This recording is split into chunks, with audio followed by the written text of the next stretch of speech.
Kinbound to the Orc by Luna Draven. Content note: this is an orc fantasy romance. This is the closed-door edition. The love scenes fade discreetly to black, and the strong language has been softened. It still features a careful giant of a man, tusks, and the kind of swoony size difference both leads have feelings about.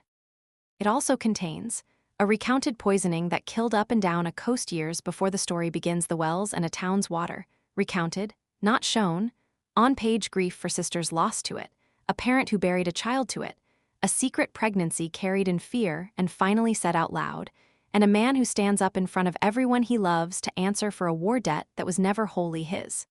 There is no battle in these pages. The reckoning here is paid in words. She counts the ways out of every room. He says nothing and builds everything. This is the book where the whole family finally stands in one square. You've been warned. For everyone still learning that the people on the other side of the fire were never the enemy. The table is bigger than you think. Pull up a chair. The road came down out of the pines and showed her the harbor, and Asha started counting before she could stop herself. 40 boats. More. The list broke apart at the third row of masts, and she let it go, which was new. A year ago, she would have held the number until it held her. Now she sat on the cart bench with the reins loose in her hands and looked at Kellen's port spread under its own smoke and bells, and she couldn't make the place add up to anything she remembered. The grade fell away in switchbacks below her, pale scree and wind-bent grass worn smooth by 6 generations of carts, making the same complaint against gravity. She could smell the pines giving way to salt already, resin thinning into brine a good half-mile before the trees actually quit. Down at the bottom, the town sat low and red-roofed against the water, chimney smoke standing straight up in windless morning air. Beyond the roofs, the bay itself lay flat and hard as hammered tin under a sky scrubbed clean by the night's rain. She had left it on foot 6 weeks ago and a lifetime, with a cut lock wrapped in wool against her chest and nothing in her but 6 names said over and over until they wore smooth. She hadn't meant to come back. She had told the gulls so. She had told the bay horse so, who hadn't answered then either. "All right, old man," she said now, because the road tipped steep toward the gate and his ears had gone flat. "One more hill, then you can stand in a stable and judge me." The horse leaned into the harness. Beside her, taking up most of the bench and a good part of the morning, Bran said nothing, which was how he said most things. He looked, though. He always looked, without hurry and all the way to the bottom, and she had stopped pretending it didn't warm her somewhere under the breastbone where the cold used to live alone. They had broken camp before light, up where the pines still held the cold.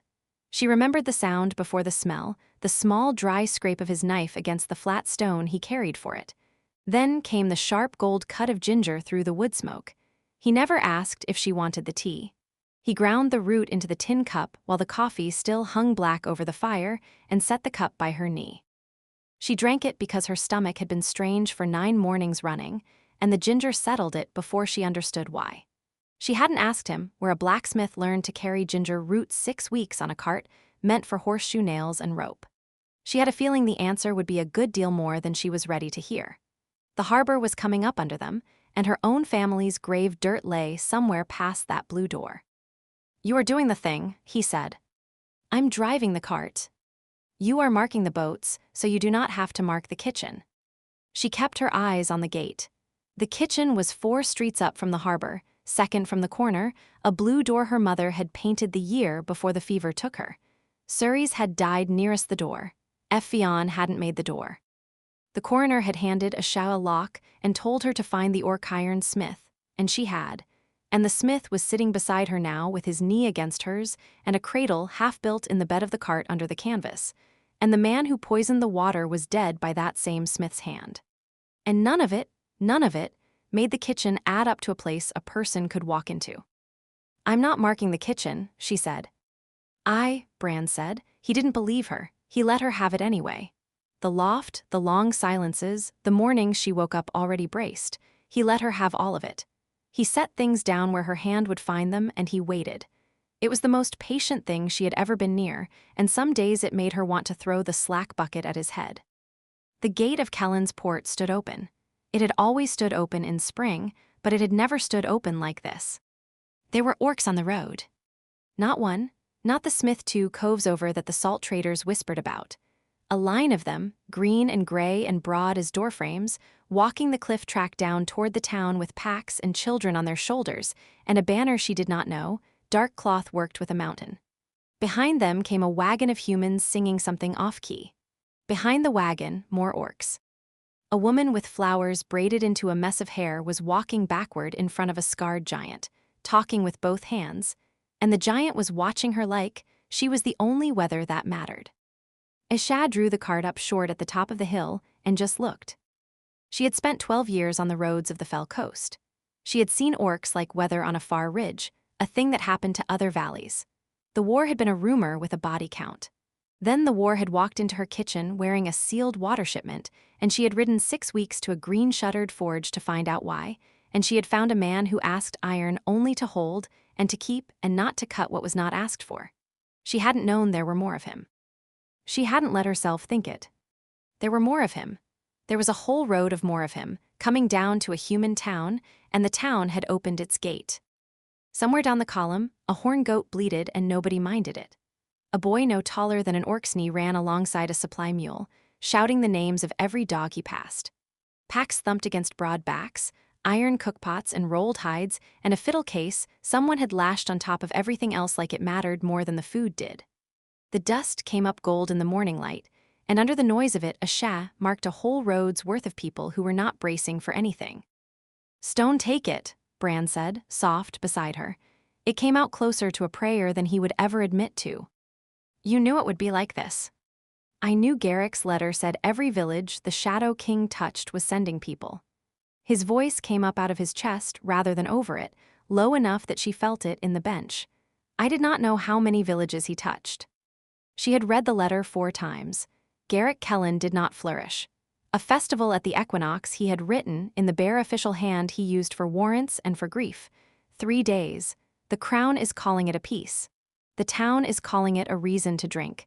You should come home, Asha. This was yours before it was anyone's. She hadn't known what that meant. Standing at the top of the hill with the harbor bells starting under her and a road full of impossible people coming down to a town that had buried her whole family, she thought she might be starting to. Asha. She realized she had her hand flat on her own stomach, low. She had caught herself at it for 9 mornings now. She took it away. She put it on the reins where it belonged. If Bran saw, he didn't say. He saw everything. He read a body like a bar of iron, the lungs first and the blood next and the hand near the hilt, and she had watched him do it to wounded men and frightened children and once to her, in his kitchen, before he knew her name. He would have read the 9 mornings off her by now. He would have read the bread smell turning her stomach on the road, and the boats and doorways she kept marking off without meaning to, and the things she hadn't said. She thought of the morning outside Widdershins, when her hand had drifted to her stomach without her permission. He had, without a word about it, shifted his weight so his own bulk blocked the wind off her for the rest of the ride. An inch closer than the road required. She hadn't said thank you.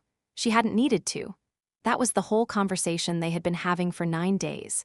It ran on weather and ginger and the placement of a very large body between her and anything that might trouble her. Neither of them had used a word that would have made it real. He was waiting for her to say it. He set things down and he waited. It was going to be the death of her, the waiting. Not yet. Not at the top of a hill, with the town her sisters died in laid out below her like an answer she hadn't earned. She wanted to be sure. She wanted to be standing somewhere that wasn't made of grief when she said a thing that was made of a future. She didn't know yet which woman she was, the one who couldn't believe in tomorrow, or the one who had started building one without telling her own hands. Behind her under the canvas, the cradle knocked once against the slack bucket, a small hollow wooden sound she had learned to listen for without meaning to. She had watched him work its sides down by lamplight more nights than she had said out loud that she noticed. Cherry wood gone the color of a struck match where the light caught the grain, though she had never once asked him what it was for. Some things a person built without a word were not yet built for saying. She reached back without turning and laid 2 fingers flat against the covered rail of it, just to feel it there. It was solid, warmer than wood had any right to be on a cold morning. "We should go down," she said, "before the horse decides he has opinions about the orcs." The horse, in fact, had opinions about the orcs. He sidled and blew. Bran put one hand on the harness, not pulling, just resting there, and said something to the animal in the low register he kept for iron and for frightened things, and the horse settled like a tide going out. Asha watched the broad green hand on the leather. The soot was worked into it past the wrist, into the lines, permanent as a brand, and the knuckles were ridged with old burns, and it could span a human throat from jaw to collarbone, and it had never once in 6 months closed on anything she didn't want it to. "After you," she said. He angled his jaw a hair before he spoke, minding the lower tusk a word would catch if he was not careful. "I will walk the rig down. The wheel does not like the grade. You'll walk the rig down because you don't trust the brake I fixed." "I trust the brake." A pause. The corner of his mouth did the thing that on another man would have been a grin and on Bran was an event. "I do not trust the hill." He swung down off the bench. The cart rocked and came back level. He took the lead near the horse's cheek and started them down the cliff track at a walk. The grade ate the last of the morning quiet. Gravel rolled and shifted under the wheels, and every third step his boots found the give in the track where spring rain had washed a gully across it. Every time he corrected without looking down, the whole weight of the rig and the horse and the half-built future moved steady in one broad hand. She could have walked it herself. She stayed on the bench anyway. The ordinary things were still new enough to her, the leading of a horse, the reading of a rutted road, and she rationed them like everything else worth keeping. She spent them out slow so they would last. Below them the harbor was loud with itself, gulls arguing over fish guts, a rope of wood smoke rising off cookfires that hadn't waited for a festival to be an excuse. Tar and salt and old fish threaded under all of it, and beneath that, the ghost smell of her mother's bread ovens, unlit now for years. Asha marked the smells without meaning to, filing them where she could find them again if the day asked her to run. Asha sat the bench with the canvas-wrapped cradle behind her and the harbor coming up, and the bells going and the road full of the war's survivors walking down into peace. And she let herself, for one breath, not count any of it. It lasted about as long as her breaths ever did. A ship was coming into the harbor. She knew ships by their gait.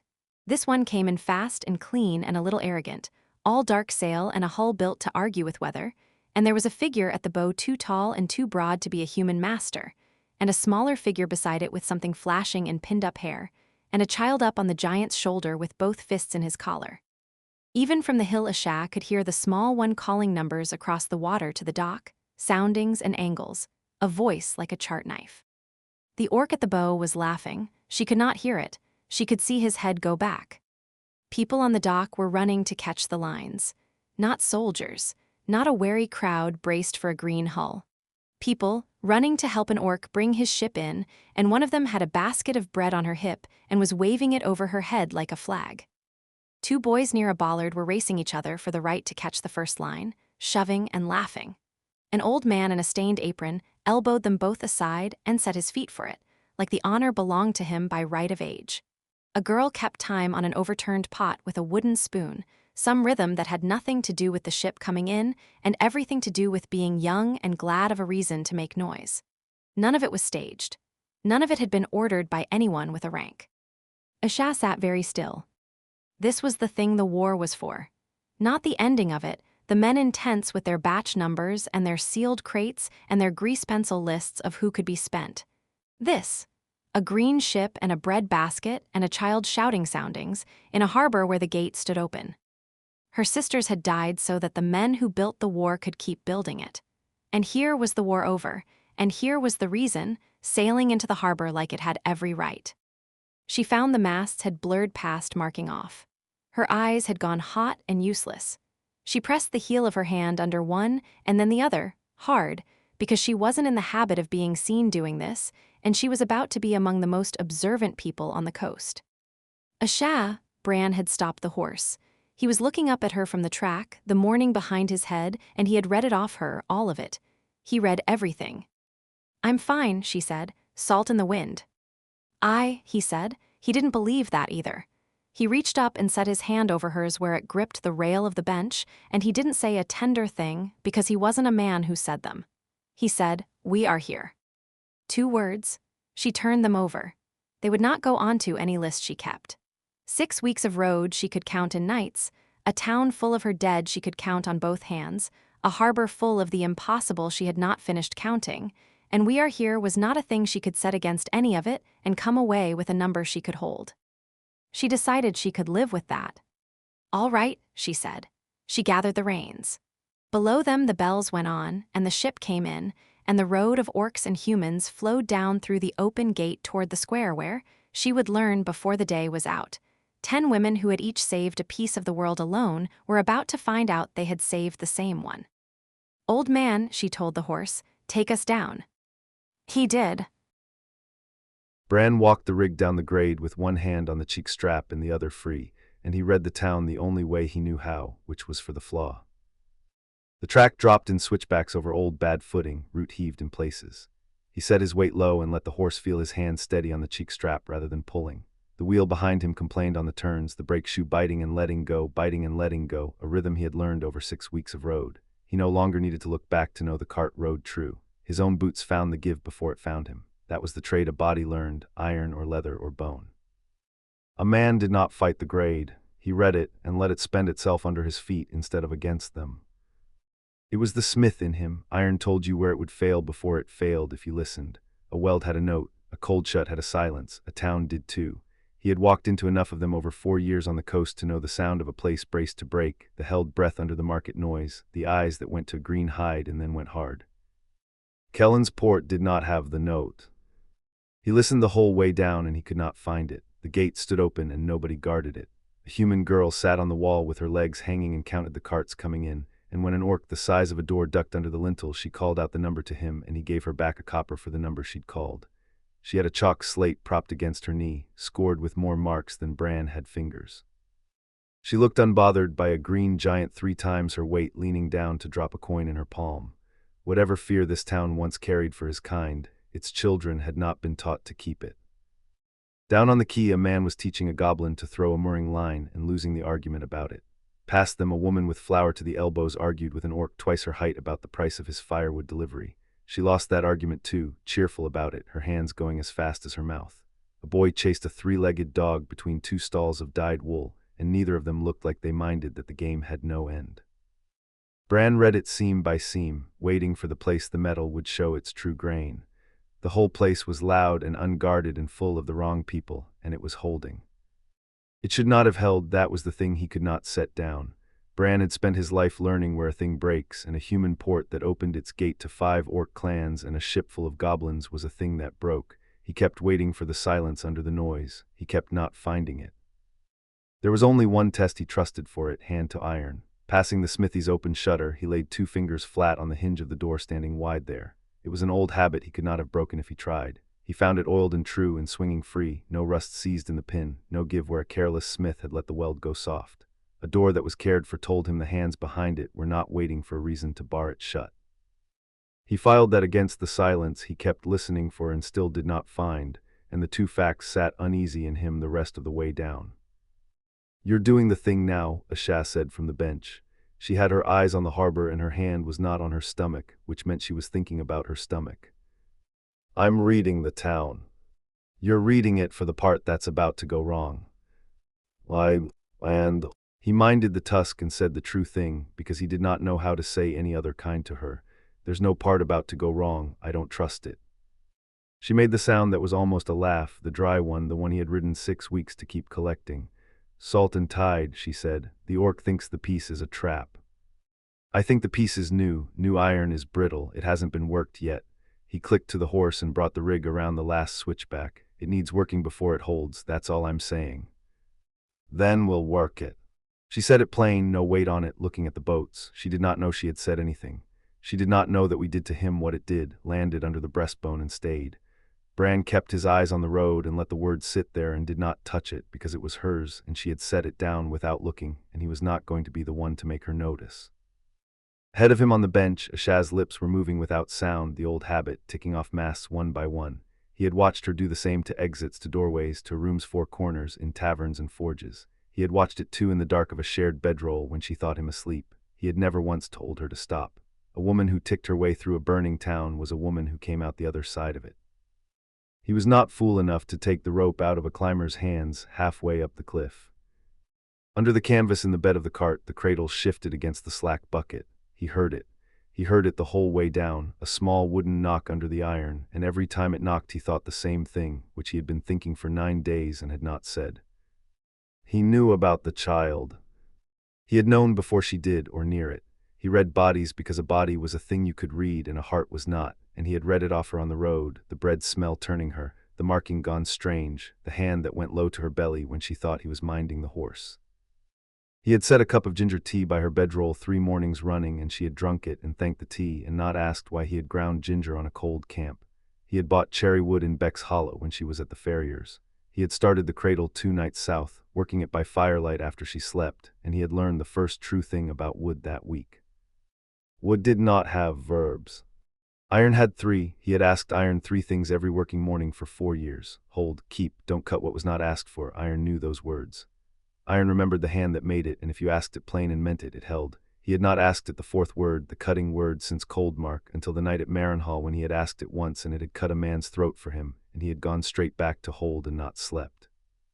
Coldmark had been 3 words on a manifest, and a valley he had stood at the near edge of the day the shipment went through. He had not stayed to see what it grew into. He heard the rest of it after, years on, from men who had stayed and buried what the poison left behind. The green fields had gone the color of old rust, and the well water was nothing anyone could drink for 2 years. Children were born early, and some were born wrong. He had made a set of locks to keep a shipment from being pilfered on the road north, and had asked them, in plain iron words, to hold and to keep. The iron had done what he asked, and nothing he had meant by it. He still did not know if a man could be forgiven for a thing his own hands had done right. Wood did not answer to any of it. He had sat with the half-built cradle in his 2 ruined-edged hands and asked it to hold a thing he could not name, and the wood had said nothing back, because wood was not iron, and a child was not a lock, and there was no verb a man could speak over a cradle that would make the world keep the small thing safe inside it. He did not know the verbs for this. That was the truth he carried down the hill heavier than the rig. A man who had forged the locks that sealed a poison into a shipment and shipped it north was building a cradle.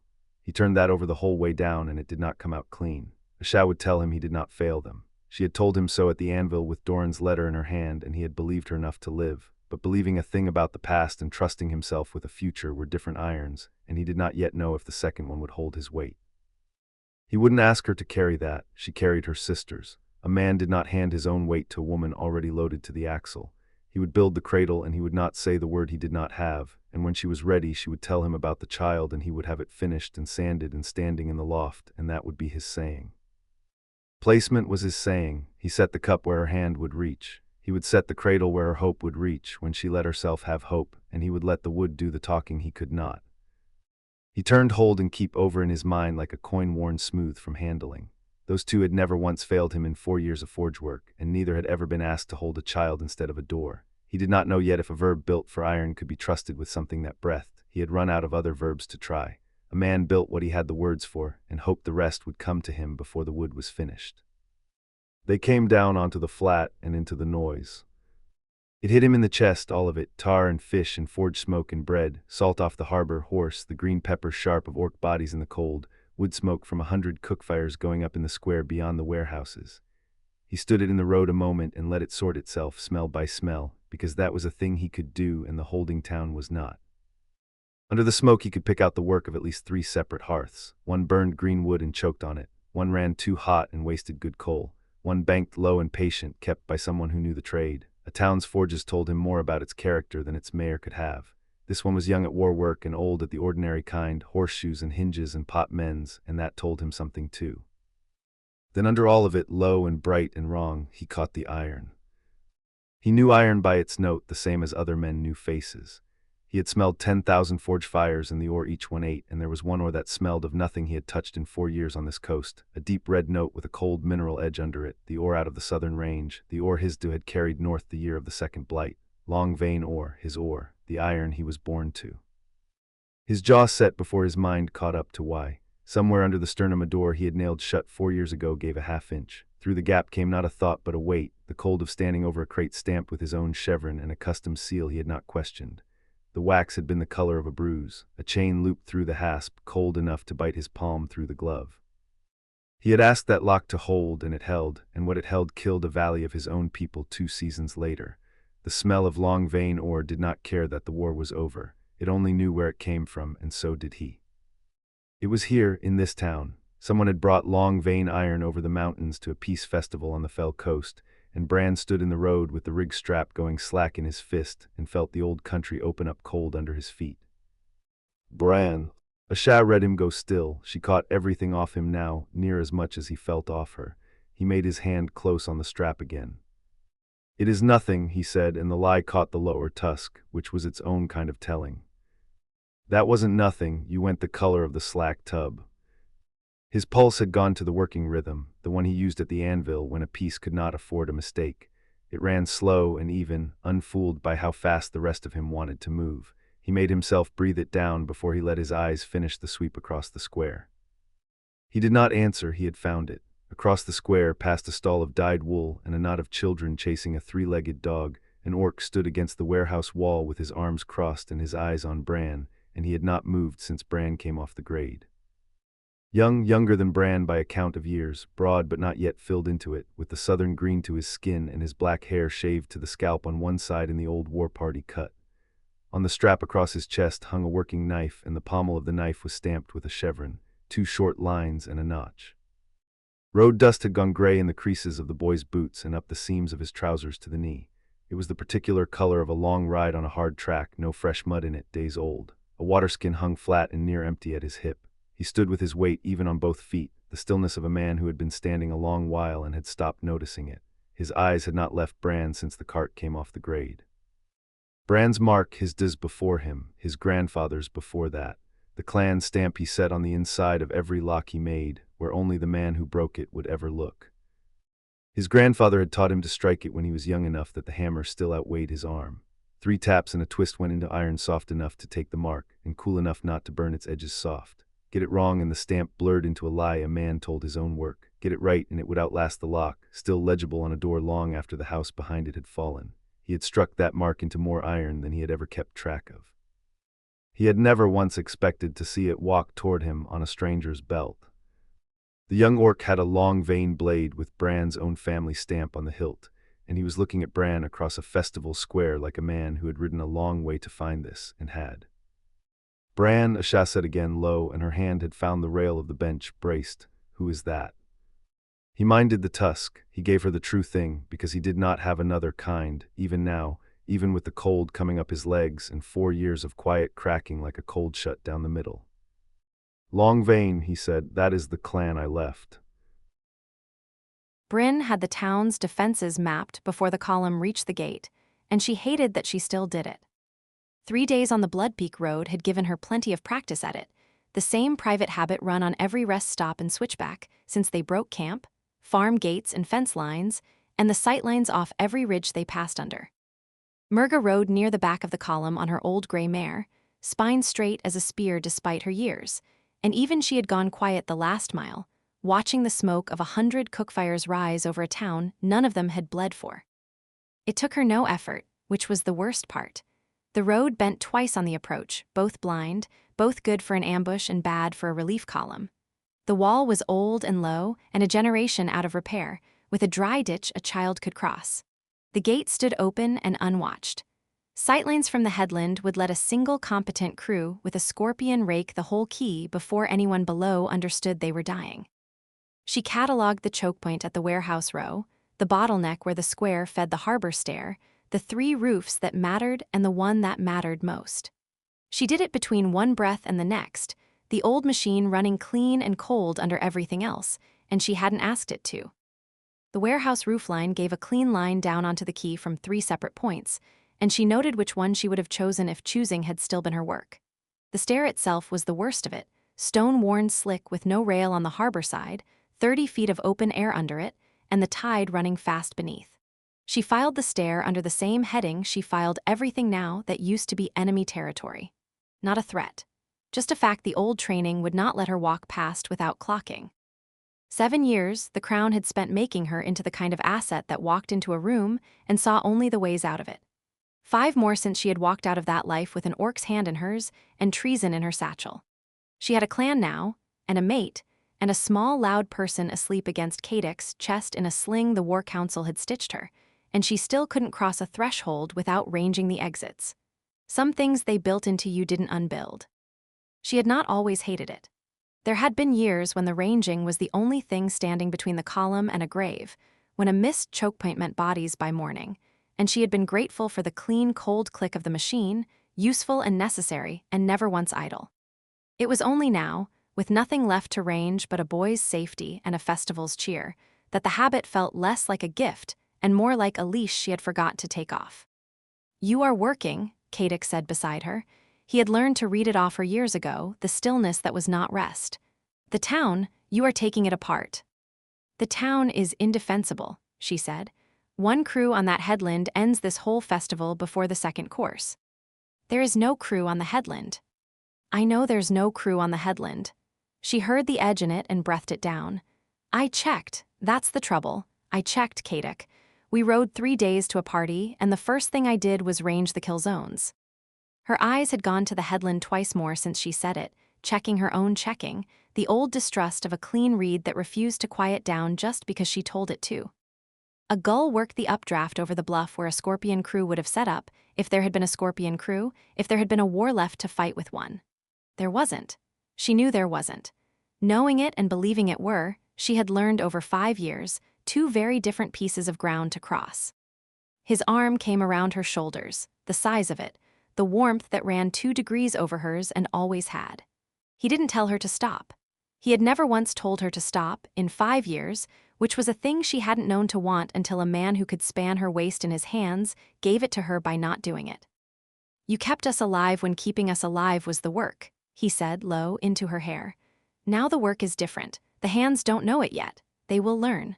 He paused, and she felt the rumble of the next thing before it came.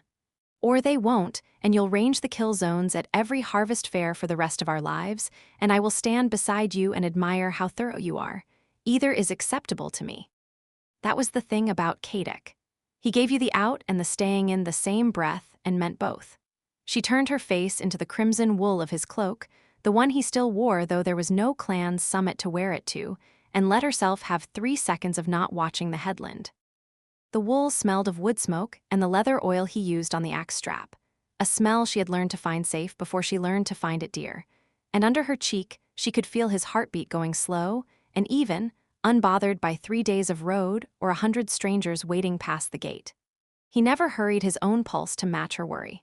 She had asked him once how he managed it, and he had said that panic was a thing you fed, and he preferred not to feed anything that wasn't the boy. The small, loud person, sensing the cloak in use, woke. "Down," Aaron announced, against Cadix's collarbone, with the total authority of a creature who had been 4 for near a season. "Down, down, walk." "He's been asleep for 9 miles, and he wakes the instant there's somewhere interesting to fall off of," Bryn said. "He's all yours." "He is ours." Cadix swung the boy down. Aaron landed on the cobbles with his soft green fists already opening and closing toward the nearest bright thing, which was a stall of dyed wool, and his small tusks showing in a grin that was pure Cadix and a brown-eyed glare of intent that was, the council assured her, pure Bryn. He had honey in his hair and trouble in both hands. On the bad nights, the old asset woke and ranged the room for him, counting what the world could still take now that she had given it a thing she could not bear to lose. Bryn watched him go, a small green comet already 3 strides toward the nearest bright thing, and clocked without meaning to the exact distance between his feet and the edge of the well 2 carts over, the gap in the fence past the smithy, every threshold in the square he might reach before an adult reached him. It was not new information tonight. It was every night. The difference here was that tonight the square had no threat in it worth the ranging. Only a boy who did not yet know the difference between a festival and a battlefield, and treated both the same. "Hold his hand," she said, "or he's in the harbor." "I am holding his hand." Cadix had a finger, in fact, in the boy's whole fist. "Bryn, look up." She looked up. She had been so busy ranging the death of the place that she hadn't let herself see the life of it. Now she did, and it stopped her where she stood in the open gate. The square was full. For most of her life, a crowd this size had meant an army at muster, the grim economy of men waiting to be spent. This crowd spent itself on nothing but the day. Bloodpeak banners hung beside a Stonefang mountain mark she knew from the histories, beside clan marks she didn't know, beside the plain painted signs of human towns. She recognized the Bloodpeak crimson from her own cloak's twin, and the Stonefang gray and white mountain mark from treaty pages she had once drafted by candlelight in a tower under siege. The rest she did not know, and not knowing them here cost her nothing. There had been a time when an unfamiliar banner meant an unaccounted variable, and an unaccounted variable meant she did not sleep. Now it only meant a clan she had not yet been introduced to. An orc the size of a wall was letting a human child braid wildflowers into the strap of his axe and holding very still for it. Two women near the well were arguing about fish prices with their whole arms. Somewhere a fiddle was tuning. The smell of 100 cookfires and 1,000 strangers who weren't afraid of each other went up into a clean, cold spring sky, and over the harbor the bells were going, and none of it was braced to break. A trio of children near the well played some game with chalk and a thrown stone, hopping a grid scratched into the cobbles, shrieking when one of them missed a line. An old orc sat on an upturned barrel with a scarred hand drum between his knees, not playing yet, just warming his palm flat against the skin. Somewhere past the wool stalls a man laughed loud enough to startle a flock of gulls off a roof, and the gulls circled once and settled again, unbothered, because the noise below them wasn't the kind that meant anything was wrong. This was the thing she had drafted in a satchel of stolen documents in a besieged tower 5 years gone. Sovereignty recognition, no extradition, grain and steel, the dry clauses she had dictated with a child she didn't yet know she carried already turning her stomach in the mornings. She had written peace and meant survival, a way to make the killing stop. She hadn't known it would look like this. She hadn't let herself imagine it could. "I did this," she said, and her voice did the thing it never did, it went unsteady on her. "Kaduk, some of this is mine." "All of it is yours." He was watching her and not the square, the gold of his eyes gone soft and molten at the edges. "You think I don't know what the treaty cost you to write? You think the council doesn't know? Why do you imagine Murga rode 3 days at her age to stand in a human harbor and eat human bread?" His free hand found the small of her back. "They came to see the thing the diplomat built. We all did."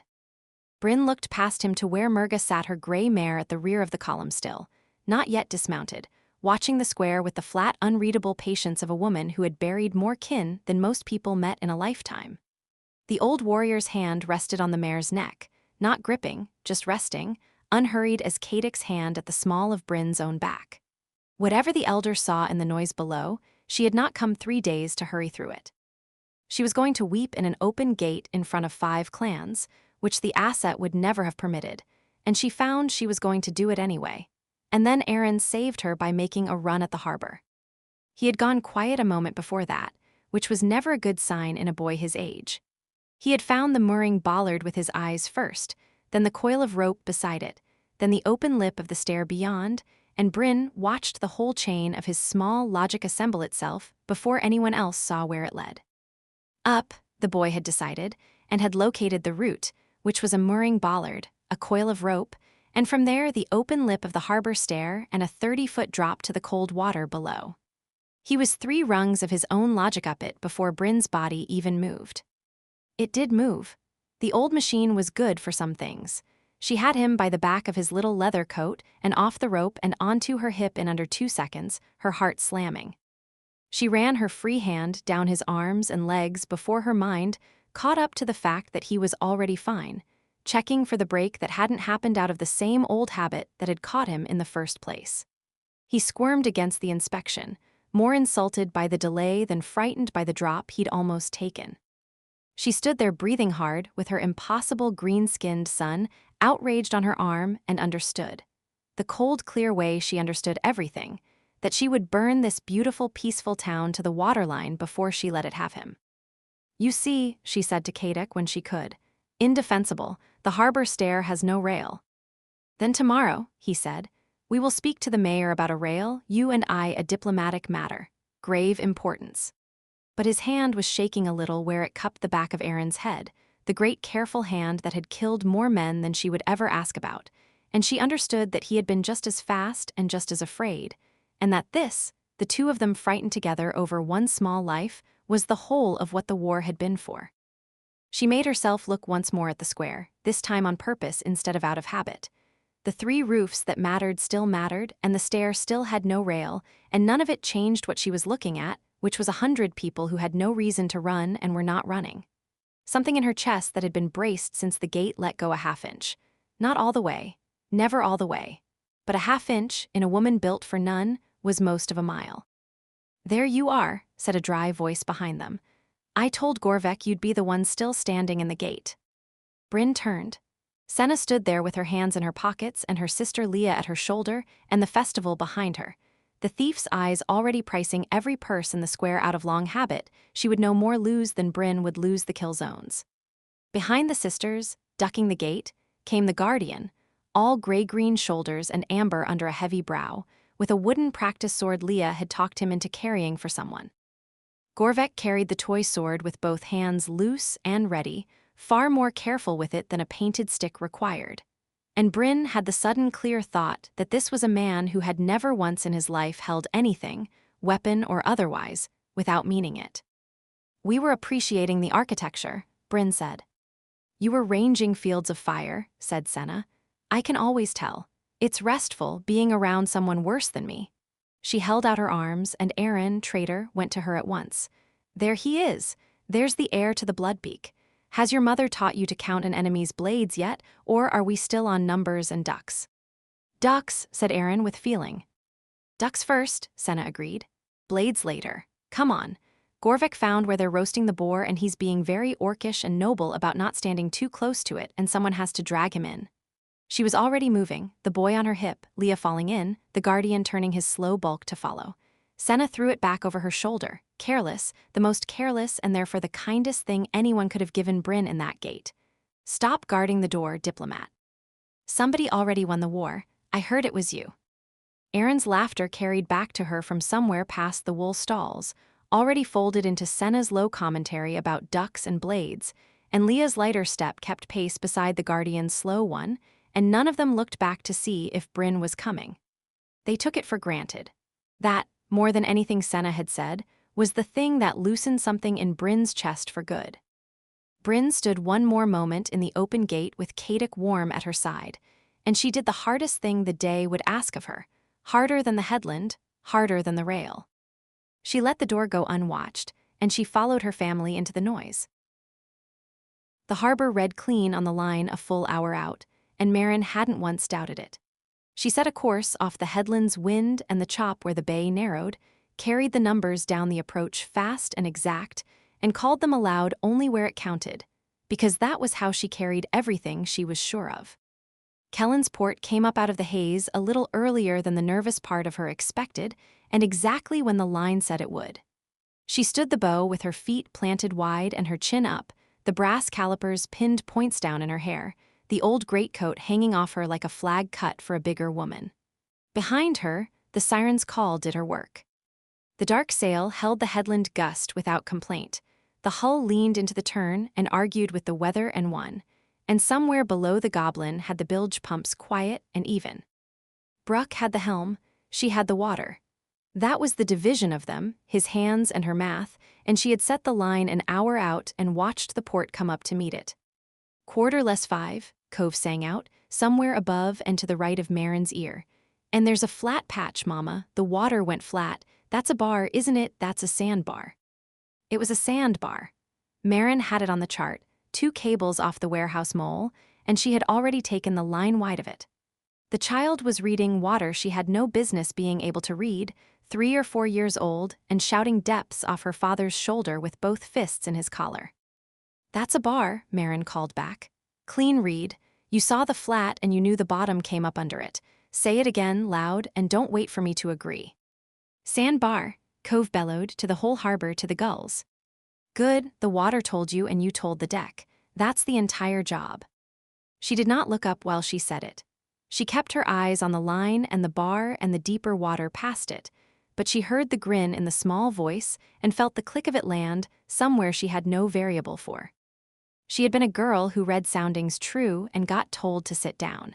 She was raising a girl who read them true and got told louder, louder, believed on the spot every time. The difference between those two girls was the whole of what Marin had crossed a dead sea to win. Bruck gave the wheel a quarter turn she had not called. The hull answered before her mouth did. The bow came 2 points to port, off the bar she had already cleared and onto the deeper water she would have asked for in another breath, and the two of them solved the same approach from opposite ends without a word between them. She glanced back at him. He stood the wheel like a piling the tide had given up moving, 400 pounds of weathered green, the lightning scar running white from temple to jaw and the gold ring catching the low sun. His amber eyes were on the water and not on her. His free hand lay flat and broad across the whole of Cove's small back, bracing the child to the rail he had built without his eyes leaving the channel. "Old girl wants the deep water," he said low to the ship and not to Marin. She always did hate a bar. He had never once asked Marin to prove the line before he trusted it. He had come up 2 points on a curse he couldn't name and a feel for the bottom he would call seamanship, and he had been right, and his being right wasn't in competition with her being right. They were the same right, arriving from opposite shores. That, more than the rest of it, was the thing she had married. 3 points and hold her there, Marin said. Tide's making. We've got water under us to the inner mole, then I want her slow. Slow it is, navigator. She turned forward again and let the harbor fill her eyes. She had spent a life reading ports for the one thing that would kill you, a coroner's habit turned on water. A harbor was a problem in 8 variables, and most of them were trying to put your hull on the rocks. Kellen's port should have read like all of them: narrow mouth, a bad bar, a headland that funneled the spring gusts straight down the throat of the bay. It did read like that. The numbers were a navigator's nightmare, and she had solved them anyway because solving them was the job. What she had not solved for was the dock. The quay was full of running people. Townspeople, dozens of them, breaking from the stalls and the warehouse doors and pelting down the stone toward the water with their arms out for the lines. 2 boys fought to be first to the bollard. A girl ran the length of the quay, banging an iron pot with a spoon, keeping a beat the whole dock seemed to be running to. An old man in an apron had a heaving line already coiling in his fists, ready to throw it up to a green crew on a dark-sailed ship. A 400-pound orc bringing his vessel in, and the man stood there as if it were the most ordinary cargo the tide had ever floated him. Marin knew the shape of a port turning out under arms, knew it from the Navy and from every harbor that had ever warned a green hull off, and this dock had thrown its arms wide instead. Marin stood very still on the bow and watched a town run out to catch an orc ship, and she had to give the numbers a moment to settle, because for one beat they would not. She never plotted a line that dead-ended. She had said it half her life, to admirals and to herself, that a problem with no answer is a problem stated wrong, and she had never once let a thing stand in front of her that didn't come out to something. This came out to something. It came out to a quay full of strangers who had decided, on purpose and out loud, that the green hull on the line was a guest and not a threat. The Crown had drowned 500 men rather than take that sounding. This town had done it before breakfast, with bread. "Lark," she called up the rigging. "Eyes on the throw. I don't want the old man on the dock under a coil he can't carry." The Kenku came down 2 ratlins and cocked his black-feathered head over the rail. "Lark sees the throw," he said, clipped, the words landing in 3 borrowed voices at once. "Lark smells the bread, whole town of bread. Lark would like the bread." He angled his beak at the cookfare smoke standing over the warehouse row. "Flock should note the bread. Note it after we're tied off." "Lark notes it now," said Lark and went back up. The pumps changed pitch under the deck, a half-tone down, and Marin felt the loss of way in the soles of her boots before the log could tell her. Gorb, easing her. The goblin had one hand in a sling from the gears he had cleared with it. He ran the siren's call's heart one-handed from the engine well, and he eased the ship into the inner harbor on a touch Marin could have set her watch by. She didn't have to call him. She never had to call him. A crew that held its line without being told to was the closest thing to peace her particular soul understood. "Sounding," she said. 3 fathom, Cove shrieked, before the leadsman could open his mouth. 3 fathom and it's muddy. The lead came up muddy, Mama. That means we can sit on the bottom soft if we have to. You said soft mud means a soft place to sit, and a hard mud means." "It means a soft berth," Marin agreed, taking the rest of it off the child's tongue. 3 fathom, muddy bottom. You read the chart in your head and the lead in your hand, and they agreed. Write that down somewhere." "I can't write." "Then remember it loud." Behind her, in the waist of the ship, she heard the Saltport contingent gathering at the rail to see the town. Sybil first, by the dry, even tread of her, the quartermaster who priced supply and never once in their long acquaintance softened a variable to make a person feel better about it. Then the heavier, careful dragon plan of Axel, the iron singer, his ruined hands held a little out from his sides against the pitch of the deck. Every tool he owned was strapped to his wrists, because his fingers could no longer close on a haft. The boy Pip darted between them and got told off and darted again. "It balances," Sybil said, coming up to Marin's shoulder, looking at the running key. She said it like a woman catching herself in something. "Marin, look at the dock. The hands run to the hull, the food's on the woman's hip. The lines are coiled before we asked. Somebody supplied this welcome before we ever crossed the bar, and it balances, and I can't find what they shorted to pay for it." "Nobody shorted anything." Marin didn't look around. "That's the part you're not going to like. The line runs true. Sometimes the water under you is just deeper than the chart promised. Charts don't promise extra water. This harbor did, file it under wind." It was the closest thing to comfort Marin had in her, and Sybil, who ran on the same fuel from a different well, took it as one. The siren's call came past the inner mole at a slow walk, and the running townspeople flowed down the quay to meet her berth, and Marin left the line at last because the line was set and there was nothing more to solve. She let her eyes go off the water and onto the stone. That was when she saw the woman who was marking off the masts. She stood apart from the running crowd, near the foot of the harbor stair, a small dark-haired woman in a courier's coat with a tool roll on her hip, and she wasn't running and not waving and not catching a line. She was counting. Marin knew the shape of it before she knew the face. The stillness of a person keeping a private count that nobody had asked them to do, the eyes ticking up the rigging mast by mast, the lips moving on a number she was keeping to herself. 2357. Marin climbed that same ladder out of her own fear and had her whole life, a private set of stairs up out of the dark. Here was a stranger on a strange quay, climbing it in plain sight, while a town ran past her arms out to catch a ship. Marin stood at the rail of her own vessel and watched the woman count, and felt the click of a line meeting a line. It was a specific click. She had felt it maybe 4 times in her life, the moment a true thing crossed another true thing at a clean angle, and every time it had reorganized her chart. She didn't know this woman. She knew the gait of her grief from across a harbor, the weight of it carried low, and even a list a navigator could read in a hull. She knew the marking wasn't idle. People didn't range a harbor mast by mast for fun. They did it because the marking was the thing that stood between them and a fear too large to hold whole, and they did it most of all in a place that had once cost them everything. 12 leagues for a stamp. Someone had said it to Marin once, in another harbor, in another life, a thing about a courier on the fell coast who would ride 12 leagues out of her road to deliver a stamped lock to the right hand and not the wrong one.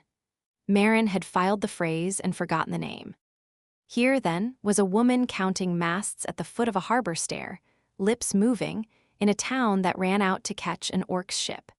Here was another woman who ran on numbers, because the numbers were the only thing that had ever held still long enough to trust. Gorb came up out of the engine well as the last of the way ran off, his slung arm strapped tight to his chest and his good hand black to the wrist. He stood at the waist rail and looked at the warehouse row and the dock and the bread. He said nothing. He had owned a wrench named Lifeline for 32 years before the sea took it, and somewhere on that warehouse row, a smith had platinum stock that might make him another.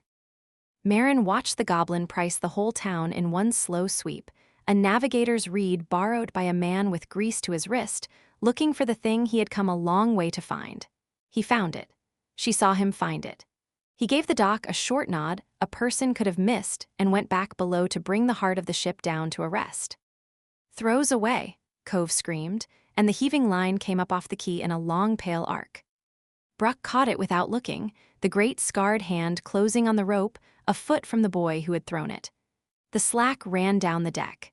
The deckhands took the warp, and the siren's call came alongside the stone with a kiss her timbers barely registered. The girl with the pot raised a cheer with it. The old man in the apron was already making the breast line fast around the bollard, with the speed of someone who had been waiting all morning to do exactly this for someone exactly like them. "Dock clean," Bruck said, behind her, low to the ship and to the harbor and to the 10 years of believing he would never be let into a port like this one. "All hands accounted, tied off in a harbor that wants her." He said it like a man reading a sounding he didn't quite believe, 3 fathom, muddy bottom, a soft berth. He had stopped expecting the line to come in clean, and it kept coming in clean, and she had married that too, the not finished being surprised of him. "It wanted her the whole time," Marin said. "You just had to sail her in to find out." He grunted at that, which from Bruck was a paragraph. Then he found something down the quay and went still over the wheel in a way she had learned to read across years and a dead sea. She followed his eyes. Past the running crowd, past the bollards, a tall slate-gray orc stood at the head of the harbor stair with a hand-axe woman beside him and a half-grown boy at his hip. The orc was looking at the siren's call with the flat, steady stare of a man handed a thing he was promised and had stopped expecting. "Hearken." Bruck had told a gravedigger about the ocean once, at a frontier wall, a cold place to talk about salt water, and he had carried the promise across the whole war and into a peace and now into this harbor. He didn't wave. Neither orc was a man who waved. The two of them across the water just held still and let the standing be the saying. "There's your gravedigger," Marin said. "Downwind like you wanted. The boy can smell it from there." "He can." Bruck's voice came up gravel-deep and even. "A man should smell the sea before he believes it." He didn't say the rest, which was that a man should also be let into a harbor before he believes that, and that it had taken him 40 years and a court-martialed navigator to find one that would. She looked back once at the woman on the quay. The woman marking off masts had gone still. She had her hand flat against her own stomach, low. Then she took it away and put it on the rail of the harbor stair where it belonged, and she lifted her face to the green crew coming alongside. For half a breath, across 40 feet of harbor water and a running cheering crowd, she and Marin looked at each other, and each of them knew exactly what the other one was. 2 true things, set down on the same stone, about to cross. Marin put her hand to the calipers in her hair, points down, brass gone warm in the spring sun, and did not look away first. The grape merchant had a face like a slammed door, so Nell told him his fruit was the best she had seen all spring, truly, the festival's grape, and watched the door come unstuck a little before she paid him too much for it. She did it under her breath, with a straight face, and behind her she heard Zola repeat the festival's grape in a small, pleased voice that meant the joke had landed even with no idea what it was. That was most of her audience these days. A 6-year-old who laughed at the shape of a thing before she knew its meaning, and an orc who heard everything and answered almost none of it. Nell would take it. She'd once told jokes into rooms that didn't want them. A daughter who laughed at the wrong word and a husband who let the right one sit was a step up. The road from neutral ground ran a day and a half down to the coast, and they had taken 3, because there was no reason left in all the world to hurry. That was the thing she kept catching on. They weren't riding to anything. No border to reach by dark, no patrol to relieve, no message that would rot if it sat. Merrick was holding the line so the rest of them could go, which was Merrick's whole language for love, and she had promised to bring him back a pun he would pretend to hate. The 4 of them just moved south through a green country, and the only urgency on the road was Zola's, who needed to see the sea before she died of waiting. "How far?" Zola said, from up on her father's shoulders. "Is it the next hill? Is it that hill, Papa?" "It is not that hill," Rune said. "Is it the one after?" "No." "How do you know?" "I am a scout," Rune said, which was the answer he gave to most of Zola's questions and half of Nell's, and which Zola accepted as a law of nature because to her it was one. Nell looked up at the 2 of them and let herself have it, the plain, warm fact of them, before she went back to the harder business of the day. Zola rode his shoulders with both small fists wrapped around the base of his tusks, gripping them for reins, fearless since the day she could first sit up. Pale green legs against the dark green of his neck. Dark curls from Nell, amber eyes from him, his exact color, so that when the girl grinned down it was like being grinned at by her own husband through a smaller, stickier face. He had one big hand around her ankle. He didn't hold it to keep her on. He held it because it was his daughter's ankle, and his hand had decided years ago that was where it lived. There was gray at his temples. Nell had found it first, back in the winter, a few hard hairs gone the color of wood smoke at the edge of his hairline, and she hadn't said a word about it, then or since. A different woman might have teased.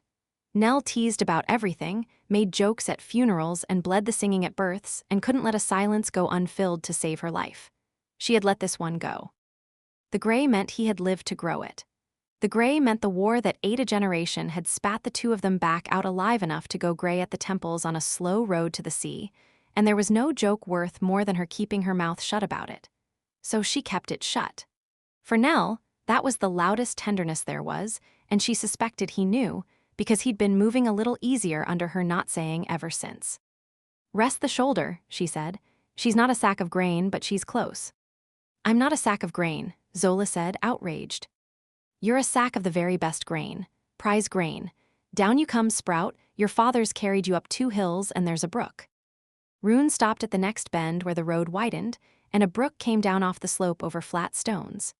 He tilted his head a quarter to the left before he reached up, clearing the lower tusk from the girl's leg the same as he cleared it from Nell's cheek 100 times a day, a thing his body had worked out years ago and never reconsidered. He set Zola on her feet, and she was gone after the water before her boots touched, shrieking about a frog she had not yet found. And the fourth of them came up the road behind, and the catch came back high in Nell's throat, the small tightening she had carried 3 days now and worked at with the off-key hum and would not name out loud. Kravik rode alone. He had come without his retinue. She'd clocked it the morning they left neutral ground, a war leader of the Stonefang riding to a 3-day peace with no second, no banner, no guard. He sat his horse a careful distance back from the 3 of them, the same 5 feet of road he and Rune had kept between them for 6 years when they thought no one was watching. Nell was always watching. She read the men she loved better than she read a room. The clan tokens were gone. Kravik wore his standing in his braids, always had, heavy with the honor tokens of a life given to Stonefang. That weight was how he walked into a room. He had hidden them, tucked down under the collar of his coat, the braids stripped plain.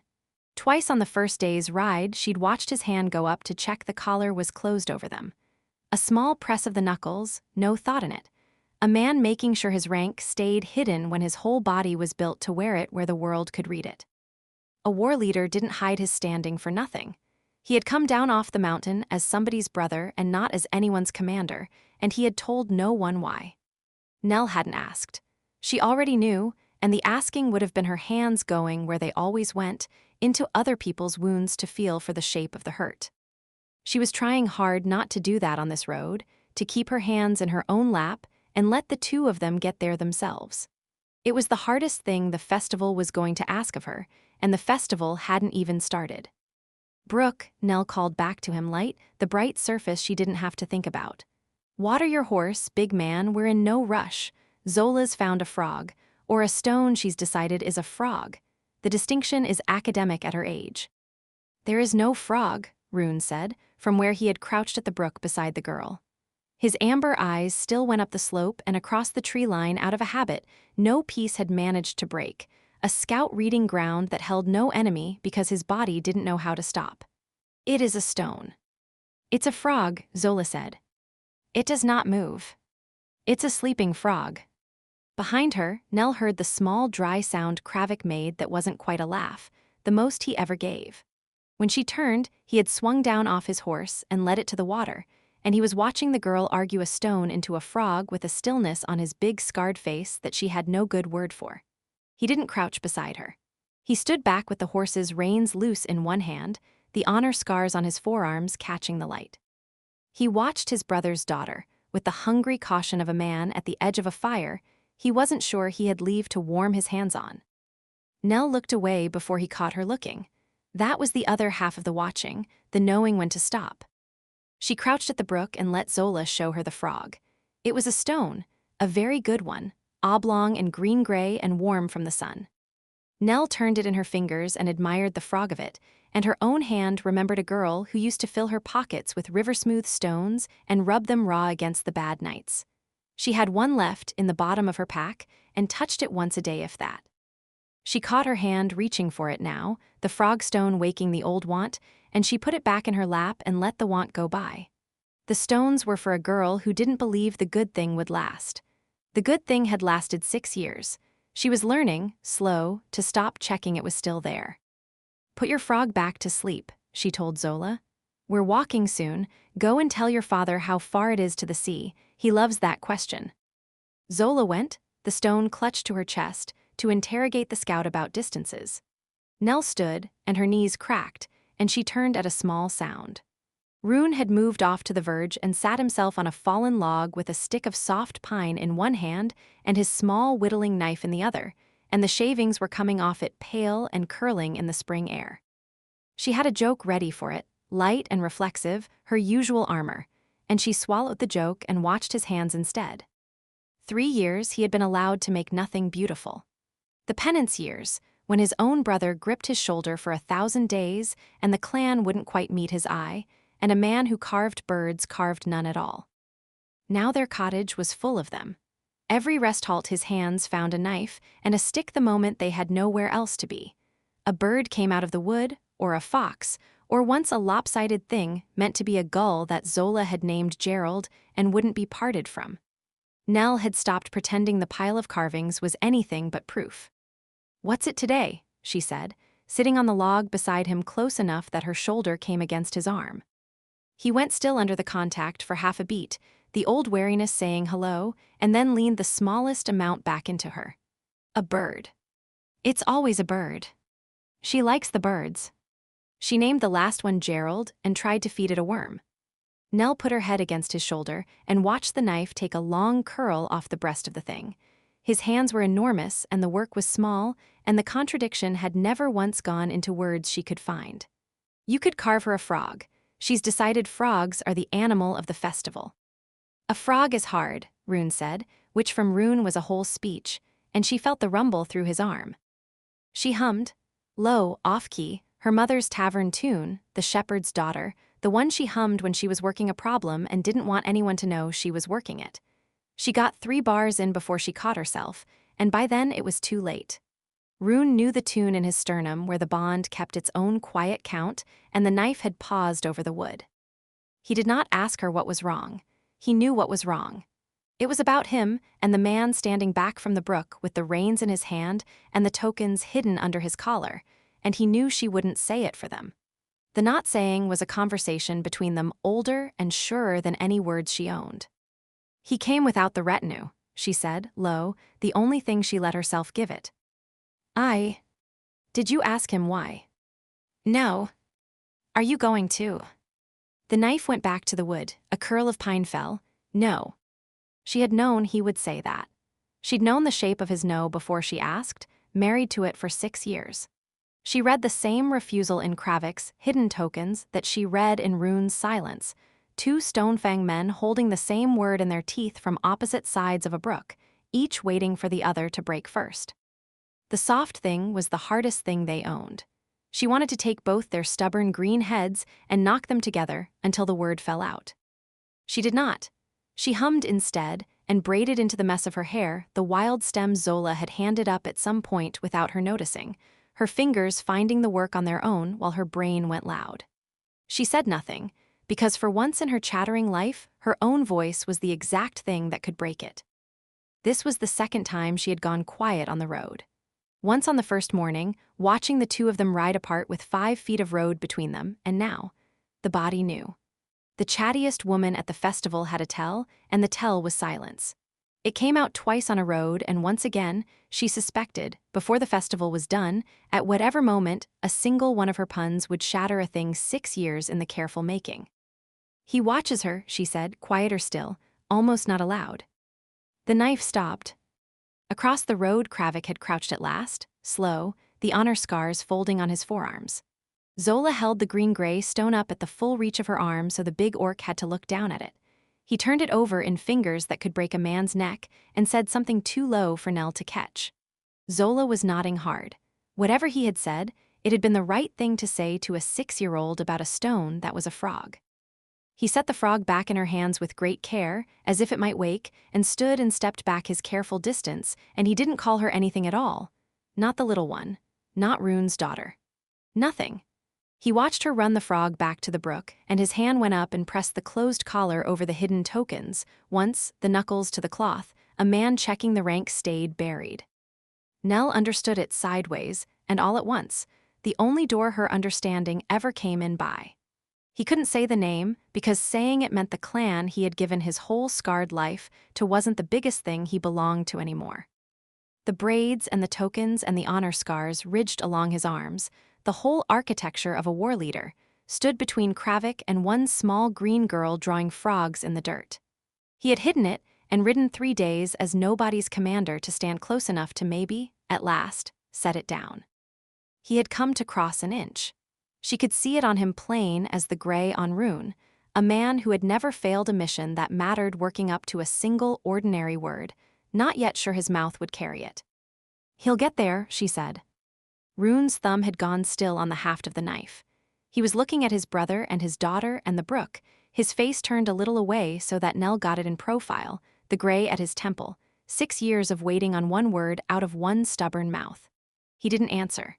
He didn't say "I hope so," or "he had better," or any of the things a smaller man would have spent to fill the space. He took up the knife again and put it to the wood, and the curl of pine fell pale onto his knee, and the bird came on under his hands.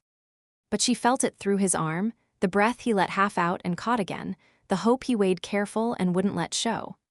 3 years had taught him to weigh everything, and a thing hoped for too loud was a thing that could be taken. He left the room open. He said nothing into it. He carved a bird for the girl and waited for his brother to walk through a door no Stonefang would ever shame himself by pointing at, and the waiting was its own held kind of love, the only kind the two of them owned. "How far to the sea?" Zola demanded, arriving back wet to the knees with the frog secured. "Papa says you would know. He says you know everything." "Did he?" said Nell, who had heard Rune say no such thing and loved him for the lie. "Well, it's not far. We'll see it tomorrow off the headland, all of it at once, more water than you've ever dreamed of. You'll tell me it's too much, and I'll tell you to drink it anyway." "Can the frog see the sea?" "The frog can see the sea," Nell agreed. "It is the luckiest frog in the world." Kravik made the small dry sound again, the not quite laugh, from his careful distance, and Nell let it be. She didn't turn to him. She didn't reach for it. She got up off the log and shook the pine shavings off her skirt and held a hand down to her husband, the gray-templed weight of him, and pulled him onto his feet. The half-carved bird went into her pocket, where it pressed against the one river stone she had left. "Up you go, Sprout," Rune said, and crouched, and Zola climbed his back like a tree, both fists going to the base of his tusks. The frog was tucked somewhere down her collar where it wouldn't survive the journey and where nobody was going to tell her so. They went on down the road toward the sea, the 4 of them, 3 close and 1 a careful 5 feet back. Nell hummed her mother's off-key tune and braided as she walked. She kept her chattering mouth shut on the one thing in the world she most wanted to say, the bravest quiet she had managed in 6 years of loud ones, and the one she would have to manage again, and harder, before this was through. She counted them at the milepost, as she counted them every morning, and they came out whole, and she didn't trust it. 9. Her hands were steady on the lead rope. They were always steady. She ran her people down the road in front of her and behind her and made it 9 again to be sure. Harkin at the head, 300 pounds of him, ducking nothing on an open road for once.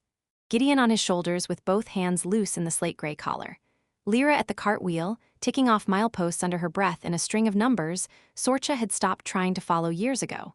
Torvek slow at the rear, an old orc and his stick, in no hurry the dead had ever managed to put into him. Wrench with her sleeves shoved up and grease worked permanent into her knuckles. Mrs. Garrett on the bench with Robbie asleep against her ribs. 9, herself included, and they were whole. And the wholeness sat wrong in her chest because nothing in her life had ever stayed whole long enough for her to spend it. The road dropped toward Kellen's port through a stand of wind-bent pines, and somewhere down at the bottom of it was a town full of old soldiers. She knew the shape of a town like that without seeing it yet. She had been the reason for a few of them. There would be men in that harbor who had served the campaigns she served, who had stood across a field from the 3rd Forward and watched what the 3rd Forward did. Some of them would know a name before they knew a face. She pressed the collar over the drag scar at her throat without deciding to. The wool was warm from the walking. Under it, the scar ran old and white from behind her ear to her collarbone, a thing she would rather not have read on her. She pressed it flat and let her hand fall back to the rope. "How far to the ocean?" Gideon said, from up on Harkin's shoulders. He had asked it twice already this morning. He asked questions to put a number on a thing and hold it, same as Lyra put miles on the road. "Close enough that a man could start being wrong about the smell," Harkin said. He didn't look back. He didn't have to.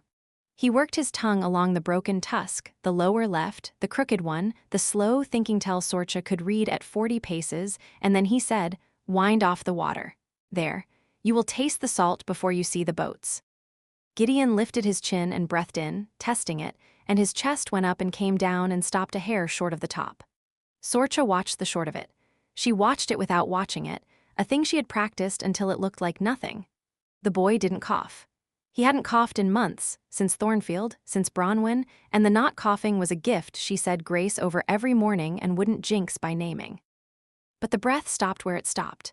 There was a ceiling in him now, low in the lungs, where the plague had done its slow work and the healer hadn't got all of it back, so that on a long climb the chest filled and then snagged a hair shy of the top. The boy came to the end of the air a beat behind the rest, and counted that beat, and folded it away with everything else he counted and didn't name. He said nothing about it. He never did. He said nothing about it now.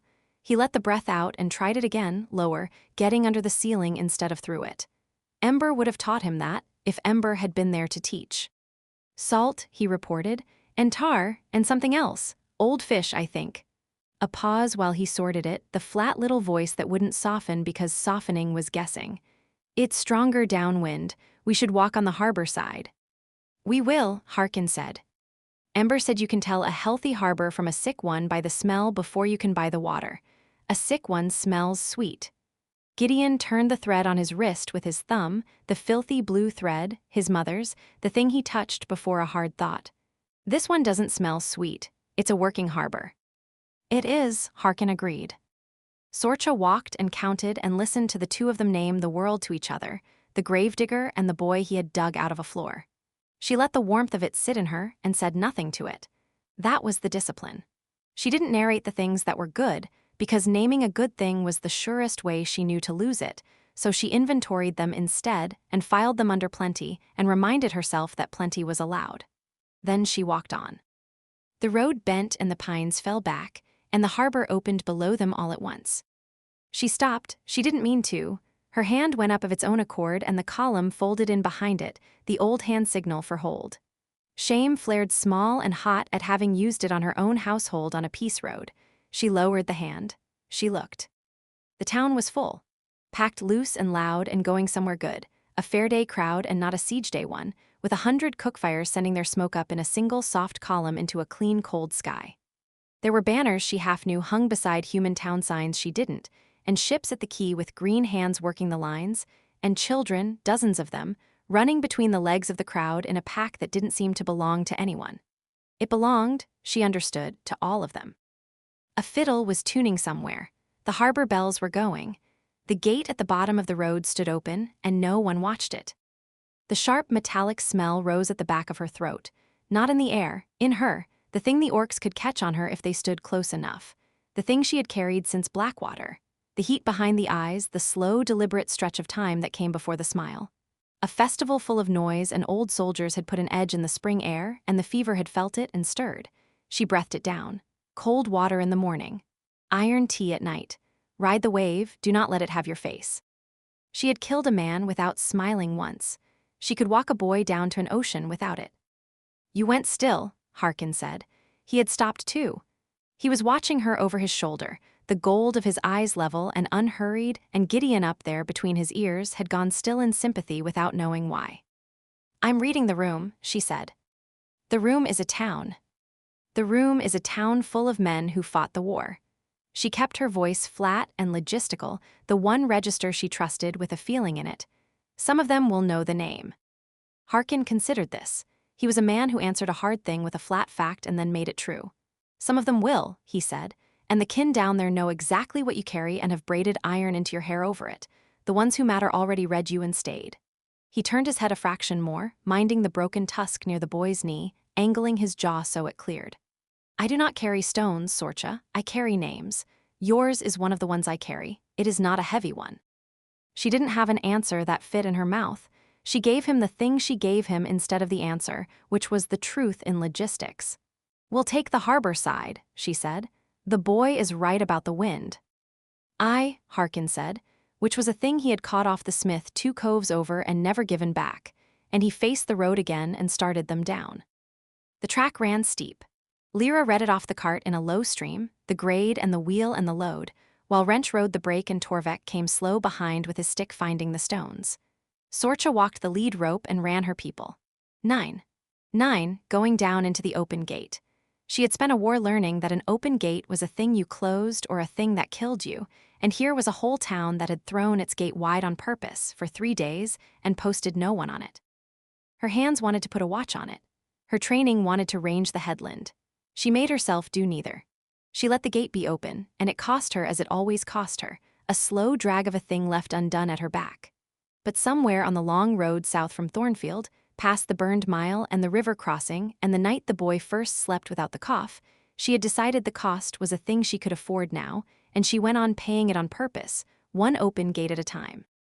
Old soldiers' bearing showed in the crowd as they came down to it. She couldn't help the reading. A man at a fish stall stood with his weight wrong for a fishmonger and his eyes doing the slow sweep of a sentry off duty. A woman ladling stew had a campaign in her shoulders.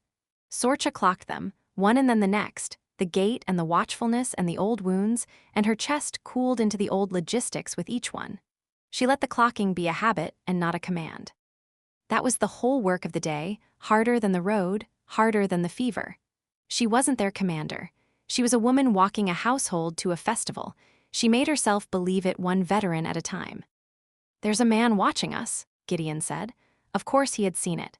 He saw floors and doors and the man at the edge of a room. A child learned to see like that when he had spent 9 days under a floorboard tracking the tread of the people killing his village. By the rope makers. He hasn't moved his feet, but he's moved his eyes 3 times since we cleared the gate. "I see him," Sorcha said. "He's not a threat." Gideon said it like a reading off a chart. His hands are open and his weight is on both feet and he's wearing the festival ribbon. He's curious. People look at us because Harkin is very large and I'm up high. It's basic. I'm not worried. A beat. "I'm only telling you so you know I saw." "You did right to tell me," she said and meant it, and saw him take the "you did right" and tuck it away somewhere. He kept every true word anyone gave him. Other children kept coins. The man by the rope maker watched them all the way past and then looked away to a passing cart, and that was all he was. A curious man at a festival. Sorcha let her shoulders come down a fraction and didn't let them come down all the way. They came onto the level and into the smell of bread. A whole town of it, oven after oven, a people who weren't under siege and not starving, baking because there was flour and time and a reason. She breathed it in and her hand went out, the old reflex, ready to set her own portion in front of whoever in the line looked hungriest. There was no line. There was no siege. She caught the hand halfway and made it a thing that scratched the horse's nose instead. Plenty. Plenty was allowed. She told herself so. She was still learning to spend it. Harkin stopped near a stack of fish crates and crouched, slow, the whole careful bulk of him folding down so the boy could see over the heads of the crowd. Gideon stood up on his shoulders with both fists in his collar and looked out at the harbor. The harbor looked back. Masts and green hands on the lines, and past the quay, the flat, bright water ran out to the headland, and then to nothing, to the edge of the world, to the open gray of it that Harkin had carried a want for across years and never once smelled. "There it is," Gideon said. "The ocean."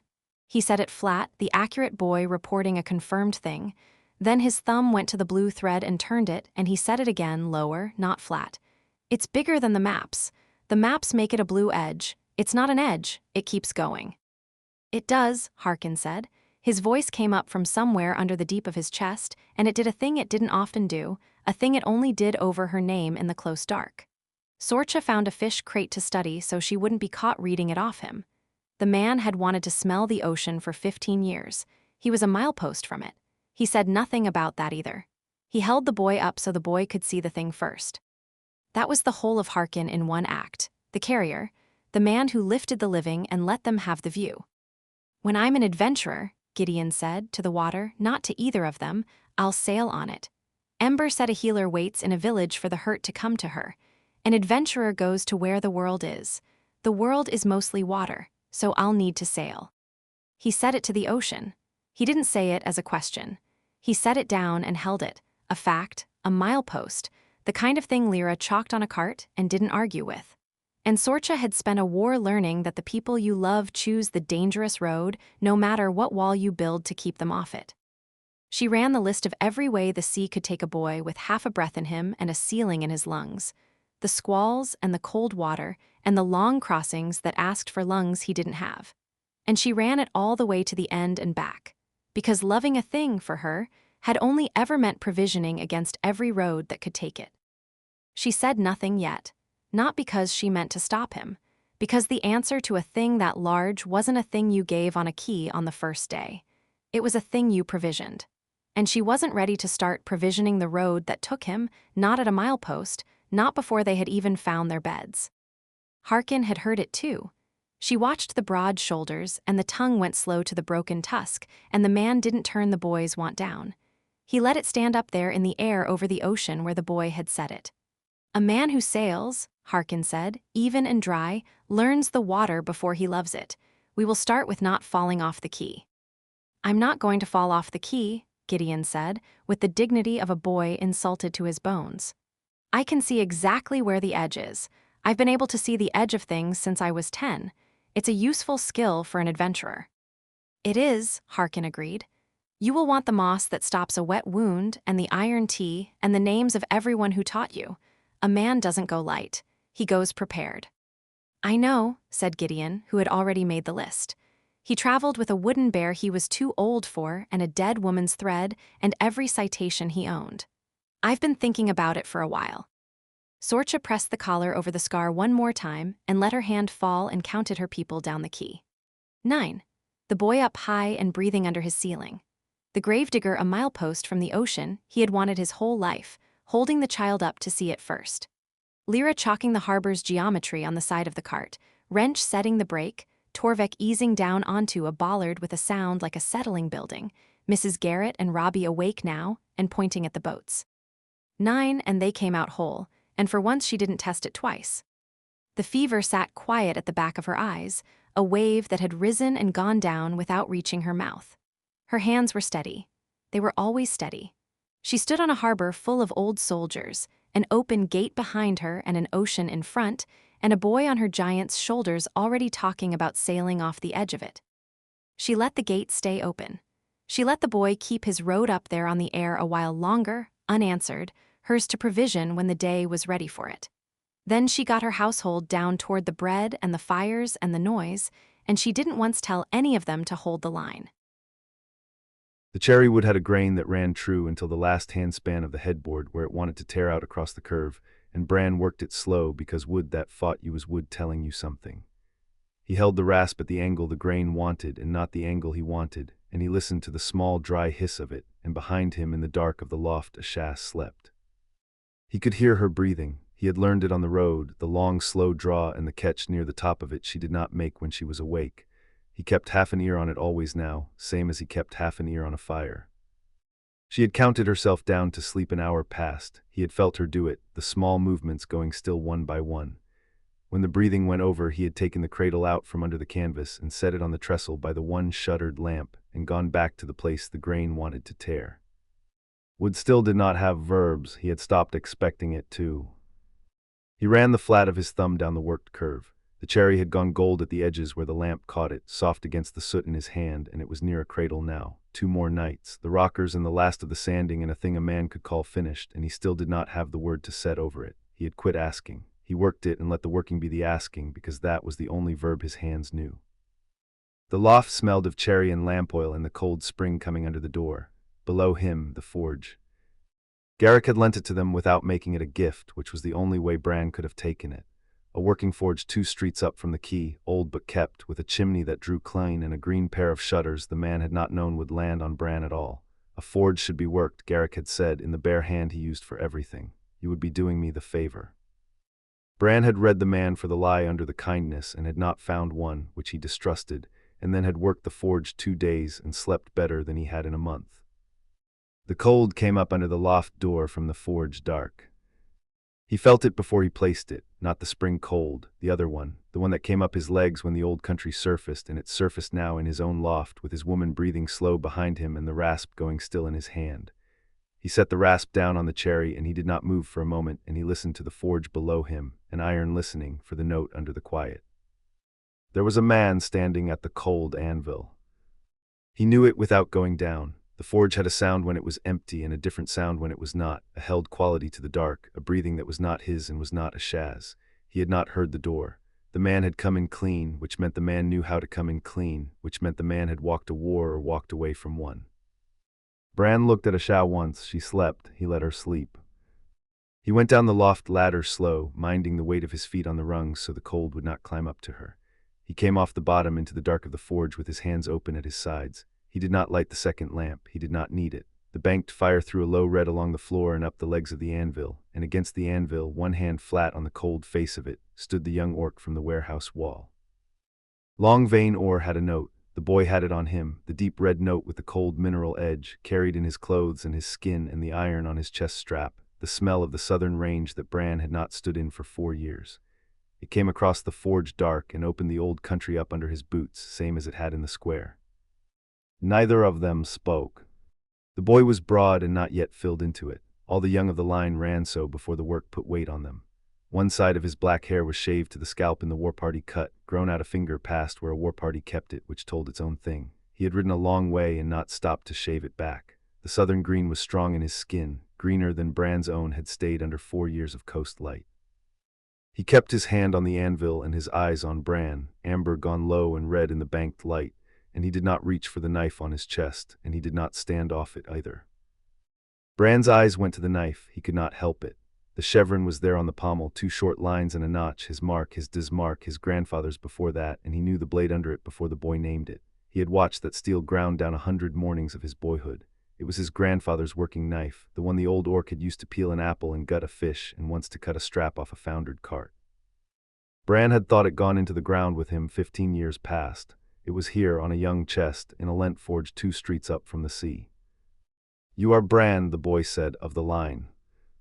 His voice was plain and young and southern. The vowels stood up long, as Bran's own had been before the coast wore them down.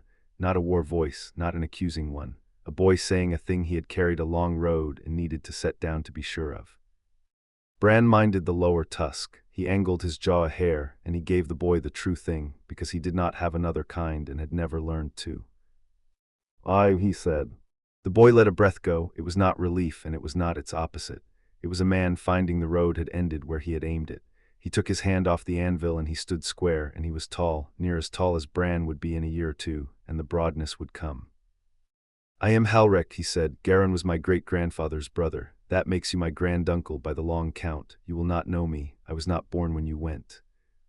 Halrek. Bran turned the name over, and it was a long vein name, a southern name, and he could near hear the old orc's voice saying it.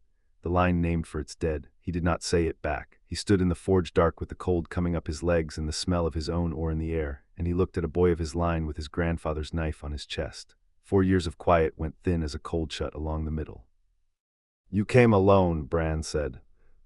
Aye, the boy's chin came up a hair at the word, hearing it shared. 6 weeks, some of it on a barge, most of it walking when the coin went. He looked Bran over once, head to boots, a young orc taking the measure of a thing he had built large in his head and was now standing in front of. "They said you would be bigger." It was not a barb, it was a boy saying a true thing he had not meant to say aloud, and it landed in Bran somewhere old, under the breastbone where the we had landed on the cart, and he did not let it show. "I'm big enough for the work," he said. The lock work, the boy said it plain, not a hook, a door opened a hand's width and left so. Bran didn't answer that. He went to the slack tub and put his hand on the cold rim of it because his hand wanted a thing to hold and the cradle was above and asleep.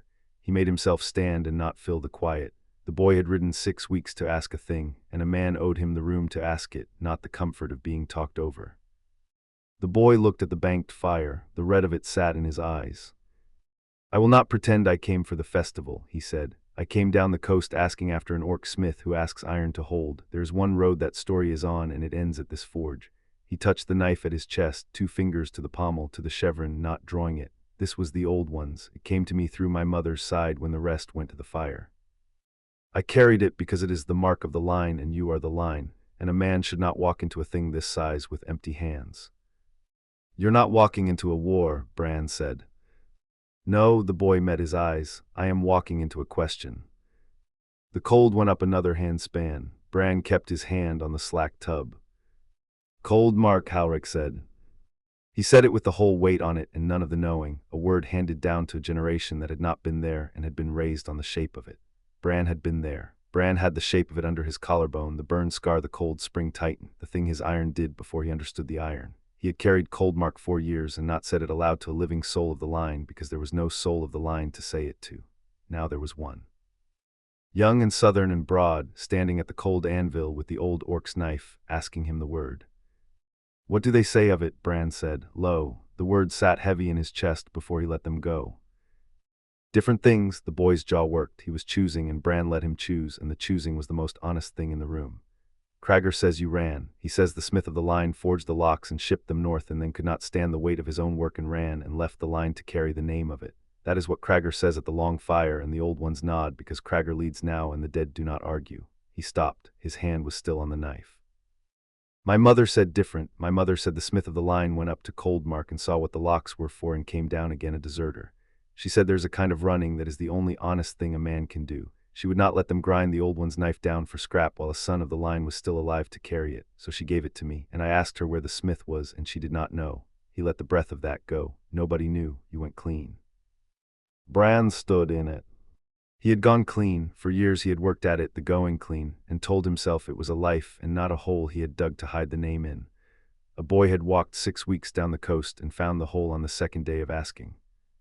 He had not been clean, he had been quiet, a cold shut with the flaw still sealed inside it, sound until the day a load came on. The load was standing at his anvil now with his grandfather's knife, wanting an answer he had spent 4 years not giving anyone, because there had been no one to refuse. And you, Bran said, what do you say of it? The boy did not flinch off it. That was the line in him, the southern stubbornness that did not give ground when a bigger thing leaned on it, and Bran felt a thing he had no business feeling toward a stranger, a pull low and dangerous, the line reaching for the line. I do not know yet, Halric said. That is why I came. I will not take Cragger's word for the dead, and I will not take my mother's word for a man I never met. I came to stand in front of the smith and look at him and ask, so that whatever I say of it after I will have said it to your face and not to a fire. His chin stayed up. I am asking, granduncle, did you forge the locks, did you ship them north, and did you run? 3 things. The boy laid them down plain, one and then the next and then the last, tools a man sets out because he means to use them. The forge went quiet but for the small tick of the banked fire settling. Bran felt the whole of the old country come up through his boots and into his chest and stop under the burn scar. He could answer it. The answer was 3 words and it was true, and the true thing was the only kind he had. I. He could give the boy the road's end he had walked 6 weeks for here in the dark, with no one to hear but the cold iron and the cherry wood asleep above them. And he did not. He stood with the answer in his mouth and the lower tusk caught the front of it, and he understood, slow and iron understanding, that the boy had asked the thing in the wrong place. Not the wrong question, the wrong place. 6 weeks down the coast in a forge in the dark and a man's first word, and a thing this size did not get said to one boy by banked firelight where only the iron would witness it. The locks were not made in secret. They were made for a war, and the war touched every road this festival had emptied, and the line carried the name of Coldmark in front of a fire where the old ones nodded. A man did not answer the line in a corner. He answered it where the line could hear, and the kin, and the town that had buried its own in the light on his feet, with the name said full and not whispered to a slack tub. He had spent 4 years going quiet. He would not pay the boy back in the same coin. Halric, Bran said, and it was the first time he had said the name, and it sat strange and right in his mouth, a long vain name in a coast forge. You rode 6 weeks to ask me to my face. You'll have it to your face, but not here, not in the dark, where you would have to take my word for it and carry that back down the coast on top of everything else you are carrying. The boy's brow went down. I did not come for a speech in a square. You came for the truth. The truth of this is not a thing two of the line settle in a corner. Bran took his hand off the slack tub. He made himself stand square as the boy had stood square, the line answering the line. There is a festival. Before it is out, the kin will be gathered in the town, and a man who forged the war's locks and ran will stand up in the square in front of them and say what his iron did and why he ran with the name said full. You will be there. You will hear it where you can weigh it against every other voice and not just mine. Then you will say of it what you say. You will have said it to my face and in front of witnesses, and no one will be able to grind it down for scrap at a long fire after." He had not known he would say it until he said it. It came up out of him as the true things came, caught the tusk, came out anyway, and the cold did not go down when he said it. The cold went up. He had set a place on the thing he had been not saying for 4 years, the square, before the festival was out, and a boy with his grandfather's knife was the witness he had given his word to. Halric looked at him a long moment. The banked fire ticked. Above them, faint, the breathing in the loft went over a catch and steadied. "You could be lying," the boy said. "You could mean to be 3 roads gone by morning." "I could." Bran did not look away. "You have my grandfather's knife and my word, and you will weigh them against each other, and that is yours to do. I won't ask you to trust me. The line didn't trust me. It had no reason to." He paused. "The tusk, but I do not run twice. I ran once, and a man only gets to call the first one honest." The boy's hand came off the knife. It was a small thing, and it was the whole thing, the 2 fingers leaving the chevron. He stood at the cold anvil with his hands empty at last, a young orc of the line who had ridden to the end of his road and found a man at the bottom of it, a man who had not yet given him a reason to put the knife back in his belt or a reason to draw it. "In the square," Halric said. "In the square with the kin to hear." The boy nodded once, southern, slow, the line's nod, and he turned for the door he had come in clean by, and at the door he stopped with his hand on the frame and did not look back. "They did not all believe Cragger," he said to the dark. "Some of them kept the old one's knife from the fire. You should know that, whatever you say in the square, the line is not all one thing about you."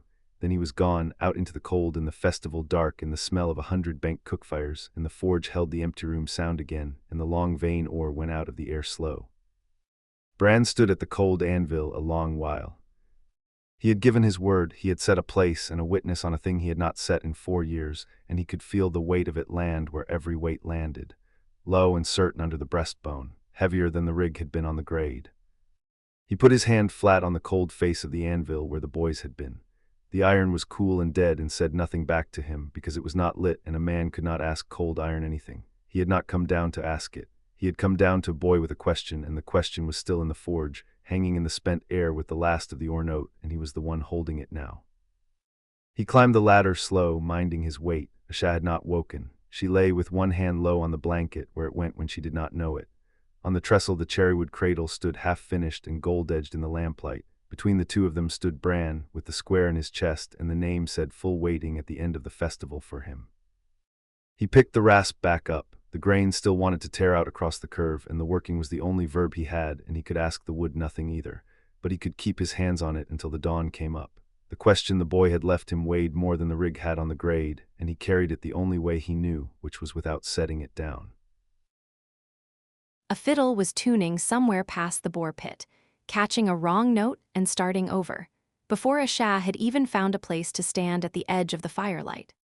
It was Equinox Eve. The town had given the whole square over to it. Trestle tables ran the length of the warehouse row, and the gaps between them were packed with bodies, human and orc, and the small green pale ones in between. Over all of it, the firelight went up orange into a cold, clear spring dark. 5 clan banners hung from the warehouse eaves on borrowed rope. A bloodpeak red. The Stonefang mountain mark. 2 she didn't know. One worked with a thorn wall, hung crooked, that nobody had bothered to straighten. Below the banners, in the long pit dug that afternoon, a boar turned on a spit the size of a mast, and 3 orcs argued over the turning of it with the seriousness of men diffusing a thing. Asha stood at the edge of the firelight with her back to a warehouse wall and counted anyway 40 cookfires before she made herself stop, ticking off banners and doorways under the noise without asking herself to, because the square was full of people her sisters would have known. She counted the exits without deciding to. The gap at the warehouse row, the mouth of the lane to the quay. The harbor stair past the last table, dark and unrailed, where a child had near gone into the water 2 days back. She knew where she would put a crew if she meant to end this. She knew it the moment she walked in, the same trained way she knew which switchback drained slow after rain, and she hated, a little, that the knowing came before the seeing. Then she let herself see it. Across the nearest fire, a woman with flowers braided into a mess of hair was teaching a circle of children a clapping song, and getting it wrong on purpose so they could correct her, shrieking.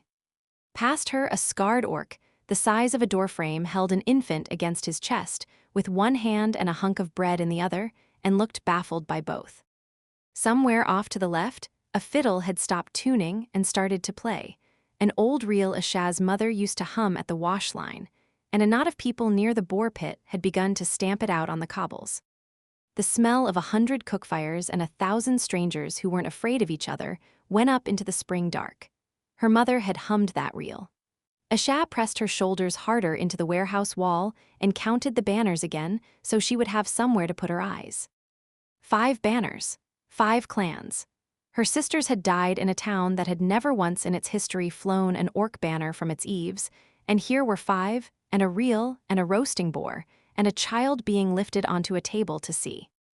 "There is room at Garrick's table," Bran said. He had come up on her left, near as a wall and quiet as one. He had a way of arriving that didn't announce itself, and she had stopped startling at it months ago. He stood with his back to the same wall and let the firelight do whatever it did to the amber of his eyes. He didn't put a hand on her. He had read that she did not want a hand on her in front of this many people, and he was right. "I'm looking at the banners," she said. "You are marking them off. There are 5, it's not a hard count. You have counted them 3 times. He angled his jaw a hair before the next thing, minding the lower tusk for the true thing coming behind it. "I have been here a while." She hadn't seen him watching. She should have. She read every threshold she crossed, and she hadn't clocked the 7 feet of orc standing at her shoulder reading her. That was the festival doing it. The noise and the fires and the reel, peeling the watchfulness off her one layer at a time when she needed it most. She turned the heel of her hand under one eye fast before it could be a thing. "Salt in the wind," she said. "There is no salt this far up the square." He didn't say it to catch her. He set it down flat, a fact she could pick up or leave, no different from the gate standing open. "The wind is off the land tonight." "Then it's smoke." He said, and let her have the smoke, and didn't believe in the smoke for one breath. The boar turned. The fat caught and a gout of it hit the coals, and the smell came across the square in a wall, rich and brown and heavy, the smell of a feast a town threw because the war was over. It went into Ashaz and turned hard. It came up fast. It always came up fast now, with no warning before it but the heat in her face, then her mouth gone thin and wet, and her stomach climbing her throat. 9 mornings, it had been only the bread smell on a cold camp, manageable, a thing she could ride out on the bench with her eyes on the road. This was 100 fires and a roasting carcass, and 1,000 bodies pressed warm into a closed square, and there was nowhere to put her eyes that didn't have the smell in it. She swallowed. She breathed through her teeth. Her hand went flat and low on her own stomach without her deciding it, where it had landed 9 mornings running before she caught it, and she caught it now and took it away and pressed it to the cold wall behind her instead. She wouldn't be sick at the first fire of the piece. She wouldn't give the most observant people on the coast a small dark courier folding over a wall while 5 clans watched. She set her jaw and she counted, fast, the only thing that had ever held when nothing else would. 40 cookfires, the gap at the warehouse row, 3 orcs at the spit, 2 banners she didn't know, the mouth of the lane. The smell came again on the next turn of the spit, and the marking slid loose and wouldn't hold. And she understood, cold and clear, that she was about to lose this in front of everyone. A cup appeared at her hand. It was just there, against the back of her fingers where they pressed the wall, warm through the clay. The steam off it was sharp and bright and clean, ginger ground fine and steeped strong. It cut the brown reek of the fat in half the moment she breathed it. She hadn't seen him move. He hadn't asked. He hadn't said here or drink this, or you are doing the thing, or any of the words that would have made it a thing other people could see was happening. He had stepped to the table behind them and back, and now there was a cup of ginger tea against her hand, and Bran was looking at the boar pit as if the boar pit were the most interesting object in the square. She took the cup. She wrapped both hands around it and bent her face to the steam and breathed, and the ginger went down into the churn and laid a hand on it, and her stomach came back off her throat by inches. The cold sweat on her neck cooled. The square stopped tilting. She drank, and it was strong enough to make her eyes water for an honest reason, and she stood there at the wall with her face in the steam and didn't have to say one word about why. He had ground ginger on a cold camp 3 mornings running and let her thank the tea. He had set a cup where her hand would reach in his kitchen before he knew her name. He had a way of setting things down in the exact place a person's hand was already going, and then waiting and saying nothing. It was the most patient thing she had ever been near. Some nights it cracked her clean open where no tender word could have reached. She drank the ginger he hadn't made her ask for, and she didn't look at him, because if she looked at him, she was going to lose the thing she had only just got back. Better, she said, not a question, she didn't let questions rise. He said. She knew that he knew.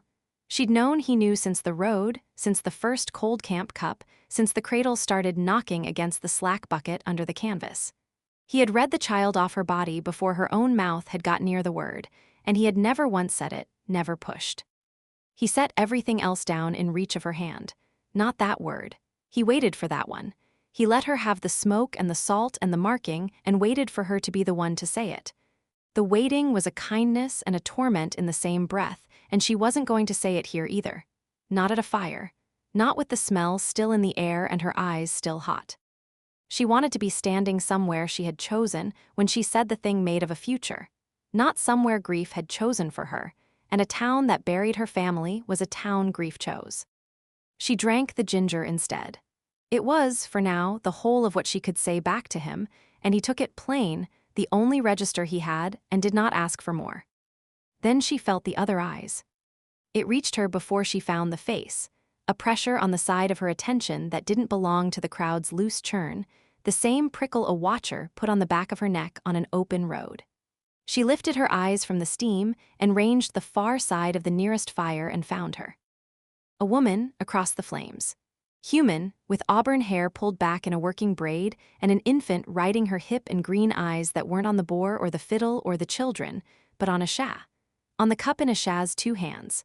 On the hand a sha had pressed flat to her own stomach a breath ago and taken away. On the color of a sha's face and the wet shine the firelight would be catching under her eyes. It wasn't a curious look and it wasn't an unkind one. A sha knew it from the inside. It was the cold, quiet reed she put on a road, the one that took in the whole of a thing fast and filed it and gave nothing back. The woman read bodies. A sha read ground. Two trained habits aimed at different country, and the woman had hers aimed at a sha now, all the way down, in the time it took the spit to turn once. A sha held the green eyes across the fire and didn't look away, because looking away was its own confession, and the woman didn't look away either. For a moment they stood on the two sides of the flames and traded the look two people trade when they have each spent their lives seeing the thing nobody is saying out loud. Then the woman shifted the infant higher on her hip, and a corner of her mouth moved, the smallest thing, dry, an acknowledgement and not a threat. She turned her attention back to the children at her fire, as if she had never looked. She had read it. A sha knew it cold and certain and unwelcome, the only register her knowing came in. The cup, the hand, the color, the turned stomach. The woman had taken the whole count offer across a fire and filed it and would say nothing. And a sha didn't know how to be read like that by a stranger and have it land as care instead of exposure, and her face went hot again for a reason that had nothing to do with the smoke. That woman, a sha said, auburn hair by the third fire. Bran found her without seeming to look. Healer, he said. She came in with the golden-eyed one, the exile. His own clan cut the marks off his arms and put him out. He carves, and from the look of the pouch at his belt, he keeps what he makes. She was reading me. He said it without weight, flat as everything he said, and she understood from the flatness of it that he had already clocked the woman watching and decided she wasn't a threat and let it stand. He read a body for the flaw and the held breath, and he had read this one and found nothing in it that meant her harm, and so he had let the healer look. She will not say. You don't know that. I know healers. A pause, the firelight working in his eyes. She is watching over her own, the infant, the walking one in the pack. She is keeping track of who is still breathing. A sha looked back across the fire and saw it now that he had set it where her eyes could reach. The woman's hand had gone to her own pocket and come back. Her eyes went after the children when they ran and came back to the infant and went out again, taking the small green pulses one by one, marking what could still be lost. It wasn't a sha's count. A sha ran hers on roads and exits, and Bran ran his on the flaw in a town's iron, and the healer ran hers on bodies and breath. The three of them had nothing in common but the war that taught them to keep watch over what stayed alive. Here they all were, doing it at a peace festival, because none of them had learned yet how to put the thing down. The fiddle turned the reel up into something quicker. A man caught a woman by both hands and spun her.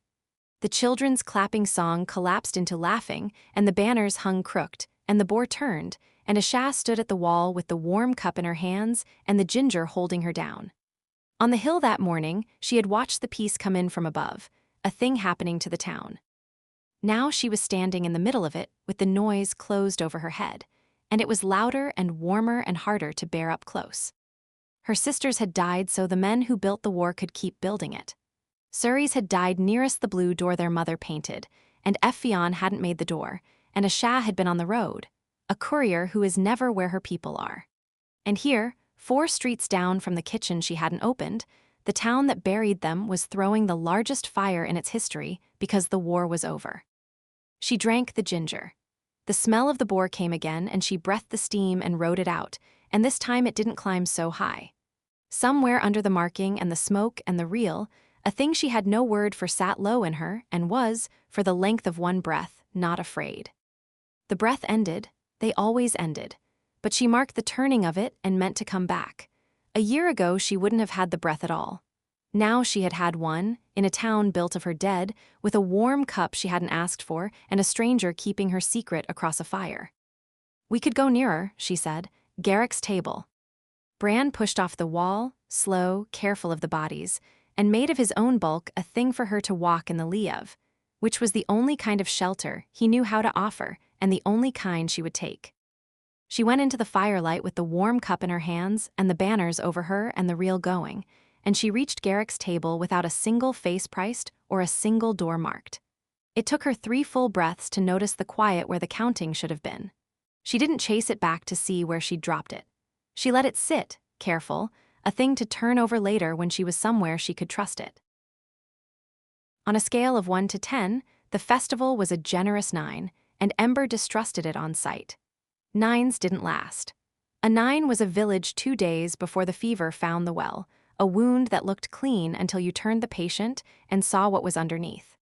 She had spent the better part of an hour at the first night fire, waiting for the rot to show itself, and finding instead a roasting boar, a fiddle finding its tune, and her own son disappearing happy into a knot of half-orc children across 4 clan lines. There was no one dying here. She kept checking, and there kept being no one. It put her wrong. She knew the shape of that and didn't bother fixing it. A healer with no patient was a held breath, and she'd been holding hers since the valley, through 6 weeks of road and a harbor full of survivors and a square that should have been bristling and was instead handing bread to orcs. She sat on an upturned crate at the edge of the firelight with Perrin, a warm green weight against her hip, and the herb smell still on her hands from the washing that never quite took it off, and she did what she did when there was nothing to mend. She read the room. She read pulses she had no right to read. She read color and gait and the set of shoulders, the table of survivors, the woman near the well favoring an old hip, the boy with the lung scar at the hearth's fire who breathed careful and clear and would never cough again. She read because reading bodies was how she stood still in a place, the only way she knew to be in a crowd without bolting. And across the fire, the woman by the cook fire had gone the wrong color. Ember caught it the same way she caught a fever flush off a child at 10 paces before she could choose to. The woman was small, dark hair bound back hard against a leather thong, the courier's spare frame of someone who lived on the road and ate when there was time. She stood at the edge of the cook-fare light with her weight on her heels, set to leave, the posture of a person who had spent a life ready to be somewhere else. Ember had heard her name. Asha. The Smith's woman, the one whose family the town had buried, the one Garrick Kellen had called home. She was the wrong color. That was the first thing under the firelight, where wrong color was hard to be sure of and Ember was sure. A gray under the warmth of the flame, a green tinge at the lip that the fire couldn't paint there. And then the cook turned the boar, and the fat hit the coals, and the smoke rolled out fragrant and thick across the fire, and Asha's whole body did the thing. Her throat moved. She swallowed once hard and turned her head away from the meat and toward the dark harbor, and her hand came up off her side and landed flat and low on her own stomach, fingers spread, the gesture of a body checking on something it was not yet ready to name. It stayed there one breath. Then she took it away and put it on her belt where it belonged, and her chin came up, and she made her face into nothing, and she counted. Ember couldn't hear it. She didn't need to. She knew the look of someone going still to keep a feeling from rising. She had worn that same stillness over a few thousand racing pulses that weren't hers to steady. Pregnant. The word arrived complete, a reading ahead of the wanting it. Ember sat with Perrin's small weight on her hip and read it off a stranger across a fire in the time it took the smoke to clear. Early. The color, the turn, the smoke that came wrong, the hand that drifted and got caught and put away. 5 months into Kale, she had stood exactly there, the wrong color, her stomach revolting at the smell of the very food she had cooked, her hand going to her belly and being snatched off it because she hadn't believed it yet and hadn't dared. Scared and early and not telling. And she doesn't know I can see it. That was the part that closed Ember's throat for a half-second, sitting there. The woman had built herself a flat little face and a count to hide behind. She had no idea that a healer 4 feet of firelight away had read the whole of it off her body in 3 breaths, and was now the second person at this festival to know a thing she hadn't said aloud. The smith would be the first, a man who worked iron reed bodies. He would have had it off her weeks ago and said nothing. The careful ones never said. Stop. Ember made herself stop. The woman wasn't a patient. There was nothing here for a healer's hands to do, no fever to break, no bleed to pack, no number to call to a frightened family in a doorway. For once in Ember's whole life spent reading bodies, there was no one dying at the fire, and the only honest thing to do with what she had just seen was to hold it, and to keep her face exactly as bland as the courier's own. She was good at the bland face. She had practiced it on the dying. "You have gone somewhere," Thane said. He had lowered himself onto the crate beside her without the crate complaining, which was its own small miracle given that there was a deal more of him than there was of the crate. 7 feet of strip clan exile folded down to sit at a human fire with an infant the size of his forearm held against his chest. He had Perrin's brother, no, he had Perrin. Kale was off in the pack. He had the small one tucked in the crook of an arm thick as a roof beam and scarred to match, and he had angled his head a quarter so the lower tusk cleared the baby's face, the movement so worn in by now that he didn't seem to decide it. He didn't look soft. He looked like a man performing a duty of enormous gravity, and the duty was a sleeping infant, and something pulled tight under Ember's ribs and held there until she breathed it loose. "I'm here," she said. "I'm reading the field." "There is no field." Golden eyes found her, patient, the brow heavy and the rest of him gone still, a stillness that had once read to her as a threat and now read as the steadiest thing she owned. "You have told me this. There is no enemy in it.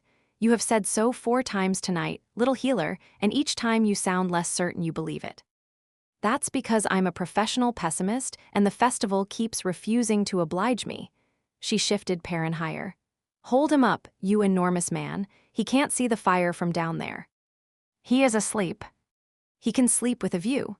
She watched Thane lift the baby a careful handspin, the great hand spread the whole width of the small back, the other arm a wall the child was tucked behind without the child ever knowing a wall was there.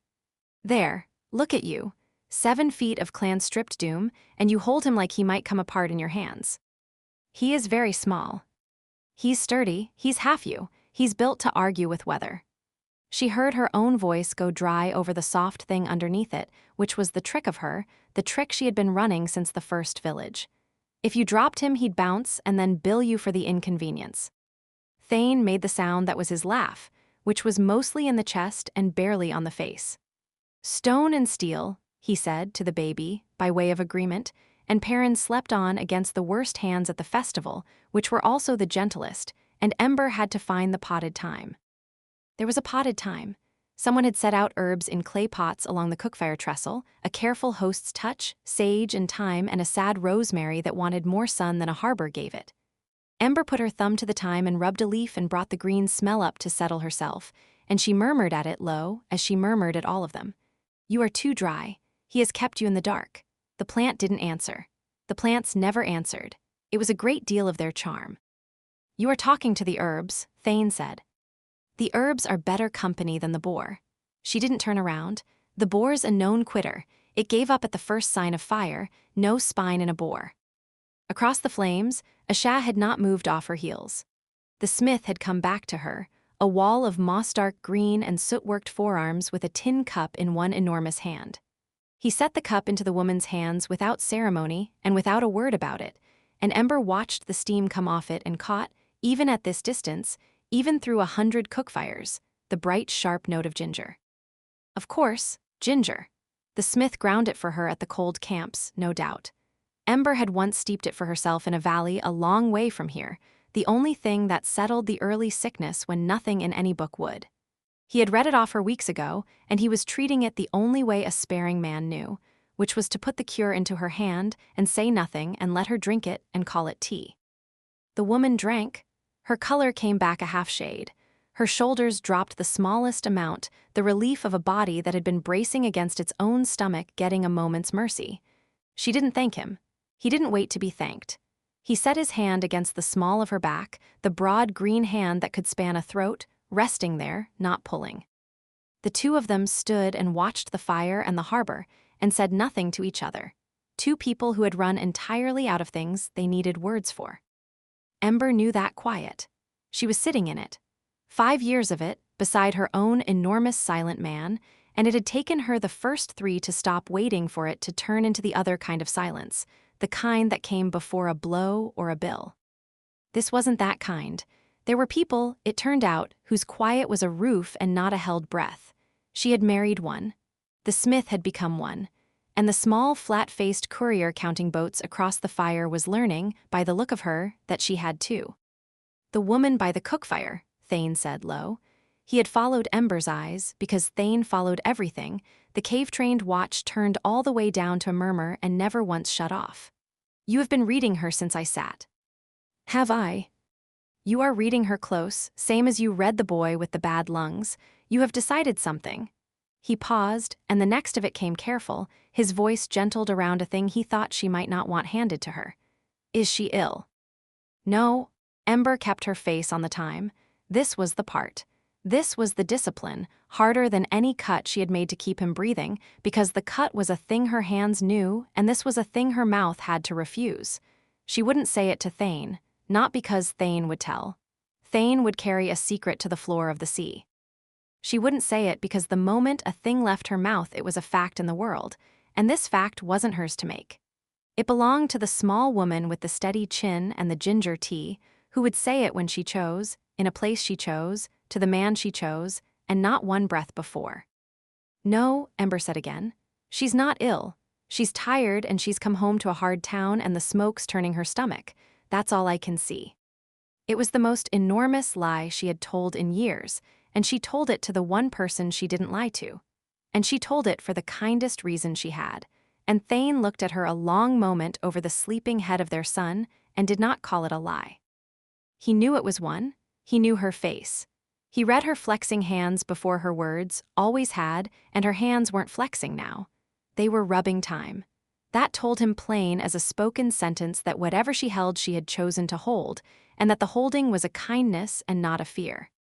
Then she is fortunate, Thane said, to have come home to a festival and not to a war.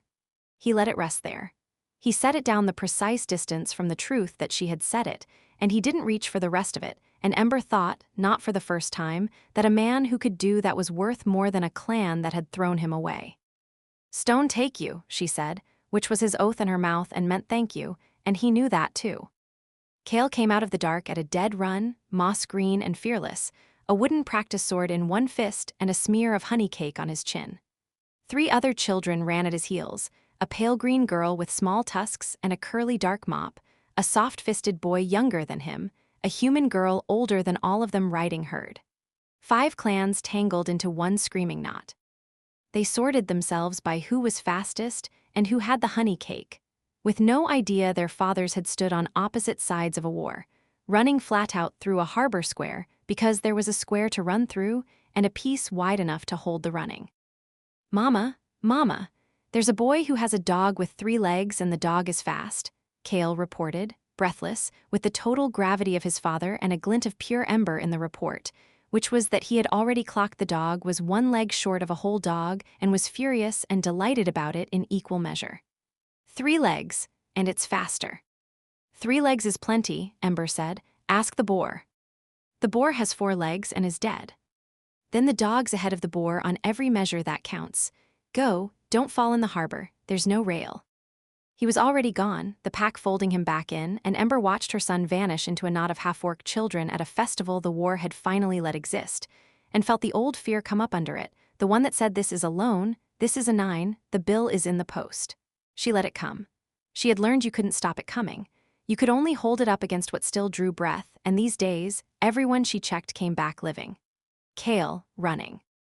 Perrin, asleep on the worst, gentlest hands at the fire. Thane, here, the exile over by choice and not by pardon, settled at a human cookfare as if he had a right to it, which he did.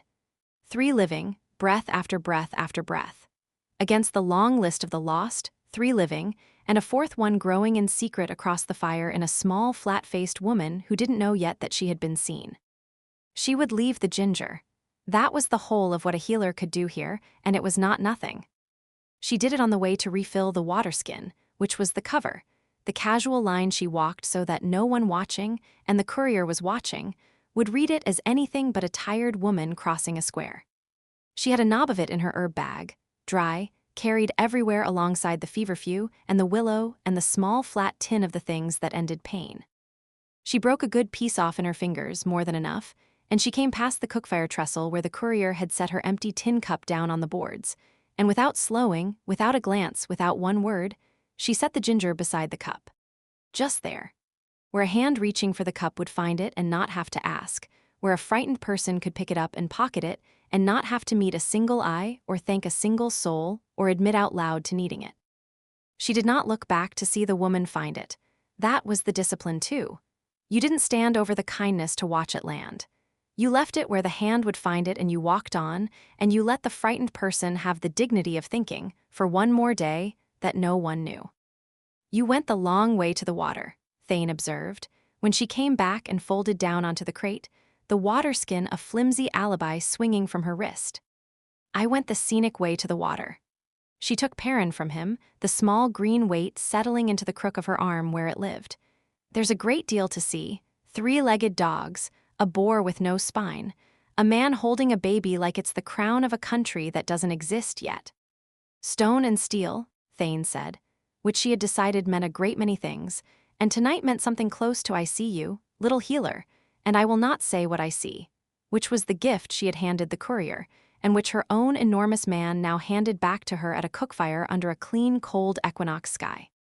She put her thumb to the smooth green stone in her pocket, the new one, the harbor one she had picked up on the quay her first hour in this town, and she didn't cry, because she didn't do that where anyone could see. She watched the fire instead, and across it the small woman picked up her empty cup to carry it back, and her hand found the ginger beside it and went still. The courier didn't look up. She didn't look around. She closed her fingers over the knob of root and slid it into her belt pouch in one motion, smooth, a thief's clean motion, and she stood a moment in the firelight with her face giving away nothing at all. Then she pressed her free hand flat and low against her own stomach, brief, where no one was meant to see, and Ember, who saw everything, looked back at the boar so the woman could have the dark to herself. 3 days of festival left, and a secret that sighs didn't keep long in a town this loud and this glad. Ember meant to be somewhere close when it broke. The first thing Selin did in the square was file it, because filing was the oldest reflex she owned, and retirement hadn't reached down that far. Reading a place was professional, and standing in it was personal, 2 separate countries with a hard border between, and she had spent 2 years trying to live on the near side of that border without falling back over it every time a crowd got large. This crowd was large. She counted the exits before she chose to, which was the part of the work she hadn't unlearned and was starting to think she never would. The gate, wide open and unwatched. The 2 keys. The black alley between the cooperage and the net loft where a person could leave a square without anyone deciding she had left. Hands first, eyes second, exits third, the order drilled into her young, and then the second pass, the new one, the one only 2 years old. Not what is this crowd to a threat. What is this crowd? It was a festival. That was the answer, and her body kept rejecting it. 100 cookfires put their smoke up into a cold, clean sky. 5 clans' banners hung beside the painted boards of human towns, mountain marks and a thorn wall, and a thing she took for Bloodbeak, and under them the smell of roasting boar and frying onion and salt off the harbor, and a fiddle somewhere finding its key one wrong note at a time. The festival had no center she could find, which meant it had no command, which meant there was no one she would have to read first. She made herself stop looking for that one and look at faces instead, which was the whole work of being retired. And the work was harder in a crowd than it had ever been alone in a customs house with a forged manifest and a candle. Torvin stood at the edge of it, where he always stood, reading the heartbeats. She knew he was doing it by his eyes. They had gone amberdark and a little unfocused, his sorting look, pulse by pulse across the square, the fast ones and the drunk ones and the children, hunting the single beat in the lot that was braced to do harm. 6'8" and weathered olive green and unarmed by his own long preference, a man who could break a thing barehanded faster than most men cleared a hilt, and had chosen instead to carry no blade and a pocketful of his dead grandmother's sayings. He had the whole square inside 10 breaths. She watched him find nothing in it, and watched his shoulders come down off the readiness he had carried 14 months, a quarter-inch, which on Torvin was a landslide. "Anything," she said. A man near the ale who's going to be sick before the second bell. His voice was low and even, pitched to carry no further than her ear. A child by the boar who is lying to his mother about a fish. No one braced. He let the square talk a while. "My grandmother used to say a man who reads every trail forgets to stand on the one under his feet. I am standing on it. I am telling you I am, so you know I am working at it." "You're working at it." He almost never used the word and used it now because she liked it, which was its own small thing she filed and then made herself unfile, because Torvin wasn't an asset, and the day she put him in a column was the day she had feared since the customs house. She reached into her left coat pocket instead, the one that used to hold the cipher key, and held now a piece of charred pine bark light as a dead leaf. She turned it under her thumb. She didn't press the burn scar on her palm, which was the old tell, the trade she had made without noticing the day she made it. Then she saw the woman by the bread stall, and the whole festival went quiet in her head. Selin had not heard a thing. The fiddle still scraped, the boar still hissed, 2 women near the well still argued fish prices with their entire arms. But her attention closed on the woman by the bread, a lens stopping down, everything else gone soft at the edge, because she had just watched a stranger do the exact thing Selin had done coming through the gate. The woman had counted the square before she crossed it. Gray eyes, silver in the low slant of the afternoon, the color of the sky an hour before rain. Dark hair with one strand escaped from the tie and not fixed. 5'7", lean in the shoulders and prison-thin somewhere under the coat, a body built for 14 seconds of violence and no more. She stood too still. She mapped the exits before the faces, gate and keys and the slope to the water, and her eyes came back from the sweep empty, which meant she had found no threat and couldn't stop looking anyway. Operative Selin's first pass said, fast and certain, the verdict out before she could stop it. She made herself run it again. That was the drill. No, not operative, run it again. What is she? And the second pass came back with something the first pass never had, which was that the woman was nothing like her at all. Selin read a room and kept the read behind her teeth, a verdict she filed and never showed. This woman couldn't keep a count behind anything. Selin watched it run out of her in the body, in the small movements, the eyes ticking from banner to banner, the lips not quite moving, the hand that came up and pressed a thumb to her own left wrist and held it there. Selin filed faces into headings, dangerous, useful, sees too much, a thing she chose to do and could, in theory, choose to stop. This woman wasn't choosing. The measuring was not a tool she had picked up in a war. It was the floor she stood on, and it ran whether she invited it or not. Selin understood that in the space of one breath. 7 years she had spent learning the difference between a thing a person does and a thing a person is. Not kin to her by trade, then. Kin to her by something underneath the trade. The relief came up so fast it startled her because she had braced for the other thing. 2 clinical women in a square should have circled like cats. She had clocked Bryn across the gate an hour ago, the honey blonde with the sniper's stillness, and Bryn had clocked her back. 2 operatives reading the tradecraft in each other, neither moving to close the distance, because closing distance was a thing you did to a mark. That was professionals acknowledging professionals. A nod, eventually. Cold and correct. This was not that. This woman with the gray eyes wasn't a professional running the same trade. She was the other kind, made clinical not by a handler's drilling, but by something she had been born standing on. That was the whole content, and that was the relief. Here was a mind that worked and wanted nothing from Selin, that had filed the square itself and come up with no threat in it. Selin wouldn't have to verify her. She had verified herself. Meeting a competitor put a file open in your head. Meeting your own kind, by a road you hadn't taken, closed one, and Selin was, for once, on the near side of that. She crossed the square. She didn't decide to. Her feet did it the second pass's work, walking her toward a stranger she had no operational reason to know, which was the entire shape of being retired, and she let it carry her. The gray-eyed woman tracked her the whole way in. Of course she did. She had Selin counted before Selin was halfway across, the angle of approach, the empty hands, the coat hung heavy and trained in at the pockets from years of carrying weight there. You counted the exits, Selin said when she got there. So did I. Gate, 2 keys, the alley by the net loft. She let that land. The difference is you're still counting and I quit. The woman did not blink. She had a flat register, no edge in it, a fact-laying voice stripped of opinion that Selin knew from the inside of her own mouth on a bad day. You file them, she said. I measured the square before I crossed it, 40 paces by 26. 100 cookfires. I'd got to 90 when the smoke confused the line. She pressed her thumb to the wrist again, then made herself stop, and Selin watched her make herself stop and recognized the gesture as a sister of her own.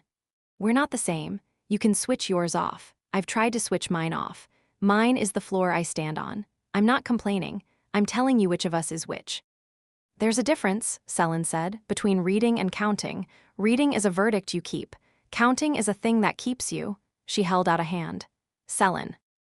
Vale. The handshake was brief and exact, the grip measured to the ounce. A burn scar showed at the wrist when the cuff pulled back, old and badly healed, the twin of the one on Selin's left palm and nothing like it, because Selin's was a codebook held in a flame until the names were ash, and this one was older than any war Selin could name. One scar she had chosen. The other had been waiting on the floor a child stood up on. She didn't say so, because she had known the woman the length of one handshake. Welcome to the club nobody runs, Selin said. 2 members, we don't take minutes. You file faces. She ranges fields of fire. Vale's gray eyes had gone past Selin's shoulder to the gate, where Bryn stood with the small, loud, green-skinned child on her hip and her own attention out on the headland out of a habit she hated and couldn't drop. The blonde, Bloodpeak now, the histories say, she doesn't range the room. She ranges the kill zones in it. I ran the comparison without choosing to, the moment I saw her. 3 of us in one square and none of us the same, and all 3 of us reading the safest crowd on the coast for the thing that is going to come out of it. Nothing's going to come out of it. I ran the curve 3 times, Vale said. There's no enemy in this. The casualty number is 0 and it stays 0. I've never in my life stood inside a structure with no threat in it, and the not knowing what to count for is louder than any siege I was ever inside. She said it flat, no self-pity. A status report on her own interior delivered to the one stranger in the square who would understand it as one. That's not reassuring. It wasn't meant to be, Selin said, and Vale's mouth moved a notch shy of a smile, the closest a face like that came. A shape came up behind Vale, large and unhurried, and Selin read it before she could stop herself and then ran the second pass. 7 feet and a good deal more. Dark green-gray, broad as a door lintel, 2 lower tusks with the left one notch deep and a fresh chip in the notch. Eyes so dark a brown they read near to black, a color Selin hadn't seen on an orc. She filed it on the first pass under distinct, remember it, and on the second pass under Vale's, because Vale hadn't turned and had known he was there. A single warhammer rode his back that had to weigh 80 pounds, a hammer and not an axe, a builder's tool grown to a war size. He carried himself like a man who had laid the foundation of every room he had ever entered and stood at the edge of it after. He set one wide hand at the small of Vale's back, not to move her to be there. And he breathed. Selin heard it because she had been trained to hear small things. In through the nose, a slow 4 count, hold, out, hold, a rhythm a person ran to keep a large thing down. His eyes came across her and read her and found her no danger to the woman under his hand. The 4 count didn't change. That was how Selin knew he had decided she was safe. Status, he said to Vale. 1 word, the voice dropped half a register on it. 2 members, Vale said. A spy who quit and a tactician who can't. We've agreed there's a difference. She files, I measure. A pause, and the flat register did the small, impossible thing of warming without changing pitch. The casualty curve is 0, Drock. I ran it 3 times in front of a stranger. I'm still running it. You count what you want now. His near-black eyes didn't leave her. "Not only what you must. You taught me the words for the difference. I am giving them back." He looked at the festival a moment, the banners and the fires and the children, and something in the great patient face settled, a man standing for once on ground that held without his bracing it. "Dawn," he said, which appeared to be a whole sentence between them, and Vale's thumb came off the burn scar and stayed off. And Selin watched a single word do the work of a long, tender speech and filed nothing, because some things you were allowed to witness and nothing more. "Drak," Vale said, by way of an introduction, which was the whole of it. No clan name, no rank. Selin liked her more for the economy. Torvin reached them then, ground quiet for a creature his size, and stood at Selin's shoulder. He didn't crowd Drak and Drak didn't crowd him, two large, careful orcs measuring each other's edges in the half-second it took and finding nothing to defend.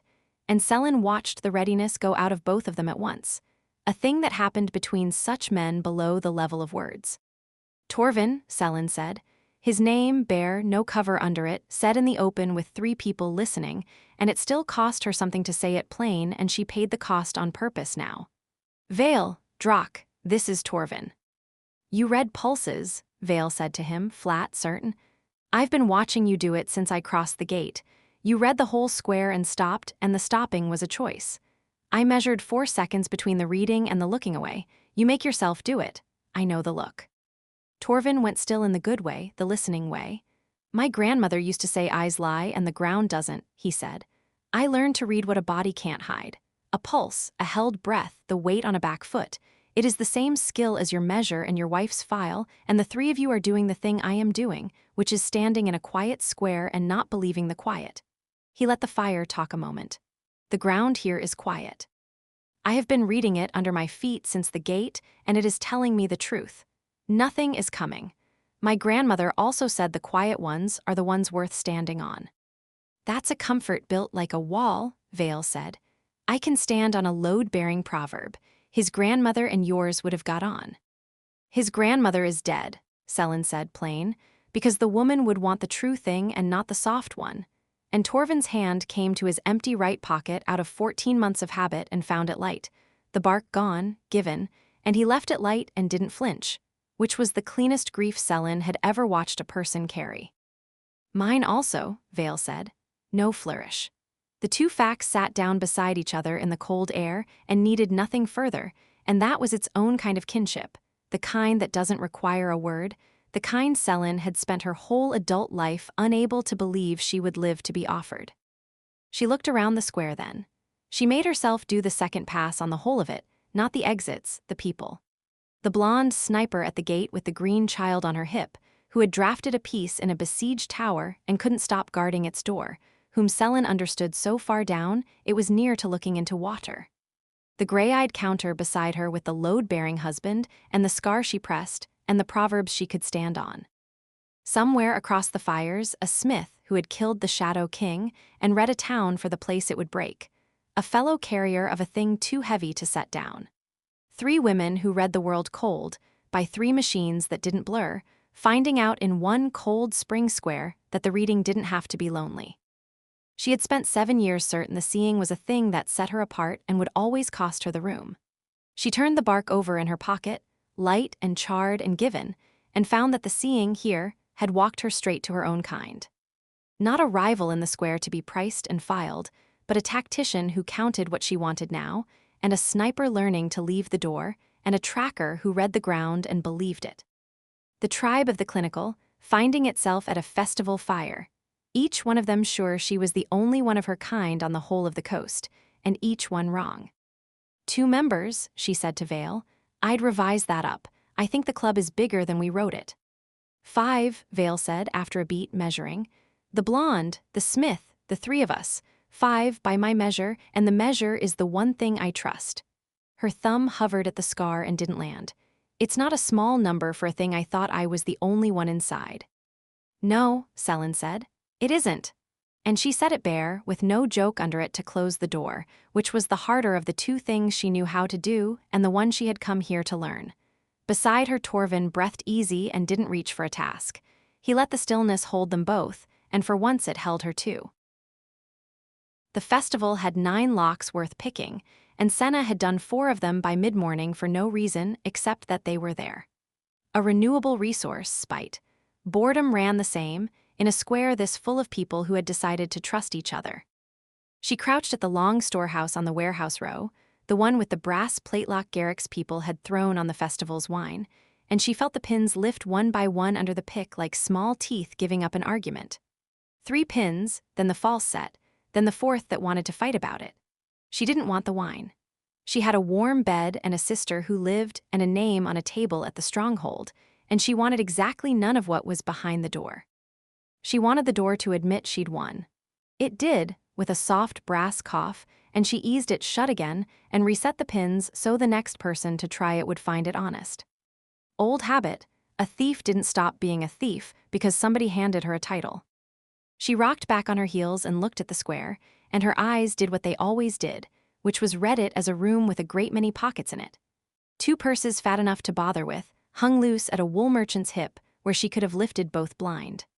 A watch captain who couldn't see his own left side. 4 exits and a 5th that nobody but her had thought to call one, the gap behind the cooper's stall where a person her size went sideways and gone. She priced it all before she'd decided to, same as breathing. The reed ran on its own.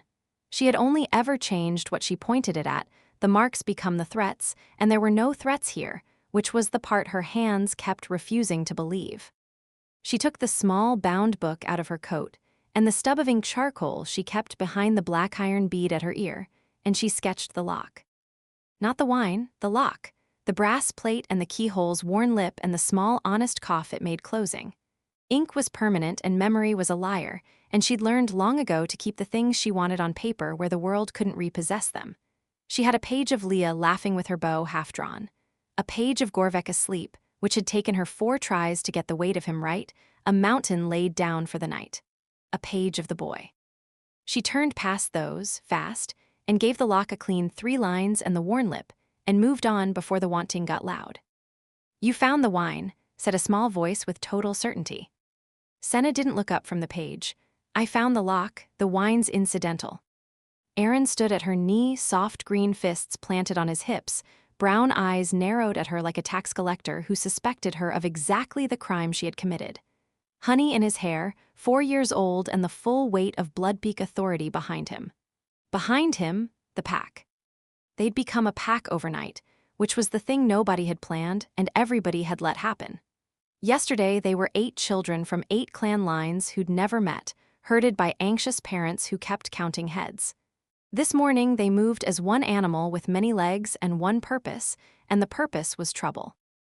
Zola out front, 6 and fearless, dark curls and small tusks and amber eyes she had off Rune. Cove beside her, Marin's girl, 3 or near it, holding a stick she had decided was a sword. 2 younger ones whose names Senna hadn't pinned yet, one orc pale and one human brown, holding hands so neither fell behind. And over the lot of them, 14 and lordly, a smuggler's soul in a boy's frame, Pip, who had appointed himself their captain and was costing the square the same as Senna did, eyes flicking purse to purse, which was why she liked him. "Pip says you were a thief," Zola announced, and made it a dare and a door in the same breath. "Pip's well-informed," Senna closed the book. "Pip, where's your sister?" "Leah's at the archery line taking copper off the Stonefang boys," Pip said. "She told me to mind these. I'm minding these. It's going badly." "Ducks," said Cove, with the deep conviction of the very small, and held up her stick sword. "Ducks first." Something moved under Senna's ribs, and it wasn't the second heartbeat. The boy had told them. Of course he'd told them, the lesson she'd given him in the gate 3 days back, ducks first, blades later, handed down the pack like a smuggler's password. She had given a child a knife trick, because it was the only thing the gutter had taught her that she could give. And the child had given it to the others, and now, a soft green 4-year-old and a human girl with a stick were waiting on her with the gravity of an oath. "Ducks first," she agreed. "All right, Captain Pip, hold the line, the rest of you attend." She crouched to Aaron's height, which put the whole pack at her eye level, 8 faces and 16 eyes, and not one of them afraid of her. That part still landed wrong somewhere old. In the low city, a thief at a child's eye level meant the child had something worth taking. These ones had her teaching them to count blades like she was handing out sweets. You want to count an enemy's blades, she said. First rule, you don't look at the man's face. The face lies. Everybody's face lies. You look at his hands and his hips and his boots because that's where the steel lives, and steel doesn't know how to lie. Why does the face lie? Cove demanded. Because that's what faces are for. She turned Aaron by the shoulders to face the square. Go on, find me one, hands, hips, boots. Price the blades on a man and give me the number. Aaron took it with the gravity of a coronation. His small dark brows came down. He looked, the brown eyes she knew were brins gone flat and working under a 4-year-old's scowl, and Senna watched the mother's machine surface in the sun and thought, with no small joy, oh, the diplomat is going to hate this, and pretend she doesn't. That one, Aaron said, and pointed at a bloodpeak warrior by the boar pit. 2. She followed the small finger. The orc had a long knife at his hip and a shorter one in his boot, the second of which a person had to know to look for. 2, she said. Good count, you missed the third. There's no third. There's always a third, on a man that size, in his sleeve or down the back of his collar. She tipped her chin at him. Or look at how he stands. He keeps his right boot back. A man keeps his strong side back when he's got a blade he doesn't want you to count. That's the third. You don't have to see it to count it. Aaron stared at the warrior with the open, ferocious concentration of someone learning that the world was made of hidden things, and he was allowed to find them. 3, he breathed. 3, now, she straightened, set a hand on his honey head. Ducks, go count ducks. You've done enough damage to the piece for one morning. The pack broke and ran. Cove led them with her stick held high, and Pip swept the rear with one eye on the harbor and one on the square, and Senna watched 8 children from 8 clans pour across the festival ground as one thing, no clan line in them at all, and felt the box she kept the bad years in shift against its lock. She put a hand to it out of habit. Box it up. Lock it. Pocket the key. The motion was the closing of her own hand. She did it and kept moving. Gorvek was at the boar. Or near the boar. Carefully near the boar, which was the joke she wouldn't get tired of. He stood a good 3 paces back from the pit, where the men turned the carcass on its iron spit, 400 pounds of gray-green guardian. He kept the exact polite distance of a man who had decided his own bulk was a hazard in a crowd, and he wouldn't impose it on a roasting dinner. The amber under his heavy brow tracked the turn of the spit, the drip and hiss of fat on coals, the children orbiting the heat with Pip warning them back. He had a wooden practice sword through his belt that Leah had talked him into carrying for someone smaller, and a wildflower braided into the strap of Night Sever where Zola had put it, and he hadn't taken it out. He hadn't seen her yet. She took half a breath to look at him before he did, which was a luxury, the unguarded weight of him. She knew the shape of his quiet by now, not the empty quiet he had worn 20 years in a tomb, the settled kind. A man being a wall a crowd could lean on without knowing they leaned. You could stand closer to the food, she said, fetching up at his elbow. It doesn't bite, it's dead as a doornail. It is crowded near the fire. He didn't look down at her at once. He let the words come up slow, the granite under them. Children move without warning, I don't. You move plenty, you move like a closed door. She leaned her shoulder into his arm, which was as high as she reached without trying, and felt the second heartbeat under her own sternum nudge a half-beat toward his and settle. The shared one. The glowworm she'd made her peace with. They're not afraid of you, big guy. Nobody here is afraid of you. That's the whole point of the place. I know. A pause, weighted as a dropped stone. I am not standing back so they won't fear me.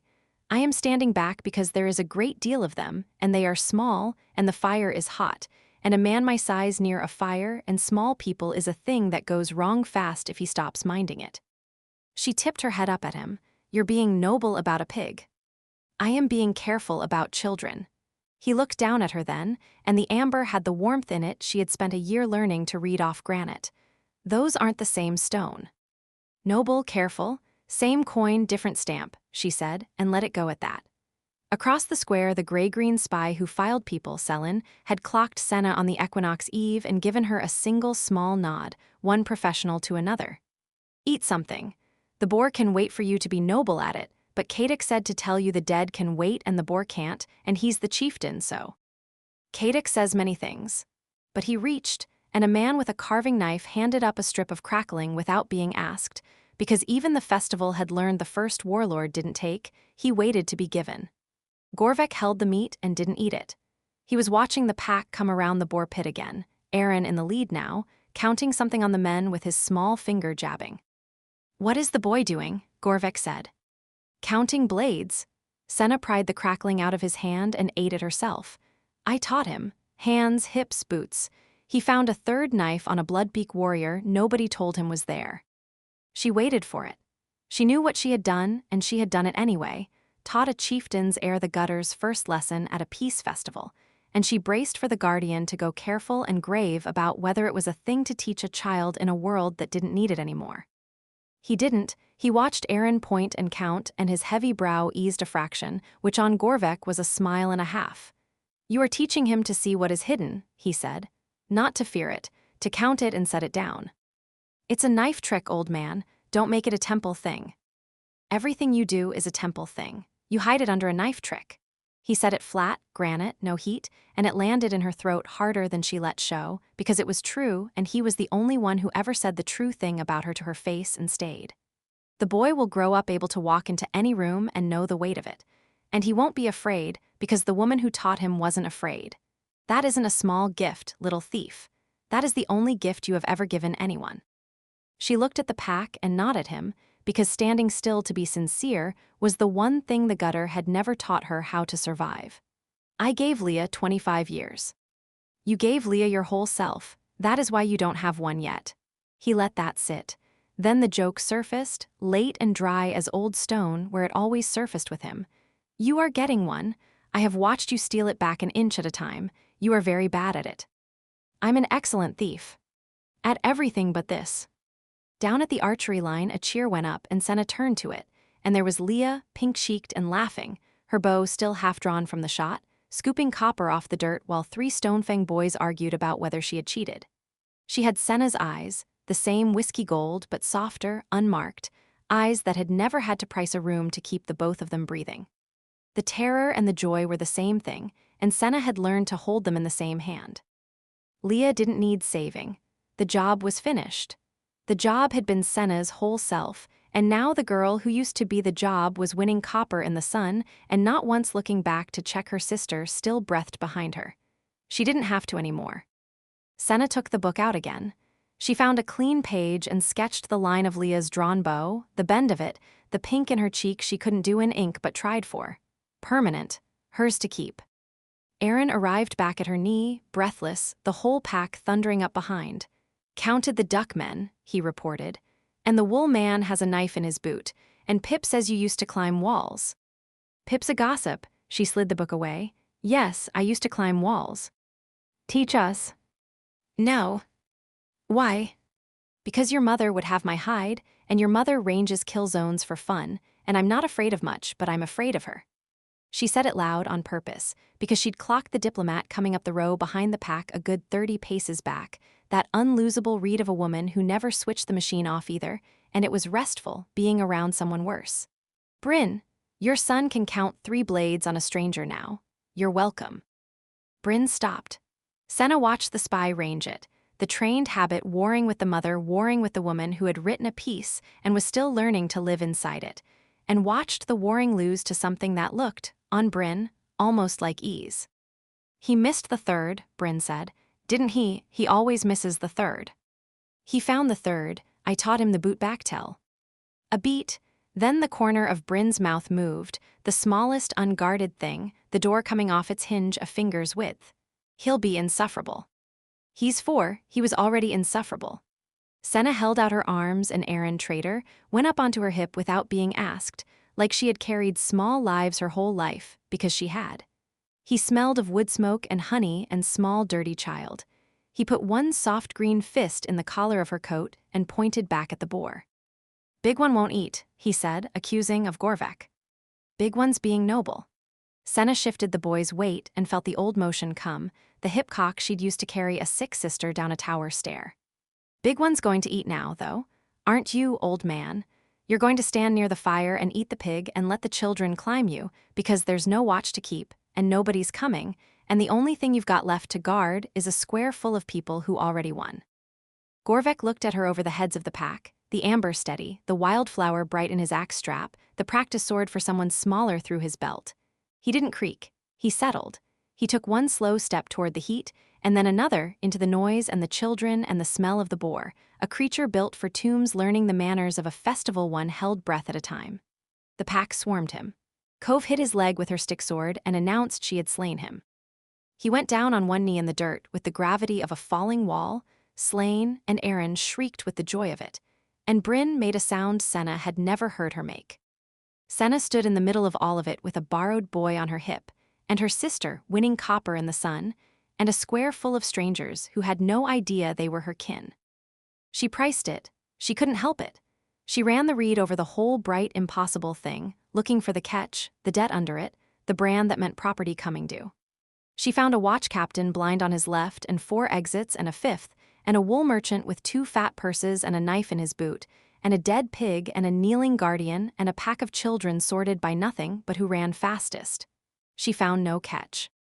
She'd been looking for 3 days and she couldn't find the catch, and a thief who can't find the catch has only 2 choices, and she'd picked the first one her whole life. She tried the second on, careless, the boy heavy and warm against her ribs. I'm allowed to keep this. It still didn't fit. But she'd learned long ago that you wore the coat that didn't fit until it did, and she pulled it tighter and didn't put it down. Bran knew the other one for what he was before he saw the eyes, because the man stood in a crowd as Bran stood in a crowd, as if there were a wall at his back that was not there. It was the first thing, a festival square in the noon of the first festival day, every soul in it loose and turned toward the next pleasure. And one orc near the edge of it stood with his shoulders set square to nothing, a careful arm's length off the warehouse front, his weight even on both feet so he could move in any direction and favored none. He had an infant against his chest in the crook of one arm and a knife and a half-shaped block of pale wood in the other hand, and he was working the wood with small, slow strokes and watching the square over the top of it, and the watching never stopped and never showed. Bran had stood like that for 4 years on this coast. He had thought he was the only one who knew he was doing it. He had come down for the iron. Garrick had a man selling tongs and rasp stock off a cart, decent stock, and Bran meant to look at it. He saw the boy first. Howrick stood off at the edge of the square where the wool gave onto the lane to the quay, his back near to a wall again, the grown-out war-cut plain in the noon. He watched the festival and did not trust it. He did not come in. He had not come in since the forge. Bran marked the distance the boy kept and did not close it. A man who had set a place for a thing did not crowd the witness waiting on it. But the weight of the unsaid sat where every weight sat, low under the breastbone, heavier in the light than it had been in the dark. The square was wrong side out from the cold anvil. Then there had been 2 of the line in the banked fire and a question a man could near hold in his 2 hands. Now a whole town stood between them. Kin and cook for smoke and 100 strangers afraid of no one, and the answer he owed still ahead of him, the name said full and not yet said. The boy did not look his way. Bran let him stand. He turned back toward the iron cart, and he had got as far as the dyed wool stall when the woodstroke caught his eye and stopped him in the road. Long vein ore was not on this one. That was the second thing Bran checked, an iron listening, half a breath of it, and there was none of the deep red note in the cold mineral edge, only pine sap and forge smoke gone cold and a faint green pepper sharp of a big orc in cold air. Not his clan, not Howrick's road come back on him. Some other stripped man then, standing as the strip stood. The golden eyes came up and found him. Not amber, Bran's own were amber, gold at the forge and ringed green at the edge, and he had seen Rune's amber and Gorvek's amber across the fire 2 nights running, and this was neither. This was a flat, clean gold straight through, the gold of a thing poured and not yet quenched, set in a heavy brow over a green darker than Bran's had stayed under the coast light, and it took his measure once, head to boots, and gave nothing back. A man weighing iron he did not yet know the note of. Then the gold went down again to the wood, and the man kept carving and let the looking finish, done with it. Bran crossed to him. He did not decide to. His feet did it, the same pull he had felt in the forge with Howrick, the line reaching, except this was not the line. This was something older and plainer than the line. 2 men who had walked off a field finding each other in a crowd that had never had to. He stopped an arm's length off, square, the off distance the other had kept, and he did not put out a hand. Neither of them was a hand-shaking sort. He could see that without testing it. Smith, the orc said, not a question. His voice was low and slow and shaped strange, old in the mouth. The vowels stood up full where Howrick's ran long and Bran's own had gone flat. You read me from across the square. I felt it. You read the standing. Bran minded the lower tusk and gave the true thing, because he had never learned another kind. You stand like a man who keeps a wall at his back where there's no wall. The brow moved, the place a smile would have sat on a face that had stopped making them.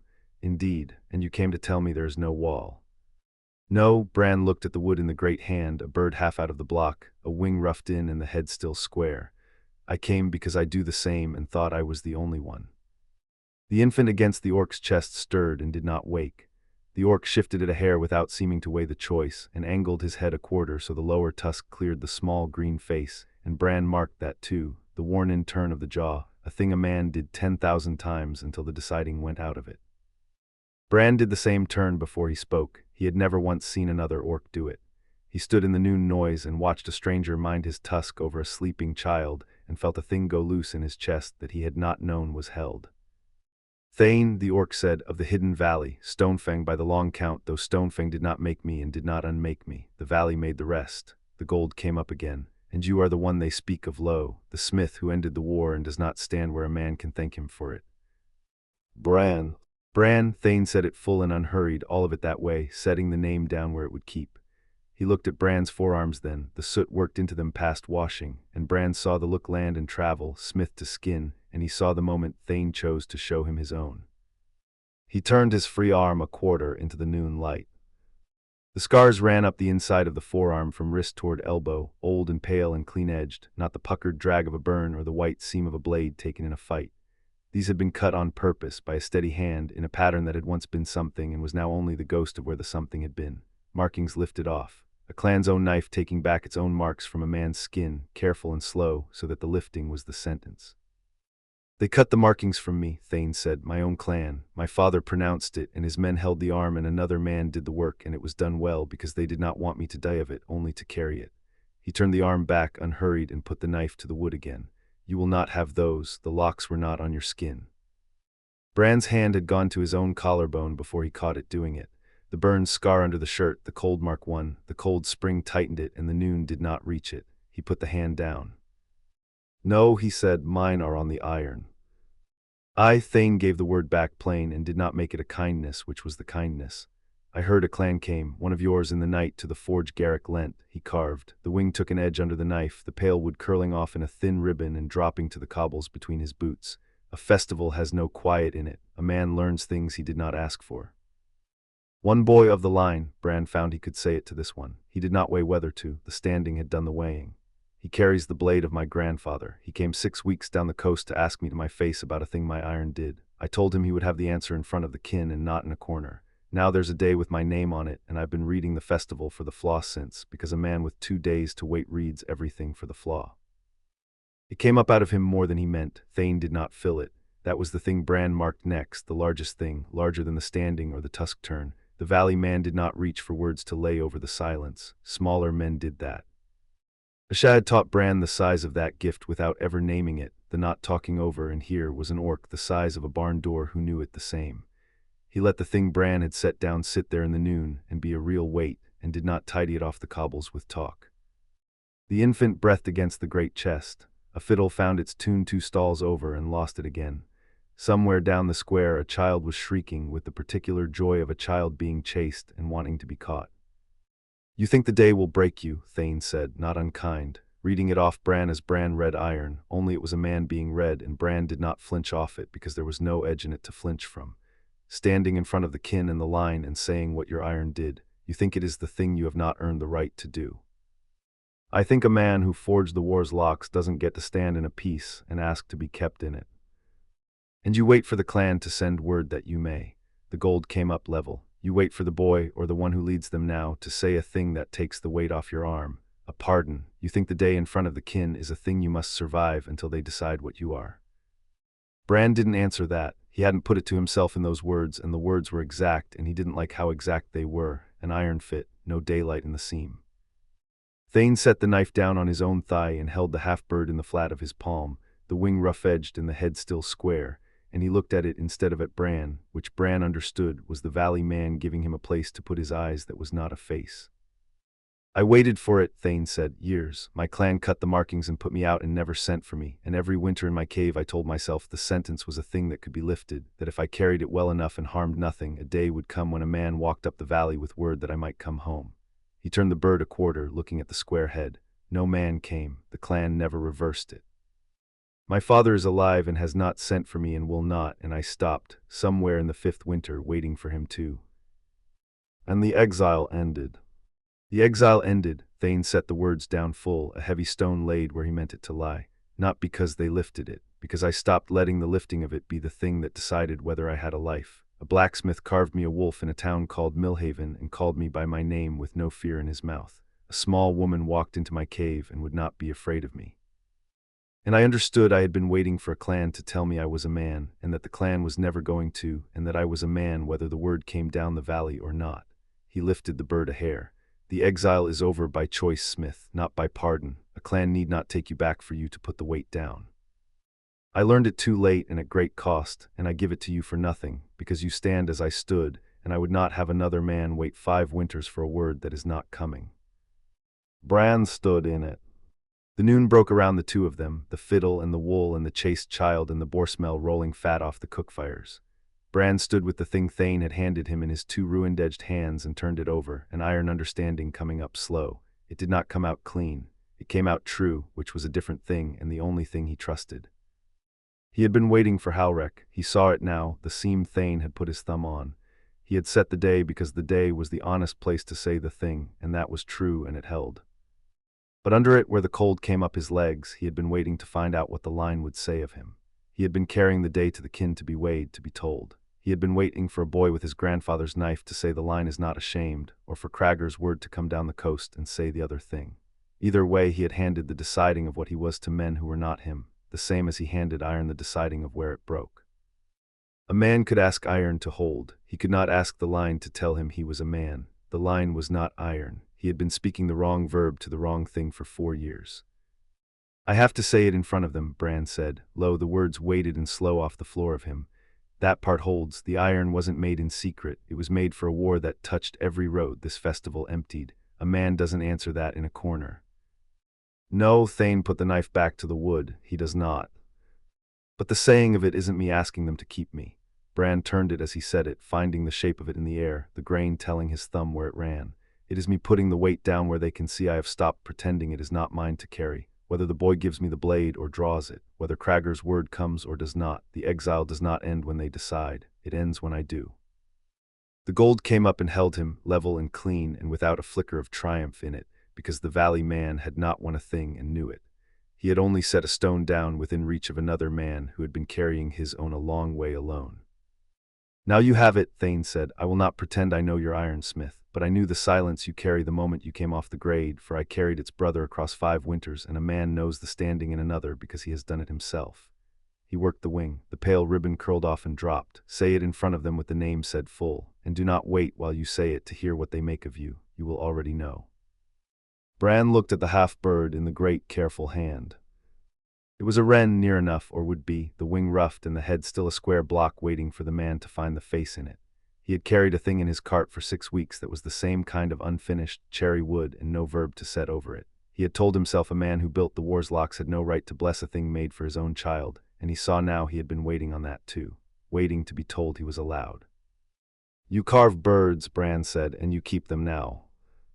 He had not meant it as anything. It was the iron in him, reading a thing back to its maker, the small daily fact read off the man without meaning to.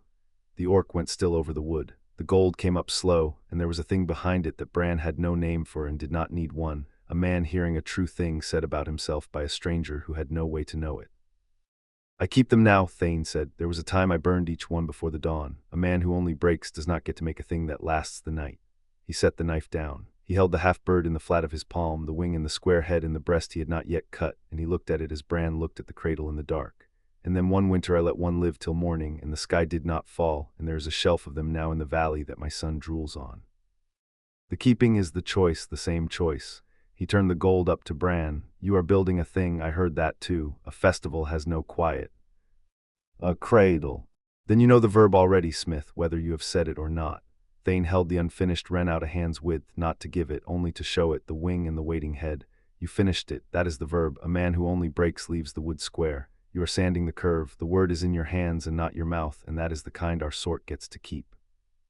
He drew the bird back and put it in a pouch at his belt, finished or not, and Bran saw the pouch held others, 3 or 4 small shapes knocking soft against each other, carried instead of burned, and the infant breathed on against the chest of the man who carried them. Bran did not say a tender thing. He did not have one, and the valley man had not asked for one. He put his hand out at last, not to shake, but flat palm to the warehouse front beside Thane's shoulder. The press he gave a gate post when he wanted to feel a thing under his hand that would not move. He let the wood take the print of it a moment, then he took the hand back. 2 days, he said. 2 days, Thane said it slow and full, a thing set down to keep. And when it comes, look at the boy and say it true, but do not wait while you say it to hear the verdict. You stopped being only the crime that follows your name the moment you decided to stop. I will be there, I will stand where you can see me, and you will not be the only stripped man in the square. Bran turned back into the festival. The iron cart was still down past the wool, and he went toward it with the thing Thane had given him sitting low and certain under the breastbone, heavier than the rig had been and easier to carry, which was a thing he had not known a weight could be at once. 2 days. He turned the count of them over as he walked, already building the words he would need to say in the square, and for the first time in 4 years, the counting forward didn't feel like a sentence being read to him. Behind him, the small knife went back to the pale wood, and the thin ribbons curled off and dropped, and a man who kept his birds now watched the square over the top of the wing. He did not stop, and he did not show it, and he let Bran go without a word laid over the going. 7 by 5. 7 by 5, the bread stall measured out in her head before she had decided to measure anything, and then she made the number stop and didn't quite manage it. The festival arrived in her in dimensions and counts, the only door the world had ever come through, and she stood at the top of the square in the cold spring light and let it come. 40 paces by 26, the open ground of it. A gate to the north that no one watched. 2 quays running off the east edge, the long one and the short, and the slope down to the water past the cooperage where a person could leave the square without anyone deciding she had left. She had the whole of it surveyed before she crossed it, the angles and the choke points and the high ground that was only the headland and held no crew. The survey ran on under everything else and always would, the floor she stood on. Then she did the thing 2 years of habit made her do, and she ran the curve. She ran it cold and fast, the casualty curve, the same tactical reed she had laid over 100 valleys for the crown. One competent element on the headland with a glass and a horn, the bottleneck where the square fed the harbor stair. The dry ditch a child could cross and the wall a generation out of repair. She fed the festival into the reckoning threat by threat, as she fed everything, and waited for the number that always came back. The number came back 0. She ran it again, because that was the discipline, and it came back 0 again. No element on the headland. No held breath in the crowd. No one braced. 100 and some cookfires she'd stopped counting at 90 because the smoke confused the line of them, and not one of them lit by a person who wanted another person dead, and she turned the 0 over in both hands like a coin from a country she'd never been to. She had never once in her life stood inside a system with no enemy in it, and not knowing what to count for rang in her worse than any siege she'd ever stood inside. Drock breathed beside her, 4 in, 4 out, his dead mother's count going slow and even at her left shoulder, and she let the sound of it sit under her own. He was a great deal of orc to have at a shoulder. 7 feet and the rest dark green-gray, broad as the lintel of the gate he wasn't watching, with the 80-pound warhammer riding his back that he hadn't once needed to lift since she had known him. The left lower tusk notched deep, the old mace blow healed wrong, a fresh chip in the notch from the breach. He had set one wide hand at the small of her back, not to move her, to be there. The warmth of him ran 2 degrees over hers and always had, a furnace she had pressed her cold hands to for a year. She didn't press them now. She measured the festival. Status, Drock said. Low, the voice dropped half a register, which was the closest thing to a soft word he allowed himself. 40 by 26, she said. 8 banners, 5 clans and 3 towns, the curve 0. I don't trust a number that clean, so I measured it a second way and it held. She heard her own register, flat and exact, a briefing laid down on cold air. There's no enemy in this. I don't know what to do with that. You measure the things you want now, he said, not the things you must. I know the words. I taught you the words. She watched the boar turn on its spit, the fat dropping into the coals and going up in a smell of crackling and wood smoke. Knowing the words and standing inside the thing are different irons. A smith told me that, or his mate did. I've stopped being able to tell which of them said which. Drock made the sound that in another man would have been a laugh, a low movement in the chest that didn't reach his face. He didn't give her the laugh and the soft word both. He gave her the one true thing and let it stand, which was how he loved, and she set that on a shelf in her head that hadn't had a name until now. She made herself look at the people, and not the angles. Selin had named the difference for her the day before, across this same square, plain as a nail-driven home. Bryn ranged the kill zones out of old habit. Vale measured because measuring was the only door the world had ever come through. Neither of them was a threat to the other, because you only closed distance on a mark, and they weren't marks to each other. Vale didn't need to run it again. Selin had set it down, and it held. What she pointed the wiring at now was Drak. She let it go to him and didn't fight it. The exact warmth of him at her left, 2 degrees over hers, a furnace she had pressed her cold hands to for a year. She didn't press them now. She didn't need it for that anymore. The 4 count moving in his chest, 4 in, 4 out, his dead mother's breath kept alive in a living man. The notched lower tusk and the slow, worn turn of his jaw that cleared it 10,000 times until the deciding went out of it. The 80-pound hammer on his back he hadn't lifted since she'd known him, a builder's tool grown to war size and let go back to building. She measured him in parts, laid out and added, which was the only kind of counting she owned that had nothing to do with threat. It was the other kind, the kind she was learning to keep without a name for it yet. The wiring didn't select. It ran on everything, the paces and the banners and the children and the breath of the man beside her, threat and not threat alike. Measuring wasn't a thing she did to the world. It was how the world arrived in her, the only door it had ever had.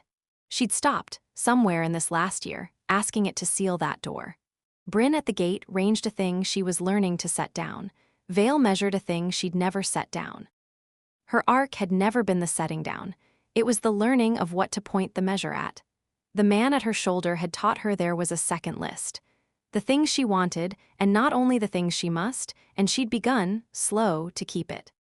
"What are you counting?" Drak said, low, because she had gone quiet, and he had learned to read her quiet the same year she had learned to keep a second list. "You," she said, "not the square's done." Selin counted it. She pressed the burn scar on her left wrist with her thumb, the old fixed point, then made herself take the thumb off. "I've got your nods at 21 since the gate. Your breath at the 4 count, it's run all morning. The hammer you haven't touched. I'm running the list that isn't the casualty curve, and it's a longer list than I used to let myself keep." Drak looked at her, the slow, grave turn of a man surveying a foundation, and his near-black eyes came back from the square and settled, and she had watched that settle before, at the settlement gate, when he counted the wagons home, and the number went down instead of up. "Good," he said. He let it sit. "Dawn." It was a whole sentence between them, that word. It had started as a sign-off and become a promise, and then become the thing he said when a thing was too large to say anything else to. He said it now over a square full of clans, and Vale's thumb stayed off the scar. A child came through then, a green-skinned girl maybe 6 with curly dark hair and small tusks and amber eyes, fearless, threading the legs of the crowd at a dead run with 3 other children strung out behind her. The wiring ranged the harbor stair before she could stop it, 30 feet of drop and no rail, the bottleneck, the casualty curve on a children's foot race. She felt it run and hated that it ran. She pressed the scar. Then Drak's thumb came over hers. Wide and warm and breathing its 4 count through the touch, his hand swallowing her wrist and the old burn under it, and the scar's pull went quiet under his palm. The pain used to do that. This wasn't pain. This was a man choosing to be where she went to ground. The harbor stair number stayed in her head, but it stayed there as a fact she could set on a shelf instead of a thing she had to carry pressed to her own chest, because she didn't have to hold it alone, and she marked that, the exact pressure of his thumb and the exact thing it replaced, and the shelf had a name now, and she didn't flinch from setting it there. "The race hasn't started," he said. "There is no race. Children run at festivals. My grandmother will say the same in better words. She is coming up the slope." Vale turned, and there she was. The old orc woman came up from the quay at the pace of a creature who had decided long ago that the world would wait for her or it wouldn't, and either was acceptable. She was small for an orc, a hand under veil, bent at the spine and gone gray-green at the temples. Her hands were knotted like the roots of a thing that had grown up through rock, and she had Drak's eyes, the near black of them, set deep under the same heavy brow. She walked with a stick she didn't need and used to point with, and she pointed it now at the festival ground, the banners, the fires, the boar, the whole of the unwatched square. She said something to the elders flanking her that Vale didn't catch and would have measured if she had. Drock's grandmother, Vale said, a fact laid down, the great clan builder. Build the foundation before you name the house. She had heard the saying months ago and run it for soundness as she ran everything and found it structurally true and decided on the spot that she liked an old woman whose proverbs were load-bearing. You didn't name a thing before it could take weight. You laid the stone first. The grandmother reached them and stopped and looked up at her grandson, who stood 7 feet of him with his thumb over a human woman's burn scar. She looked at the thumb. She looked at the scar. She looked at Vale with the near-black eyes that had given Drock his, and she didn't say a soft word either. The economy ran in the line then. Vale marked it. You held the breach, the old woman said to Drock in the common tongue, plain and dry. 42 families home. The settlement road laid straight, I am told, your foundations square and true. She tapped the stick once on the cold ground, and the house not named. Drock's jaw moved, the clamp Vale knew, the notched tusk that ached when he locked it. He breathed, 4 in, 4 out. He didn't answer his grandmother, and the not answering was the answer, and the old woman saw it land the moment it landed, because she saw foundations, and she had said she would. You build for everyone, she said. You always built for everyone. A boy cut over the heart at 19 learns to lay stone where his own name won't go. She turned the near-black eyes on Vale again, and this time there was a thing in them Vale couldn't measure, which was rare and which she noted. He stands at the edge of his own door, girl. You have counted the distance he keeps from it. I can see that you have. You count everything. She said it without heat, a thing observed in one walk up a slope. Has he crossed it yet? No, Vale said. She didn't soften it. The old woman would want the true thing and not the kind one, and Vale only owned the one kind. I measured the distance. I haven't named it either. We're both still running the measure. The grandmother looked at her a long moment. Then she made a sound low in her chest that was Drock's almost laugh aged 40 years, and she put one root-knotted hand flat on her grandson's broad forearm. She pointed the stick at the square, the fires, the children, the courier at the bread who counted boats, and the blonde at the gate who ranged the headland. The whole of the piece, none of them had let themselves stand inside. Build the foundation before you name the house, she said. You taught it to him at my knee, did you not, child? No, I taught it to him. She corrected herself without embarrassment, a sum redone and set right. He has built the foundation. I walked it coming up. It holds. She tapped the stick. A thing that holds is a thing you are permitted to name. That is the whole of the proverb. People hear the first half and stop. The first half is the work. The second half is the permission. She looked up at Drock. I didn't ride to the sea to inspect your road. I rode to give you the second half. The road holds. Name the house. Drock's palms came up off Vale's back and went flat to the rail of the bread stall, and the wood took the print of his fingers. The settlement table took it the same when the grief landed. Vale watched the pale ridges press into the grain and knew the number had gotten too large for him too. He breathed. 4 in, 4 out. The notched tusk caught his lip and he angled his jaw to clear it, the slow, deliberate care of a man who could break a thing by forgetting and never once forgot. He didn't say stone and steel. He didn't say by the ancestors. Those belonged to other orcs and other clans, and Drock swore by work and by silence, and by the one word that carried his dead. Tomorrow, he said. His grandmother heard it and was satisfied with it, because tomorrow from Drock wasn't a deferral. It was the word a man said when a thing was too large to say anything smaller to, the dead counted, and the morning still coming. The old woman patted his forearm once more and turned to go back down to the elders and the key, and stopped, and looked back at Vale one last time.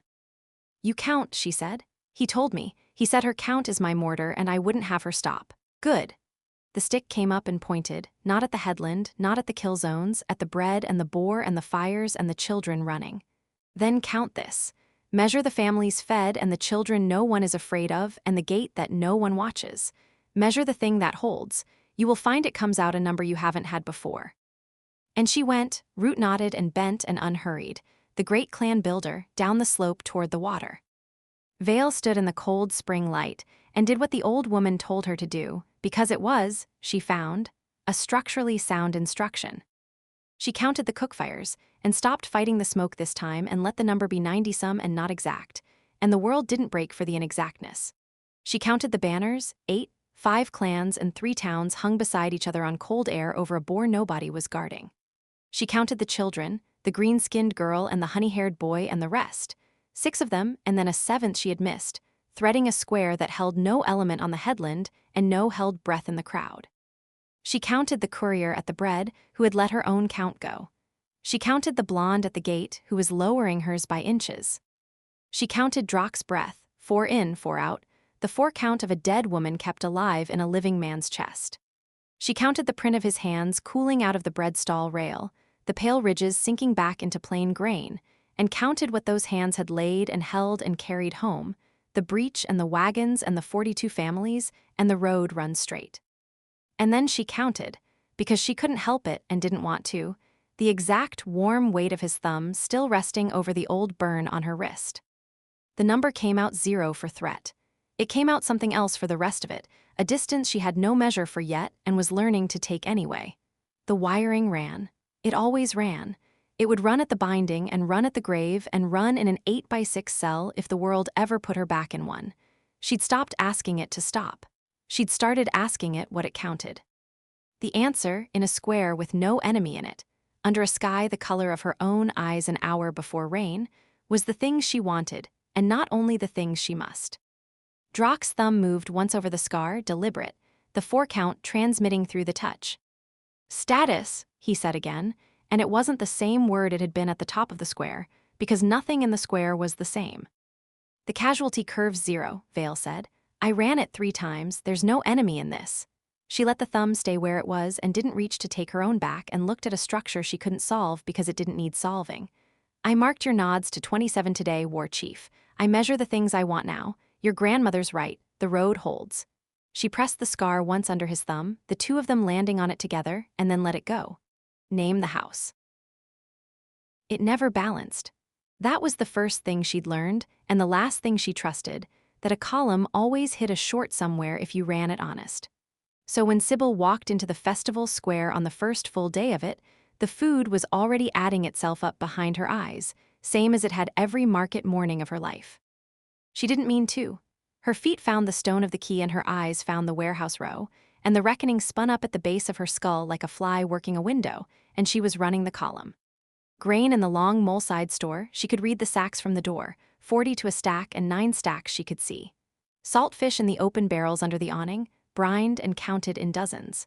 The casks down on the stone piers, oil and ale and the heavy ones that would be cider, ranked in 2s. Each bilge sat blue-stamped where the harbor master's clerk had chalked a tear, the chalk still bright, the column laid and fresh that morning. She could smell the ale through the staves and the tar under the stone and the green pepper sharp of 100 orcs in cold spring air. She carried the numbers down the row and divided by mouths, and the spin took it from there, fast, hungry, the static in her spine going from a buzz to a hum. 4,000. The town could carry 4,000 for 3 days and have grain to seed stock after. She had the total before she reached the first stall. She stood in the middle of a square full of fiddle and boar smoke and somebody's children shrieking past her knees, and she did the thing she had crossed 3,000 miles to stop doing. She balanced it. The trouble was that it balanced. Sybil stood very still. She ran it again, because a sum that came out clean on the first pass was a sum that lied. Master Alander had drilled that into her before she could braid her own hair. The universe charged a fee on every easy answer, and the fee hid in the second decimal. She worked the whole column again, supply against need, the grain and the fish and the casks against the bodies, the cook fares against the cordwood, the wells against the thirst of a feasting crowd in spring, doubling back over every line she knew how to draw, hunting the lie that hid in the second decimal. And it came out the same. It came out with a margin. Not a shortfall dressed up as enough, not a column squeaking to 0 with the seed stock borrowed against, but a true surplus, fat and sitting there. Grain to spare and ale to spare, and nobody on the whole key rationed to make the books meet. Her hand went to her right hip for the ledger that wasn't there. It had ridden that strap for 30 years. The strap was gone now too, burned with the book on Copper Street. Her palm closed on her own coat and the worn place where the buckle used to sit, and there was nothing in her hand. The nothing was the work, she reminded herself. The nothing was supposed to be the work. She let the hand fall. She made herself look at the surplus and not flinch from it. A surplus was a thing she didn't know how to audit. A shortfall she could chase to its source, because a shortfall had a name and a road and a clerk who'd skimmed, and you found it and you closed it, and the closing came out clean and stayed shut. But a piece that ran a margin, a town that had laid in more than it needed and asked nothing back, that was a column with no error in it. And a column with no error in it had always, in her whole accounted life, meant she hadn't found the error yet. It came out ahead, she said, to nobody, to the casks, her lips moving on the number and no more. Stop checking. It came out ahead.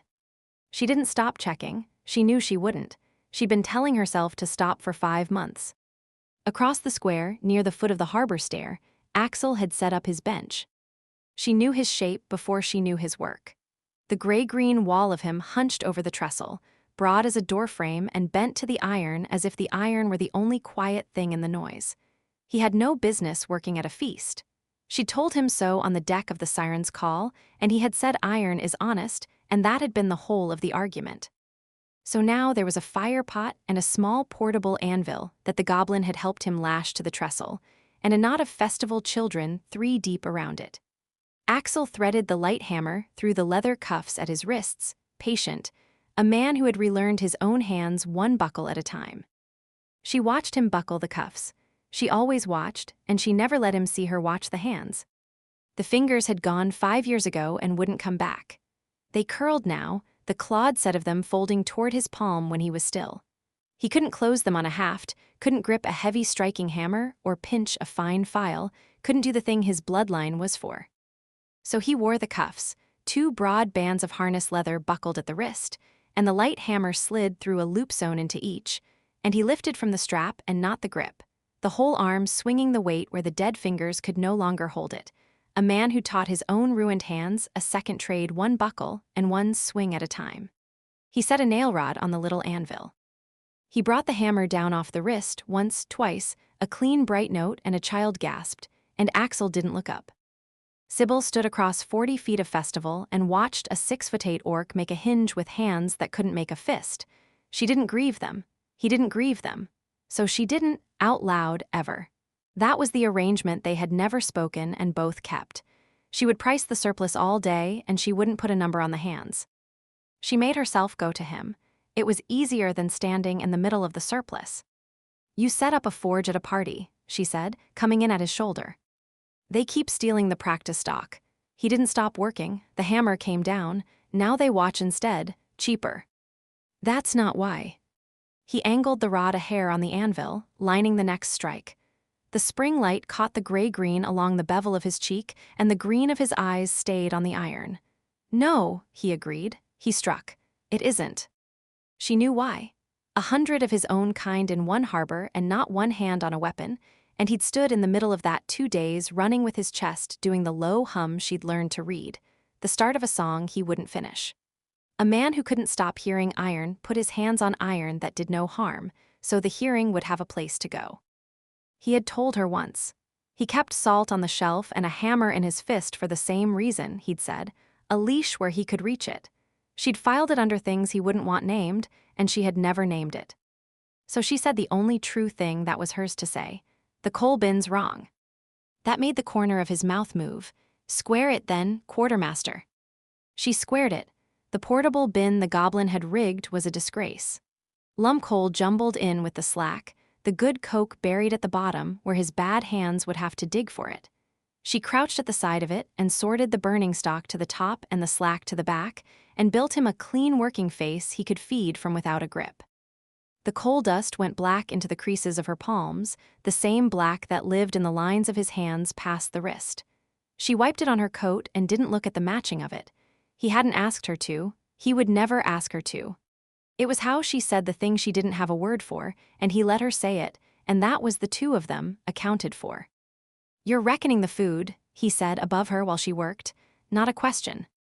She didn't look up from the coal. There's a surplus. Emma. There's not supposed to be a surplus. A town turns out for a feast, it overspends, it borrows the seed stock, it eats the spring lean to throw the spring fat. That's the pattern. Every harvest fair I ever supplied came in short by the 3rd day and made it up against next year. She set a fist of coke at the top of the heap. She squared the corner of it without needing to. This one laid in too much, on purpose, and ask nobody to make it up. The hammer stopped. She felt the quiet of him over her, the still gray weight. "And that frightens you," he said. "It doesn't frighten me." She stood up, her knees cracked. "It doesn't audit, those are two different columns." Axel looked at her then, the green eyes coming off the iron and onto her face, and he didn't say a thing for a long count, which from him was a paragraph. Then he set the light hammer down through its loop and reached across the trestle and laid a ruined hand over the worn place on her right hip, slow, the practiced quarter weight of a man 3 times her size who had decided a long time ago to be safe to touch, the clawed fingers finding the empty strapline where the book had ridden 30 years. The place her palm kept finding. The place the book used to ride. The fingers couldn't close. They didn't need to. "You burned the book," he said. "I know what I did." "Then the surplus isn't yours to chase." He took the hand back. He picked the hammer up. "Iron remembers, so does a quartermaster. That doesn't mean every clean thing is hiding a broken one." He set the rod. "Some of them are just clean." She didn't have an answer for that, which was rare, and she stood in it. Then she heard the reckoning she couldn't help. Pip, somewhere off to her left in the crush at the cooper's stall, the boy was on the move. Sybil's ear caught the small wrong sound of it before her eye did, the chink of metal too small to be a tool, more of itself moving than a pocket should hold. She turned. He was working the festival as he worked everything, half a grin and both hands busy, 14 years old and 3 inches taller than he'd been in autumn. He ducked between a fishwoman's hip and a blood-peak warrior's knee, with a clutch of festival bolts going quiet into the lining of his coat. The little iron bolts the smiths had laid out for the children to fletch and shoot at the straw butts, free for the asking. Pip had decided that asking was for people with no future in the trade. She knew the reckoning from across the square. She always knew the reckoning. It was the one ledger she'd never set down, the boy and his weight and his reach and the cost of him outgrowing his boots every single season. She caught herself, mid-reckoning, starting to build a column with his name at the head of it, and she stopped. She wouldn't do that. She'd done that to 40 souls across Ice Throat, and she'd balance their probable ends by lamplight every night, and she would die before she did it to the boy. Pip wasn't a figure. Pip was a smuggler with a soul like a wet match and a coat full of stolen bolts, and loving him wasn't a ledger entry no matter how loud the old habit pushed. "Empty the pockets, smuggler," she called. "I can hear the reckoning from here." Pip froze, all guilt and no spine, every line of him gone innocent, and turned to her with his hands already spreading. "They're free. 11 of them are free, you have 19. She held out her palm. "I weighed you against your boots this morning, and you've outrun them again, which is a supply problem I didn't budget for, so you don't get to also unbalance the festival's iron. Don't grin at me, 8 back, now." He grinned at her. He came over and counted 8 bolts into her hand, one at a time, with the sorrowful air of a man parting with his children. He palmed a 9th on the last beat, thinking she wouldn't catch it. She caught it, and he gave that one back too with a sigh that came up from his boots. "Axel lets me keep 3, he said. Axel's a sentimental old bastard who sang a sword to dust. She closed her hand on the bolts. "Keep 3. Walk the other 6 back to the rack yourself so the smith sees your face doing it. Then go run with the pack before I find a use for you." He went. He carried the 6 bolts back to the children's rack with his chin up like a magistrate, and dropped them in loud so the blood-peak smith would see. Then he shot off into the kid pack, streaming toward the harbor stair, the small ones and the green ones and the half-green ones, one pack across 5 clans and 3 towns, sorting themselves by who could run and who could climb and never once by whose blood was whose. The noise of them went up over the fiddle and the boar and the bells, until the whole square rang with children who didn't know they were a thing the world had said couldn't happen. Sybil watched him fold into them. She did the reckoning of him before she could stop and stopped and let it go unfinished. The not finishing sat in her chest where the surplus already sat, 2 clean things she didn't know how to hold. Axel had watched the whole of it. He struck the rod. "Soul of a smuggler," he said low, with the rare warmth. He took 19 bolts. He gave back 16. The hammer came down off the wrist, the bright, clean single note of a true weld. A smuggler keeps a little for himself. That is allowed. She stood at his bench while the festival ran around them, and she made herself look at it as it was and not as she was trained to find it. The grain that wouldn't run short. The casks on the piers that nobody would have to ration. The boy outpacing his boots in a town that would just make him new ones. Axel at his anvil, with his ruined hands answering iron that asked nothing of anyone, and the green children and the gray ones thundering up the harbor stair after the same flag. A piece that had laid in a margin and asked for nothing back, and a margin nobody was ever going to make her pay. She had spent her whole life proving a lander right, that numbers ruled the world, and she had never once had a number love her back. The surplus wasn't going to short. She knew it in the spine, where a balanced book always landed first, before the head caught up, and the spine had been telling her since the snow broke that this one held, that it would carry through the feast and the binding and the lean weeks after, and ask nothing of her at all, but to stop walking the row at dawn hunting the seam where it would tear. There was no seam, there was a margin, and a margin was allowed to be a gift, not a debt. She put the column down, not balanced. Down. She took her hand off the worn place at her hip and set it flat on the warm wood of Axel's bench instead, beside the cherry shavings he'd brought from the cradle work. The coal black in the creases of her palm sat next to the matching black in his, and she let it. The surplus could be a surplus. She was allowed to stop counting a thing that wasn't going to die. "Strike it again," she said. "I want to hear the note come out clean." He struck it again. It came out clean. For once in her counted life, Sybil let the number stand and let herself wonder, for the first time in 5 months, what her hands were for now that they didn't have to hold a ledger to prove they still worked. The wind found her before the top step did, clean off the bay and cold enough to catch her breath, and Asha climbed into it without numbering a single stone under her boots. She had counted the steps up to the headland every week for 12 years, and the number was 410. Today the not counting was the loudest thing on the path. It was the one place in Kellensport that was hers and not the dead's. Her mother had never come up here. Her sisters hadn't. The headland sat above the bay on the north shoulder of the town, a shelf of cropped grass and gorse and one bent thorn tree the wind had been arguing with since before Asha was born. A girl who couldn't stand the kitchen had come up to it to watch the boats and learn their gates and be, for an hour, a thing the house didn't need. She had climbed it the day the fever took her mother. She hadn't climbed it since the lock. She'd meant to bring Bran up here on the first afternoon and had found a reason not to, and on the second the same. Now it was the third day she had been home, the festival roaring small and gold below, and she had run out of reasons. She had brought him here on purpose.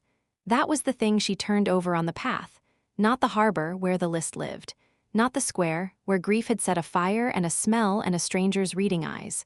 Not the kitchen, 4 streets up, the blue door she still hadn't opened. A place she chose, with her own legs, that the dead had never set foot in. She'd been deciding it for 2 days without telling her own hands, the same way she'd started building a tomorrow without telling them. Now her legs had carried her up the steps she didn't count, and Bran came behind her, slow on the narrow track, minding his weight on the loose stone so it wouldn't slide out under her. At the top the wind came off the bay clean and cold and took the festival noise and thinned it to nothing. She walked out to the lip of the grass where the gorse gave way to air and the bay lay open below, the harbor a toy of masts off to the south, the siren's call dark at her mooring, the headland's own shadow long on the water. She stood in the wind and let it have her hair and didn't reach for a number. Bran came up beside her. He took up his share of the sky. He looked out at the bay all the way down and without hurry, reading it for the flaw, and finding, she could see in the set of him, none. "You climbed it slow," he said. "I climbed it once a week for 12 years, I know the grade." She kept her eyes on the water. "You climbed it slow, you don't like the loose stone under me." "The stone is fine, the drop is not." He minded the tusk and gave her the true thing. "This town has tried hard enough to keep you, I will not give it a loose stone to do it with." She almost smiled at that, the dry thing pulling at her mouth, and let it. The wind worked the thorn tree behind them. Below, faint and small, a fiddle climbed a reel and a crowd took it up, and the harbor bells stayed quiet because it wasn't the hour for them. Out on the bay, a single gull rode the wind without a wing beat, holding its place against the air by doing nothing. Asha watched it hold and thought, that's the trick, that's the whole trick. You hold your place by setting the work down. She'd never once in her life believed it. She had brought him up here to say it, and now the saying was a stone in her chest that wouldn't roll. "Asha," Bran said. He didn't say more. He had read her go quiet and braced, the same as he read iron, and he set her name down between them flat where she could pick it up or leave it, no weight on it, no question in it, and that was the whole of what he would give her. He wouldn't ask. He hadn't asked in 9 days and a 6-week road. He had ground ginger and set it where her hand reached and built a thing in the dark and waited, because he had decided this one word was hers to say, and he would die of the waiting before he took it off her. She knew that. She'd known it since the first cold camp cup. The patience of him was the most unbearable thing she'd ever stood next to.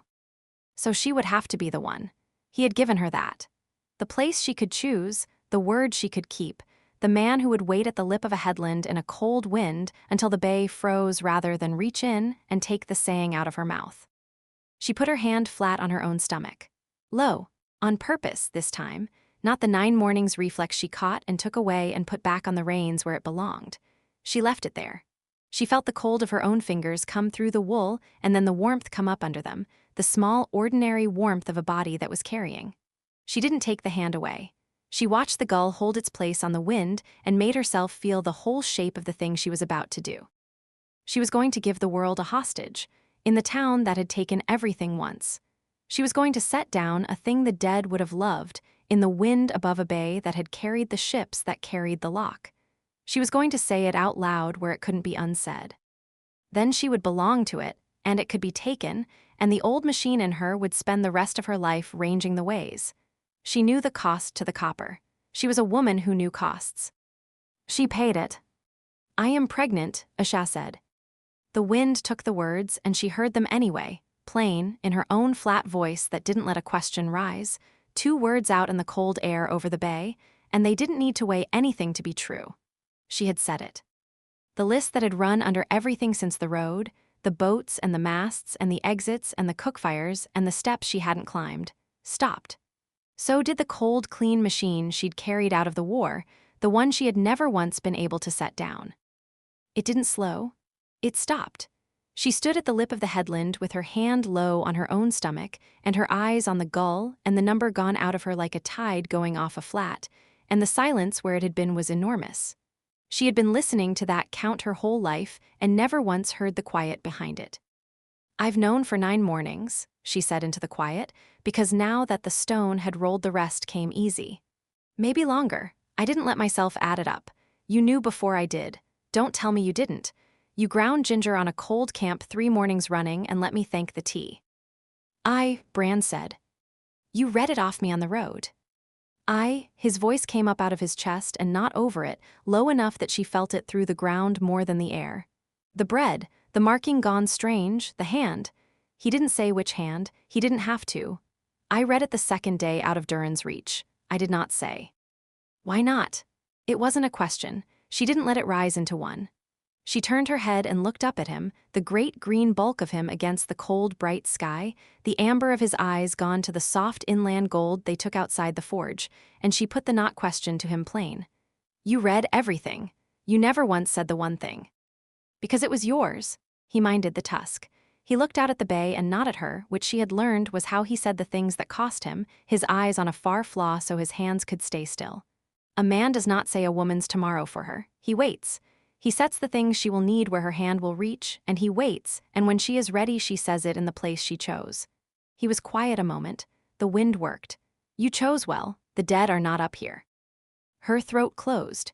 He had read that too, then. He had read why the headland and not the kitchen, why the wind and not the fire, why she'd climbed 410 steps to set this down in the one square of the town that was hers. He had set it back to her flat, as a fact she could pick up. It went into her under the breastbone, where the cold used to live alone, and cracked her open along a line no tender word would ever have found. She didn't let him see her eyes go hot. Old habit. Then she let him. She turned full to him and let the wind have her face and didn't press the heel of her hand under either eye, and Bran looked down at her and read the wet shine the cold sky would be catching.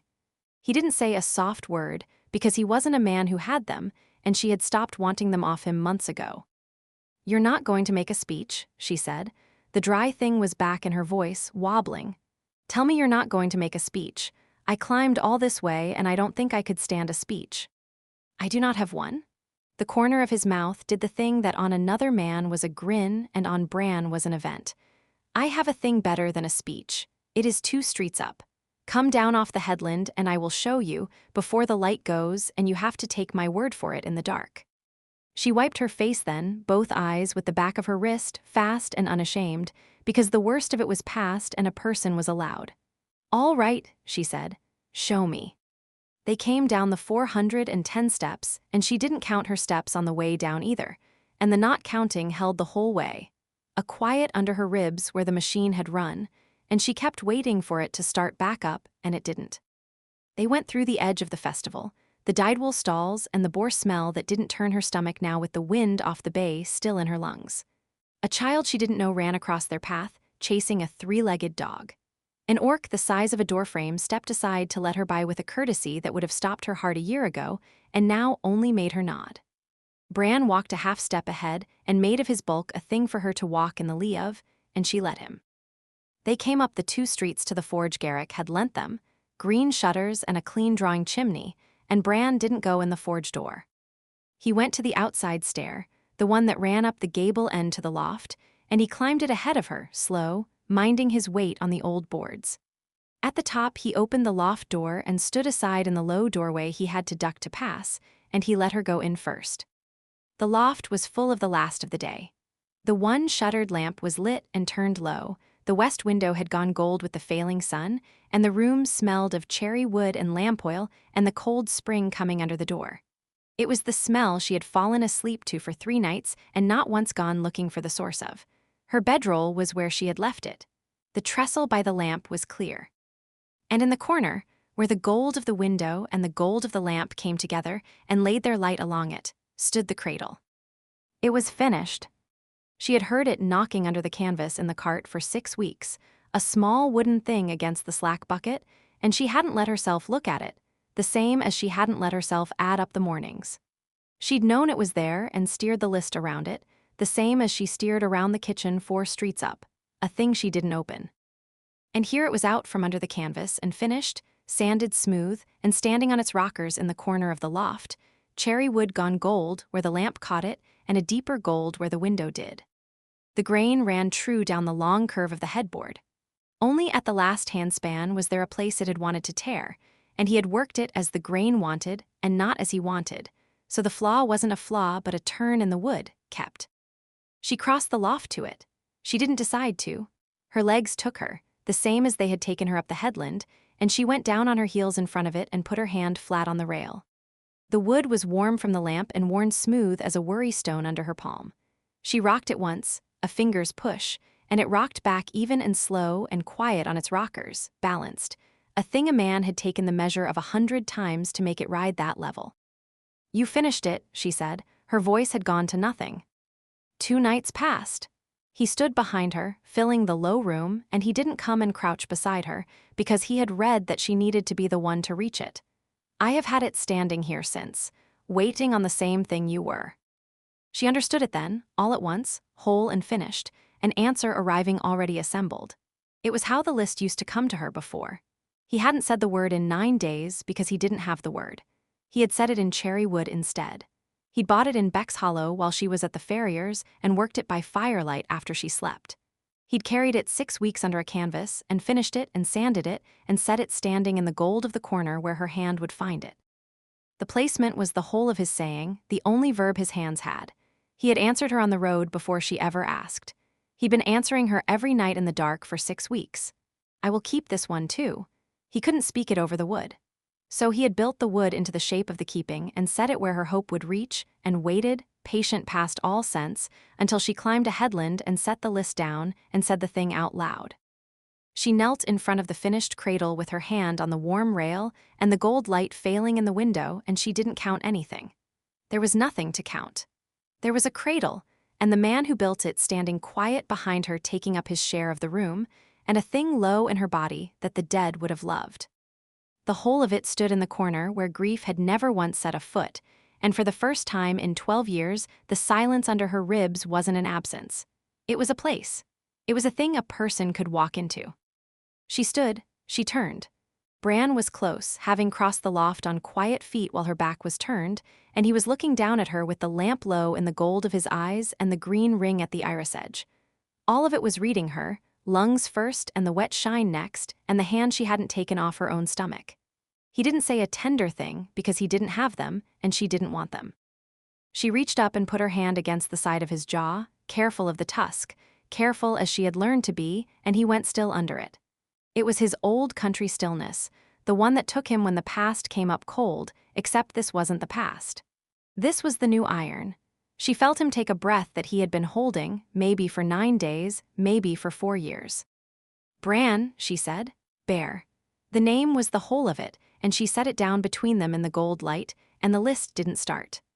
The cradle stood finished in the corner, and outside the window the festival burned small and far below them, and she didn't let it stay a far thing for 1 breath longer. She stepped into him. He brought his arms around her, the great scarred hands gentle now at her back, careful of the child neither of them had named out loud yet, and she turned her face up, and the lamp burned low, and the long gold day went down over the bay.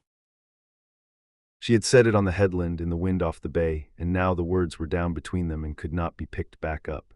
They had come down off the 410 steps and up the gable stair to the loft. Bran moved slow at it, because a man did not move fast at a thing this new. I am pregnant, she had said it plain up on the grass, the flat courier's voice she used for the soundings of a place. He had brought her down to the loft after and shown her the cradle standing finished in the corner, and she had put one hand on the worked rail and stood there a long while with her count gone. He watched her not count and knew the price of it. The wood had done the saying he did not have. The lamp threw the loft small and gold. Cherry on the trestle, the cradle finished now and standing in the corner where the slant of the roof came down, the wood gone warm at the edges where the light caught it. The cold spring came under the door and did not reach them. Below, the forge slept, above, the rafters in the dark. Asha turned from the cradle and looked at him.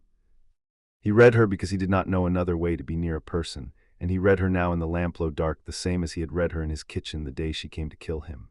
The hand off the cradle rail, the breath gone slow and deliberate, not the list, something under the list. Her eyes on him, steady, walnut brown gone near black in the low light, and no question rising in them, which with Asha was the loudest thing a face could do.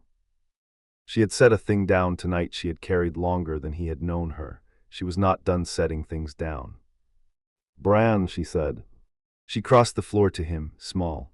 The top of her head came to the middle of his chest, to the breastbone where the we had landed on the cart, and she put both hands flat on him there, over the burned scar and the slow drum of him under it, and looked up the long way.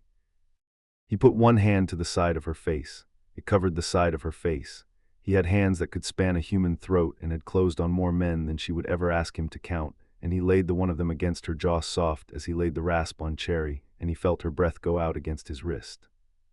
You do not have to, he said. The tusk caught the front of it. He angled his jaw the hair it took and said the rest clean. You said the hard thing tonight. That is enough for one night. You do not owe me the next thing on top of it.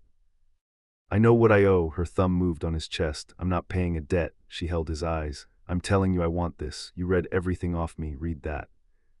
He read it. It was there. Not the grief flatness she wore like a coat. Not the list. Not the brace. Want, plain and warm and hers, set down in front of him the same way she had set down the child, a thing she had decided to let one person have. He bent and kissed her and took the want she set down the way he took everything she gave him carefully, like a thing he could not afford to drop. What happens in the loft beside the finished cradle is slow and sure, all his sighs held in check, his hand kept low and flat over the child the whole time, and she takes all of him at her own pace and gives it back. When it finally takes them both, his forehead drops to the crown of her head, one hand still flat and careful low on her belly where the child lay.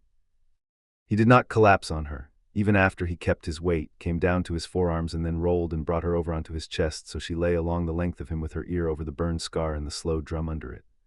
Small and warm and breathing slow, the long draw and the catch near the top of it she did not make when she was awake, except she was awake and made it anyway, and he kept half an ear on it always now and would keep it the rest of his life. The lamp had burned down to embers of light, more shadow now than flame. She traced the soot worked into his forearm with one finger and did not count it. You held back, she said, into his chest, and it came out steady, no blame in it, only the flat courier voice she used for reporting weather. Why, the whole time. He laid his hand flat over her spine, shoulder blade to the base of it, and left it there. I will hold back the rest of my life if it keeps you whole. That is not a hardship, that is the bargain, and I made it the day you came into my kitchen to kill me and could not. She made the dry sound, half a laugh, warm against the scar. You're a strange thing to have ridden 6 weeks to murder. You did not murder me. No, her finger went still on his arm. I built a future with you instead. I don't know yet how to believe in it. I keep waiting for the list to start back up. He turned his head to the corner where the cradle stood in the lampglow dark, the cherry gone gold at the edges, the rockers true under it, a thing a man could call finished and still not have the word for. He had quit reaching for the word. He had set the wood where her hope would reach, and tonight her hope had reached it, and that had to be enough of a saying until he found a better one. You do not have to believe it tonight, he said. You said the hard thing once. You will say it again, and one of the times it will go down even. His hand moved slow on her back. I built the locks that sealed a war north, and I built that in the corner with the same hands. A man does not get to choose which of his work he carries all of it. I will carry the believing for you on the nights you cannot, and you will carry it for me on the nights I cannot, and that is 2 of us under one load, and the load is lighter for it. That is the only bargain I know how to strike. She was quiet a long moment, her breath going slow over the scar, and he thought she had gone down to sleep, and then she said it low into the dark over his heart.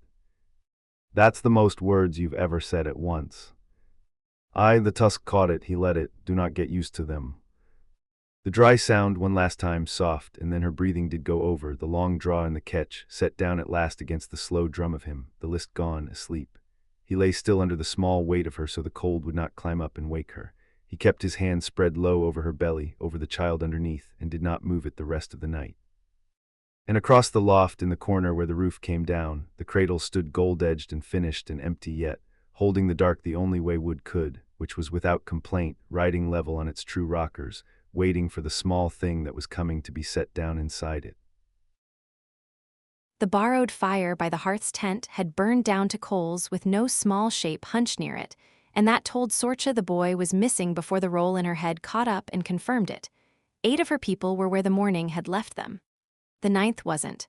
Not with Lyra, not in the pack she could hear shrieking down by the boats. She dried her hands on her apron and went to find him, and she kept the tightness down below her throat where it couldn't slow her. Because a missing person was a logistics problem until proven otherwise, and she had solved worse ones than this. He was sitting on a coil of tarred rope at the head of the quay, with the wooden bear in his lap.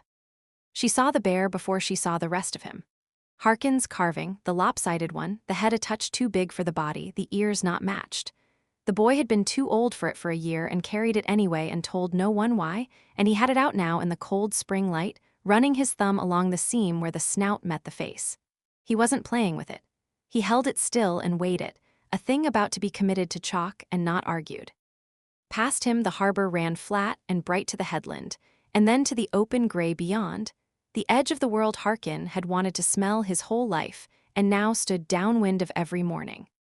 You're off the roll, she said. The roll was the true thing, and the true thing was what she had, where another woman might have led with I was looking for you. I'm where I can see the floor and the door. He didn't look up from the bear. The rope is dry. The boards under it are sound. There is a man mending a net 40 feet to my left and a woman gutting fish 20 feet to my right, and neither of them has looked at me twice. I'm not hiding. I'm thinking. I moved off the fire because the fire is loud and I needed to not be guessing. Guessing at what? He set the bear down on his knee, snout to the sea, and turned the blue thread on his wrist with his thumb. Filthy, soft blue, his mother's, the thing he touched before a hard thought.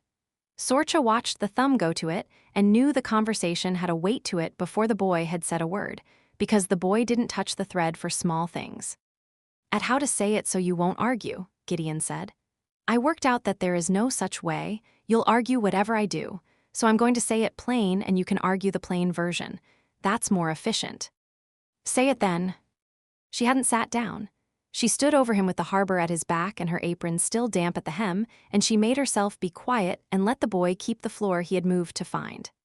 Behind her, somewhere up the quay, she heard the slow, uneven weight of Harkin coming, the great careful tread she could pick out of any crowd, drawn down to the water by a thing he half felt before he was told it. She didn't turn. She let him come. I'm not going to be a healer, Gideon said. I learned it. I'm good at it. Ember taught me the salt drop and the blinkrate and the chamomile for orc tissue, and I can run all of it, and I'm choosing the other thing. I've thought about it a long time, and it's not a mood, and it's not the ocean. I decided before the ocean. The fever wasn't in it. She checked, as she always checked, for the heat behind the eyes that came when the air went sharp, and the air hadn't gone sharp. There was no threat on this key, only a boy with a wooden bear setting down a thing that was going to take him away from her. The thing behind her eyes was older than the fever, and it had no orc name. It was the plain human thing a woman felt watching a child she had counted into her people stand up and choose the road that killed children. She pressed 2 fingers to the collar over the scar without deciding to, and made the hand come down, and put it flat on her thigh where it could be still. "Say it again," she said. "The whole sentence. I don't want to guess at what you mean." He looked up at her then. He had his mother's blue on his wrist and Harkin's bear on his knee, and a face that wouldn't soften because softening was guessing, and guessing killed. "An adventurer, not a healer. I have a scarred set of lungs, and I want the road that kills the people who have whole ones." He said it flat, the accurate boy reading off the chart of himself. "I know that's what you're afraid of. I'm telling you I already know it, so you don't have to be the one to say it to me." The tread behind her stopped. Harkin had come up to the head of the key and halted a few feet off, 300 pounds of him gone still, and she didn't have to look to know his tongue had gone to the broken tusk, the lower left, the crooked one she had given him at a bridge 15 years ago. He didn't speak. He stood at the edge of the thing and let it be hers first, because the boy had said it to her, and Harkin was a man who knew the order of a thing and kept it. "Sit down with me," Gideon said. "You're standing like you're about to give an order. I'd rather you sat." She sat. She lowered herself onto the rope coil beside him, an arm's length, close enough to read the thread and the bear and the short of his breath, far enough that she wasn't crowding the floor he had chosen. She let the harbor be loud and let the boy run the conversation, which was a thing she had been learning to do for a year, to not command a room she was the smallest person in. "Run it for me," she said. "All of it. You said you can recite it, recite it." It was the worst thing she could have asked for, and she asked for it on purpose, because the only mercy she knew how to give a thing this size was to look straight at it. So she asked the boy to tell her how the road would kill him. He didn't flinch. He turned the bear so the snout pointed up the coast where the road went, and he laid it out flat, in a child's voice that wouldn't bend. "Cold takes more men than blades," he said. "A wet night with no fire and a wind off open ground, and you're gone by morning, and there's no wound on you to show for it. Water next. A river you read wrong, a ford you take in spring melt, a boat you trusted past its weather. Then the slow ones. A wound you didn't clean, gone bad on the 3rd day when you're 2 days from anyone, the smell of it sweet, which is the smell that means the body has given the ground up. Ember taught me that smell. A sweet wound is a buried man who is still walking." He turned the thread once. "Then the road itself. Bad men on it who do to a traveler what was done to my village. I know exactly what that looks like. I ran it through a floor for 9 days. I'm not a child about it. I know the difference between a soldier's tread and a neighbor's, and I learned it the worst way there is, and I'll hear a bad camp before I walk into it because I've been in the floor under one." He stopped. He set the bear flat on his knee and put his palm over it. A thing weighed and set down, entered and done. "My lungs," he said. "There's a ceiling in my chest where the plague did its work and the healer couldn't undo all of it. On a cold morning or a long climb, my breath stops a half-inch short of the top. I arrive at the high ground a beat behind the men with whole lungs, and I don't say anything about it. The road will find that ceiling. Thin air or a sickness in the chest, and it comes down, and I'm the man who slows the party, and then I'm the man the party buries. I've known that longer than you've known I knew it." The quiet after it was enormous. The net mender's wooden needle clicked. The gutting woman's knife scraped a board. Down the harbor, the pack shrieked, and a 3-legged dog barked twice, and a fiddle somewhere ran up a scale and stopped. Sorcha sat with her hands flat on her knees and understood that the boy had handed her every argument she had brought down to the key to make, and had made them better than she could, and had set them down already weighed. She had come to tell him the road was dangerous. He had told her the danger back in more detail than she owned. A person who knew the cost that exactly wasn't a child playing at a thing. He was a man pricing a thing he meant to buy. "You came down here to argue me off it," Gideon said. He had read her, the same flat read he gave floors and doors and the man at the edge of a room. "You ran the numbers on the walk down. Every way the road kills a boy with half a breath. I can see you did it. You count people. You had me dead 9 different ways before you found me on the rope." He said it without heat, a flat reading of a fact. "I'm telling you I ran the same reckoning. I ran it first. I ran it months ago. I'm not asking you to pretend the road is safe. I'm telling you I'm accurate about it, and that's the reason I'm allowed to take it, not the reason I shouldn't. She heard Harkin shift his weight behind her. Just that, the boards taking 300 pounds and giving them back. He didn't speak yet. He was waiting to see what she would do with the thing the boy had handed her, and she felt the weighting at her back, cold and steadying as the iron braided into her hair, a thing kept, a thing that meant she wasn't alone holding it. She had spent a war learning one lesson down to the bone.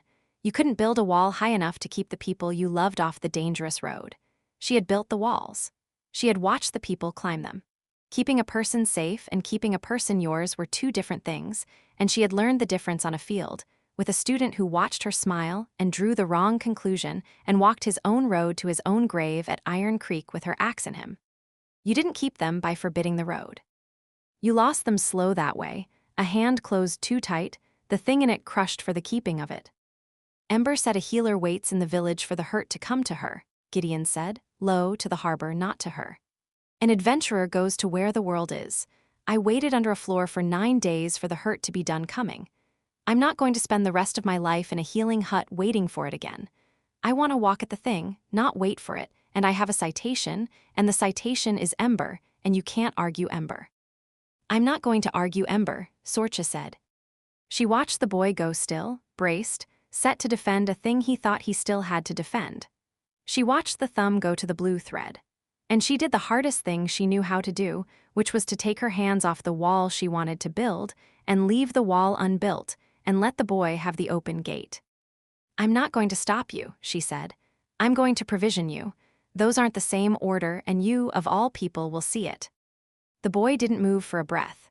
Then his face did a thing it didn't often do, which was to come open a fraction at the seam, a small, honest crack in a thing built not to show one. You're not crying, he said. No. That's how you love. You don't cry, you count and you provision and you don't cry. He said it flat, reading her, and the reading was accurate, and the accuracy was the kindest thing about him. I'd rather you did it that way. I wouldn't know what to do with the other way. Behind her, Harkin came the last few feet and lowered himself down at the head of the rope coil, slow, the great careful bulk of him folding to the boards, so the three of them sat in a line with the harbor at their backs. Harkin worked his tongue along the broken tusk one slow time. Then he said the thing he had been holding at the edge of the key, in the flat, dry voice that gave a feeling too large to say the shape of a plain fact. An adventurer digs his own grave sometimes, Harkin said. I have dug them for younger men with better lungs. I am telling you the true thing, not the kind one. He looked out at the water that he had wanted across years and never once smelled until this town. So you will carry the gray-leafed moss that stops a wet wound, and the iron tea, and the names of everyone who taught you. A man doesn't go light. He goes prepared. I know, Gideon said. I have a list. I made it before the ocean. Add the bear, Harkin said. The boy looked down at the carving on his knee, then at the man who had carved it, 300 pounds of careful hands that broke chairs by sitting and laid floors true, and had dug him out from under a Millbrook floor play gray and carried him into a life. He put his palm over the bear's too big head. It's not practical, he said. It doesn't stop a wound or purify water or weigh nothing. It's a wooden bear. It is the name of the man who carved it, Harkin said. You said you would carry the names. I don't carry stones. I carry names. The bear is a name. Carry it. He angled his jaw a fraction so the broken tusk cleared as he spoke down toward the boy, the worn-in habit of a giant minding the crook of it near a face. He didn't look at the carving. He looked at the sea, and Sorcha found a coil of rope to study so she wouldn't be caught reading the thing in his throat. All right, Gideon said. I'll carry the bear. He said it flat and settled, a number gone to chalk and not argued. Then he turned the blue thread on his wrist once more, slow, and looked at it, and Sorcha understood that they had come to the real weight under the recitation, the thing the boy had moved off the loud fire to think about by himself before he could say it. My mother stayed in Millbrook, Gideon said. Because Millbrook was where she was, I've been guarding the spot. I sit where I can see the floor because the floor is where I last had her. I worked out that if I go on the road I leave the spot and that I'm wrong about that. The thumb went still on the blue. The thread comes with me. That's not leaving her behind. That's the opposite. I take her to the world she never got to see. I work the difference out myself and I'm accurate about it. The thread goes adventuring. He said it plain to the harbor, a boy reporting a thing he had built and tested and set down for good. And Sorcha, who wouldn't be seen crying, said her eyes were adjusting to the light off the water, and they weren't, and she pressed the heel of her hand once to the scar at her collar and let it fall, and counted her people instead, the roll that ran under everything. 8 up the hill and at the boats. 1 on the rope between her and the gravedigger, a dead woman's thread on his wrist, and a wooden bear on his knee, and a road in his eyes. 9. The roll came out whole, and it wasn't going to stay whole, because one day a piece of it walked off down the coast on purpose, and you didn't keep a person by refusing to provision the road that took them. Old Torvik had said it to her on the slate roof of the rebuilt hearth, the night Harkin hung the wider door. The dead rest when the living build. She had taken it then to mean Harkin and his graves, the Millbrook 60 gone quiet because the man who carried them had laid a roof. She heard it other now, on a rope coil at the head of a quay, with the boy beside her taking his dead mother to the edge of the world instead of guarding the dirt she lay in. The dead rested when the living built. And the living, it turned out, built by going. His mother was going to rest not in a Millbrook floor, but in every place a blue thread reached that she never had. When, Sorcha said, it was the only question left worth asking. The road was his. The hour was the last thing she had a right to. Not yet. Gideon set the bear upright on his knee, snout to the sea. After the festival, after the binding, after the spring is done and the roads are dry, I'm not a fool about a wet road. You taught me that, and Harkin taught me that, and I made a list. A pause, and then the boy did the thing he almost never did, which was to lean the small weight of himself sideways until his shoulder came up against her arm, deliberate, a thing decided and entered. My hands were cold, he said of the morning of the rope. You're warm, this is practical. It is, she said. Down the harbor, the bell at the quayhead took the hour, and a gull lifted off the net mender's pole, and the 3-legged dog barked itself hoarse at a coil of fish guts. On the boy's other side, the gravedigger sat with the salt he had wanted his whole life at last in his lungs, and said nothing, because his hands had said it, because he had told the boy to carry the bear, and the bear was a name, and the name was I won't bury your want under my fear. Sorcha let the gate stay open. She had been learning to all year, one held door at a time, and this was the largest door yet, and it opened on a road that ran to the edge of the world, and she didn't put a watch on it. She got her arm a fraction more under the boy's cold shoulder, where a person could lean. She ran the roll one last time and let it be whole for as long as it was going to be whole. Then she stopped counting, because the boy beside her had already reasoned his own life all the way through and come out the far side of it accurate and alive. There was nothing left for her steady hands to hold but the warm weight leaning into them, which she held and didn't let go of, and didn't, for once, file away under anything at all. Asha came down the harbor stair with the smell of tar and wet hemp already thick around her boots finding the worn dip in the stone before her eyes caught up to it. 61 boats sat in the water behind her, counted somewhere around the 4th step without her deciding to, and she let the number go when it slipped, the old habit still running even on a quay full of sun and people who weren't afraid of each other. A year ago the list would have meant a threat. Now it was just a thing her eyes did, and letting it go had stopped feeling like losing the only floor under her. The dark-sailed ship sat at the inner mole where she had watched it kiss the stone 2 mornings back. It was bigger up close than it had read from the hill. The hull was black-tarred and scarred along the waterline, built low and heavy in the bow, a thing made to put its shoulder into weather and come out the far side of an argument it had won. Asha walked the length of it on the quay and read it for the things she read off a road, where it carried its weight, where it would list under load. The dock smelled of wet hemp and pitch and the greenfish reek of the bait barrels, and somewhere up the rigging a black-feathered bird that wasn't a bird was muttering to itself in 3 voices. She hadn't meant to come down to the water. She had told Bran she was going to walk and find out whether her legs still believed the ground after 6 weeks of cart. That was true. It was also true that her feet had brought her to the one place in Kellensport that wasn't 4 streets up from the harbor with a blue door on it, and she let them, because a person had to put her feet somewhere. A woman was sitting on the caprail of the ship, with one boot hooked under a shroud, reading the harbor like a chart. Asha knew it before she knew the face. The stillness of it, the eyes ticking along the warehouse roofline and the angle of the mole and the set of the tide mark on the pilings, fast and exact, taking a reading nobody had asked for. The woman had dark red hair gone to a wild curl in the salt damp, and pinned through it, points down, a pair of brass calipers worn smooth and bright at the joint. Her eyes were gray, not the soft gray of weather. The flat gray of a slate wiped clean 100 times and never quite scrubbed to white. She was looking at the harbor as if the harbor owed her an answer and would be made to give it. It was the woman off the bow. The one who had looked at a Sha across 40 feet of running, cheering crowd 2 mornings back and known to the bone what she was. You took the line wide of the bar coming in, a Sha said. She hadn't planned to say anything. The words came out flat and dry, the only register she let out loud. 2 cables off the mole. You had water to the inner pilings on the south side and you didn't use it.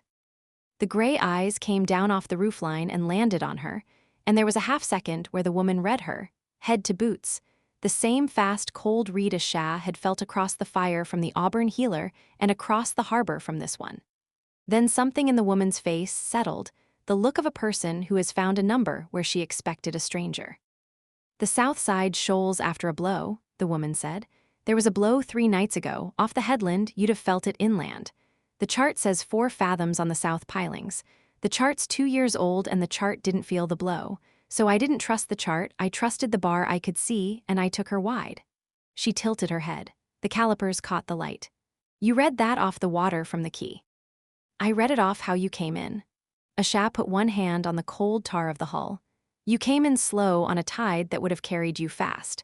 A captain in a hurry uses the south water and saves the minutes. You didn't, so you knew something about the south water the tide didn't. The woman looked at her for a moment longer.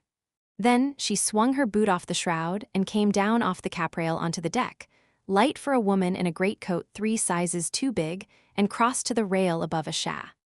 Marin, she said, I have the siren's call. The orc at the helm is Bruck, he's mine, and the loud one shouting soundings off the bow 2 days ago is ours. You're the woman who was counting masts. A Sha, it was strange to give the name bear to a stranger and have it be enough. I tick things off, it's a habit. A habit you could stop. Marin said it flat, the same dry floor a Sha used, and the matching of it landed somewhere under a Sha's collarbone before she could decide whether to let it. This you can't. You weren't counting masts for fun on a strange quay in a town full of orcs. Nobody does that for fun. A Sha said nothing. She was good at saying nothing. It was most of what she said. Marin looked at her another beat, then put one hand to the calipers in her hair, points down, a small, unconscious thing, the thumb finding the brass joint and pressing it. 12 leagues for a stamp, she said. The phrase went through a Sha like cold water down the back of the neck.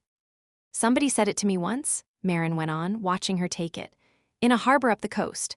There was a courier on the fell coast, they said, who'd ride 12 leagues out of her own road to put a stamped lock in the right hand instead of the near one.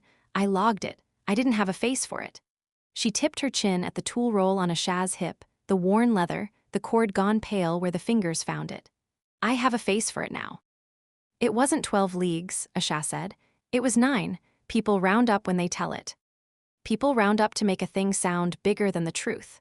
Marin's mouth did something at one corner, dry, the cousin of a smile. You round down, 9 leagues. You'd ride 9 leagues out of your way so a thing got to the right hand, and you'd tell it as 9 because 9 is what it was. That's the whole of you in one number, isn't it? A Sha put her other hand on the hull. The tar was warm where the sun had been on it, and cold an inch lower where the shade of the mole fell, and she pressed her palm flat across the line between the two so she would have somewhere to put her attention that wasn't the woman reading her down to the studs. You sound like my smith, she said. The big quiet one at Garrick's table. Amber eyes, soot to the wrist, doesn't waste a word. Marin had clocked him. Of course she had. He reads, too. I watched him read the whole key in the time it took us to tie off, then put it down and go back to the woman he came with. Different instrument than his, though. He's hunting the weak point in a room. You're already counting doors out of it. And you. I read the line. Marin said it flat, a prayer she'd stopped believing and kept anyway. Wind, mass, the angle where the water lies to you and where it tells the truth. I set a line an hour out and I follow it because it's true, not because anybody on the deck votes it true. She came down the short ladder to the quay and stood on the stone, and she wasn't much taller than a Sha, the two of them small among the big careful giants their men were. You set a line, too, you just don't call it a line. You call it a count, A gull dropped onto a piling beside them and screamed once and looked at them sidelong for fish. Down the quay, a man was rolling barrels off a dray, and the iron rims rang on the stone, and the knot bird up the rigging answered each ring with a copy of it a half-beat late. "It's not a line," Asha said. "A line goes somewhere, the list doesn't go anywhere, it just runs." "What do you count?" Asha had never said it. Not to Bran, who knew without being told, who had read it off her in his kitchen before he knew her name. Not to herself, out loud in words where she would have to hear the shape of it. But the woman had asked it flat and clean, a question after a depth, expecting a number back and not a feeling, and the flatness of the asking opened a door the soft questions never had. "Exits," Asha said. "Boats, masts, the gaps between the tables. Which stair has a rail and which one doesn't?" She kept her eyes on the gull. "How many people are between me and the gate?" "And when it stops?" "It doesn't stop." But that was the old answer, the true a-year-ago answer, and it came out of her mouth a half-second before she heard that it had gone stale. She stood with her palm on the warm-cold line of the hull and felt the lie of it. "It's stopping," she said, slower, like a thing she didn't quite trust yet. "Lately, on its own. I'll be in the middle of a count and it'll just put itself down and I won't have noticed when. Last night at the fire, I crossed the whole square to Garrick's table and I didn't count people at it. I noticed after. The quiet of it caught me harder than any count ever did." Maren went still in the particular way of a woman, hearing a sounding read true that she had expected to read wrong. "That's the read of it," she said. "You count because the world is made of loss and the list is the only thing you can hold all the way around. You range every exit so that when the floor goes out from under you, and it has gone out from under you, you'll already know where the door was. It's not fear. People keep calling it fear. It's a chart. You mark every rock that could take you down, and then no rock can take you down without your having already seen it lying there." She said it without softness, without a hand reaching out, in the flat gray voice of a woman reading a sounding off a lead. "You built a whole instrument out of the one true thing nobody would believe when you told them, that a person who loves enough things will lose some of them. The list is you refusing to be told to sit down and be quiet about that." Asha's eyes went hot. She turned the heel of her hand under one and then the other, fast, before it could be a thing, the old reflex, and found that she didn't need it as much as she had reached for it, and let the hand drop. It landed where it had been landing for 9 mornings, and more now. Flat and low on her own stomach. She didn't take it away this time. She was with child and had said the word out loud to Bran on the headland in the wind off the bay, and had come down after to the cradle standing sanded and gold in the lamplight, and the secret was a secret from herself no longer, and her hand had earned the right to sit where it wanted. Maren's gray eyes went to the hand, then back up to Asha's face. She didn't say a word about it. She had a daughter who shouted soundings off a bow, and she knew the shape of a hand on a stomach and the shape of a list in a hull both. She logged it and let it lie there. That was its own kind of telling Asha she'd been read and wouldn't be made to stand in it. "It doesn't go away," Maren said instead. "The instrument, I want to be honest with you, you'd want the truth of it over the friendly version. I still count by primes when the water gets close, 2, 3, 5, 7, a little ladder up out of the dark, and I'm a grown woman with a clean ship and a man who never once asked me to prove the line before he followed it. The instrument doesn't break. But," she put her hand to the calipers again, thumb to the brass, "it changes what it's for. Mine used to be how I survived being right and unheard. Now it's how I bring the call in clean for a child who gets to be right and loud at the same time. Same instrument. I just point it at the thing I'm keeping instead of the thing I'm bracing for." "The thing I'm keeping," Asha said. "You'll know what it is." Maren glanced once more at the hand low on Asha's stomach, plain, no comment in it. "I'd say you already do." The barrels rang on the stone. The gull gave up on them and dropped off the piling toward a fishing boat further down where the gutting was better. Up on the deck, the knot bird leaned over the rail and cocked its black head at the two of them and said, in a voice that was almost Maren's, "Flock notes the new one." And then in a voice that was almost a man's, "Lark notes she counts," and then went back to muttering at the rigging. "That's Lark," Maren said without looking up. "He collects people in his way, you'll get used to it." "I collect people too." "I know, I watched you do it to my ship before you did it to me." Maren said it like a compliment, which from a woman who priced a harbor in 8 variables it likely was. "You priced the call before you said a word to me, where she lists, where she's strong. You knew her trim before you knew my name. She lists to port under load. The bow's heavy. You built her to take a sea head-on and pay for it in the turns. Bruck built her, I navigate her. He'd tell you she's an old girl with a temper, and I'd tell you she carries her weight too far forward and her trim runs heavy in the bow, and we'd both be right, arriving from opposite shores. Marin said the last part like a thing she'd said before and would say again, worn smooth as the brass joint of the calipers. That's the marriage, two true things crossing at a clean angle. I felt that across the harbor the first morning when I saw you counting masts on the stair. I felt it maybe 4 times in my life, a line meeting a line. She looked at Asha straight, the gray gone level. I don't say things to be kind. I'm not built for it, ask anyone. So believe me when I say I knew what you were before I knew your name. I came down off that rail on purpose. 2 women who run on numbers, in a world that drowned 500 men rather than read the line right, ought to know each other's faces. Asha stood on the quay with her palm flat on the warm-cold line of the hull and her other hand low where it wanted to be, and the list hadn't run once in the length of the talking. She marked that, careful, a quiet sitting where the noise used to be. She had crossed the square last night and not counted the table. She had come down to a strange ship and given her name bare and not ranged a single exit off the quay, because she had been too busy listening to a stranger sound the bottom of her grief and read every fathom of it right. 9 leagues, she said, for the stamp so you have the true number. I'll log it as 9. Marin put her hand out, flat and even, the hand of a woman who had been told to sit down and stay quiet and had decided once and for good that she wouldn't. Marin, off the siren's call. If you're ever up the coast at Saltport with a thing that needs to get to the right hand and not the near one, I'll run it for you, and I'll run it clean, and I'll tell you the true number when it's done. Asha took the hand.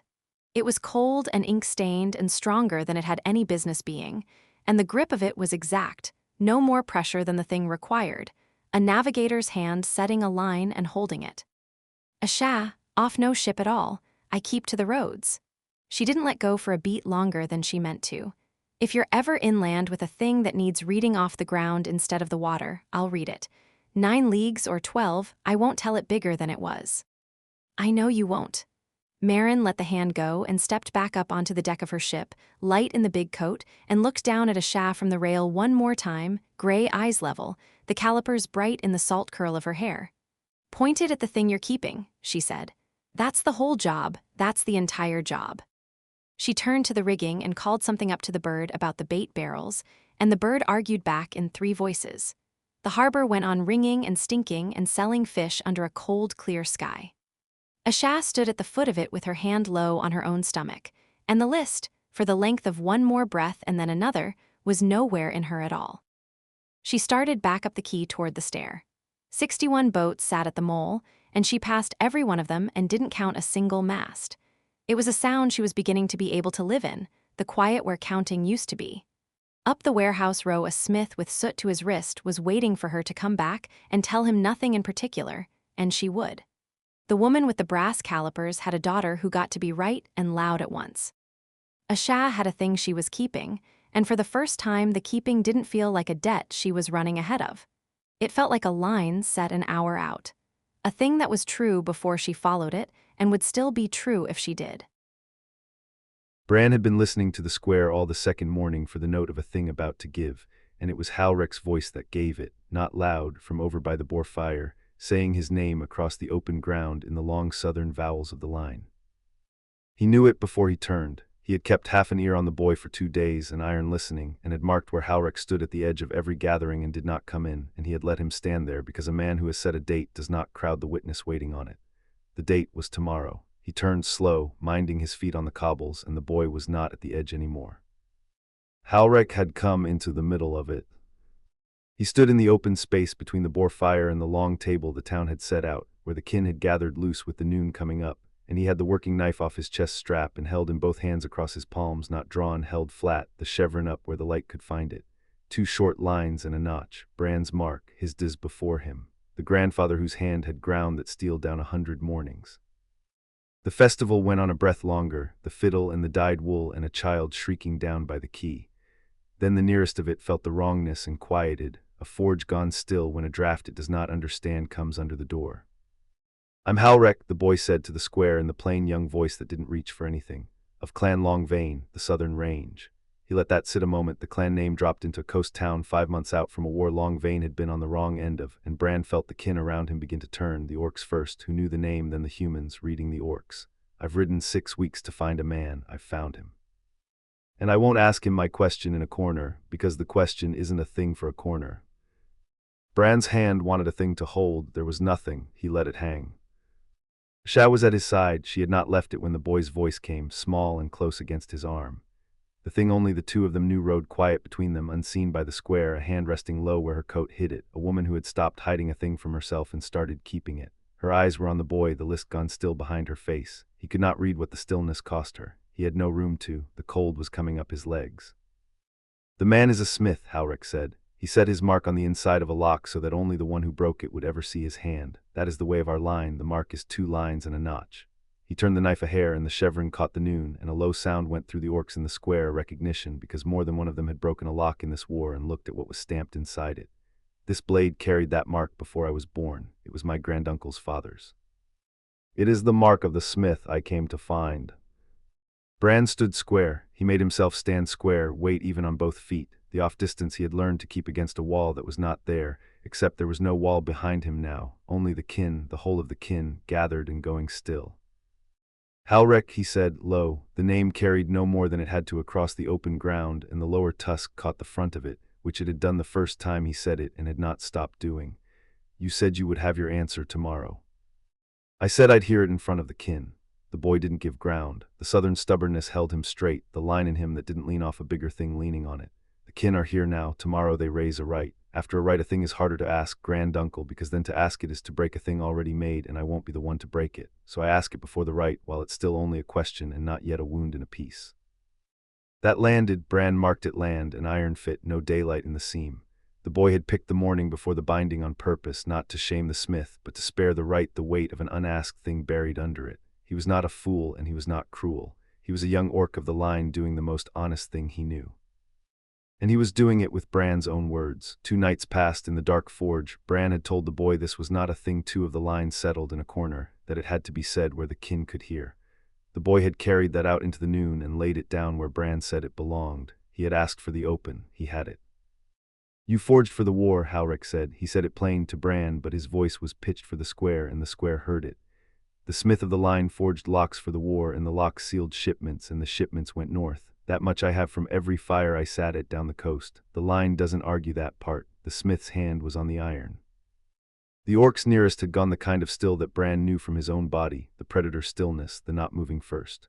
Across the open ground he caught the shape of Thane, who had set the carving knife down on his thigh and held the half-bird flat in his palm and did not look away, the golden eyes level on Bran, steady, a man standing where he had said he would stand. Past him, Gorvek had gone granite, the great arms still, the amber eyes on the boy. Kaduk had a hand near Aaron without seeming to have moved it. The humans had stopped, everyone, the whole long table of them, and the fiddle 2 stalls over heard the square at last and quit. Then there is the other part, Halrek said. The boy's jaw worked, the choosing in it, and Bran let him choose, because the choosing was the most honest thing in the open ground, the same as it had been in the dark. After the shipments, there was Coldmark. The word went through the square and did a thing to it. Bran felt the human side of it not know the word and the orc side of it know it too well, and the silence parted along that line, a cold shut running down the middle of the gathering. The orcs went to stone.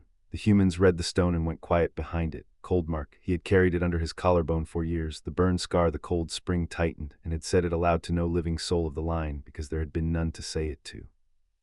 Now a boy had said it in front of 2 peoples in the noon of a peace festival, and the old country came up cold through Bran's boots and stopped under the scar. I won't tell it as Cragger tells it, Halrek said. Cragger tells it that the smith of the line forged the war's worst work and then couldn't stand the weight of it and ran and left the line to carry the name. That is what is said at the long fire, and the old ones nod because Cragger leads now and the dead don't argue. He drew a breath. But I didn't come to carry Cragger's word into a square and set it down as the truth. I came to ask the smith to his face. So I'm asking him here where you can all weigh it. He turned the knife flat in his hands once more, the chevron up, and he looked at Bran across the open ground, a young orc of the line standing in front of the man he had built large in his head and was now standing in front of, with the blade of that man's grandfather held out where every kin in the square could see it. This is the line's blade, Howrick said. I carry it because the smith is the line, whatever else he is, so I put it to the kin and to him at once. What is the line to make of a smith who forged the locks that sealed the war's poison north and then walked away from his own clan after Coldmark, and then at the end of all of it put a blade through the man who built the war and ended it? Is that a deserter? Is that a kin? Is that a man a peace can stand on? His chin stayed up. I don't know. I rode 6 weeks not knowing. I'm asking it where it can be answered true and not whispered. Then the boy stopped and held the blade flat across his open palms and waited. The square waited with him. Bran had stood in front of fires and anvils and a king with a knife, and he had not stood in front of a thing like this, which was a thing made of no violence at all and weighed more than any of them. There was no blade drawn, there was no war party at the gate. There was one young orc with an honest question and a piece of family steel, and there was the whole of the kin gone silent around him. The silence was the heaviest iron Bran had ever stood under. It was the silence of people deciding. He read it the only way he knew how, which was for the flaw. He read the orcs first, Gorvek's granite, which was not a verdict, only a wall set up to wait behind. Kadic's hand near his son, the chieftain's habit and not a judgment, Bran thought and then was not sure because the cold made everything read like a judgment. Thane's gold level, the one steady note in the square, a man standing where he had said he would stand and saying with his body the thing he had said in words 2 days past. I will be there. You will not be the only stripped man in the square. Bran found that note and held to it, a hand closing on the slacktub rim in the dark. He read the humans. Garrick Kellen stood at the head of the long table with the bare official face he used for warrants and for grief, and he did not move to stop the boy. The man understood that a thing asked aloud in the open could not be put back in a corner. The festival he had called for the peace had just been asked to hold the weight of it, and that was the cost of an open gate. Past him faces Bran did not know, a town that had buried its own, that had drunk poison out of its own cistern, looking at the orc who had stamped his mark on the locks. And he read a Shah. She had gone still against his arm, all of her, the list behind her face quick clean. He did not look down at her. He could not in front of the square, and what he felt off her now was not fear. He had braced for fear.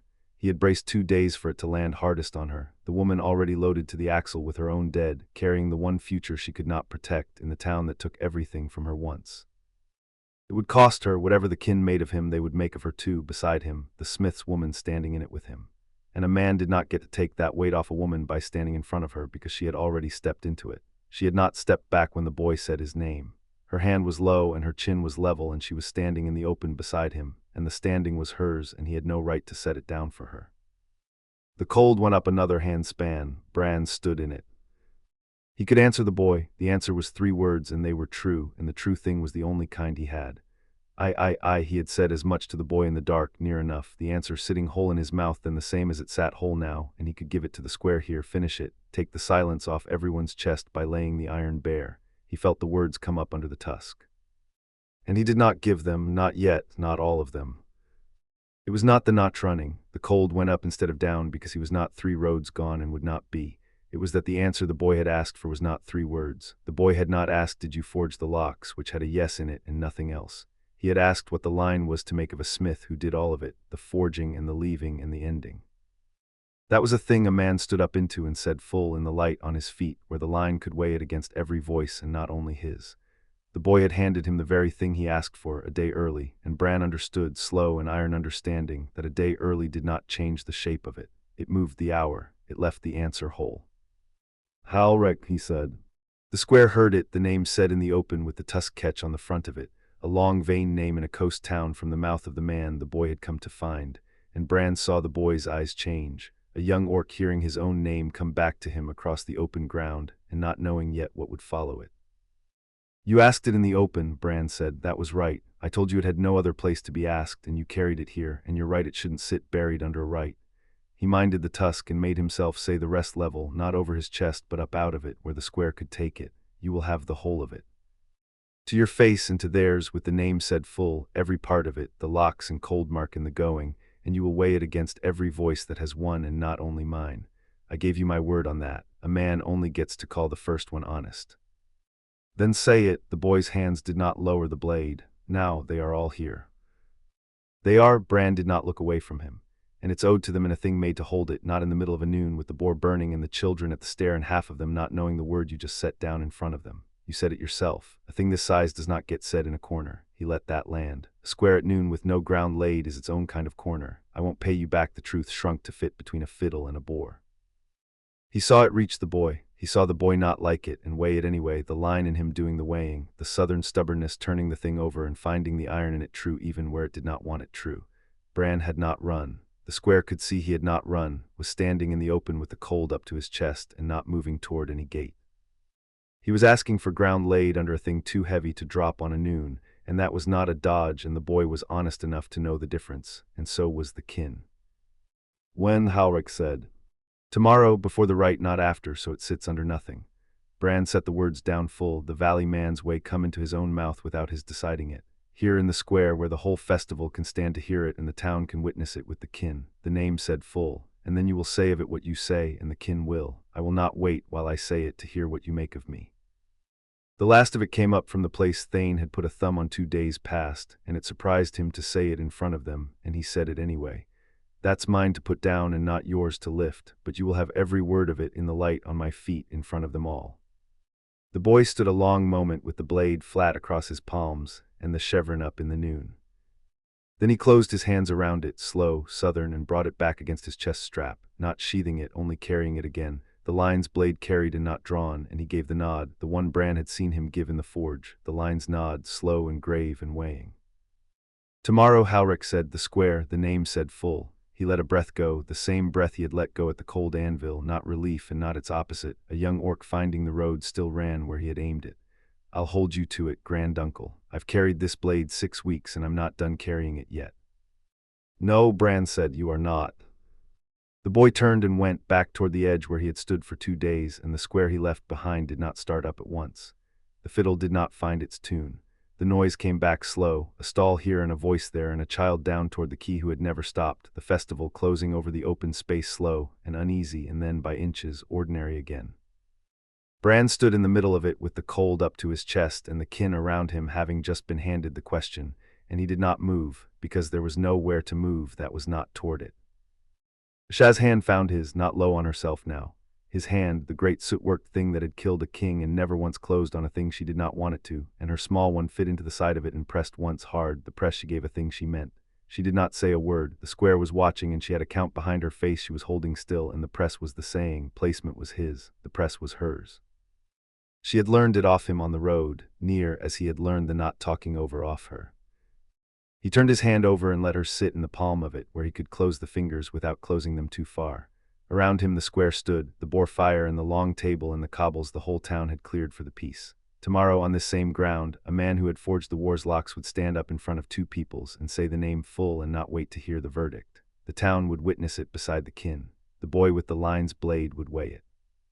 And the cradle would still be standing finished in the loft when it was done, because that part was not theirs to decide either. New iron was brittle, it had not been worked yet. He set his feet in the noise coming back and did not reach for a verb to say over the morning because there was none, and he had quit asking the wood for one a long time past. He had a day where he had braced for 2. He would carry the question down the hours the only way he knew, which was without setting it down. The honey cake stall had run out of honey cakes by mid-morning of the 2nd day, which was the most peaceful disaster Nell had ever lived through. She told the baker his empty trays were the only shortage in the world worth being proud of, and she hummed her mother's tune at him until he laughed and gave Zola the last broken corner of one for free.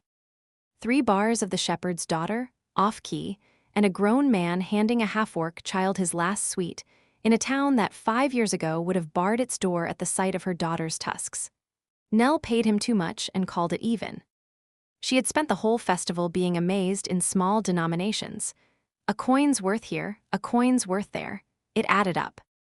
Zola ate the cake corner walking, which meant she wore most of it, and led them along the warehouse row by the harbor with the certainty of a girl who had decided the festival belonged to her personally. It did, a little. The kid pack had claimed the wide, flat space at the end of the row where the cobbles ran out into hard-packed dirt. The older ones had chalked it off into squares. A drawing contest nobody had given them leave to hold, 1 panel of dirt to a child. Zola was sure she would draw the best of the lot and wouldn't let anybody forget it. I am going to win, Zola told the world. I'm going to draw the best one, and Pip says I can't because I'm the littlest, but little hands aren't worse. They're efficient. Efficient, Nell agreed. That's a good word. Where'd you get it? Lyra knows all the words. She's 13. Zola said 13 with awe and a little grief under it, a number she wouldn't reach for years. Rune came along behind them with his hands loose, and his amber eyes up on the rooflines out of the habit no piece had ever managed to break. A scout reading ground that held nothing worse than a fiddler and a row of gulls. He had Zola's wooden gull in his coat pocket, the one called Gerald, Harkin's carving same as the bear the boy up the coast carried, in case of emergencies. 6 years of fatherhood had taught him that a small girl at a festival was always one disappointment away from needing Gerald. And the fourth of them came along the warehouse row a careful distance back, leading his horse though there was nowhere left to ride it, and Nell's chest did the thing. Kravik hadn't put the tokens back. 2 days now and the braid stayed plain, the honor grade of a war leader's whole life tucked down out of sight under a closed collar. Twice this morning, she had watched his knuckles go up and press the cloth to check it was still hidden. He had ridden 3 days as nobody's commander, and arrived as nobody's commander and stayed the same. And Nell, who read the men she loved better than she read any room, understood the not putting them back was a thing he was doing on purpose and couldn't yet name. He was still working up to the inch. The festival was half over and the inch was still uncrossed. She had kept her mouth shut about it for 2 whole days, which for Nell was a feat of endurance somewhere between holding her breath and lifting a horse. She wanted to grab both Stonefang heads and knock them together until the word fell out. She didn't. She braided instead. Zola had handed up a sprig of something yellow at some point, and Nell's fingers had it worked into the mess of her hair before she noticed she was doing it. "Uncle," Zola called back, not slowing. "Uncle Kravik, come and see. I got the best square, I called it. It's a very good square." "You didn't call it," said a voice from the dirt ahead, flat and certain. "I marked the squares. You stood on one and got in the way." Lyra sat cross-legged at the edge of the chalked ground with a flat stone and a stub of charcoal, ruling off panels, 13 and grave about it. "There are 6 squares. There aren't 6 drawings yet. I'm accounting for variance." "What is variance?" Zola demanded. "It's when you can't be sure how many of you will finish a drawing, and how many will just eat the chalk." "I won't eat the chalk." "That," said Lyra, "is the variance." Nell laughed out loud, a bright bark of it, because the savant girl had delivered that with the dead-flat face of a woman 3 times her age, and she hadn't meant it as a joke at all, which made it twice the joke. Across the dirt, Senna looked up from where she was teaching Aaron to throw a knucklebone and caught Nell's eye, and they shared the thing 2 people share over a child who is funnier than she knows. The kid pack had collected itself again by some law of small bodies that needed no treaty. Pip, near-grown, 14 and lordly, marshalling the little ones to their squares with a smuggler's sense of fair odds. Aaron with honey in his hair and trouble in both fists. Cove with her soundings, counting everything that could be counted because her mother counted and her father had taught her the C answered to numbers. Zola at the front, chalk already pinched in 2 green fingers. And the smaller ones behind, the toddling tail of the pack, one of them eating dirt with great focus. 5 clan lines and 3 towns and a goblin engineer's borrowed grandnephew, all of them tangled in one shrieking knot over whose square was biggest and whose chalk was best, sorting themselves by who could draw and never once by blood.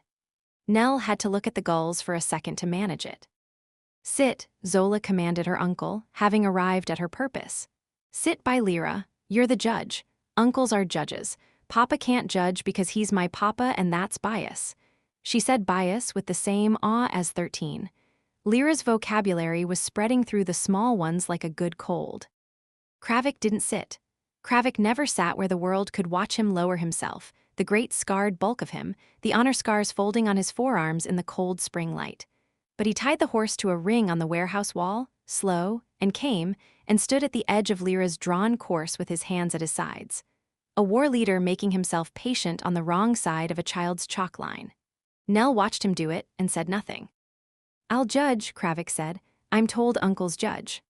"You're told correctly," said Nell, and that was all she let herself give it. The judging didn't start for a while, because it never quite started, because the rules kept being a matter of debate and Pip kept ruling on them, and Aaron kept trying to enter the same scribble in 2 squares at once out of a 4-year-old's pure inability to wait for anything. Zola got bored of waiting on the rest of them and came to the edge, and sat down in the dirt by her uncle's boots and started her own. Nell drifted near. She did it on the bright surface, came to lean on the warehouse wall a few feet off, as if the wall were the most interesting thing on the coast, and watched her daughter draw in the dirt at the feet of the man who couldn't say the word. Zola drew with the charcoal stub she had stolen off Lyra. She drew fast and total, no doubt in any line of it, the same as she did everything. A round body, 4 stick legs, a long snout. 2 short curved lines at the front that Nell knew, after 6 years of being a parent, were tusks, because everything Zola drew had tusks, because the people Zola loved had tusks, and so a thing she loved had them too. "What is it?" Kravik asked. He kept his eyes on the drawing and not on the girl, the same as he kept them on the dirt and not on his brother, the only manner gentle enough for a man that hard to manage a soft thing in. "It's a boar," Zola said, with the patience of a saint for a slow adult. "For the festival, they roasted one. Senna let me see it before. It had a face." "Boars have faces." This one had a very good face. She added a small, angry eye. She held the whole drawing up at the full reach of her arm, the charcoal pinched in 2 pale green fingers, the curls falling back off her face, so the big orc had no choice but to look down the length of her arm at the thing she had made and judge it. That was the rule. Uncles judged. She had decided it, and the world had complied. Is it a good boar? Nell stopped breathing. She did it on the surface. Her shoulder stayed easy against the wall and her face turned a quarter away as if she were watching the other children draw. Inside, her whole body had gone to the stillness, the rarest tell she owned, the one that came on her maybe twice in a year and never when it was convenient. Her hands had gone still in her lap on the half-braid. Her tongue had gone still behind her teeth, which it almost never did, which it hadn't done since the brook on the road. She knew this shape. She had been waiting 2 days for this shape, and she hadn't let herself believe it would come in broad daylight over a charcoal pig. Say it to her, I won't say it for you." Kravik looked at the drawing for a long moment. Too long, a beat passed where a man would look at a child's scribble, reading it for a trap out of a scout's lifelong habit. There was no trap, only a small green girl holding up a boar with tusks because she loved a thing that had them. Nell saw the exact instant he understood there was nothing to read. Saw the breath go into the broad chest under the closed collar. Saw the knuckles twitch toward the place the hidden tokens lay, and then not go. The hand deciding, for once, not to check the rank was buried, because the rank didn't matter to this, and he knew it now. He looked at the boar, he didn't look at his brother, he didn't look at Nell. He kept his amber eyes down on the drawing in the small, outstretched hand, and he said it. "It is a good boar, niece." The word landed in the festival dirt and made no sound at all. Zola took the verdict without a flicker. She had what she wanted, the judgment of an uncle, rendered, and she pulled the boar back to her lap to add a tail. "It's a pig, actually," she said to the charcoal, not to him. "A boar is a wild pig, but Lyra says all boars are pigs and not all pigs are boars, and I've decided it's a pig because pigs are friendlier." She drew the tail. A curl, fast and total, no doubt in it. She had always been his niece. She would never know there had been a day he couldn't say it. The word had gone into the dirt under her drawing, the same as he had once dropped the carving into her father's hands with the wrong proportions and no eye contact, and a child too young to know its weight had already buried it under a pig. Nell didn't make a sound. It was the hardest thing she did the whole festival, harder than the brook, harder than holding her tongue for 2 days while 2 stubborn green men kept 5 feet of road between them. Everything in her wanted to laugh and weep and say something with a pun in it, to mark the moment, to fill it. It was the thing her mother's daughter did with every silence she had ever met. One word from her now, and it would become a moment. Kravik couldn't survive a moment. The whole 6-year crossing would crack under the weight of being witnessed out loud, so she pressed her lips together. She kept her hands still on the half-braid in her lap and let the loud thing inside her break against the back of her teeth and stay there. She gave the men the quiet. She gave the small girl her pig. She looked instead at Rune. He had come up beside the wall while she wasn't watching, the soft-footed scout, and he was standing with his weight easy and his face turned to the harbor and the gulls, which meant he wasn't looking at his brother on purpose, which meant he had heard it. Nell knew the set of those shoulders. She had married them. The gray at his temples caught the cold light, the wood smoke-colored hairs she had found first in the winter and never teased him about, and his thumb had been hooked in his belt, and now it had gone still. That was the whole of it. A thumb gone still against a belt. 6 years of a held breath went out of him, and he didn't let his face carry 1 grain of it. A thing felt too loud was a thing that could be taken, and 3 years of penance had taught him to weigh every hope careful and let none of it show. He didn't turn. He didn't say, "I hoped you would," or "It took you long enough," or any of the things a smaller brother would have spent to fill the space. He kept his face to the gulls and let his brother have the looking away both of them needed, 2 Stonefang men giving each other the gift of not being watched. Then Rune did the one thing. He turned his head, a quarter, no more, and met Kravik's eye across the chalked ground for the length of a single breath. There were no words in it. There had never been words in it. Whatever passed between the brothers passed in the place they kept words out of on purpose, the soft thing being the hardest thing they owned. Nell lived by words and spent them like water, and she watched 2 men who would die before they spoke this say the entire thing with a quarter turn of a gray-templed head. Kravik gave it back. A fraction of a nod, the kind a man gives an order he is taking, the kind a war leader gives a thing he has decided to do and now has done. Then he dragged one big hand down his face, the old tell, the one his hardness allowed when a thing landed deeper than he would ever admit, and he turned to look at the chalked squares as if the judging were the most pressing matter on the fell coast. It wasn't. The judging hadn't started. Pip was still adjudicating the rules. Aaron had entered the same scribble a 4th time and been hauled back by his collar. Cove was counting gulls. The festival went on around the small closed wound in the dirt and didn't know what it had just watched. The war's oldest in-kin hurt had healed by 1 syllable. Nobody clapped, and Nell wouldn't have had it any other way. "Judge," Lyra called, businesslike from her charcoal. "We're all drawn. Come and say which ones are good. There will be variants." "I'm ready," Kravik said. "Then walk the squares and say, 'The judge says, that's the rule.'" The war leader of the Stonefang had hidden the tokens of his whole life under his collar to come and stand on the wrong side of a 13-year-old's chalk line. He went down the row of drawings the small bodies held up at him, boars and boats and 1 lopsided gull and a thing Aaron swore was a horse, and he called every one of them good, because they were, and because a man who had just found the word niece in the dirt had judging in him to spare now. They shrieked at every verdict, the whole pack of them, 5 clan lines and 3 towns, waving chalk-black hands and pale green fists and human fingers in a tangle of pure noise. At least 2 of them were already scrubbing out a drawing to start a better one, exactly as the variants had predicted. Zola wasn't. Zola had her boar, judged and named by an uncle, and she had moved on to a friendlier pig, and the warehouse row filled up with the sound of children who didn't know they were a miracle making a gallery of the dirt nobody had given them leave to draw. Nell let her mouth open. The festival could have the rest of her now.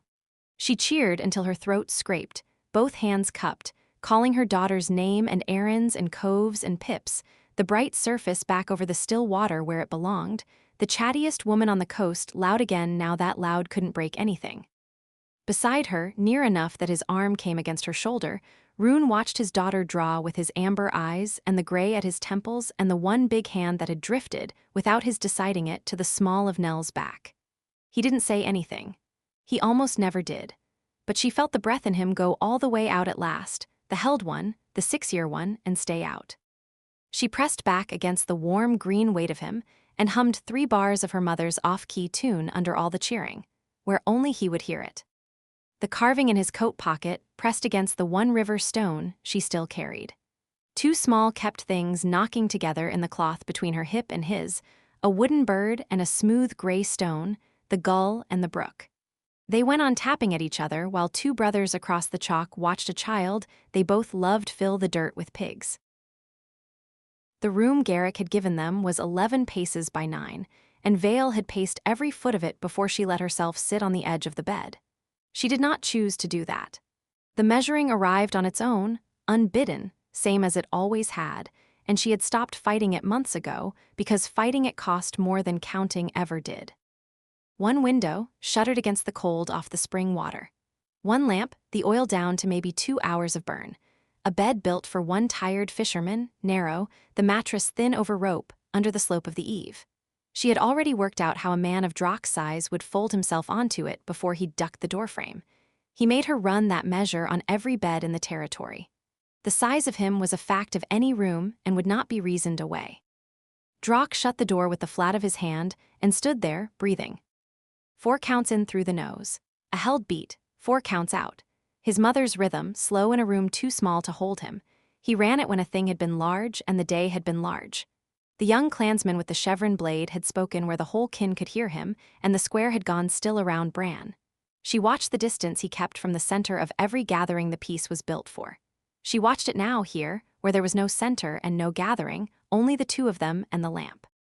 "Status," she said. It moved the corner of his mouth. Not quite a smile, the near thing he did instead, a small pull that never reached the rest of his face. He went to the bed first and tested it, one broad hand flat on the rope frame, reading where it would give. It was the same hand she had watched cradle the back of her skull the first night as if it were the most breakable thing he had ever held. He nudged the lamp a hand's width so the light fell long instead of straight into her eyes. He made sure of the room before he let himself be still in it. Only then did he cross the floor, and the boards took his weight with a low complaint, and he stopped close enough that his chest sat level with her eyes. "Tell me the room," he said. His voice dropped half a register on it, the one softness he allowed himself. He was a man who knew she could not settle in a room until she had walked every foot of it herself, and asking her to name it cost him nothing. 11 by 9, the bed's a foot short for you, the lamp's got 2 hours left in it. She held his eyes, dark brown gone almost black in the low light, the one shade among the orcs that swallowed light instead of throwing it back. "There's no thread in it, no blind corner, no second door." She let out a breath. "I keep finding rooms like that lately, and I don't know what to do with my hands." "Give me your hands, then." He lifted one hand, slow, wide, green-gray, old mortar ground pale into the creases of it, and laid it along her jaw. It took her cheek and the hinge of her jaw and the top of her throat all at once. The heat off him ran 2 degrees over hers, and she had pressed cold hands into that heat through a whole winter. She did not press now. She found his pulse under his jaw with 2 fingers instead. 52, she said out loud, because saying it was the only way she knew to hand him something. "Mine runs quick around you." "Don't." He ran his thumb once along her cheekbone, a man who could break a small thing by forgetting and had never once forgot. "Some things don't want reasoning through. You're the one I gave up on a long while back, and it's the best surrender I ever made." He bent his head. He had to fold the whole length of himself down to reach her mouth. She watched him tip his skull a careful degree, a turn she knew from doorframes and low beams long before she watched him do it for her. The lower left tusk, notched, chipped fresh where a mace had caught it healing wrong, cleared her chin by a hair, the notched point grazing past and gone. His mouth found her soft, the 4 count still running under it, and her own breath dropped into his rhythm without her telling it to. She fisted one hand in the front of his shirt. Her other hand did not know where to go. Her thumb found the old burn scar on her left wrist on its own, the fixed point she pressed when a room got too big to hold. Then his thumb came down over hers. He had felt her reach for it even bent double over her mouth. His free hand found her wrist and laid his thumb flat and warm across the old scar, the 4 count breathing up through the touch. The pull under her ribs went quiet. Pain used to be the only thing that could do that for her. Now it was only his thumb, deliberate and warm, and the weight of it landed exact on purpose, a fact she meant to keep. She broke off to breathe, her forehead coming to rest against the middle of his chest. Over the thin white scar, she could not see in the dark but knew by feel. His father had cut it into him the year he turned 19. "You caught it," she said. "Caught what?"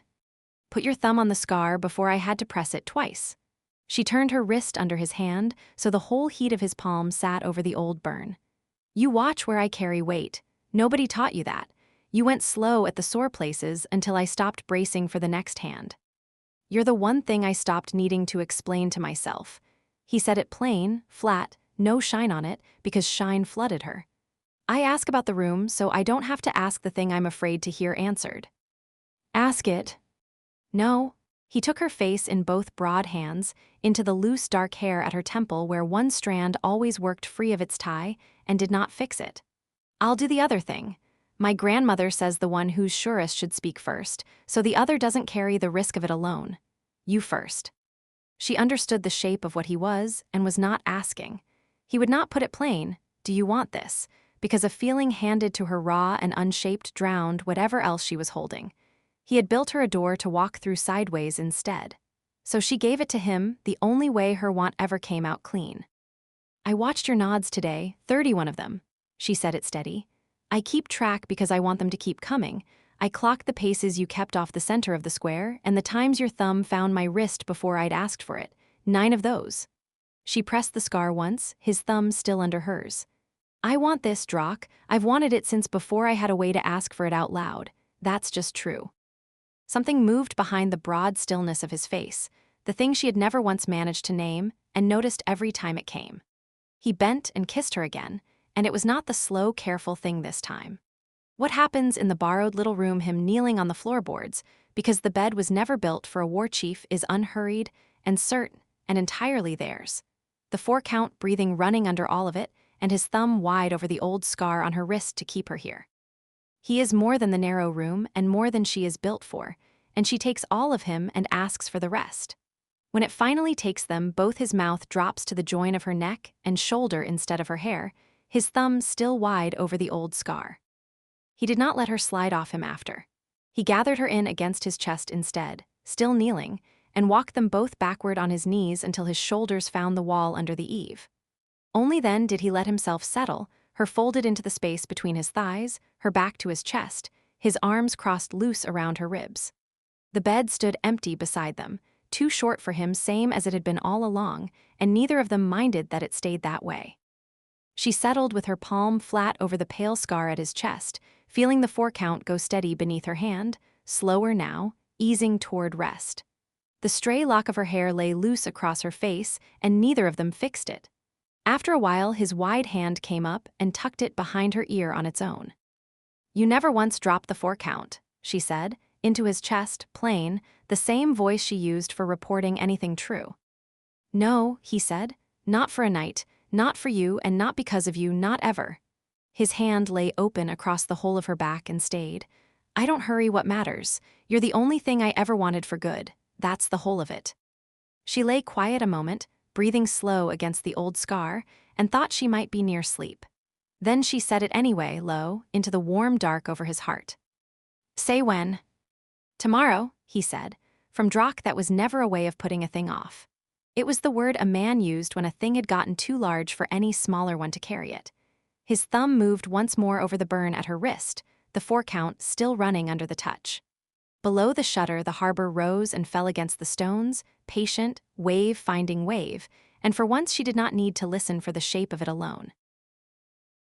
Asha felt the wind change before the harbor did, a colder thread cutting in under the smoke of 40 banked cookfires, half of them already lit for the day's bread, the smoke going up thin and gray, and then, where the air over the water had begun to do the thing she did not like, sideways before it cleared the eaves.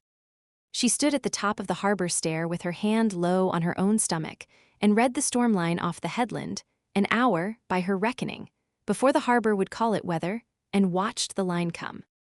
It was a courier's read and not a sailor's. She knew the coast by its gait and the sky by the same trained habit, which switchback drained slow, which pass held a squall an hour past when a stranger would have called it clear. The headland caught weather and held it and then let it down all at once off the bluff. The cloud up there this morning had the wrong belly to it, dark and low and packed too tight to be the marching cloud that passed a place by. This one was a sitting cloud. It had been sitting since before dawn, building its weight where the harbor could not see it for the rise of the land.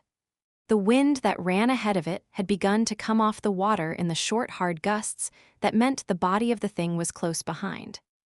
3 nights back, there had been a blow off this same headland. The navigator off the dark-sailed ship had named it without being on shore for it, read it out of the shoal on the south pilings. 3 nights back, it had been a blow. This was the blow's bigger brother, come down the same road, and it was going to be on the festival ground by midday, and the dawn right was set for the headland field at first light tomorrow, and there would be no field left to stand on if the wind took the ground tonight. She sized it up standing still. The tables, the banners on borrowed rope, the bore pit open to the sky with 2 days of coals banked in it, the canvas awnings strung table to table down the warehouse row, every one of them a sail waiting for a wind to find it. The square was rigged to catch exactly the thing coming for it, and nobody in it was looking at the sky, because the sky over the square was clear and the trouble was a mile out behind a hill. "All right," she said to no horse to nobody. "All right." She went down the stair fast and found Garrick first, because Garrick was the one with the authority to be believed. He was at the long table with a slate and a list, settling some argument about ale barrels with the patience of a man who had buried a town's worth of people and considered ale barrels a mercy by comparison. "Mayor." He looked up, bare official hand flat on the slate. He had a way of reading a face before the words came, and hers gave him the weather before her mouth did. "How long?" he said. "Midday, maybe sooner if the wind backs. It's sitting behind the headland and it's going to come down off the bluff all at once when it comes. The square's set up to be a wind's dinner.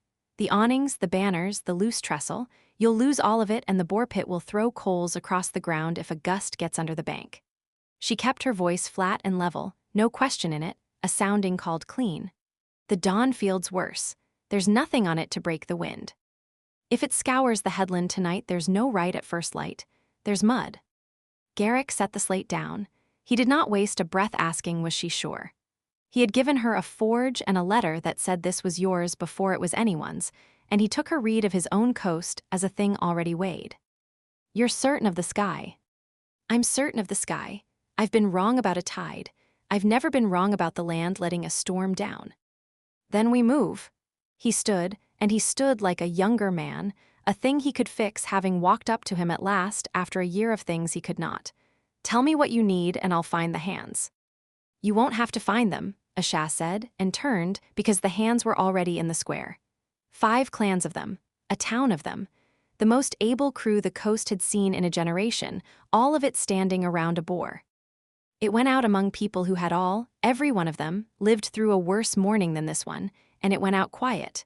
No panic. No crowd. A word passed table to table, and the festival stopped being a festival and became a crew, and the speed of the turn was its own kind of frightening. How fast 1,000 survivors could put down the bread and pick up the work. Asha found she was the one calling it. She hadn't meant to be. She had brought the weather to Garrick and meant to hand it off.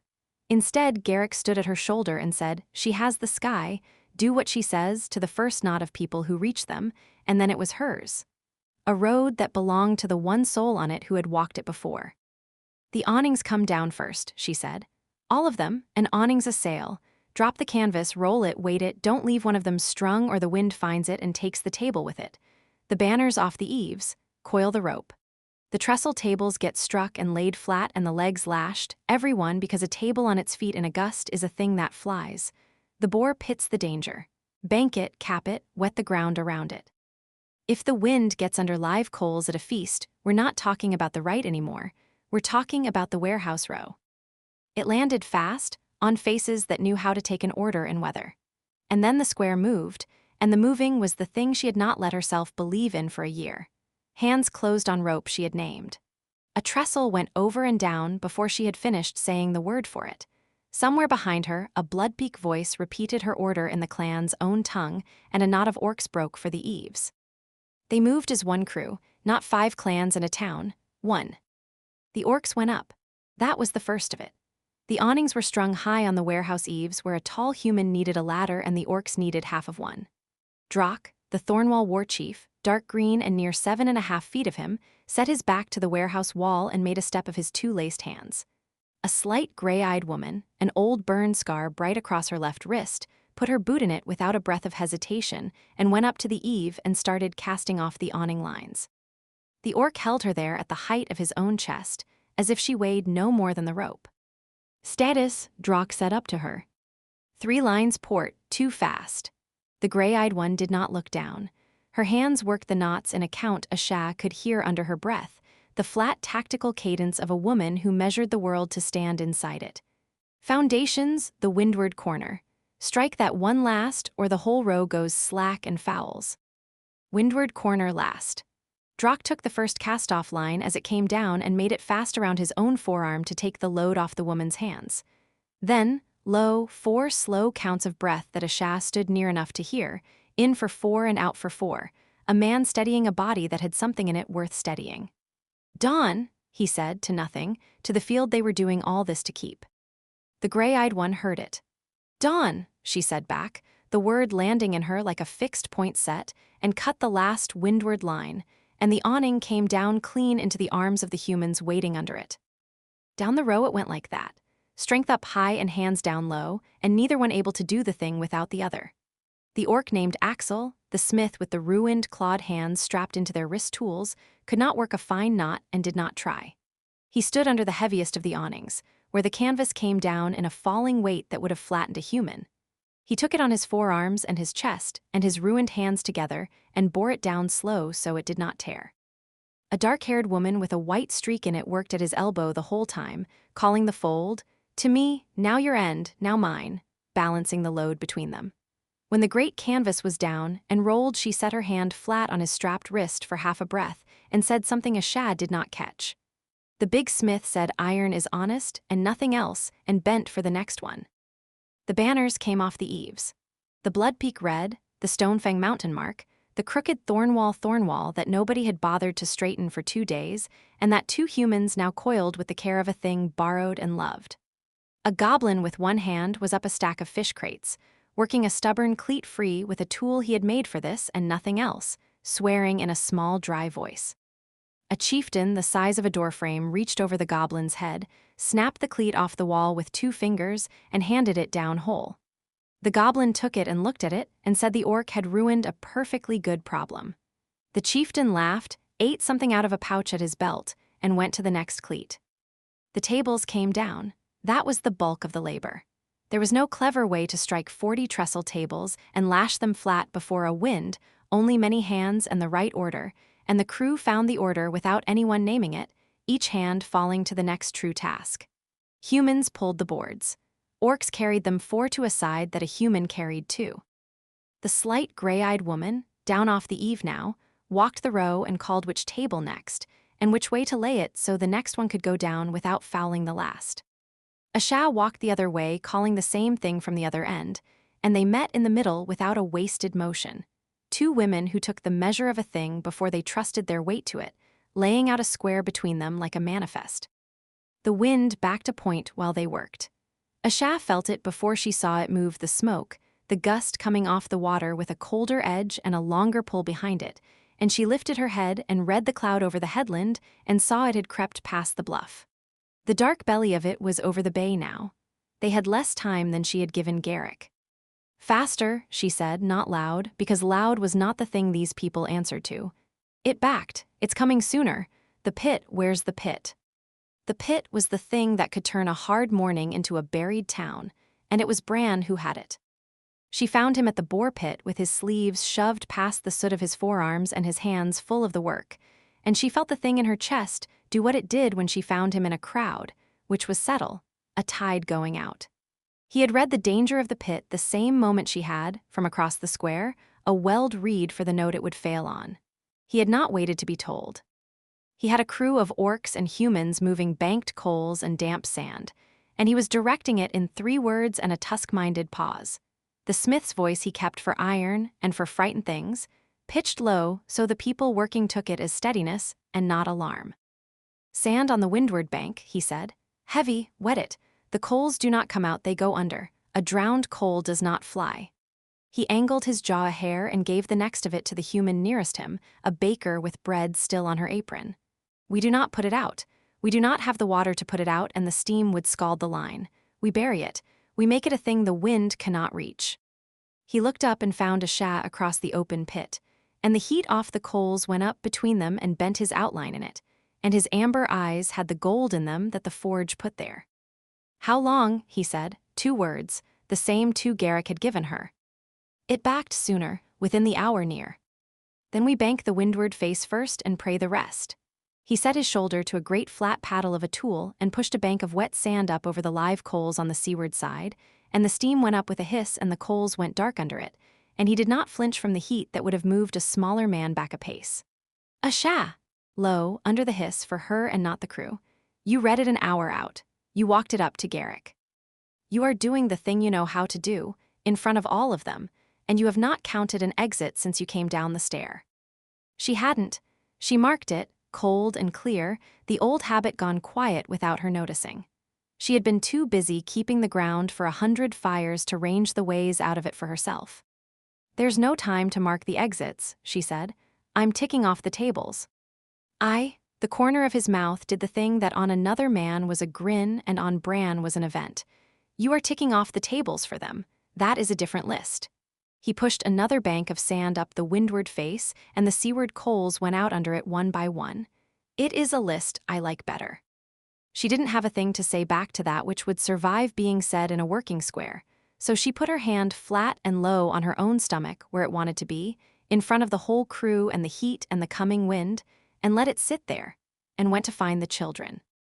The children were the part she had been afraid of, and the children were already handled, because the people who loved them had already worked it out before she got there. There was a whole pack of them, one pack across every clan line, the green pale small ones with the little tusks, and the human ones, and a boy of 14 who ran them like a smuggler runs a crew. In a real storm, they were the thing you got off the ground first and worried about second. But these were children of survivors, and their mothers and fathers hadn't raised them to stand in a square waiting to be saved. They had a job. The eldest boy had them gathering the small loose things the wind would make into weapons, the wooden cups and the carved toys and the dropped spoons, into baskets, fast, a game with a winner in it. A thin honey-blonde woman with a stillness to her stood at the harbor stair with her body between the whole pack and the 30-foot drop, her hands going steady while everything else in the square moved. A small green pale boy with honey in his hair made a run at the unrailed stair anyway, because he was 4 and a stair was a thing to fall off of. The blonde woman had him by the back of his coat and onto her hip in under 2 seconds, her hands sure, her face giving away nothing of the speed it had taken. The boy was outraged. He told her so, both fists. "Hold his hand or he is in the harbor," the woman said to the eldest boy, flat and final. And then she did a thing Asha watched and filed. She did not carry the boy out of the square to safety. She set him down inside the pack in the work with a basket pressed into his outraged hands, and she said, "You're the fastest. Get the spoons before the wind does." The boy forgot the stair and went after the spoons like the fate of the coast rode on them. Asha watched the boy clutch his basket to his chest and run the spoon line with his jaw set. Nobody in the square was being carried off to safety. Every pair of hands had a task in them, the small ones included. 1,000 people who had spent years braced and watching, handed one thing to do with the watching, and they took it up together like a held breath let out. The first true gust came off the water then, not the running gusts ahead of the line. The body of it, the leading edge of the sitting cloud, let down off the bluff at last, and it came across the harbor and laid the smoke of the banked fires flat and snapped the last uncoiled rope on the eaves like a whip and went through the square looking for a sail to fill.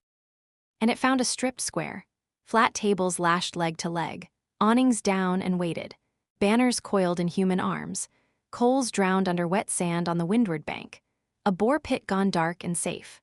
A pack of children with their backs to a woman who would die before the harbor got one of them, holding baskets of spoons against their chests and shrieking at the wind because at 4 and 6 the wind is the best game there is. The gust ran the length of the square and found nothing to take, and went up empty over the warehouse row, and the row pens sang and went still. Asha stood in the middle of the held ground with her hair come loose off its thong and her hand low on her stomach, and the wind dying around her into something the stripped square could stand all night. The headland would scour. The field would take the blow, but the field would be there at first light, mud at the edges and standing in the middle. 200 people who had each saved a corner of the world alone had just saved one thing in the same breath, together, before midday, and not a single one of them called it a miracle. She found Bran across the square. Soot to the elbow, steam still ghosting off the dark pit behind him, watching her with the gold gone out of his eyes now that the heat was banked, the amber come back. He did not cross to her. He set things down where her hand would reach and he waited, and what he had set down this time was a whole square, kept, with her name on the keeping. The right would stand at dawn. The wind had come for the festival ground, and the kin had handed it nothing, and they had done it as one crew, orc reach and human hands, and a pack of children guarding spoons, and the list in Asha's chest had been the tables the whole time and never once the exits. She turned that over. A year ago the list had been the only floor under her, and she had run it to keep herself ahead of the loss. Now she had run it all morning to keep a thing for everyone else, and the difference between the two was the whole distance she had come down a hill to find. A soot-dark hand that wasn't hers put her loose hair back behind her ear. Bran arrived at her shoulder without a sound. She let him. The storm went over the held ground and out to sea and took nothing of theirs with it. The storm had blown through by midday and washed the square clean, and the afternoon came up behind it bright and hard. Bran stood at the head of the square with his back to the harbor and read the kin the only way he knew how, which was for the held breath. He found it everywhere. It was in all of them. He had spent 4 years learning the note of a place braced to break, and the square had it now, not the town's note, but the kin's. 100 people gone quiet under the bright cold sky, because word had run since the night Halrek spoke that the smith would answer it today in the light on his feet. They had raised the festival ground against the wind together and left the trestles where they fell. The cook-fires were banked, the fiddle was put away. They stood in the wet square in their wool and their hides with the harbor bells going behind Bran, and they waited. The waiting had the silence in it he had hunted in this town since the grade and never found until he was the one who made it. He minded the lower tusk. He did not have a speech. He had never in his life had a speech, and he had not built one through the 2 days, because a speech was a thing a man laid over a truth to make it go down easier, and he had nothing to make this go down easier and would not pretend he did. Halrek stood out from the rest. The boy had come to the front on his own square, the southern green strong on him in the hard afternoon light. The war party cut grown a finger past its keeping. He had the knife on his chest strap and his hand was not on it. He had ridden 6 weeks for this, and he stood square as the line stood, chin up, giving no ground. Bran looked at him a moment across the wet stone and gave him the small nod the line gave, southern, slow. The boy gave it back. To Bran's left, an arm's length off and square to nothing, stood Thane. He had come without being asked. He stood with the infant gone to its mother somewhere behind him, and his hands empty for once. No wood, no knife, only a stripped clan orc standing where the smith could see him, weight even on both feet, a wall at the back of a man who had no wall. I will stand where you can see me. He had said it and he had done it, and Bran marked it and let it sit low under the breastbone and did not look at it long, because if he looked at it long he would not get the rest of it out. Asha was behind him and a little to the side, where he had asked her to be. He had not wanted her at the front. He had wanted her where he could feel her and not see her, because her face would undo the thing he had to do, and she had understood it without his having to find the words. She stood with her hand low on her own belly, not hiding it any more, the small dark shape of her holding the future he could not guard or forge a wall around any better than she could. The second iron he had been afraid of was standing behind him in a wet square, waiting to find out if it would hold his weight. He turned to the kin and he began, and the cold came up his legs as he knew it would. Most of you don't know my name, Bran said. You know I ended a thing at Marenhall. You have been kind enough not to ask the rest, and I have been glad of it, and that was the wrong of it, and I am done with it now. His voice came up low and stayed low. He had practiced one thing in the 2 days, and it was that, the keeping of it level, because a thing said loud sounded like a man asking to be believed, and he was not asking anything. I was born to Clan Longvain in the southern range. I was born to the iron. Might have carried Longvain or north the year of the second blight and Hisda before him, and I learned the forge from the time I could hold the tongs, and I was good at it. I want that said plain at the start. I was not a bad smith who made a bad thing by accident. I was the best the line had, and the line knew it, and that is why the work came to me. He felt the kin go stiller. He did not stop. The war came to the southern range as a rumor first, the same as it came to all of you. Then it came as work. There were shipments going north sealed. They wanted locks on the crates that would hold against a road in a winter and a tampering hand, and they came to the smith of the line because that is who you go to for a lock that holds. He minded the tusk and gave the true thing, which caught it on the way out and came anyway. I made them well. I put my mark on the inside of every one, where only the man who broke it would ever look, 2 lines and a notch, the stamp of my line. I sealed those crates with the best iron my hands could ask to hold.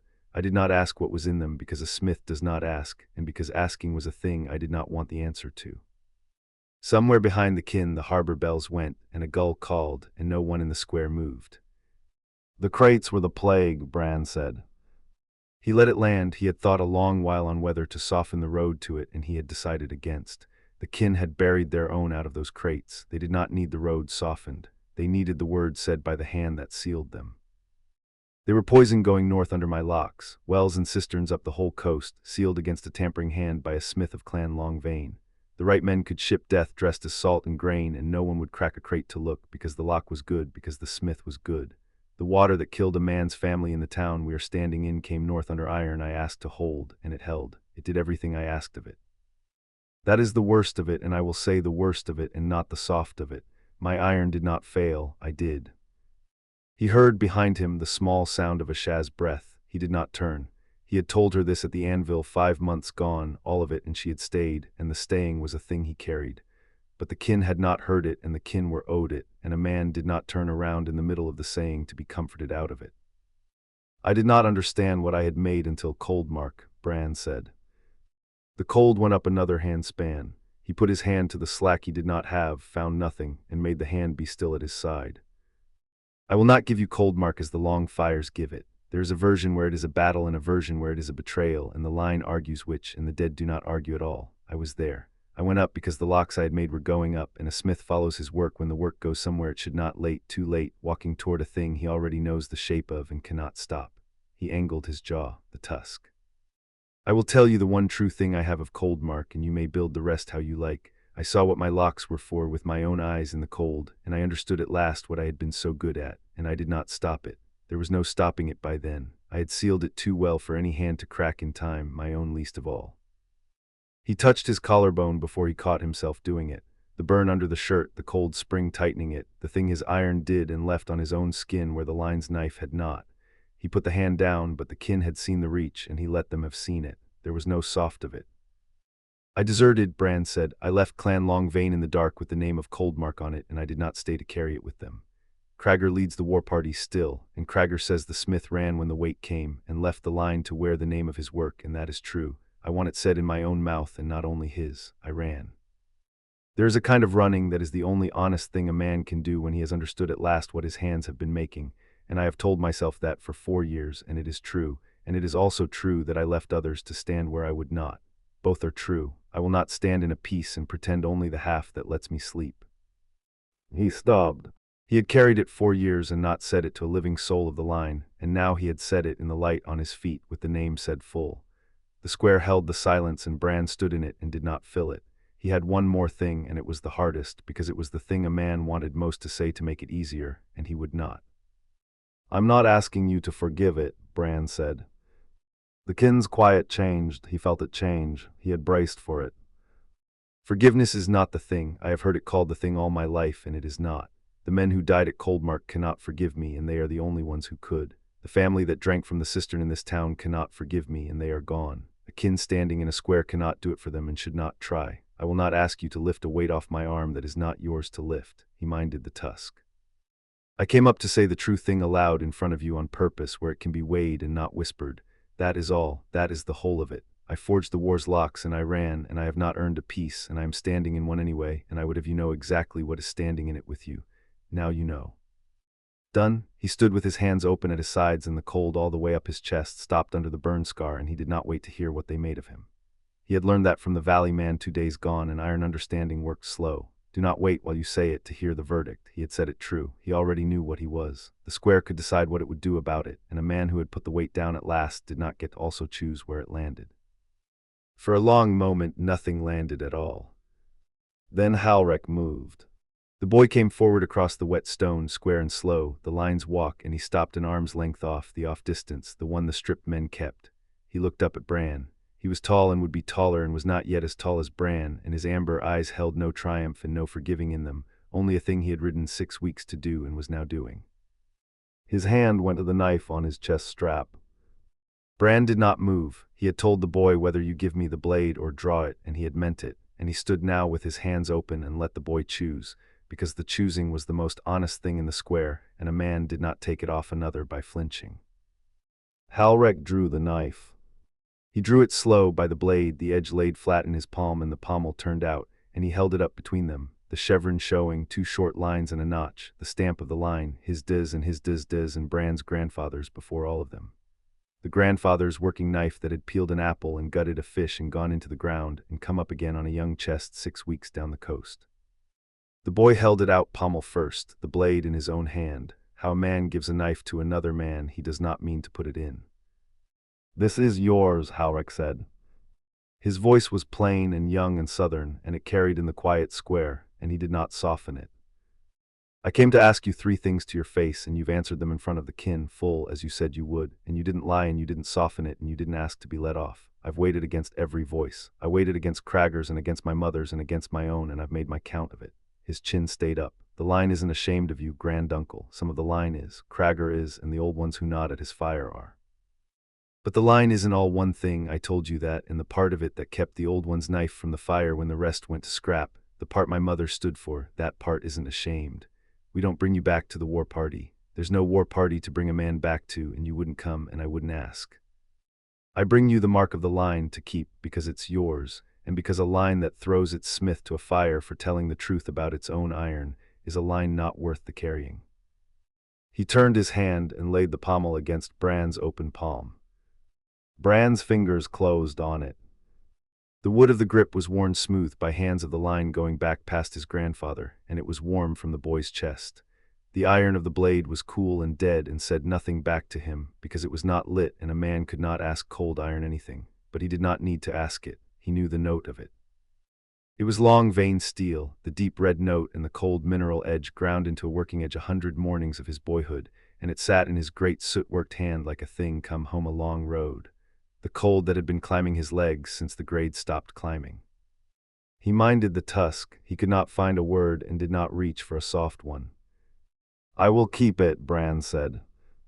It was the verb, the lower tusk caught the front of it and it came anyway, and it was the only one he had and it was the right one. He had asked iron to keep things for 4 years and not known he was asking it to keep the wrong thing. He closed his hand on the chevron and he kept it, and the boy let the breath go. It was not relief and it was not its opposite. It was a man finding the road had ended where he had aimed it, and the end of it was a thing he could carry home. Then Thane stepped in beside him. The valley man came up on Bran's left, square and arm's length, and he set himself there and said nothing, which was the saying, and Bran understood it the moment it happened. A strip-clan orc standing his ground beside another in the light where the kin could see it. You will not be the only stripped man in the square. He had said that too 2 days gone, and Bran had not known how much it would weigh until it was standing next to him, with its hands empty and its feet planted, and a wall at its back that was not there. Then no one moved. A man stood out from the town side of the square, not the kin's, an ordinary man in a fisher's old wool with gray in his beard and his cap turned in his 2 hands. He had been at the front of the human crowd the whole while, and Bran had not marked him because he had been reading the kin and not the town. The man looked at Bran and his jaw worked and nothing came of it. The square felt him try. It felt him fail. He was not going to step in beside an orc, and he was not going to shout, and he could not do the one true thing that was in him either, and he stood caught between the 3 with his cap wrung in his hands and his eyes bright and hard. My girl drank from the Lowgate cistern, the man said at last. His voice came out wrong, too flat, a man holding a thing level so it would not spill, for the same reason Bran had held his own level. 2 summers gone, she was 4, I buried her in the spring ground when it thawed. He stopped. He did not name the smith, and he did not name forgiveness. He only stood there with the dead child set down in the wet square between them, and he could not make his feet carry him in, and he would not pretend the carrying was easy. I don't know what a man does with that, he said. I don't know where I'm meant to stand. The square held that, Bran let it. It was the truest thing said in the square all afternoon, and it was owed its silence, the same silence his own confession had been owed, and he would not reach across the stone and lift it off the man because it was not his to lift, and he had just told them all so. He stood in it. The cold came back up a handspan, and he let it. It was Garrick who moved, the mayor, his official hand bare and open at his side. He did not cross to Bran, he crossed to the fisher. He came and stood at the grieving man's shoulder, a townsman beside a townsman, and he did not tell him where to stand or what to feel. He said one low thing Bran half caught, the man's name in it, and then plainer, carrying, you stand where you are, Tobin. No one moves you.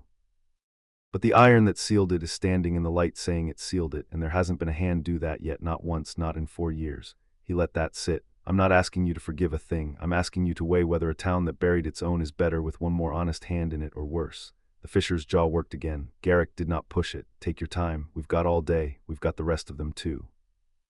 The man did not step in. Bran marked that and did not begrudge it. But he did not turn and leave the square either, which a man could have done and which would have been its own true answer.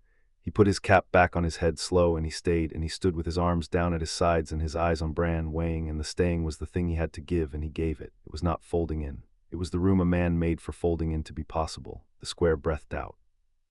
After that it was the others. It was not a rush, and it was not a speech. The kin did not cheer, which Bran was glad of past saying, because a cheer would have made it a thing one, and it was not a thing one. They came in plain on purpose, one and then another. A great gold-eyed orc with a war axe on his back came and stood at Thane's shoulder, folded his arms, looked at nothing. Bran knew him for Kaduk, the blood-peaked chieftain, by the jerky pouch and the size of him. A gray-green orc with scrimshaw on his tusks set himself the granite way, the wall, Gorvek, and a small whiskey-eyed woman, Senna, at his side.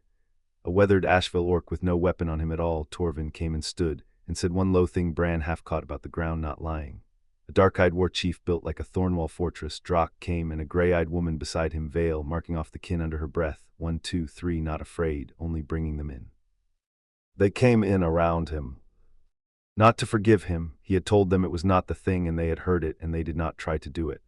They came in to stand, which was the other thing, the series of small pieces across 3 days had been all along without anyone saying the word, and the word was not forgiveness and it was not pardon, it was kin. 10 private pieces, each one saved in its own cave and siege and forge and temple, standing in one square in the wet morning around a smith who had forged the war's locks, not because he was clean. Clean was not the thing either, and they had all of them stopped waiting for clean a long time ago, each in their own corner, alone. Here they were not alone. A small hard hand took Bran's free one. He looked down, Asha had come around to his side after all, against what he had asked. He found he did not mind it. The face he had been afraid of did not undo him, only steadied him, her walnut-brown eyes dry and level and her chin up the line's own way though she was no orc, her other hand low on her belly where the future was. She had set the list down. He could feel her set it down. The habit that ranged the exits of every room had gone quiet beside him, in a square full of the most observant and most armed people on the coast, because the square was not a thing to range. It was a thing to stand in. Behind the kin, beyond the warehouse row, the bright cold afternoon lay open over the harbor, and the bells went, and the gulls. Cragger still leads them, Bran said, low, to the boy and to Thane and to Asha and to the kin folded in around him, all of it the same saying now. He will say what he says at the long fire, and the old ones will nod because he leads, and the dead do not argue. I won't ride south to make him stop. A man does not end that with a blade, and there is nothing left to end with one. He has the war party. I have a forge 2 streets up and a mark of the line in my hand, and a thing I have not finished saying yet to the woman holding it. He closed his hand on the chevron. Let him keep the long fire. The line is wider than his fire. The boy rode 6 weeks to tell me so, and I will keep what he brought, and I will not run twice. Halrek's chin came down, the southern nod, slow, and he stepped back into the kin, and he was no longer a boy at the front with a knife and a question. He was of the line, standing with it, and the line was standing in a square full of orcs and humans and goblins who were not its blood and were its kin. Bran stood in the middle of the thing he had been sure he had no right to stand in. He had his grandfather's knife warm in one hand and the small dark hand of his future cool in the other, and the second iron took the weight and held. He had spent 4 years certain a man who built the war's locks did not get to build anything after. He stood in the wet bright square and felt the weight land where every weight landed, low and certain under the breastbone, and found it was not the crushing thing he had carried down the grade. It was the other kind, the kind a man could stand under and keep standing because the standing was shared now, an arm's length on every side. The verb he had found at last was the one he had been asking iron all along, only he had been asking it of iron and not of himself. He turned the worn grip once in his soot-worked hand, the chevron of the line cool against his palm. He kept it, he kept her. He kept his feet under the weight, and he did not run. He had stood watch over a dead god's heart for 20 years and learned the one thing stone teaches, which is that a wall does not decide the weather. I am the wall, need is irrelevant, endure. The old recitation rose in him out of habit, here in the square where the smith Bran had just laid his iron open in front of the whole gathering. Gorvek let the words come, and then he let them go, because the woman who had taught him to set them down had her hand at the small of his back. She was at his elbow. She had been there through the whole of it, whiskey gold eyes flat and reading, the small warm weight of her hand pressed where no one could see it. It was the one thing keeping a 400-pound creature built for tombs upright in a moment with no enemy to face down. The smith stood at the center of the square with a working knife held flat across both palms, and he did not speak because he had said his piece already, the cold plain account of Coldmark and the locks his hands had forged, and the young clansman with the shaved scalp had crossed the open ground and pressed the blade of the line into him. Now Bran held it. He did not move. Around them the festival held its breath, 100 cookfires guttering and snapping, the harbor bell gone silent. A whole town and 5 clans stood in the gap a thing makes when it is finished, and no one yet knows the name of what comes after. Gorvek knew the gap. He had lived inside one for 20 years, and a man who has spent that long in the dark with a god's heart in his own held tongue learns the one thing the young never believe, which is that silence is not empty. It is full. It is waiting. It wants a word set into it before it sets the wrong one in itself. So he gave it one. This is how the old accords were made, he said. He did not raise his voice. He had no need to. A man his size, gone still in a square gone still, only had to speak at the weight he always spoke at. The words carried, out over the cookfires and the banners and the small green-skinned children gone quiet against their mother's legs, into the held silence at the far edge of the firelight and back. Senna's hand pressed flatter at his back. Steady, old man. He felt the second heartbeat under the fern scar lean half a beat toward hers and hold. I was guardian of the sacred temple, Gorvek said. I am guardian no longer, but the line that swore me carries the memory of the first accords, the ones the two-part seal was set on, and I carry that memory in my body. This smith carries his iron, I carry the accords. He looked at Bran, amber to amber, one stripped-down man to another. I know the shape of the thing we are standing in. I have read it from the inside. I would say what it is if the gathering will hear me. Garrick Kellen stood by the long table with his bare official hand on the wood. The mayor inclined his head, a man who had called every road to his town and now found the town wanted to be more than a town. Say it, warlord, Garrick said. First warlord of the new age, the title still sat on him like a borrowed coat. Kadak had named the guardian dead and the warlord born 5 months gone, and Gorvek had taken the Greytax back up as a leader and not a watcher, and in those 5 months he had learned that to lead was mostly this one thing, to stand where a thing needed standing and put it into the words no one else would reach for. He had spent 20 years saying nothing. He found now he had only been saving it. The first peace was a thing two enemies chose aloud on purpose by their own free word, Gorvek said. Not a gift handed down by the strong, not a surrender bought off the weak. A choice made twice by both hands. The lore keepers know this. Murga knows it. Torvek knows it. Across the fire, the old Bloodbeak elder lifted her chin, and the gravedigger's lore keeper, the one who said the dead rest when the living build, set down the cup he held. They sealed it in blood and in word together. A peace that is only felt and never spoken is a peace the dark can repossess. He let that settle. He thought of a debt coming due, the fear that lived under his mate's ribs, and he set the next words down for her without looking at her. Nothing held in silence holds. The valley taught the world that, word and blood given by both sides witnessed on purpose. That is the only peace that has ever held its weight. The smith's hands closed a fraction on the blade. The young clansman with the shaved scalp had not moved from the open ground. He stood with the war party cut bright on one side of his skull and his eyes on the elders. A boy who had ridden a long way alone to learn whether his line should be ashamed, and was learning instead that it was being made the cornerstone of a thing. We have all of us made a peace, Gorvek said, each in our own corner, alone. His slow gaze went out over the square and the gathering went with it. Alone in a cave, alone in a tower under siege, alone in a forge with the locks already shipped north. A muscle moved in Bran's jaw. Gorvek did not soften it. The smith had not asked to be softened. He had asked to be answered. Alone in a tomb with a god's heart, we each saved the one piece of the world that was given us to save. We each believed we did it alone. We carried that aloneness home and called it the cost of the work. Senna's hand had gone still at his back. He knew the shape of her quiet. It was not the empty kind. It was the kind that came over her when he said a true thing in front of people. The thing she would have boxed and locked and pocketed the key on, said aloud where the lock could not hold it.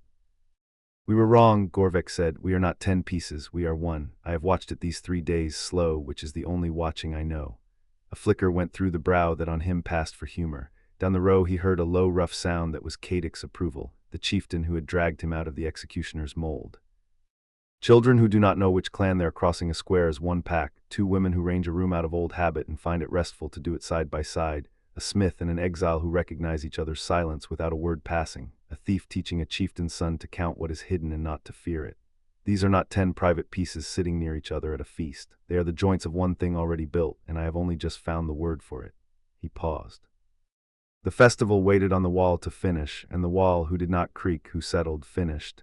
It is kin. The word went out and did not come back. He felt it leave him and travel the square over the cookfires and under the banners, and he watched it land in face after face he had spent 3 days learning. The smith's head came up. The young clansman's hand rose to the chevron stamp on the blade in Bran's palms, his own line's mark, and stopped there. Off by the boar pit, a small, fierce voice he knew to be Aaron said kin to itself, trying the shape of it. The boy got hushed by someone who was crying and did not want to be seen. I am an old thing, Gorvek said, older than my years for how I spent them. I know rights the young have only heard sung. I know the one we are standing inside, whether we name it or not. He turned to the lore keepers, to Murga gone straight back by the fire, to Torvek with his cup set down. He gave the proposal the plain shape it needed, no ornament, a wall laid course on course. I would have us do the old thing in the new way. The clans and the towns the war touched, bound as one chosen kin, by word and by blood, witnessed at the equinox dawn, not as the first seal was set in the smoke after a battle, by enemies who had stopped killing each other an hour before. His amber found Senna's face at last and held it, the woman who had picked the lock of a bond a god could not break and made herself his anchor. We are not enemies who have stopped, we are kin who have started. I would have us seal it in joy where the first one was sealed in blood spilled. Same word, same blood given, new reason. For a moment no one spoke, and Gorvek stood in the not speaking and did not fear it. He had learned at last that a silence with the right word already set into it is not a thing to dread, it is a thing settling. Murga broke it. The Bloodpeak elder came forward 2 steps into the firelight, and her old voice carried like riverstone going over a fall. The warlord speaks the right true, she said. I have it from my grandmother's grandmother who had it from the valley. Blood and word, both or neither. The young ones think a peace is a feeling. Her gaze went around the gathering, hard and fond. A feeling is weather. This one wants a wall built under it. Across the fire, Torvek nodded, the slow nod of a man whose whole creed was that the dead rest when the living build. The smith here knows blood and word, the old lore-keeper said. He gave us both not a quarter hour gone. He named what his iron did in word in front of us all. That is half a binding already standing in the square. The warlord only asks the rest of us to lay our own courses beside it. The smith looked down at the blade in his hands, the chevron stamp, his grandfather's line. I won't be bound to forget Coldmark, he said. I will be bound to carry it where others can help me carry the weight. If that is the right, I will stand it. That is the right, Gorvek said. It moved then, he felt it move, the slow geological shift of a great thing finding it was already balanced and had only to settle into the seat. The mayor's bare hand came off the table. Kellen's port will stand it, Garrick said, and named the fell coast villages after one and then another, the human towns the war had bled, until a Stonefang voice answered and a Thornwall one came in under it, Drox Builder's voice setting down a single word that was foundation, and then the 4-count breath of his mate beside him. Sorcha the ex-butcher said her hearth would stand it in the flat military register of a woman whose hands were always steady. Then the young long-veined clansman, who was not an army and not an accusation, looked to the smith and then to the elders, and said in a plain young southern orc voice that the line of his grandfather would stand it too. His blade was already in the right hands to prove it. Gorvek let it roll over him, town and clan, and the small clear voices of children repeating the word their parents had stopped pretending not to weep over. He did not move. He held the center while everything around it moved, which was the one thing he had ever known how to do. Only the thing he held the center of now was not a tomb and not a watch but a beginning. A man who had sworn his life on the belief that he was empty, that a man with no heart made the best jailer, stood in a festival square and felt the second heartbeat under his sternum keep its steady borrowed time. He understood it slow as the turning of deep stone. He had been wrong about the emptiness for 20 years, and he was being proven wrong again now in front of everyone in the best way there was. Senna's hand left his back. He missed the warmth of it for half a beat. Then he understood she had only moved it to slip under his arm, to stand at his side where the square could see her do it. The thief who threw her affection over a shoulder, because standing still to be sincere was the one thing the gutter never taught her, was standing still now. That was a lot of words for you, she said, low, under the noise of the gathering taking the thing up. You used your whole year's allotment. I saved them, Gorvek said. For this, not a question. She was reading him the unlosable read, and for once she was not hunting the catch. He watched her not hunt it. He watched the woman who priced every purse in a square stand in the middle of one and fail to find the debt, and let herself fail, and lean her shoulder into his arm at the height she reached without trying. For this, he agreed. You realize you just proposed to an entire coastline. Her mouth did the dry thing it did. Big romantic gesture, old man. Most people manage with the one woman. I did the one woman in the deep roads. He looked down at her, and the amber had the warmth in it she had spent a year teaching him to let show. This is the rest of it, the kin I did not know to want. Something moved across her face that she did not have a joke ready for. He watched her reach for one and not find it, which on Senna was the same as another woman weeping. She set her temple against his arm instead. Practical, she said after a moment, throwing his own one-word approval back at him. Practical, he agreed. The young clansman had come across the open ground while they spoke, the blade left with the smith, his shaved scalp catching the firelight. He stopped before Gorvek, this boy of a deserted clan who had ridden out alone with a question and was riding home with a kin. He looked up the long gray-green height of the first warlord with the grave care of the young addressing the very old. At my home fires, the clansman said, careful, they sing of the guardian of the sacred temple, the one who guarded the god's heart 20 years and never once spoke. He glanced at Senna, at the black iron bead behind her ear, at the easy weight of her against the warlord's arm. The songs do not have this part.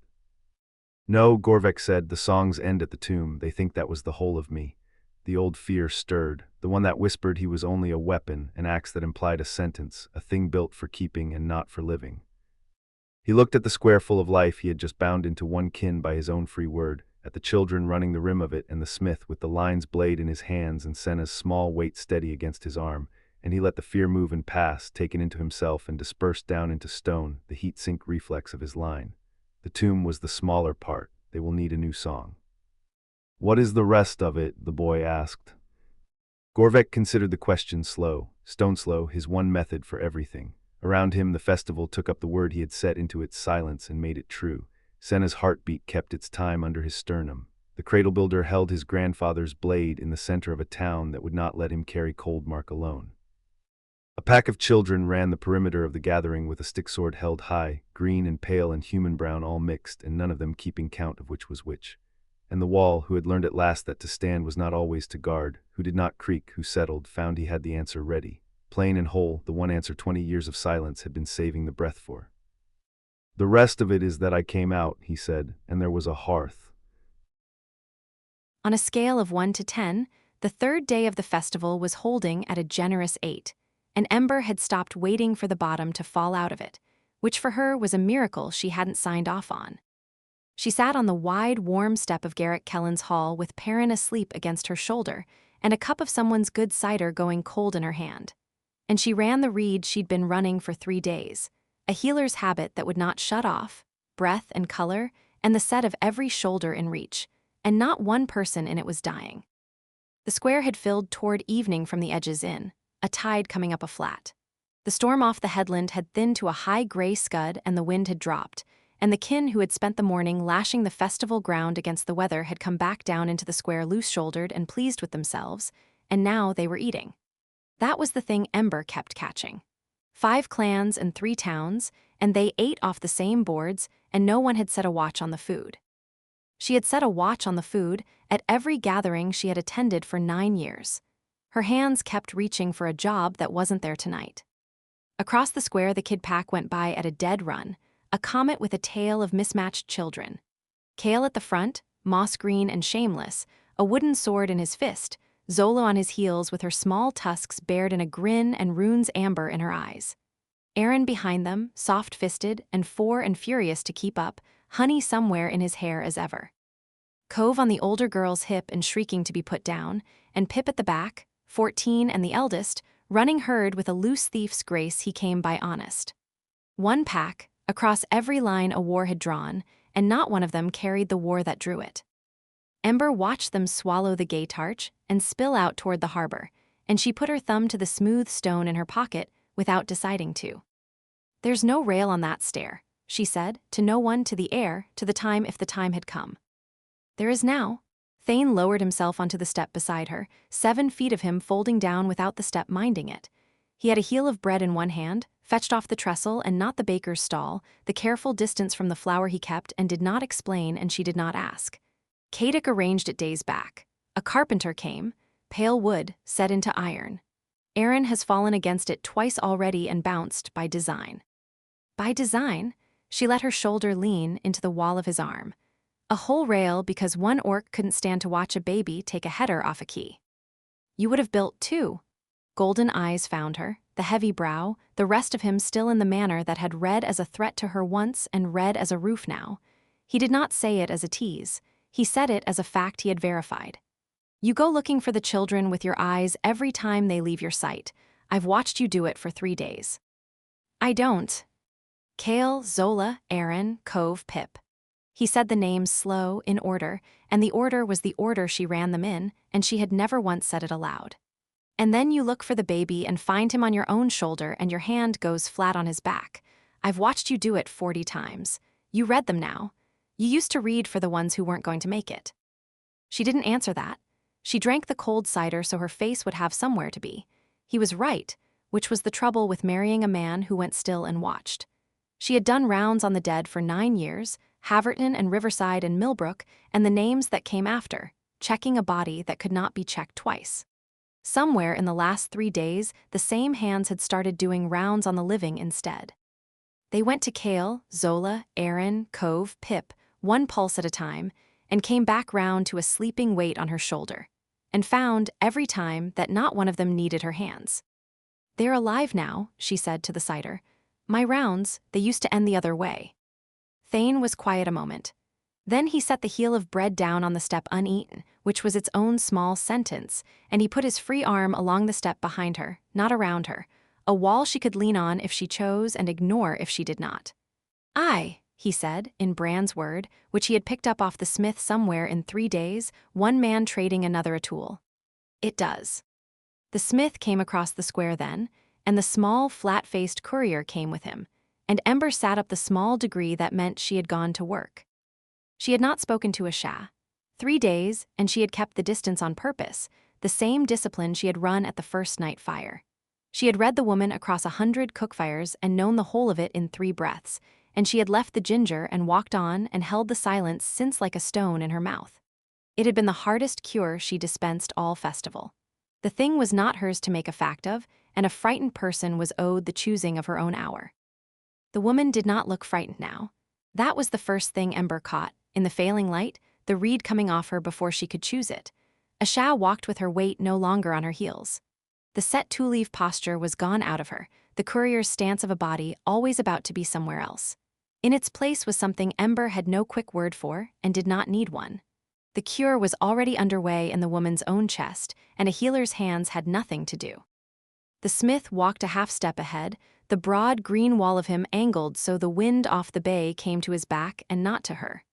At the gay tarch where the boards were uneven, he set his hand to the small of her spine, not pulling, resting, the same hand Ember had watched him set there at the first fire.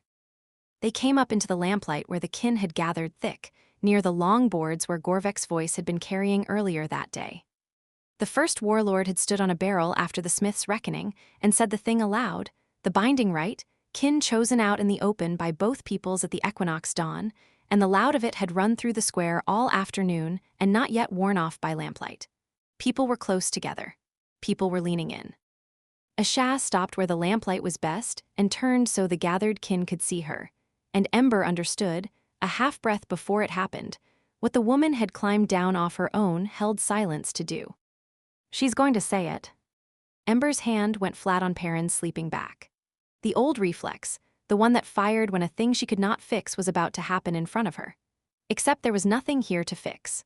The woman had her chin level and her hands loose at her sides, no count visible in her at all, and she waited for the talk to thin the small amount it took for a quiet voice to carry, and then she spoke into it plain, in a flat, dry register that did not let a single question rise. The crowd laughed at something, the easy ripple of a fed crowd, and let it pass. The woman talked them down to a quiet a healer recognized, the lull a body makes before it says the true thing, and Ember watched her hand go low on her own stomach, flat, on purpose, the gesture she had caught and snatched away across a fire 3 nights before, left this time where the whole square could see her leave it. Then the woman set the thing down between her hands. Ember was too far across the lamplight to catch every word, but she did not need them. She read it off the square instead, off how the leaning in turned to a held breath and then broke open. The square did the thing. Ember had seen news land in a crowd 100 ways, most of them bad, grief or fever or a raid coming down and a room going to ice. This was the other thing, the rare thing, the thing she had so few entries for that she had to sit still and read it as it came. It did not go to ice. It went up. Senna whooped, one clean thief's bark of it, and Nell's laugh came over the top, and a cup got banged on a board and then several did. Sybil said a number out loud without meaning to, and Marin said the same number back at her grinning, and the orcs did the low chest sound that was their joy and not their threat, a sound Ember had learned to tell apart in 5 years of sleeping against one. The smith stood behind his woman and did not say anything and did not need to. His hand was at her back. His face had done the small event that on Bran passed for everything.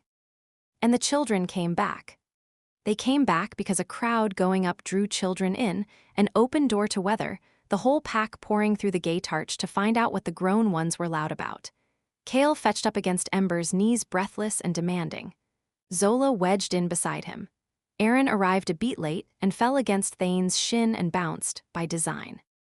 And Asha looked down at the knot of them, the pale green and the moss green and the soft human pink, the small tusks and the round faces, one pack heaving for breath at the front of a crowd that had just learned she was about to add to it. Ember watched the courier's flat face do a thing the woman did not have the armor up to stop. It was the children that got her, Not the cheer, the children. Of course, Ember thought, with the whole weight of a woman who had carried two of her own. It's always the children that get you. It starts with the children. The phrase arrived in Ember whole, plain as a pulse she hadn't taken yet. She had said a version of it once, years ago, in a stronghold full of orcs and humans deciding whether to trust each other, when someone had asked her what the point of any of it was. She had been holding a half-orc infant at the time, and she had not believed it so much as needed it true. A thing she said with her competent voice over a thing she was not at all sure of. She believed it now. That was new. She sat on Garrett Kellen's step with her own infant asleep on her shoulder and a stranger across the lamplight carrying the next of them, and she looked at the pack of them all together, 6 children of 5 clans who had run the harbor square all afternoon and would run it again tomorrow, and she took them in one by one because she couldn't help it. Zola, who gripped an orc's tusks and was afraid of nothing, because no one had taught her an orc was a thing to fear. Kale, who had counted a 3-legged dog's legs and been furious and delighted in equal measure, half her and half a man whose clan had thrown him away, running free at a festival that clan would have called impossible. Aaron, 4 years old and the absolute authority on everything, soft-fisted son of a sniper who had ranged kill zones and a chieftain who built rails. Cove off a dark-sailed ship. Pip, 14, picked up off a hard road by a quartermaster and a one-handed smith. He'd been loved into a boy who ran herd on the little ones for the joy of it. And the one not born, the one in the small flat woman across the lamp, who would come into a world where the harbor stair had a rail on it. None of them knew, that was the thing. Not one of those children carried the war in them. They had the green skin and the small tusks and the human hair, the sturdy quick hybrid get the orc blood made. They did not have the part their parents carried, the part Ember carried, the wet-ash smell of a burned village and the litany of names. The war had forged 10 couples out of enemies, and the couples had made a generation who did not know they were ever meant to be enemies. A square full of orcs and humans eating off the same board would be the plainest fact in the world to them, because for them, it would be. The dead she carried hadn't gotten fewer. She would carry Haverton and Riverside and Millbrook to the floor of her own grave, and she had stopped pretending otherwise. But tonight, in the lamplight of a grief town-turned festival, the pulses that kept coming back warm had crowded the dead into a smaller corner of her than they used to hold. 5 children running and a 6th coming in the autumn, and her own too, and she took the war drowned again, same as she had every day of the festival, and found the same thing waiting. The living kept coming back warm. It was going to keep being that way. She put her thumb to the green stone in her pocket and did not take it out. "You read her 3 nights ago," Thane said. He had followed her eyes to a Shah because he followed everything, the cave watch turned down to a murmur and never once shut off. "At the fire. You went somewhere and would not tell me where. You said she was tired and the smoke turned her stomach." "I lied to you." Ember kept her face on the children. "It was the kindest thing I had." "I know you lied to me."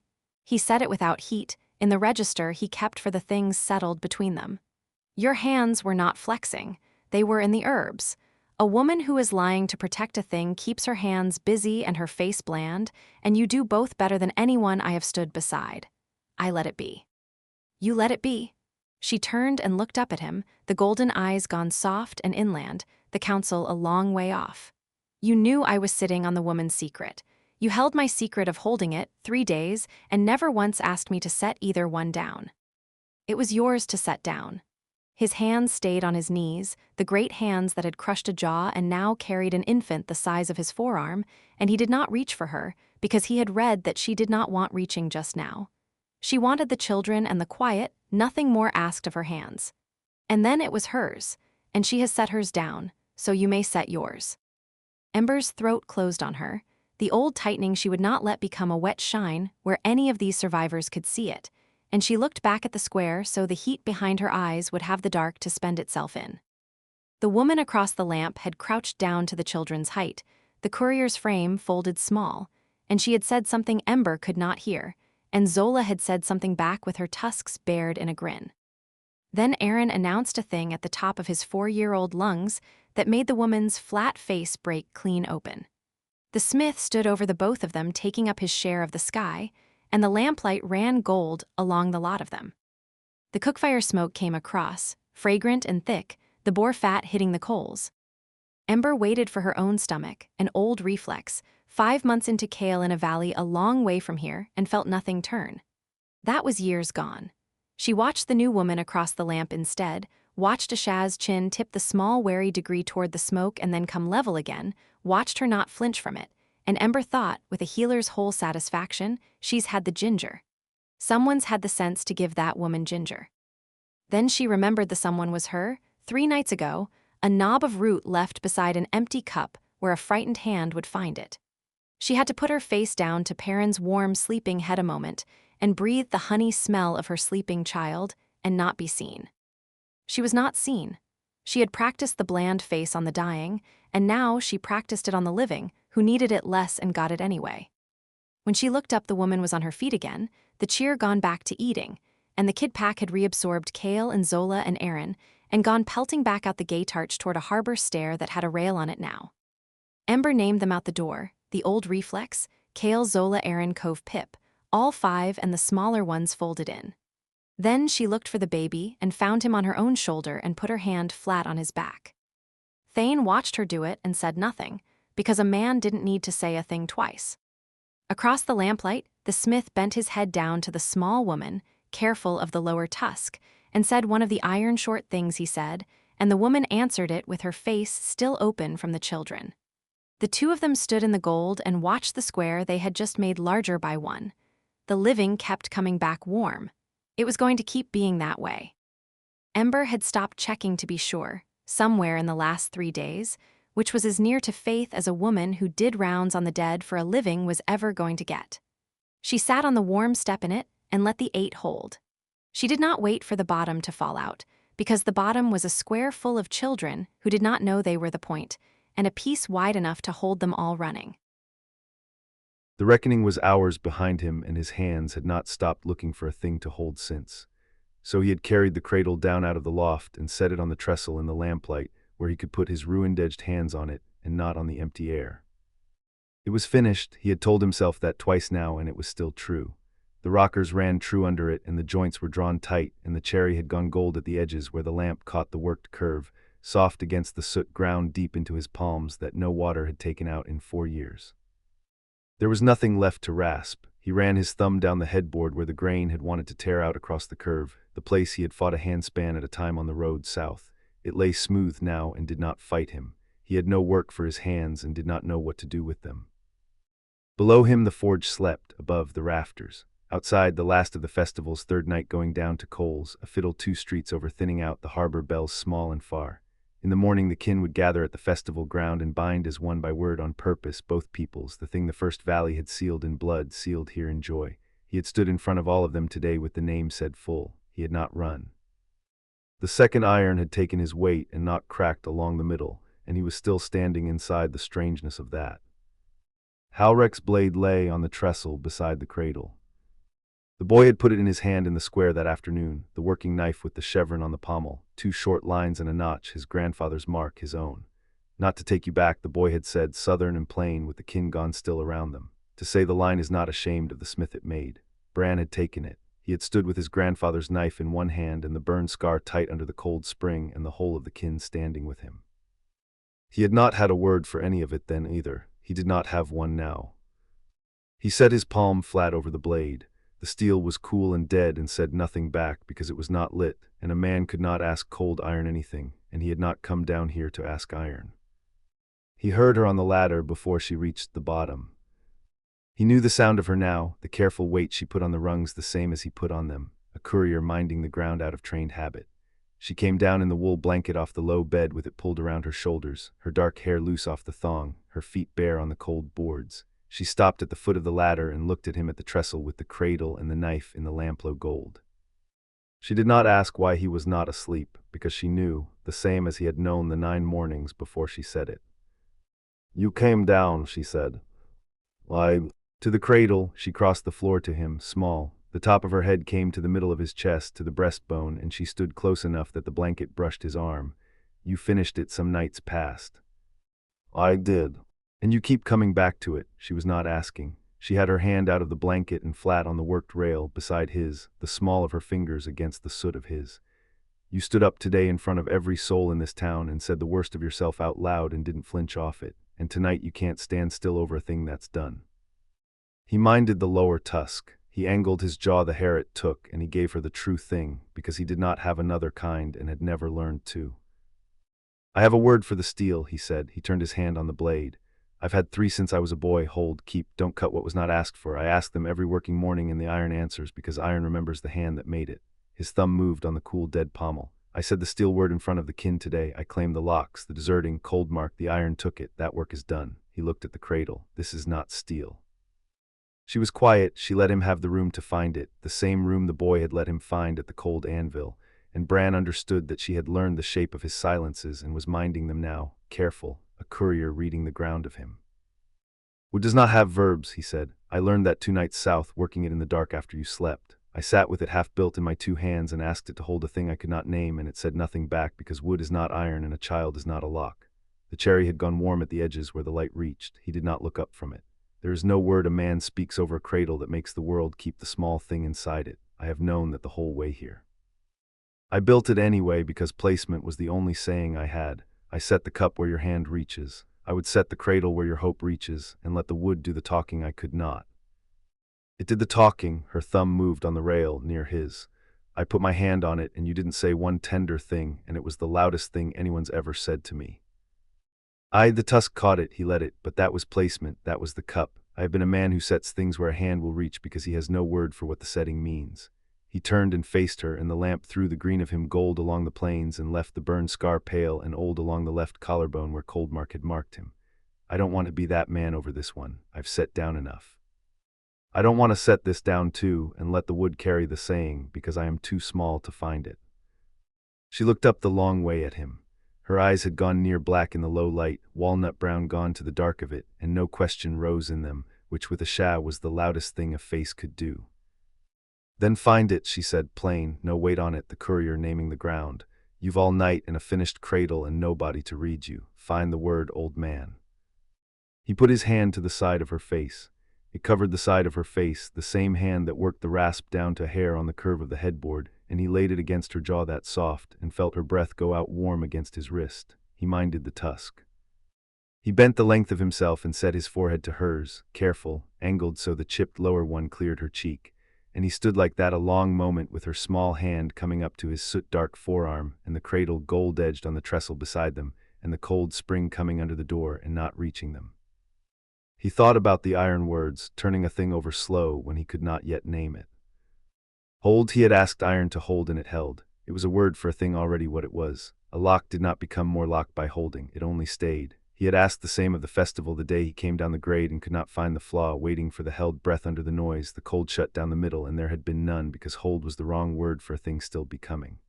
The piece was not a lock that held, it was new, it was getting bigger.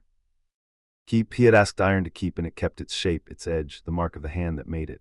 But keep was a word for a finished thing too. The boy had kept the old one's blade from the fire, kept the line's memory, and that keeping was faithful, and it was still the keeping of a thing that already was. A child was not a thing that already was. A child had not happened yet, under the small of her, getting bigger in the dark whether he found the word or not.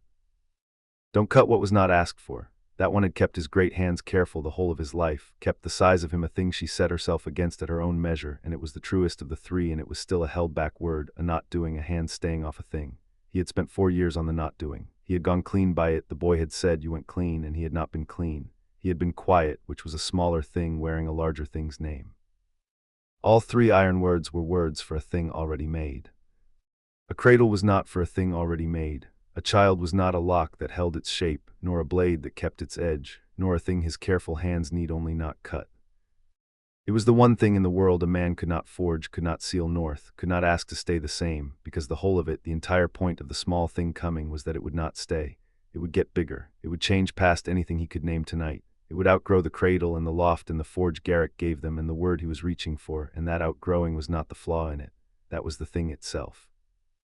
The word came up out of him slow, an iron understanding, except it was not iron. It was a word you could not say to steel. Steel that grew was steel gone wrong, a weld swelling, a blade warping in a bad quench, a thing failing along a line. You did not ask iron to grow, you asked iron to stay, but wood had grown once before a man's hands ever touched it. Cherry in some orchard near Beck's Hollow, taking the rain season on season and going up ring by ring. The gold at the worked edges of it was the gold of a thing that had been alive. The only honest word a man could speak over a cradle was the one the wood had answered to before he ever rasped it. It was the word the steel would have failed under. "Grow," Bran said. It came out of him low and whole, one word 4 years in the finding. The lower tusk brushed the shape of it, same as always, and he said it anyway into her dark hair with his forehead set to hers. She went still under his hand. "That's the 4th one," she said, soft, not a question, the courier reading the new ground and naming it true. He drew back the hair it took to look at her.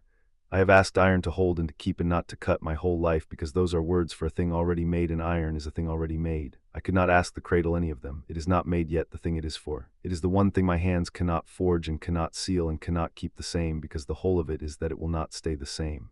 His thumb moved on her jaw. "I do not want it to stay the same. I want it to get bigger, that is the word I did not have. I have spent 4 years asking the world to hold still so nothing else could break, and a man cannot ask that of a child. A child is the asking turned around, grow." Her eyes had gone bright. She did not press the heel of her hand under them, the trained thing, the not being seen. She let him see it. She put her small hand flat on the burn scar over the slow drum of him, where she always put it, and she stood there in the blanket with her feet bare on the cold boards, and let the courier's flatness go out of her in front of the one person she had decided could read her all the way to the bottom. "I keep waiting for the list to start back up," she said. "To wake one morning with the old habit running cold again, ranging all the ways it can be taken from me. The kitchen's 4 streets up, my mother painted a door, my sisters drank from the cistern like anyone." Her thumb moved on the scar. "I gave the world a hostage. The world has taken everything from this town once, and you stand here and tell me the word for it is grow. Why, that's a terrible word to give a woman who counts. Grow is the thing you can't protect. The bigger it gets, the more of it there is to lose." "I know it." He laid his other hand over hers on the scar, the span of him over the small of her fingers, and held it there against the drum of him. "I am not a man who tells you a soft thing. You have not once heard me say a soft thing, because the lower tusk catches the soft ones and they come out wrong, and I would rather give you the true thing crooked than the soft thing clean." The tusk caught it. He angled his jaw and said the rest level. "I can't promise you it won't be taken. I built the locks that took your sisters. I know better than any soul alive that the world takes the small thing inside the lock. I will not stand here and forge you a piece that holds, because there's no such lock, and you would not believe me, and you would be right not to." She breathed against his wrist. "Then what?" He let go of her hand. He turned to the trestle, to the cradle gone gold in the lamplight, and he put both his ruined-edged hands on the rail, the same care in them that kept a grip loose where another man's would have closed to a fist. He stood with the smith's reed going over the joints he had drawn tight, and the rockers he had set true, and the cherry that had been a living thing, and was a held thing now, waiting. "I can't keep it from being taken," he said. "I can keep it growing. That is a thing a man's hands can do, the only thing, the work of it. You do not ask a child to be safe. You feed it and you mind it and you set it where it can reach the things it needs, and you let it get bigger past everything you want it to hold still, and that is not a lock and it is not a wall. It is a 4th thing, it is grow." He ran his thumb down the worked headboard, the grain lying smooth now where it had fought him a handspan at a time on the road. "I have been a man who asks the world to hold. I would be a man who helps a thing grow. Those are different irons. I didn't know I had the second in me until today, in the square with the name said full and the line standing not ashamed, and you in the front of the crowd not counting." He looked at her. The deserter could only ask things to hold still and hope the holding lasted. "The line builds." She came to the trestle and stood beside him, small under his arm, and she put her hand on the worked rail next to his, and for a while neither of them said anything. The fiddle 2 streets over had gone out. The harbor bells rang the late hour, small and far over the coals of the 3rd night, and in the morning the kin would gather and bind as one, by word on purpose, the thing his iron could never have made and his word could. "Grow," she said it flat, the soundings of a place voice, testing the ground of it, except the flatness had a warmth under it now the list never reached.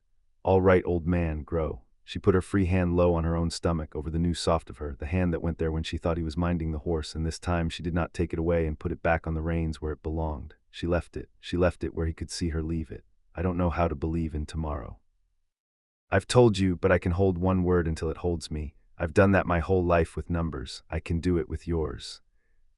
Bran set his big hand over hers, low on her, the span of him covering the whole of the small of her and the thing inside it both, the same hand he had set there in the dark the night she told him, careful even now, the careful that had stopped being a thing he chose and become a thing he was. He did not press. He held it there and felt the slow of her under his palm, the new soft, the thing that would not stay the same and was not meant to. The cradle stood gold-edged on the trestle, finished and empty yet, holding the lamplight the only way wood could, which was without complaint, until the small thing that was coming would be set down inside it. Beside it lay his grandfather's blade with the chevron on the pommel, cool and dead and saying nothing, because steel was a thing already made and had only the 3 words. Between the made thing and the growing one stood Bran, his hand over the small of her, minding the tusk, minding the cold, his ruined-edged hands gone still for once and not looking for a thing to hold, because they had found the thing and the word for it, and the word was not hold. Tomorrow the kin would gather at first light and bind themselves the same way, out loud, on purpose, in front of all of them. Tonight there was only the one word, and the growing it named, and nothing under either of them but the wanting to see how big it got.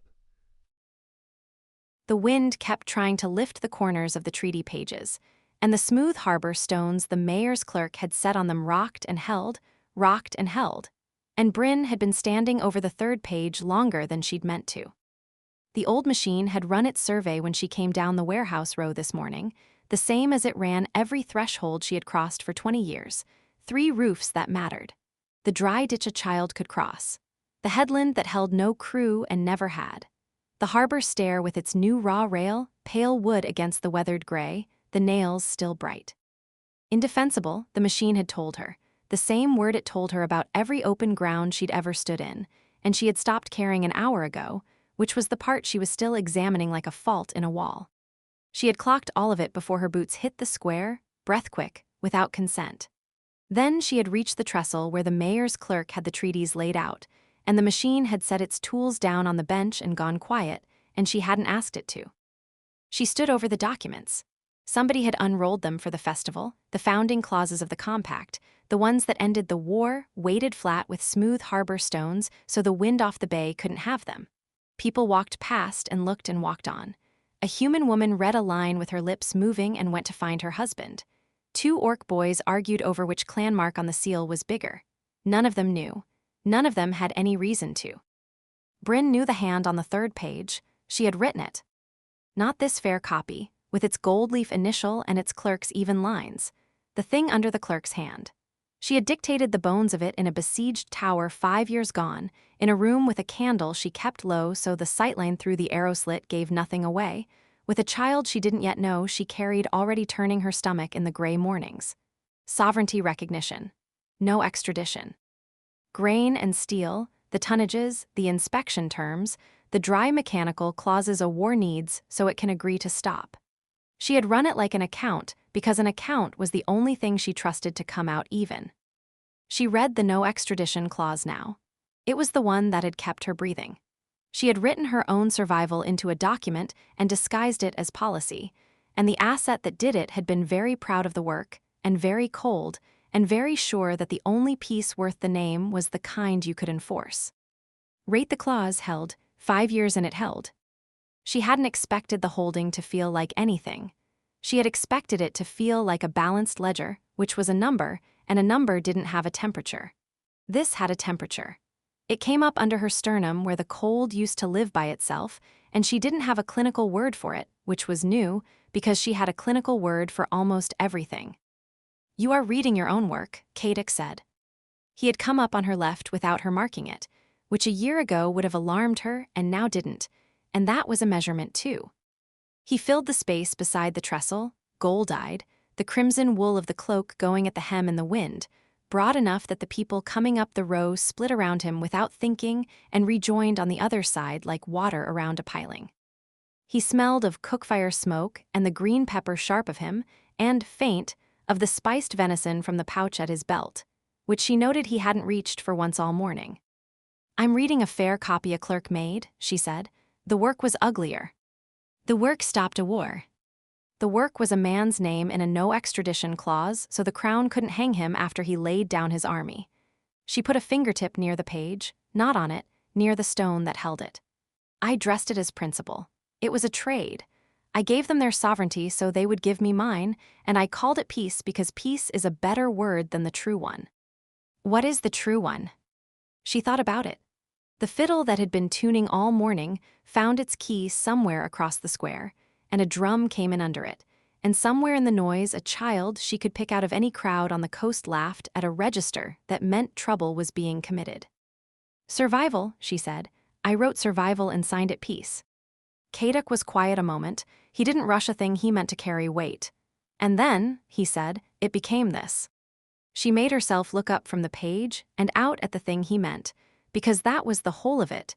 That was the fault in the wall she had been examining all morning, and she was tired of examining it from the side. The festival ground spread out from the trestle to the harbor and back up to the gate. It was full. Not with the grim economy of an army at muster, the only kind of crowd she had trusted to mean anything for most of her life. A crowd that had a perimeter and an objective and an acceptable rate of loss. This was the other kind. Bloodpeak banners hung beside the Stonefang mountain mark, beside the Asheville tree, beside the Thornwall thorn, and past them the plain painted boards of a dozen human towns. Under all of it, the people moved with no perimeter at all. An orc the size of a doorframe carried a tray of honey cakes through the press with the care of a man carrying a wounded comrade. 2 human women fought about fish prices with their whole arms and didn't once look to see who was listening. A grandmother orc with a face like a cliff sat on an upturned barrel and let 3 human children climb her like she was furniture, and held still for it in the patient stillness the big ones kept around the small. Bryn had drafted a clause. The clause said the 2 peoples wouldn't extradite each other's people across the new border. She had meant one thing by it, that nobody comes for me. The clause had grown a town festival. It had grown that grandmother on the barrel and those children in her lap. She had written 4 dry sentences in a tower, and they had become a living thing with a pulse and a smell and a fiddle. It walked around in the spring sun, not knowing it had ever been an account she balanced, so she wouldn't be killed. "I keep waiting for it to be braced to break," she said. The honesty of it surprised her coming out. "I've been looking all morning. The headland, the roofs, the clauses. I keep checking the load-bearing points because I built it as a structure, and a structure has a place it fails. And it doesn't have one?" She heard her own voice do the thing it had done in the gate 3 days ago, the thing it never did, go a half-degree unsteady, and she let it. "Kaduk, there's no place it fails. I've checked everything I know how to check, and the thing I drafted to be enforceable turned out to be a thing people just want. They're not holding the line. There's no line. They came because they wanted to come, and they'll go home because they want to, and nothing about it is holding under load, because nothing is loading it." He turned to face her, which put his back to the square, the whole festival behind his shoulders, and she understood the choice in it. He wasn't watching the ground. He was watching her watch it stop being a battlefield. "You drafted a wall to keep them out," he said, low, the register he kept under the festival noise so it was only for her. "And it became a gate they walk through. This troubles you because you don't yet have the schematic for a thing that doesn't need defending." She huffed something that was nearly a laugh. "You've been reading the romance novels again." "I don't know what you mean," said the chieftain of the Bloodpeak, who kept a shelf of human love stories in the Stronghold archive and thought she had never found it. "Where is the boy?" She found him without effort, because finding the boy was the one survey the machine would run until she died, and she had made her peace with that one. Aaron was at the foot of the harbor stair with the kid pack, the whole hybrid clutch of them, the eldest a long-legged boy of 14 and the youngest barely walking, soft green and pale green and human brown all mixed, small tusks and no tusks, honey and dark curls and a red braid. They had a length of chalk and were defacing the bottom step with what looked like a fortification diagram, and the savant girl, Lyra, was correcting the angles of it with the patience of a woman who wouldn't be argued out of a true number. Aaron had the chalk. Aaron had appointed himself in charge of the chalk. He was 4 and held total authority over it. He was at the foot of the stair, and the stair had a rail now. She had stood at the mayor's table 4 mornings ago with the boy outraged on her hip, and said the words "the harbor stair has no rail" as if they were a tactical brief, and Kaduk had said a diplomatic matter, grave importance, and the carpenter had come the next day. There it was. Pale new wood, bright nails. A thing she had ranged as a 30-foot drop to cold water, and away the world could take her son, turned into 4 feet of pine that meant a small loud person could lean his whole reckless weight against the gap and go nowhere at all. She had defended that, her one rail after a war. "He has the chalk," she said. He won't give it up, Kadek said. He is mine in this. He's going to be a tyrant. He is going to be loved, Kadek said, which is worse, and we did it to him on purpose. She watched the pack a moment longer. Lyra took the chalk from Aaron by the simple method of kneading it for a real calculation, and Aaron, robbed, looked around for an authority to appeal to and found his mother across the square and pointed at the injustice with his whole arm. Bryn pointed back at the chalk, then at Lyra, then made the flat gesture that meant she is right. It is hers, sit down. Aaron considered an uprising. The eldest boy handed him a different piece of chalk from somewhere, and the crisis dissolved into government. She had ranged the kill zones of 100 rooms. She had ranged the exits before she ranged the faces in every space she had entered since she was 15 years old, and a man named Petran taught her that a thing measured was a thing survived. She ran the same stress test on the festival now that she ran on every structure she'd ever built, load by load, hunting the beam that would give. She found she'd already run it. Some hour back, without deciding to, she'd finished the survey and filed it sound, and gone on reading the square as a square instead of a thing rated for its failure point. That was the thing. That was the whole thing. There hadn't been an alarm. Nothing had tripped to tell her the watch was over. It had simply gone from a live report to a closed one, here at the trestle, over her own dry handwriting becoming a grandmother on a barrel, the file closed and countersigned before she'd thought to read it back. Senna found them because Senna found everyone, drawn to the low, quiet places of a crowd where the rest didn't think to look. There you are, the thief said, coming up with her hands in her pockets and her whiskey eyes already done pricing the trestle and everyone at it. Still in front of the treaties. I told Gorvek. I said, if Bryn's anywhere, she's reading the fine print of the war she won and finding fault with her own grammar. I don't find fault with my grammar, Bryn said. I find fault with my motives, the grammar's clean. That's the most you thing you've ever said. Senna leaned a hip on the trestle, careless, which was the only register Bryn could take a true thing in, and looked down at the spread documents. Is this it then, the famous treaty? I thought it'd be longer. She tilted her head at the page. Which part's yours? Bryn could have said nothing. She had spent 20 years not answering. She put a fingertip near the third clause, the no extradition, near the stone, not on the page. That part, she said. I wrote that part so they couldn't come for me. Senna read it. The square went on around them, the fiddle and the drum and a vendor calling roast chestnuts and the whole impossible unguarded mass of it. Senna read the clause that had kept Bryn alive, and her face didn't do anything large, because Senna didn't do large, but something at the corner of her mouth went still in a way that was respect, the thief's respect for a beautiful piece of work executed under impossible conditions. Huh, Senna said. You stole your own life off the crown's table and you made them sign for it. She nodded once, slow. I've done a great deal of theft. That's the best one I ever saw. It wasn't theft, it was diplomacy. It was the best theft I ever saw, Senna said, and you signed it diplomacy, which is the part I admire. She pushed off the trestle. Come on. Gorvek has the children convinced he's going to lift the whole roast boar over his head, and he's going to have to do it now because he's incapable of disappointing a child, and I want to watch the first warlord of the new age ruin his back for a 4-year-old's amusement. Bring the tyrant. She was already moving, expecting to be followed, which she always did. Then she stopped and looked back and gave Bryn the thing she had given her in the gate 3 days ago, careless, over a shoulder, the kindest register there was. You stopped guarding the door, Senna said. It wasn't a question. The thief had clocked it the same as she clocked a purse, the absence where the habit used to be. I told you somebody already won the war. I heard it was me, Bryn said. It was you.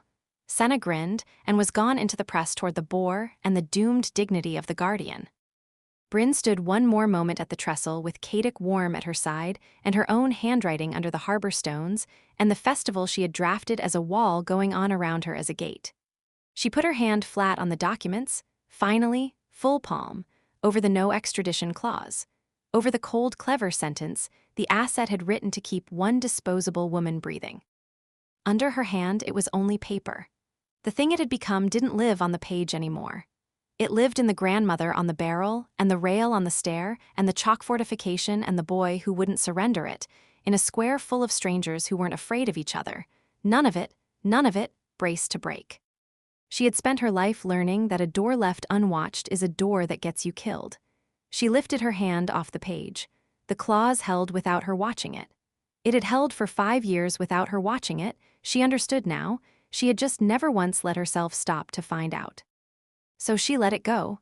The watch, the whole of it, not because Senna told her to, and not because the danger was gone, but because she had finally checked the structure to the bottom and found it didn't need her standing in the doorway anymore. The people were worth standing inside it for, undefended. She turned her back on the treaties she had written, and she put her face for one breath into the crimson wool at Cadic's shoulder, the one tell her body kept for surrender, and then she went to watch an orc lift a boar over his head for her son. The race hadn't started, and Senna had already costed the field, which was 9 children, 4 clan lines, 2 who could be bought off the start with a honey bun, and 1 who couldn't be bought with anything. Pip was the one who couldn't be bought. The boy had lined the pack up at the chalk mark on the key, with the flat gravity of a man who has done this 100 times and will not be rushed into doing it wrong. And she leaned against the new harbor stair rail and watched him do it and didn't lift a finger to help. Because a captain who got helped was a captain nobody minded.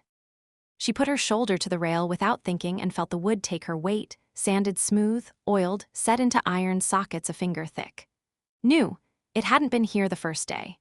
The first day there had been a 30-foot drop and a 4-year-old's logic and Bryn's heart going through her ribs, and Cadic saying tomorrow we will speak to the mayor about a rail, grave as a treaty clause.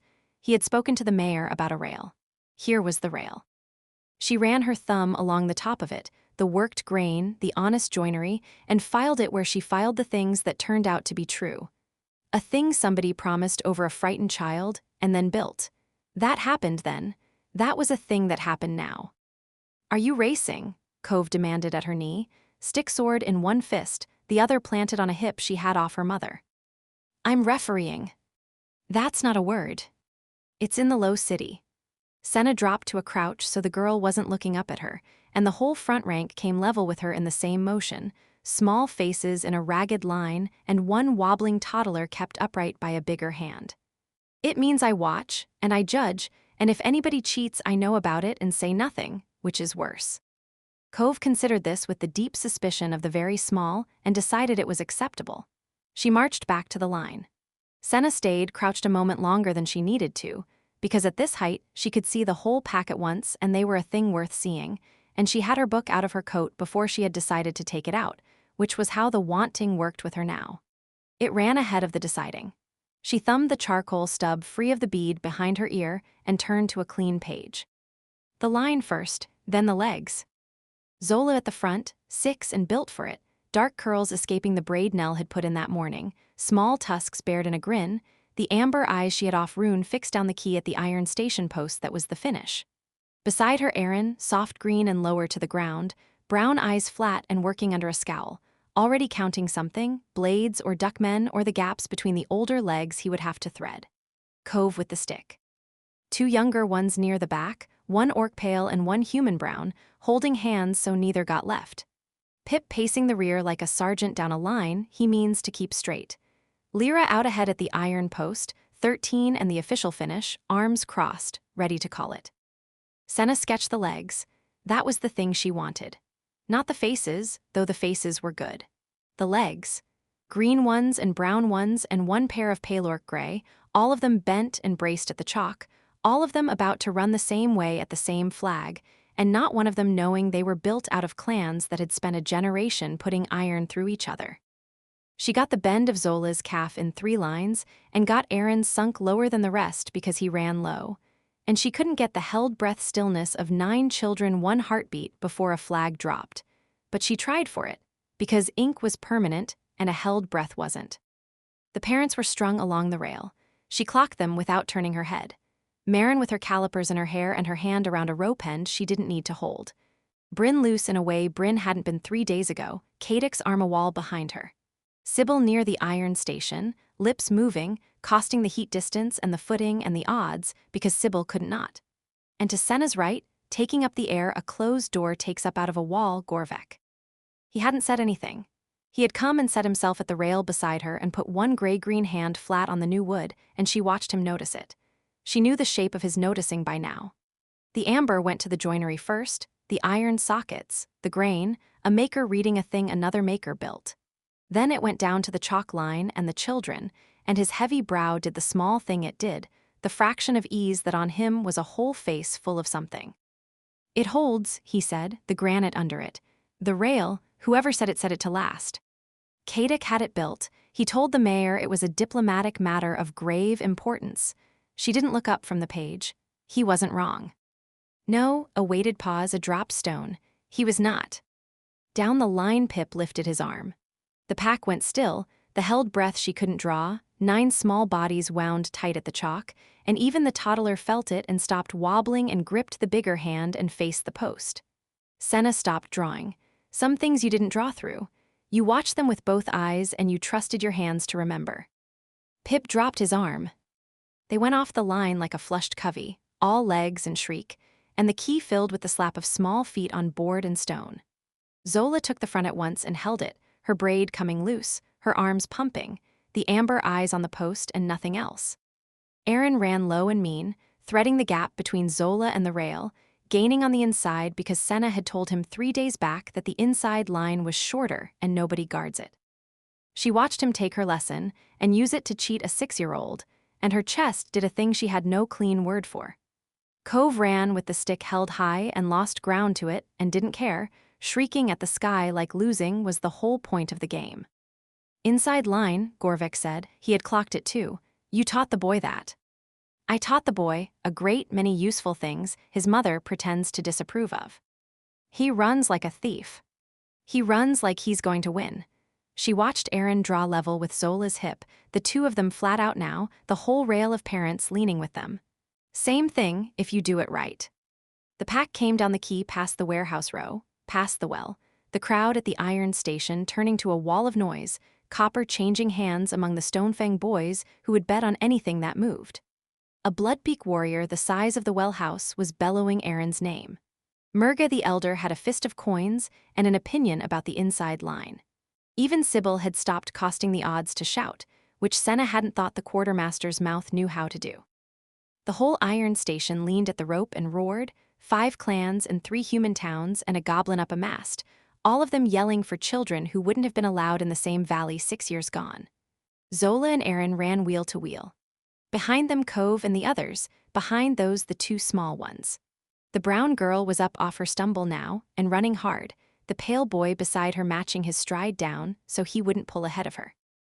Senna saw that and felt the box where she kept the bad years shift against its lock. A child who could win, slowing so the smaller one wouldn't run alone. Nobody had taught him that. Or somebody had, the same way Aaron had been taught the inside line, handed down the pack like a password, and the password this time wasn't a knife trick. The password was we don't leave the slow one. She didn't know which of them had started it. It didn't matter. It had spread. She reached for the old lock out of habit, the hand that wanted to shut the feeling away before it cost her something.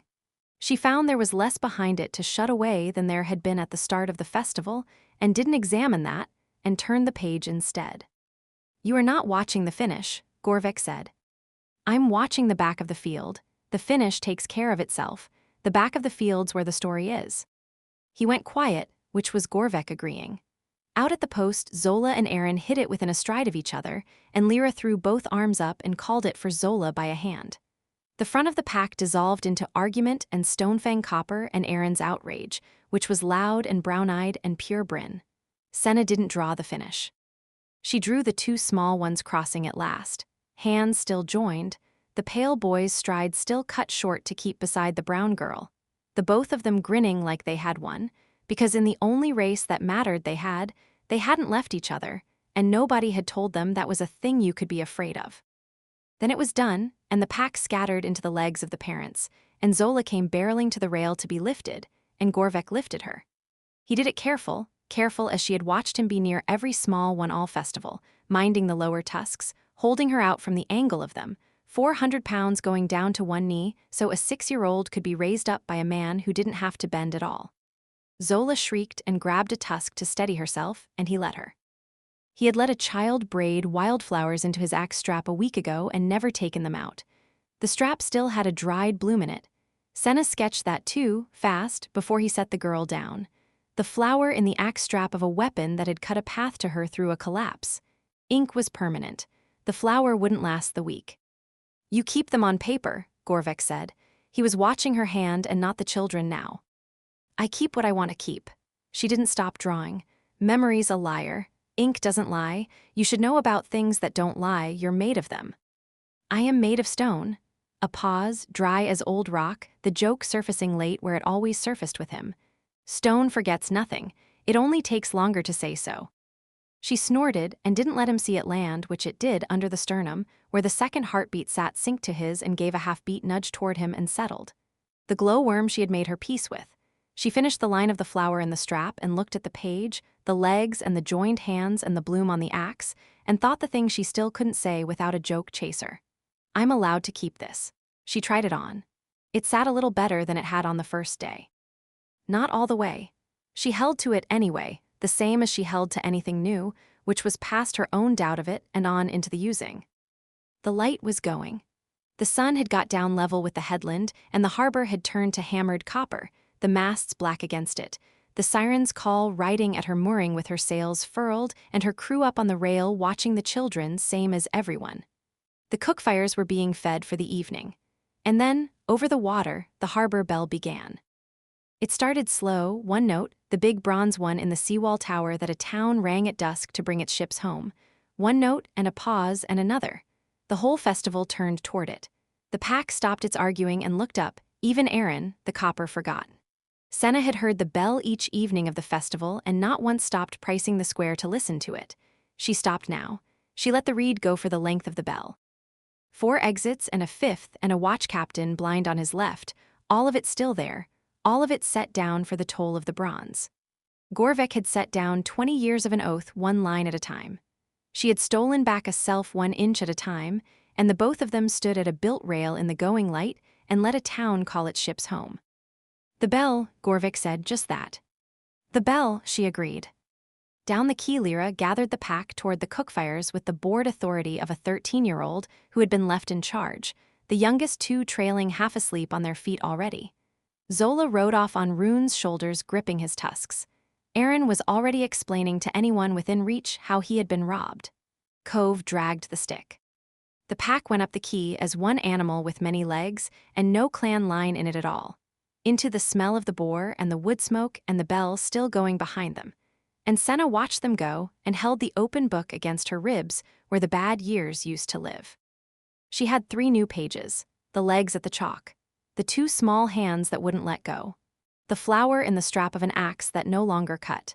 She would ink them clean tonight by the fire, the bend of the calves and the joined fists and the dried bloom, and she would keep them because she had finally learned the trick that was harder than any lock she ever picked. You didn't steal the good thing and run. You stood still in the going light with your stubborn ox at your shoulder, and you let the bell finish, and you kept it. The bell rang its last note out over the copper water. Gorvek's hand was still flat on the new rail, the rail a frightened man had promised and a careful one had built, and Senna put her own hand on the wood beside his, not touching, near, and looked at the 2 of them there, the maker and the thief, holding onto a thing somebody made to keep the children from falling. "It holds," she said. "I," said Gorvek, which was Bran's word and not his, and she let him have it, the word gone down the row from one to the next like the inside line and the slow one and the chalk, handed on and worn smooth in the handing. Behind them the bell rang its last note into the dark, and up the hill past the warehouse row the fires were already going up high for the binding at first light. Senna thought she might stay awake for all of it this time, every hour, and not miss a page. The headland held more people than Kellen's port had streets, and for the first morning in 12 years a Shah climbed the 410 steps without putting a number on them. She knew the number. It sat in her the same as the gate of every road on the coast sat in her, ready when she wanted it. She didn't want it. She wanted the light. It came up gray first off the water, as it always came up here, a thin cold gray that turned the bay to pewter and the masts to a row of marks she didn't count. Then the rim of the sun cleared the far headland, and the gray went gold along the top of it. The gold came in low across the cropped grass, and the gorse, and the one bent thorn tree.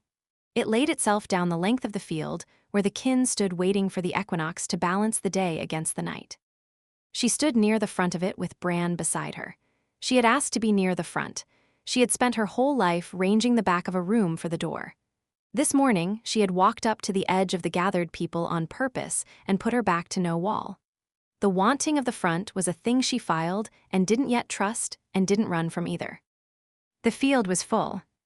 The storm had scoured it 3 nights gone, mud at the edges and the gorse beaten flat. The kin had come up at first light and trodden it whole again.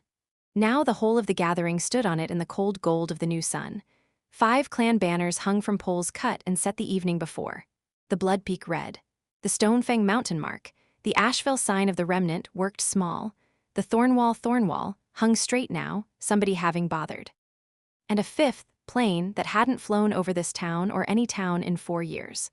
A southern green field with a smith's chevron worked into it in dark thread, 2 short lines and a notch.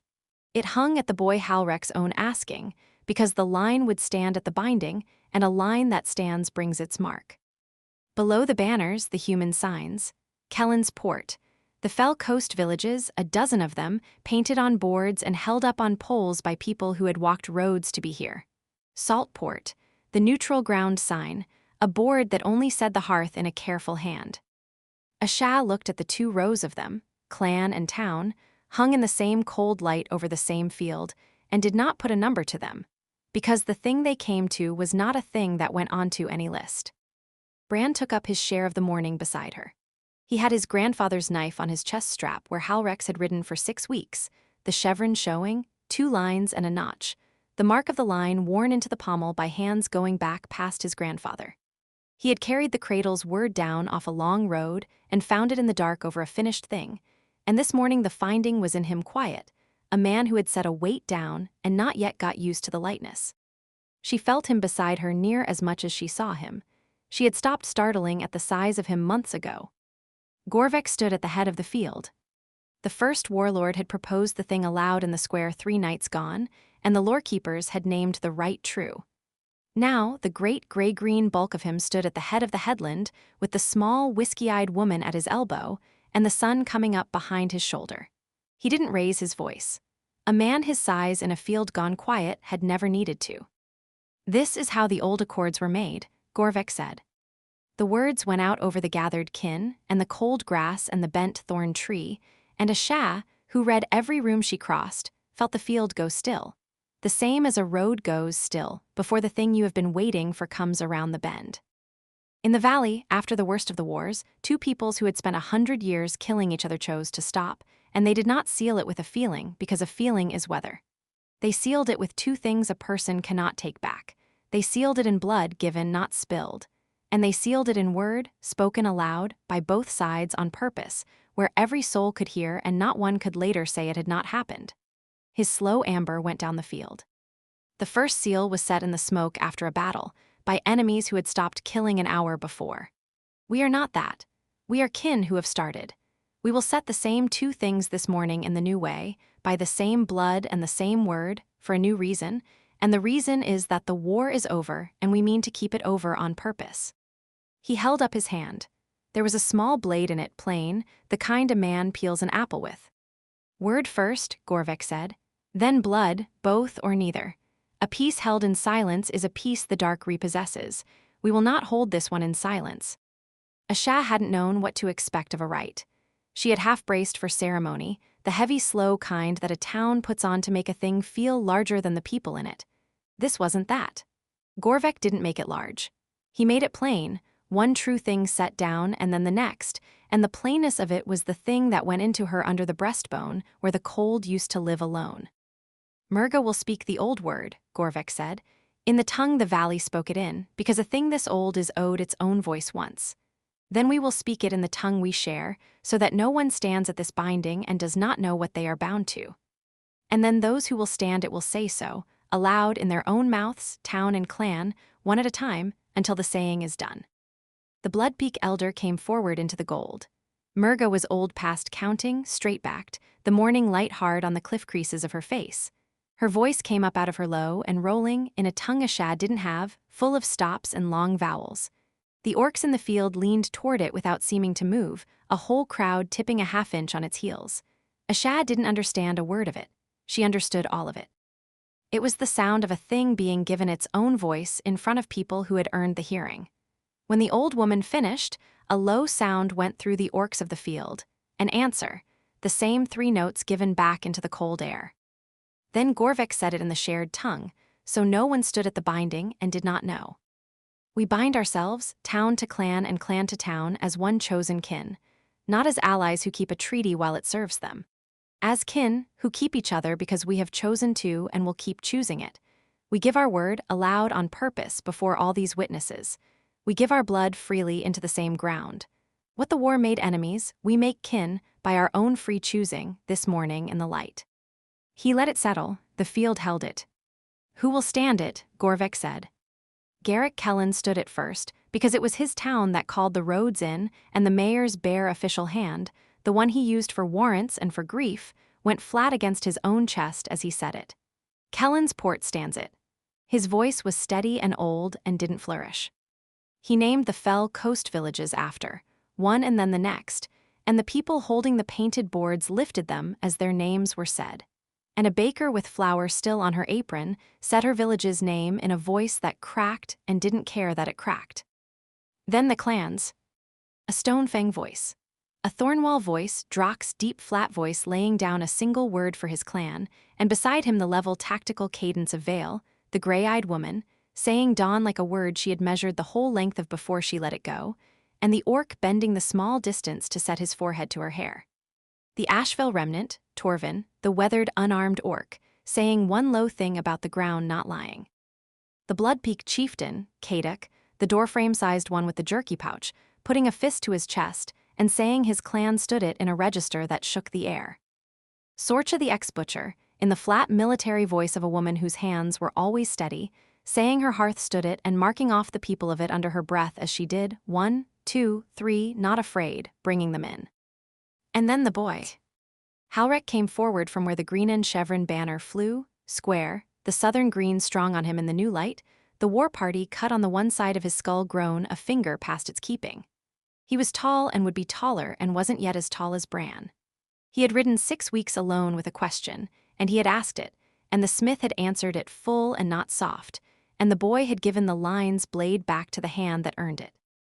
Now he stood at the head of a field full of peoples who weren't his blood and looked up the length of it to Gorvek, and his voice came out plain and young and southern and carried clear across the quiet field, a true thing in a still place. The line of my grandfather stands it, Halrek said. We are not all one thing. Some of the line will not, and they keep the long fire, and they are owed no lie about that. But the part of the line that kept the old one's knife from the scrap, the part my mother stood for, that part stands it. We came south with a blade and a question, and we are going home with a kin, and the line is wider than the fire that would have thrown its smith away. We stand it. Asha felt Bran go still beside her. Not the still of the old country surfacing, the cold-shut still that went the color out of him. The other kind. The still of a man hearing his own line say the thing he had spent 4 years certain he had no right to hear, said aloud, in the light, by a boy who had weighed it against every voice and made his own count. We stand it, Bran said. It rose in him low and stayed low, not a thing a man threw over a crowd. The lower tusk caught the front of it, the catch the true things always took. He let it catch and said it anyway, for the line, and for the forge 2 streets up, and for the woman beside him carrying the thing he couldn't protect and meant to help grow. The smith of Clan Longvain stood the binding aloud. Asha had ridden 6 weeks to put a knife in him and couldn't, and now she stood at his side on a headland full of kin and heard him bind himself to a piece in his own mouth, and the marking that should have started somewhere in her didn't start. Then the blood. Gorvek went down the field with the plain small blade, and a clay bowl of dark wet earth from the field itself went with him in the hands of a lorekeeper, and it wasn't a wounding and it wasn't a show. Each who would, clan and town, gave a drop.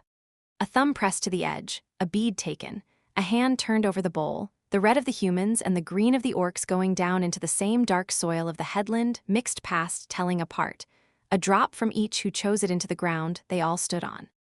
It came along the row to Bran. He turned his great soot-worked hand over, palm up, the hand that had killed a king and sanded a cradle and never once closed on a thing she didn't want it to. Gorvek set the edge to the side of his thumb.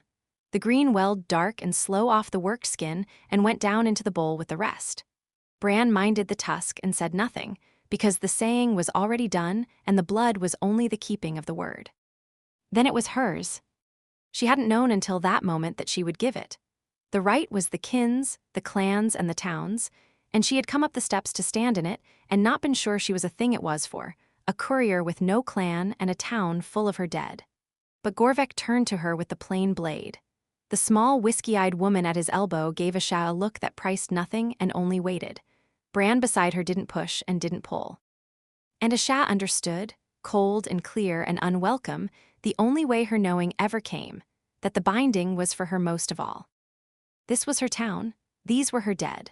Ceres had died nearest the blue door her mother painted, and Ephion hadn't made the door, and Asha had been on the road, a courier who is never where her people are. The town had buried her whole family.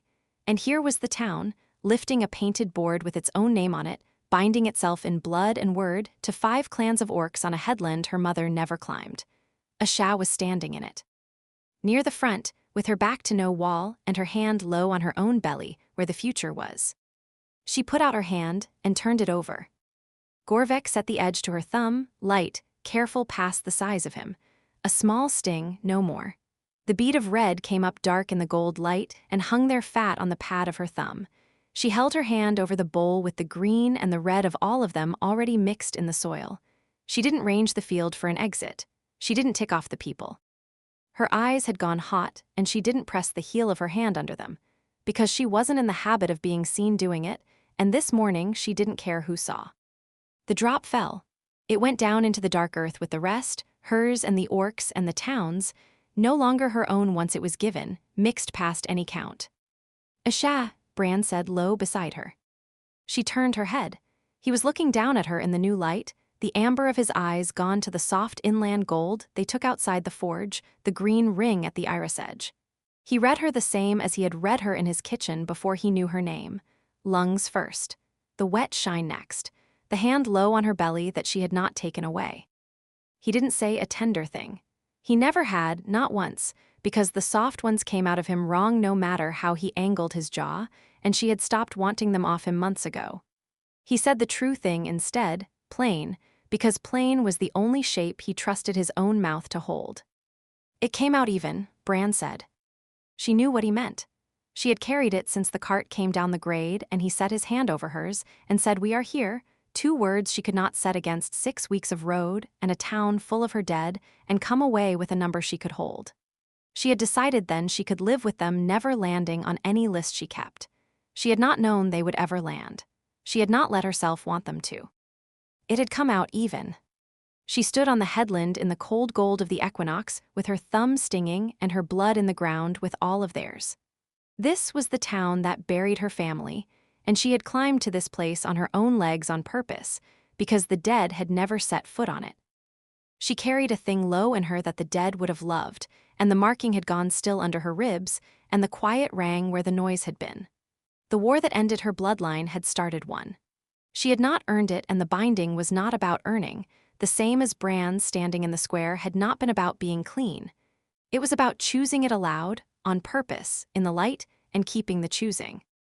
Below them, far down the 410 steps she had not counted, the harbor bells began. The children heard them first. The whole pack of them had stood through the right at the edge of the field, the green pale small ones with the little tusks, and the human ones, and the boy of 14 who ran them like a crew. They held the patience children keep for exactly as long as a thing is interesting, and not a breath longer. The bells undid them. They broke from the edge of the gathered kin and ran out across the trodden grass in the gold light, shrieking, 1 pack across every clan line.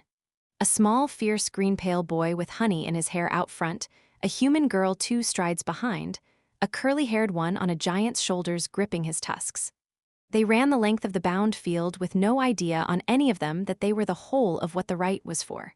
Nobody called them back. A few of the parents had given up not weeping, and didn't mind being seen at it now. Asha watched them run. She did not tick them off. She found she had not ticked them off, and she filed the not marking, careful, the absence ringing louder than any number ever had. Bran set his soot-dark hand over hers where it lay low on her belly, the span of him covering the small of her fingers and the thing inside both, careful even now, the careful that was not a choice but a knowing. He didn't press. He held it there, and she let him, on a headland full of the most observant people on the coast. The new sun came up the rest of the way over the far headland and laid the whole field gold. The banners and the painted boards and the bound kin and the running children. The dark bowl of mixed earth set in the cropped grass with the morning's blood gone down into it. The bells went on below. Asha stood near the front of all of it with her back to no wall and her count at rest and her future under his hand, in the place she chose. Bran woke before the bells to the sound of a town taking itself apart, and he lay a moment in the loft with Asha's weight along his side and read the noise for the flaw, and found none, only carts.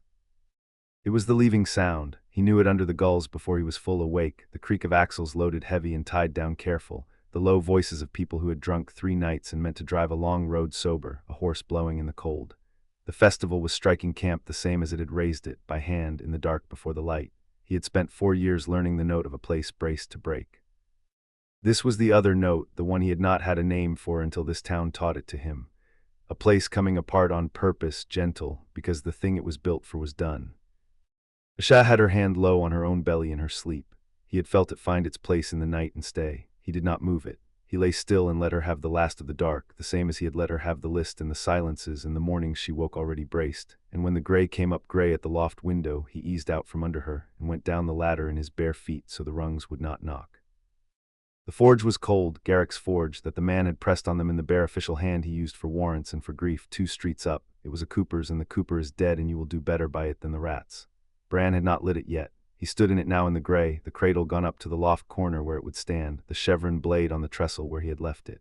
He put his palm flat to the cold anvil, the same as he had the night the boy first stood at it. The iron took the print of his hand and gave back nothing.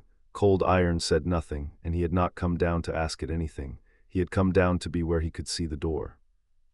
Out the door the kin were going home. He pulled his shirt on and went out into it, minding the lower tusk against the cold that wanted to catch his lip. He stood in the lane in the gray-going gold, the harbor below him emptying boat by boat and the square above him emptying cart by cart. He watched the war survivors take the piece apart and carry it away in pieces down every road it had come up. The neutral ground party went first because they had the farthest north to go before the passes closed behind them. Bran came up the lane in time to see the chatty one walking backward in front of the wagon again, flowers gone brown in the mess of her braids, talking with both hands. The sparing amber-eyed scout sat up on the bench with the small green child asleep against his chest, his knife and a half-whittled thing put away in his lap for the road. The older scout rode beside them, the one with the honor scars, who had been here as a brother and an uncle and not a war-party man. The child woke as Bran passed. It reached one fist out of the blanket toward the older orc and said a word Bran did not catch. The older orc put his great scarred hand up to the small one without breaking the horse's stride, the broad palm swallowing the little fist whole. The chatty one stopped talking for once and watched it happen and did not spoil it. "Smith," the scout said low, the whole of his goodbye. "Scout," Bran gave him back the same coin. That was the orc way of it, and they both knew it and neither softened it, and the wagon went on up toward the gate that still stood open, and the child slept again against the brother's chest, and the war's oldest-in-kin wound went north a finger more closed than it had come. He minded the door of the forge behind him out of an old habit and made himself stop minding it. There was nothing to guard. The valley couple were loading by the warehouse row, the auburn healer counting jars into a crate and naming each one to the green-eyed man beside her who carved birds, and the older boy carrying the infant wrapped against the cold, while the smaller one rode the golden-eyed orc's shoulders and pulled his ears for fun. The healer caught Bran across the row and did not call out. She lifted her chin at him, a healer's reed gone over him quick, breath and color in the set of him, and found whatever she found and let it be. She had left the ginger where Asha's hand would find it 3 nights running and never said why, and Bran had marked it and never thanked her for it, because some kindnesses were the kind you marked and did not name. The golden-eyed man came over with the child still on his shoulders. Thane, the one who had stood at his left in the wet square with his hands empty, the strip-clan silence Bran had recognized across a festival the first day. He stopped the off-distance, an arm's length, the one the stripped men kept, and he set the child down off his shoulders to run at the healer, and he stood there a moment with Bran and said nothing, which was the saying. "You go to the valley," Bran said. Thane's golden eyes went up the lane toward the gate in the road and the hidden green place at the far end of it. "It's a long way and a small house, and there's no clan on the door of it. There hasn't been a clan on the door of it in 15 years. He looked back at Bran. I told you the exile was over by choice and not pardon. I'll tell you the other half of it now, since you found the boy's blade in your hand and didn't run. The choice doesn't end. You make it again every morning you don't ride south. It gets easier, it doesn't get done. I know it, Bran said. Eyed the corner of the valley man's mouth did a thing that was not a smile and was its cousin. You will know it for years. He put his hand out and Bran took it, forearm to forearm, the grip of two men who had each walked off a field. Thane let it go. He gathered his birds and his sons and his healer and went to the valley. Bran watched the road take them and did not feel the cold come up his legs. The old country had stopped being a thing that opened under his feet. It had become a thing he had stood on in the light on his feet, with the name said full. The Bloodpeak party were arguing about a rail. He came up on it by the harbor stair, where the honey-blonde woman with the brown-eyed boy was watching the gold-eyed chieftain wedge an iron bracket into stone with the boy directing him from a safe arm's length and getting it wrong on purpose to make the big orc do it again. There was new iron in the stone of the harbor stair, a rail run along the open side of it, bright where it had not yet weathered. Bran read the work going past and found it honest, a brace set deep in a handrail a child could not slip under. It was the kind of thing a man built after a child made a run at a thing he could fall off and the man could not breathe until he had caught him. The chieftain had promised it. Bran had heard about the promise. Now it stood in the stone, and the boy hung his whole soft green weight off it to test it, and it held. The woman who ranged kill zones out of trained habit watched her son hang off a rail over the water and did not range a single thing, only watched, with her hands loose at her sides and the door of her gun unguarded at last. The thief and the first warlord went past on the road behind them, the whiskey-eyed woman with a fresh ink sketch drying in her hand, the gray-green orc with the great axe carrying her sister's pack as well as his own, and being granite about it. The thief saw Bran standing at the stair and gave him a nod that priced him head to foot and found him paid up. Smith, she said, you clean up worse than I expected. Try not to brood the forge down before we come back. I'll try, Bran said. You'll fail, she said and grinned and went up the road to Bloodpeak with her warlord and her sketches, and Bran thought she was likely right. Down on the quay, the dark-sailed ship was taking on its people.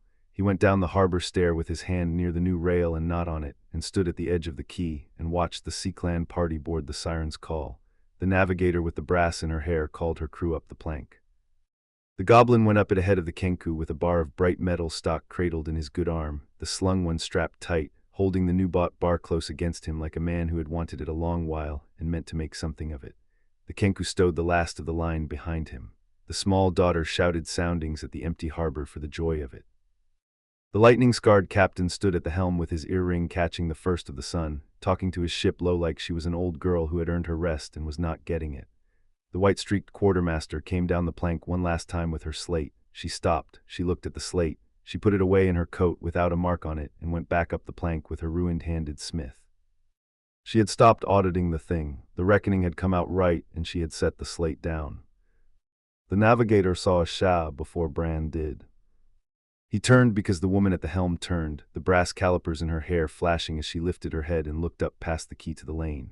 Bran followed the look. There was a Shah, come down out of the loft in her road clothes with her dark hair tied back on the leather thong. She stood at the top of the harbor stair with her hand low on her belly where it stayed now in the daylight, not hidden, watching the kin go. The navigator lifted one hand to her. Two women who ran on numbers, who had traded the ledger between them like coin across the festival days, 12 leagues for a stamp and a recognition before a word. Asha lifted her hand back. The navigator turned to her ship and her sea and her math. The dark sail came down and filled, and the siren's call stood out of the harbor fast and clean and a little arrogant, no different leaving than she had come. The small one's soundings carried back across the water thinner and thinner, until the gulls had them. Asha came down the stair to him with her hand near the new rail and not on it, the same as his had been, two couriers minding ground out of trained habit and neither needing the rail. They're near all gone, she said. Why, the hearth went at first light, the whole household, the wagons and the old lorekeeper and the boy who won't be a healer. She stood beside him at the edge of the quay, the top of her head to the middle of his chest, to the breastbone, and looked out at the bay where the ship was going small. The Asheville pair walked, they would. He carries no weapon and she carries a slate. She stopped reading, and they walked up the cliff track holding hands like there was nothing in the world to range. The war chief and the woman who counts went the Thornwall road behind them with the old grandmother in the cart. She was telling the grandmother the number of the kin as they went, 1 and 2 and 3, and the grandmother was nodding like it was a list of grandchildren. A pause, the dry sound that was almost a laugh, the one he had ridden 6 weeks to keep collecting. It is, I suppose it is now. It is, Bran said. He looked up the lane at the square going empty above them, the trestles stacked and carried, the banked fires kicked cold, the dyed wool down off the lines, the 5 clans' banners furled and gone home each to its own road. Where the festival ground had stood, where the kin had raised the trestles against the storm wind 2 nights gone and bound as one in the dawn light yesterday, there was only wet stone now. A girl on the wall with her legs hanging had counted the carts coming in and was marking them going out. One human boy chased a 3-legged dog through the place where a war had ended in joy. The town was giving itself back to itself. He had come down the grade a piece ago certain the place would break under the weight of all the wrong people, and it had not broken. Now they were leaving, and it did not break under that either. It only went quiet and ordinary and held, a port town the morning after, smelling of tar and fish and cold ash and bread starting in the bakery up the row.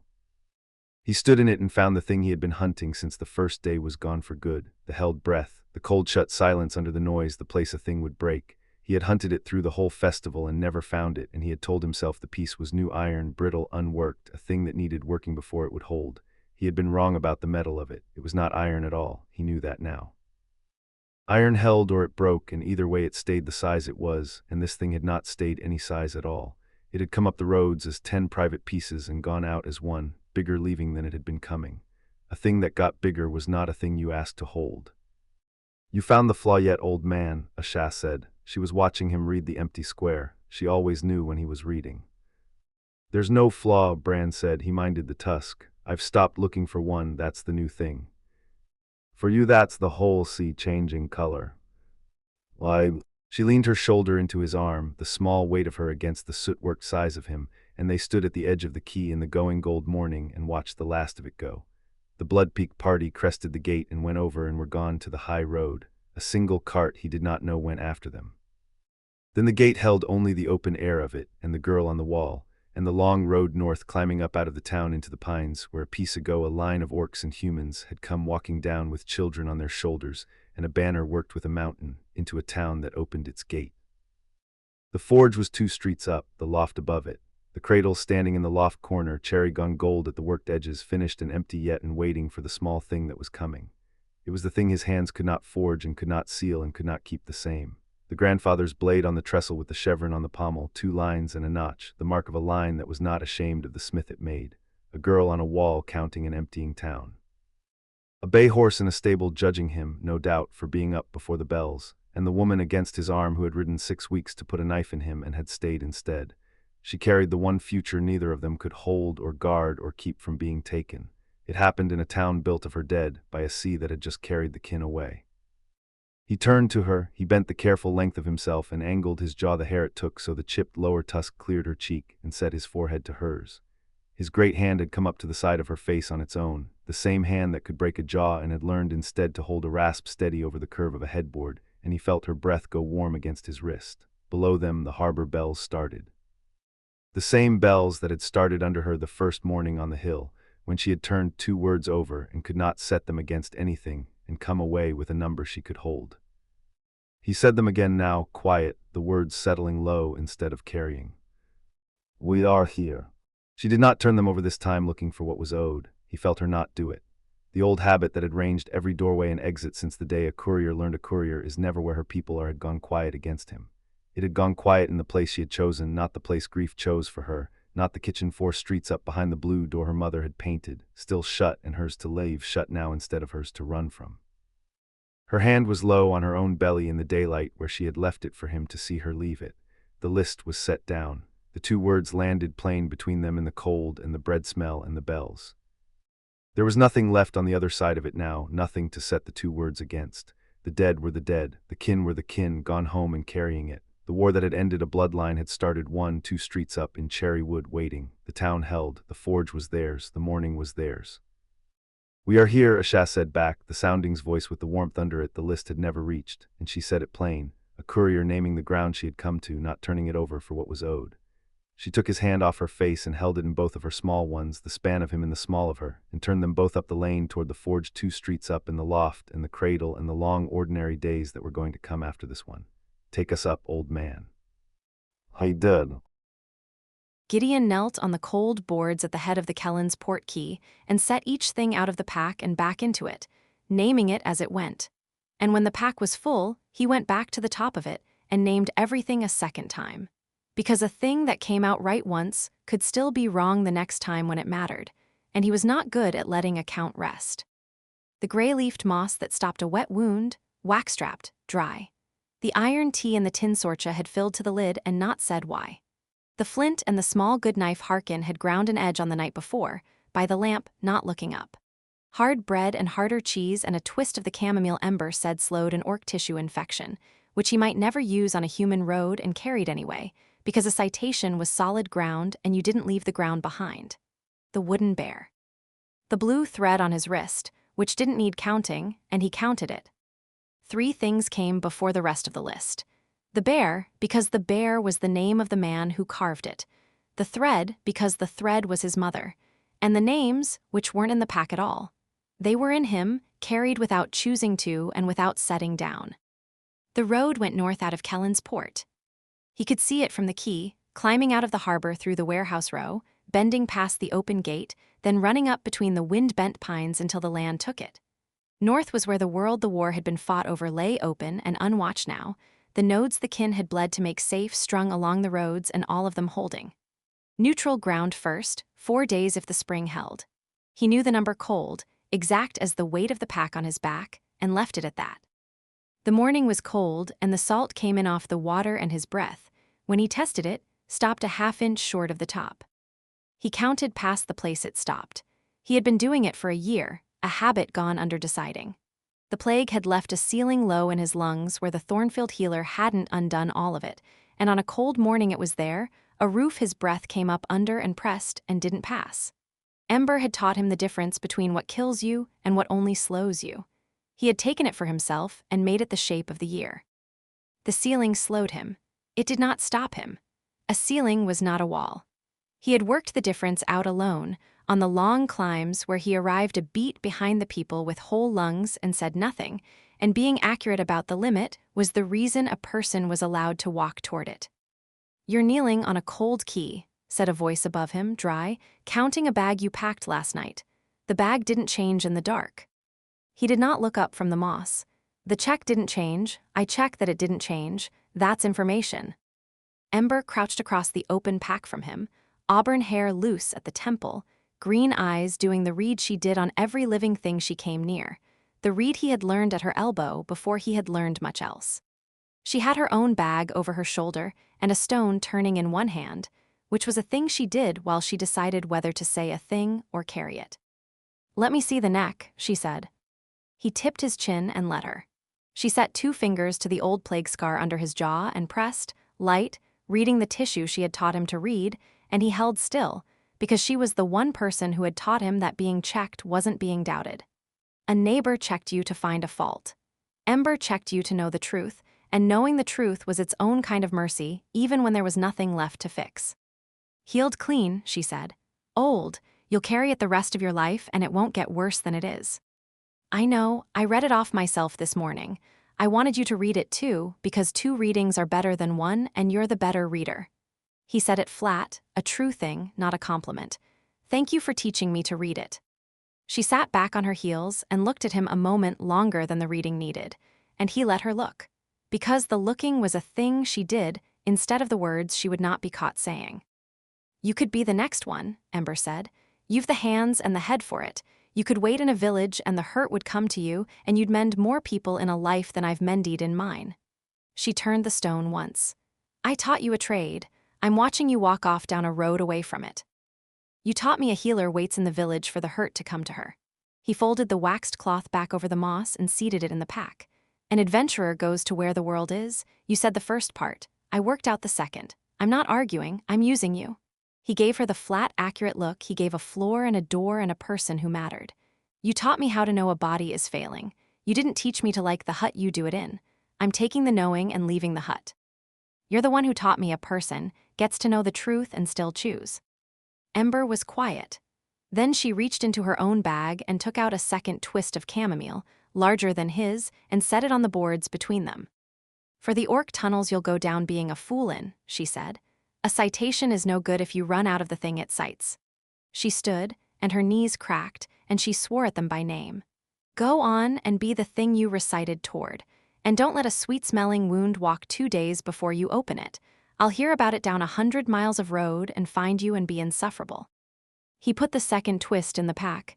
That's not how distance works, he said. You won't hear about it. Try me, said Ember, and went up the quay toward the cookfires, an auburn back getting smaller, and he watched her go and marked her off his manifest and filed her under taught me, a heading he kept and did not empty. He drew the cord and seated the buckle and stood, and the world tipped a half-inch off the cold crouch, and he counted a breath under the ceiling, and it settled. The festival was a year gone, and the town still wore the print of it. The harbor stair had a rail now, plain iron, the boltheads gone to rust where the salt got them. A small orc had run at that stair in the festival days and nearly gone off the edge, and the child's father had set the rail before the next spring. The world had a rail where a boy had almost fallen, and that was a thing the kin had built. He put his hand on the cold iron going by, took the print of it on his palm, and let it go. They were waiting for him at the head of the road. He had said his goodbyes at the hearth's borrowed fire so there would be no scene at the gate, and there was no scene, only the two of them where the warehouse row gave onto the climb, because Sorcha counted her people, and a person walking off was still, for one more morning, accounted for. Hearken first, 300 pounds of him, gone still on an open road, which was how he went still when a feeling was too large to fit in a sentence. He worked his tongue along the broken tusk, the lower left, the crooked one, the slow thinking tell, and then he stopped, having thought the thing. You have the moss, Harkin said. I have the moss and the iron tea, and the names. Gideon touched the wooden bear where it rode at the top of the pack, snout out, the lopsided head and the ears that didn't match. And the bear. The bear is the name of the man who carved it. I'm not too old for it. I've decided I'm never going to be too old for it, which a person gets to decide for himself. Harkin looked at the bear, then out at the sea past the headland, the open gray he had wanted to smell for 15 years and now woke to every morning, and he didn't let his face do anything. Gideon read the throat of him going tight and didn't say so. A gravedigger did not announce a grief. He dug a true hole and laid the thing in straight, and Gideon had learned that from this exact man. Man digs his own graves on the road sometimes, Harkin said.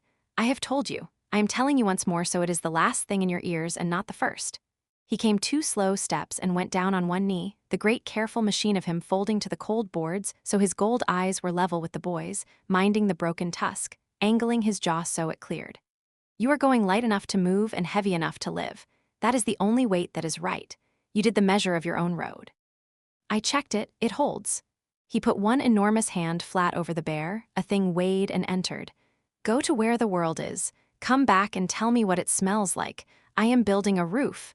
A man who builds a roof is easy to find. You're always easy to find, Gideon said. You're very large, it's basic.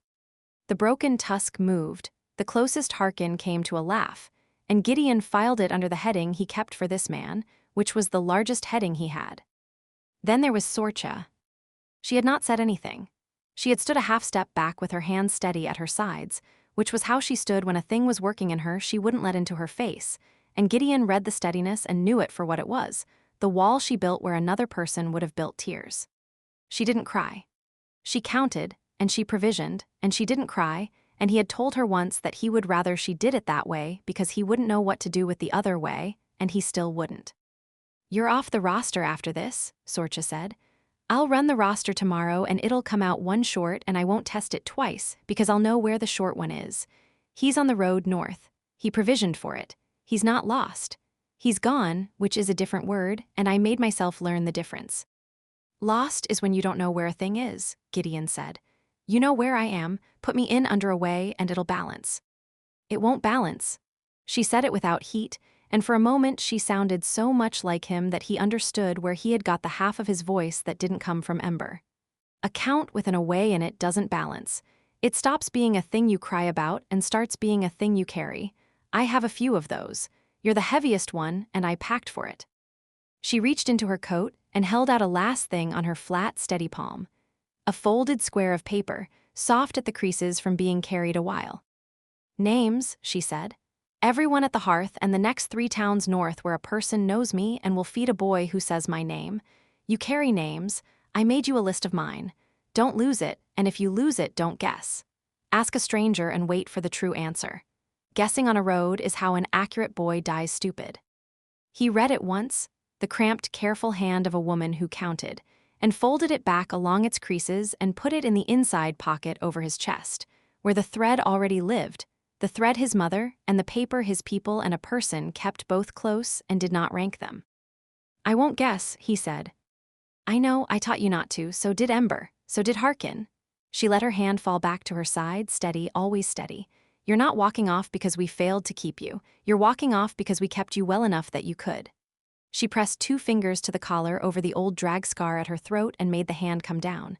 "Go be the first one. There hasn't been a first one before. The world wasn't safe enough to spend a boy on. It is now. We made it now. Go walk around inside the thing we made and see how far it reaches." He had been a demonstration once, a child kept alive to prove a weapon worked. He was a child kept alive to prove a piece worked now, and the proving of it was the walking north, and no one had walked it before him. "My hands are cold," he said. It was true. It was also the thing he said when there was a larger thing under it he had no words for, and they both knew the code by now. Sorcha crouched, which she did not often do, and got her arms around him once, hard and brief and steady, a count of 1, and let him go before he had to decide what to do with it. "Mine are warm," she said. "They're always warm now. You did that. Now go before the light gets any better and I have something in my eye that's not the light." He turned to the road. It climbed out of the harbor and bent past the open gate and ran up between the pines. The morning was cold and the salt came in off the water, and somewhere behind him a fiddle that hadn't stopped in a year tuned itself for another day of a town that wasn't afraid. He touched the thread on his wrist, thumbed to the soft, filthy blue of it, the thing he did before a hard thing, except this wasn't a hard thing. It was the thing all the hard things had been for. His mother had stayed in Millbrook because Millbrook was where she was. He was taking her north instead. The thread went where he went, and that wasn't leaving her behind, that was the opposite, and he had built the difference himself and was accurate about it. He counted the first breath under the ceiling and it held, and the second, and the road went up and the world went on past the top of it where he couldn't see yet. That was the part he was walking toward, the part no one had counted because no one had been let go and count it. He went to count it. He arrived at the first rise a half-breath behind no one because there was no one ahead of him on this road. There had never been a first one before. A boy with a ceiling, and not a wall in his chest, walked up out of a town the kin made safe. He carried a wooden bear and a dead woman's thread and the names of everyone who taught him, and he was going to where the world was. If a Sha and Bran got their hooks under your ribs, and if you stayed for the whole family gathered on the shore, thank you for following them all the way home. Would you leave a review? Even a sentence or 2 helps other readers find these books, and every single one means the world to me. https://www.amazon.com/stores/author/B0FSID6KQ5. Start at the beginning. Soulbound to the Orc, Book 0 of Stone and Storm, is free. A merchant guard who braids flowers into her hair, a disgraced orc scout, 1 blood moon night, and the ancient ritual that takes the blood of enemies turned allies and a word spoken out loud. https://dlbookfunnel.com/gffit8ou8u. Browse the whole series on Amazon. https://www.amazon.com/stores/author/B0FSID6KQ5. This is the close of the first arc of Stone and Storm, but not the end of the world Sha and Bran helped build. New shores, new clans, and a new generation are already on the way.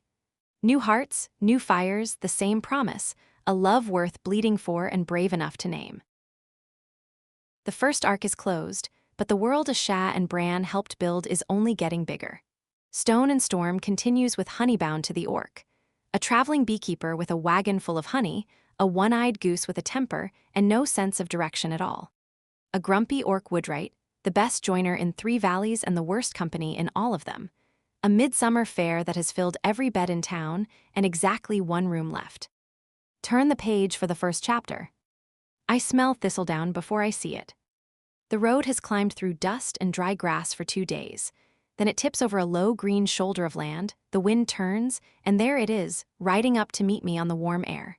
Linden. Whole avenues of it in full flower somewhere down in that valley, clover laid thick under that, a bright thin thread of meadowsweet over the top of both. My nose sorts it out before my eyes catch up. That's the one direction I've ever been any good at, the one that runs by smell instead of signposts. It tells me I've found the right town a full mile before I'd trust a map to. The bees agree with me. The skeps lift their hum half a note on the wagon behind me, that bright greedy rise they do when good forage rolls in on the wind. I laugh out loud on the empty road like a fool. I know, I tell them. I smell it too. Hold your horses. Under the sweetness, though, for one breath, something goes thin. A low note next to nothing, like a door somewhere swinging open that ought to have stayed shut. The hum on the wagon catches it and dips wrong for half a heartbeat, then rights itself and climbs back to greedy and bright, same as before. What was that? I say, to no one, since out here the only company I keep is bees and a goose with opinions instead of words. Nothing answers me. The clover smell rolls back in, thick and gold and ordinary. I decide it must be a hive gone sour somewhere downwind, or a bad patch of something growing where it shouldn't. Bad seasons happen even to good bloom country. I've smelled worse and slept fine after. The wagon finds a rut, and something in the back lets go with a crack that jars up through the floorboards and straight into my back teeth. I close my eyes for one breath. I don't need to look to know it. The middle hive box, the old ash one with the split I've been promising to mend since the heather came in, has given up the road for good. I can hear it riding loose now, board knocking board, every turn of the wheel. All right, I say. All right, we're almost there. Do not fall apart on me in front of company. The box does not answer. Bramble does. He comes up out of his nest of straw at the front of the wagon, one wicked orange eye fixing on me. The empty socket on his offside is puckered and proud. He lets out the long, flat honk that means he has been asleep and someone has had the gall to be awake near him. He is the ugliest creature I have ever loved. He hates the whole turning world and everything standing in it, and for reasons known to no one including himself, he has decided I am the single exception. He has appointed himself my whole personal army, one goose against the road. Good morning to you too, I tell him. We are at the fair, best behavior. He bites the air in my direction. That is him agreeing. The valley opens as the road comes down, and thistledown lays itself out below me, gold in the afternoon light. Oh, it is a pretty thing. A wide green commons in the middle, the grass already churned to a fairground, ribbon lines strung tree to tree, the bright canvas humps of 100 stalls. A slow brown river with one stone bridge over it. Smoke from cookfires going straight up in the still air. And people, so many people, flowing in along every road on foot and cart. A clan camp of orcs off to the east, banners hung lazy in the heat. Humans and orcs down the same lanes into the same town, easy as anything, nobody looking twice. I've driven a long way to a lot of fairs. This is a good one. I can tell already, and I haven't sold a single jar yet. It takes the better part of an hour to get down and in, the road clodding thicker the closer it comes to the bridge. By the time I roll the wagon onto the edge of the commons, the sun has gone long and orange, and Bramble has insulted 9 separate strangers. I find a steward, a harried woman with a list clutched against her chest. She finds me a stall on the honey row for a copper and a jar of the clover, and tells me the fair runs the better part of a month, right up past the high bloom. Bed, though, you'll not get, she adds, already looking past me at the next cart rolling in. Whole towns stuffed to the eaves this week. Folk are sleeping under their own wagons and glad of the roof. A glance at mine, the goose, the crooked wheel. You've got a wagon, you're luckier than most. I have a wagon with a hole in the roof and a goose in it, I say, but she is already gone, waving the next cart into its space. The fair swallows me before I have even climbed all the way down. A ribbon seller loses 3 yards of blue silk to Bramble's beak before I can stop him, and pays for it with a look that could curdle milk. A boy with a tray of meat pies watches the goose like he has found trouble he would like to make friends with. Someone's fiddle is already going, thin and sweet, past the stalls. The whole green smells of wood smoke and roasting nuts. Underneath all of it, gone as soon as I catch it, is that same faint sour thread I found on the road. I lose it again before I can be sure I found it twice. There is too much fare around me to go looking for it now. That is fine. I have slept in worse than my own wagon. It is the box that worries me. I climb up the back and look. The bees and clover I painted on the sideboards years ago have faded to their first coat under 3 winters of weather. It's worse than the sound promised. The split has run the whole length of the ash board and sprung the joint at the corner, and the frames inside have shifted loose. I lay my palm along the mesh anyway, out of habit more than need, and listen. This hive at least is fine, grumbling and busy, the good ordinary temper of bees who have had a long day and want their supper. It is only the box under them giving out, not the bees themselves, and that is a small mercy I will take. If I roll another mile on it, I will lose comb, and maybe a whole hive with it. A lost hive in high summer is money out of my own mouth come winter. It needs a joiner tonight, before I move the bees over, and it needs a bed to sleep near them once that is done. So I ask around. That part I am good at. I am good with people even when I am good at nothing else that matters here. The honey seller, too, stalls down turns out to be exactly the sort I like best. The kind with an opinion about everything and no shortage of time to share it. You want the skep for a bed, she says, sorting jars, though I'd not count on it. Everyone's saying full. And you want Maddock for the box, whether there's a bed in it for you or not. Best hands for wood this side of the river. She looks at Bramble, doing his level best to intimidate a basket of candles. He'll like your goose about as much as everyone else does. So not at all. Not even a little. She grins like it is the best news she has given anyone all day. North edge, past the tannery, you'll smell your way there before you see it. That, I say, is the only kind of directions I have ever trusted. The gilded skep sits square on the market green, timber-fronted, a wooden skep the size of a barrel creaking on a post above the door.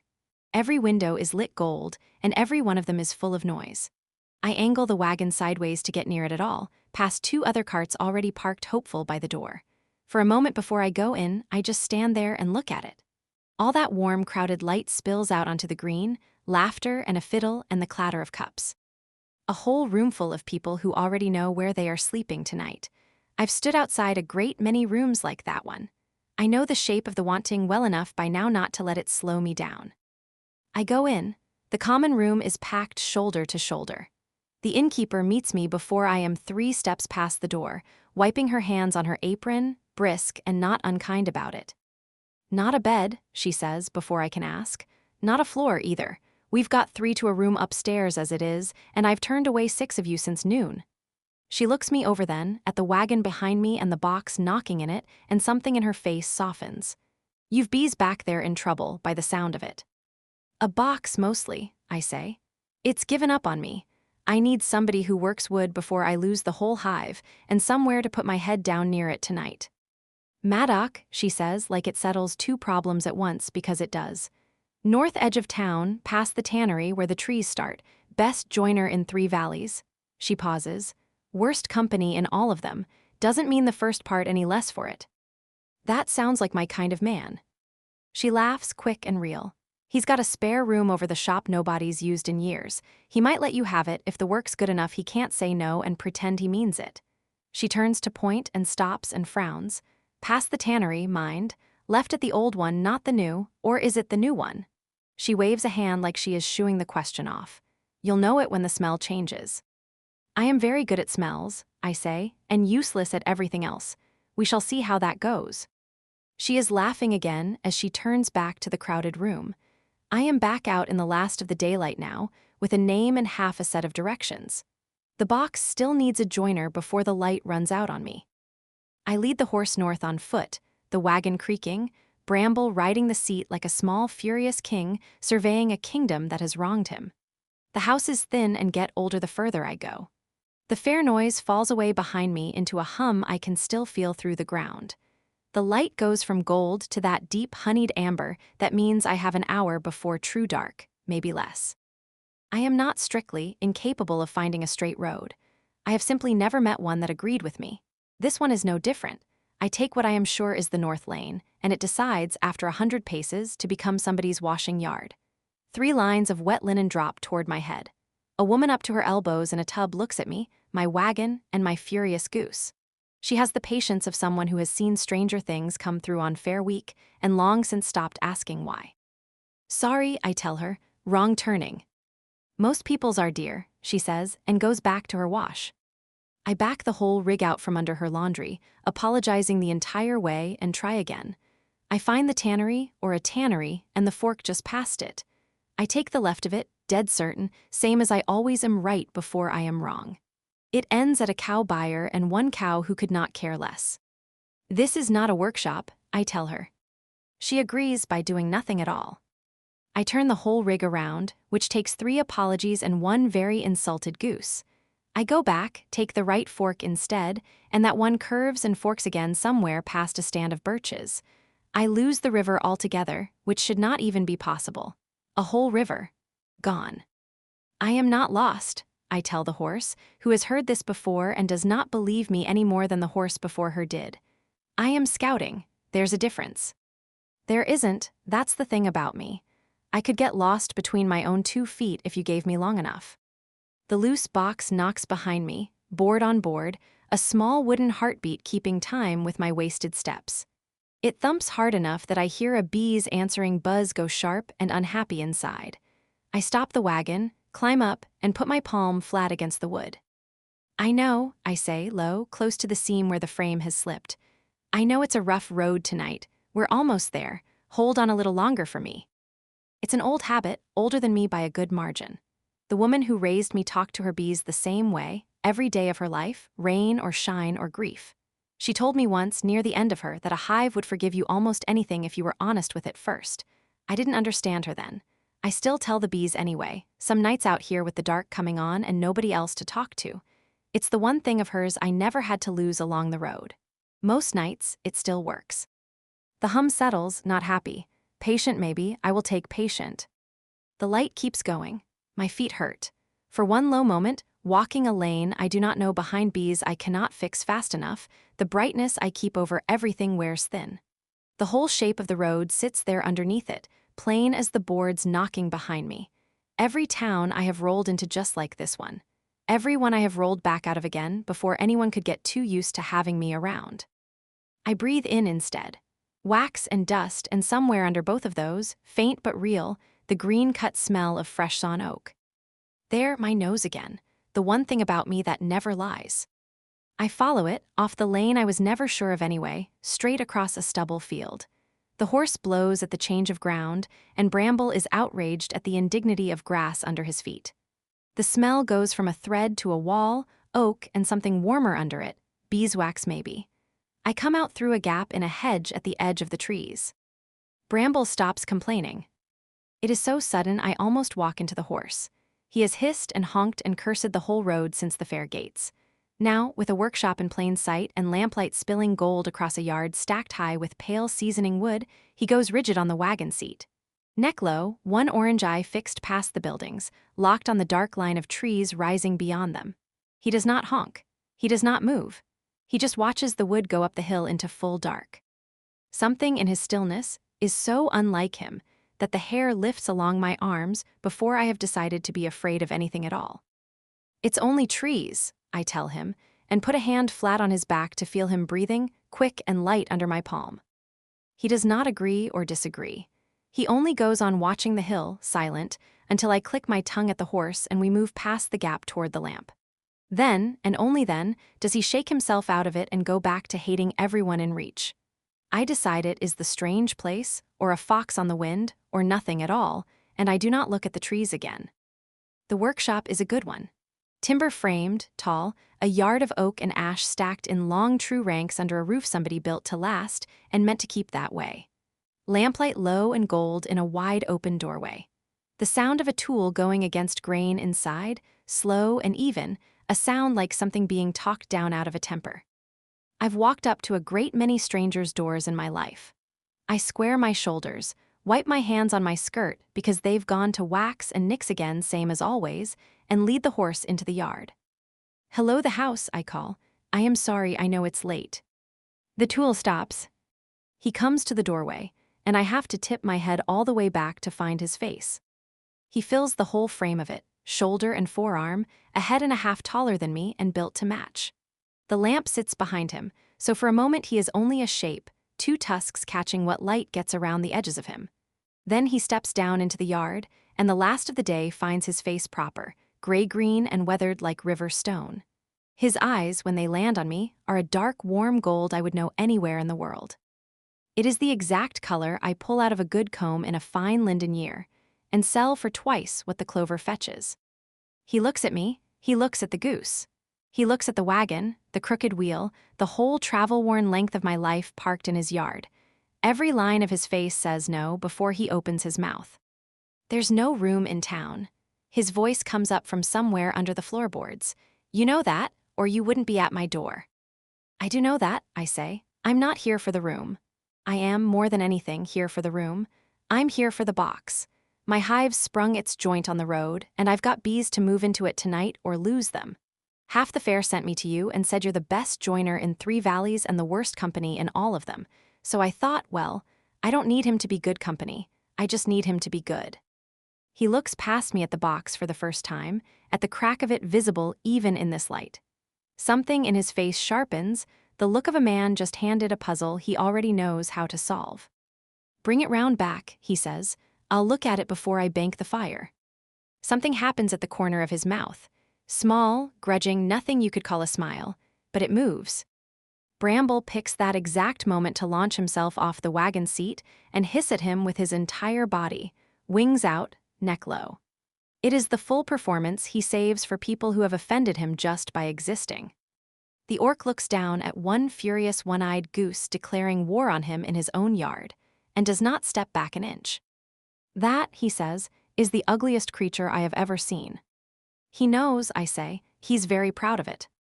The man who does not like the look of anyone crouches down slow, to put himself eye to eye with my horrible goose, patient as a held breath. I stand in his yard in the last of the light with my whole broken life behind me, and something turns over, unhurried, low in my chest. I think, oh, this is going to be trouble. Honeybound to the Orc is available now. A complete, standalone orc romance with a guaranteed happily ever after, and the beginning of a brand new arc for Stone and Storm.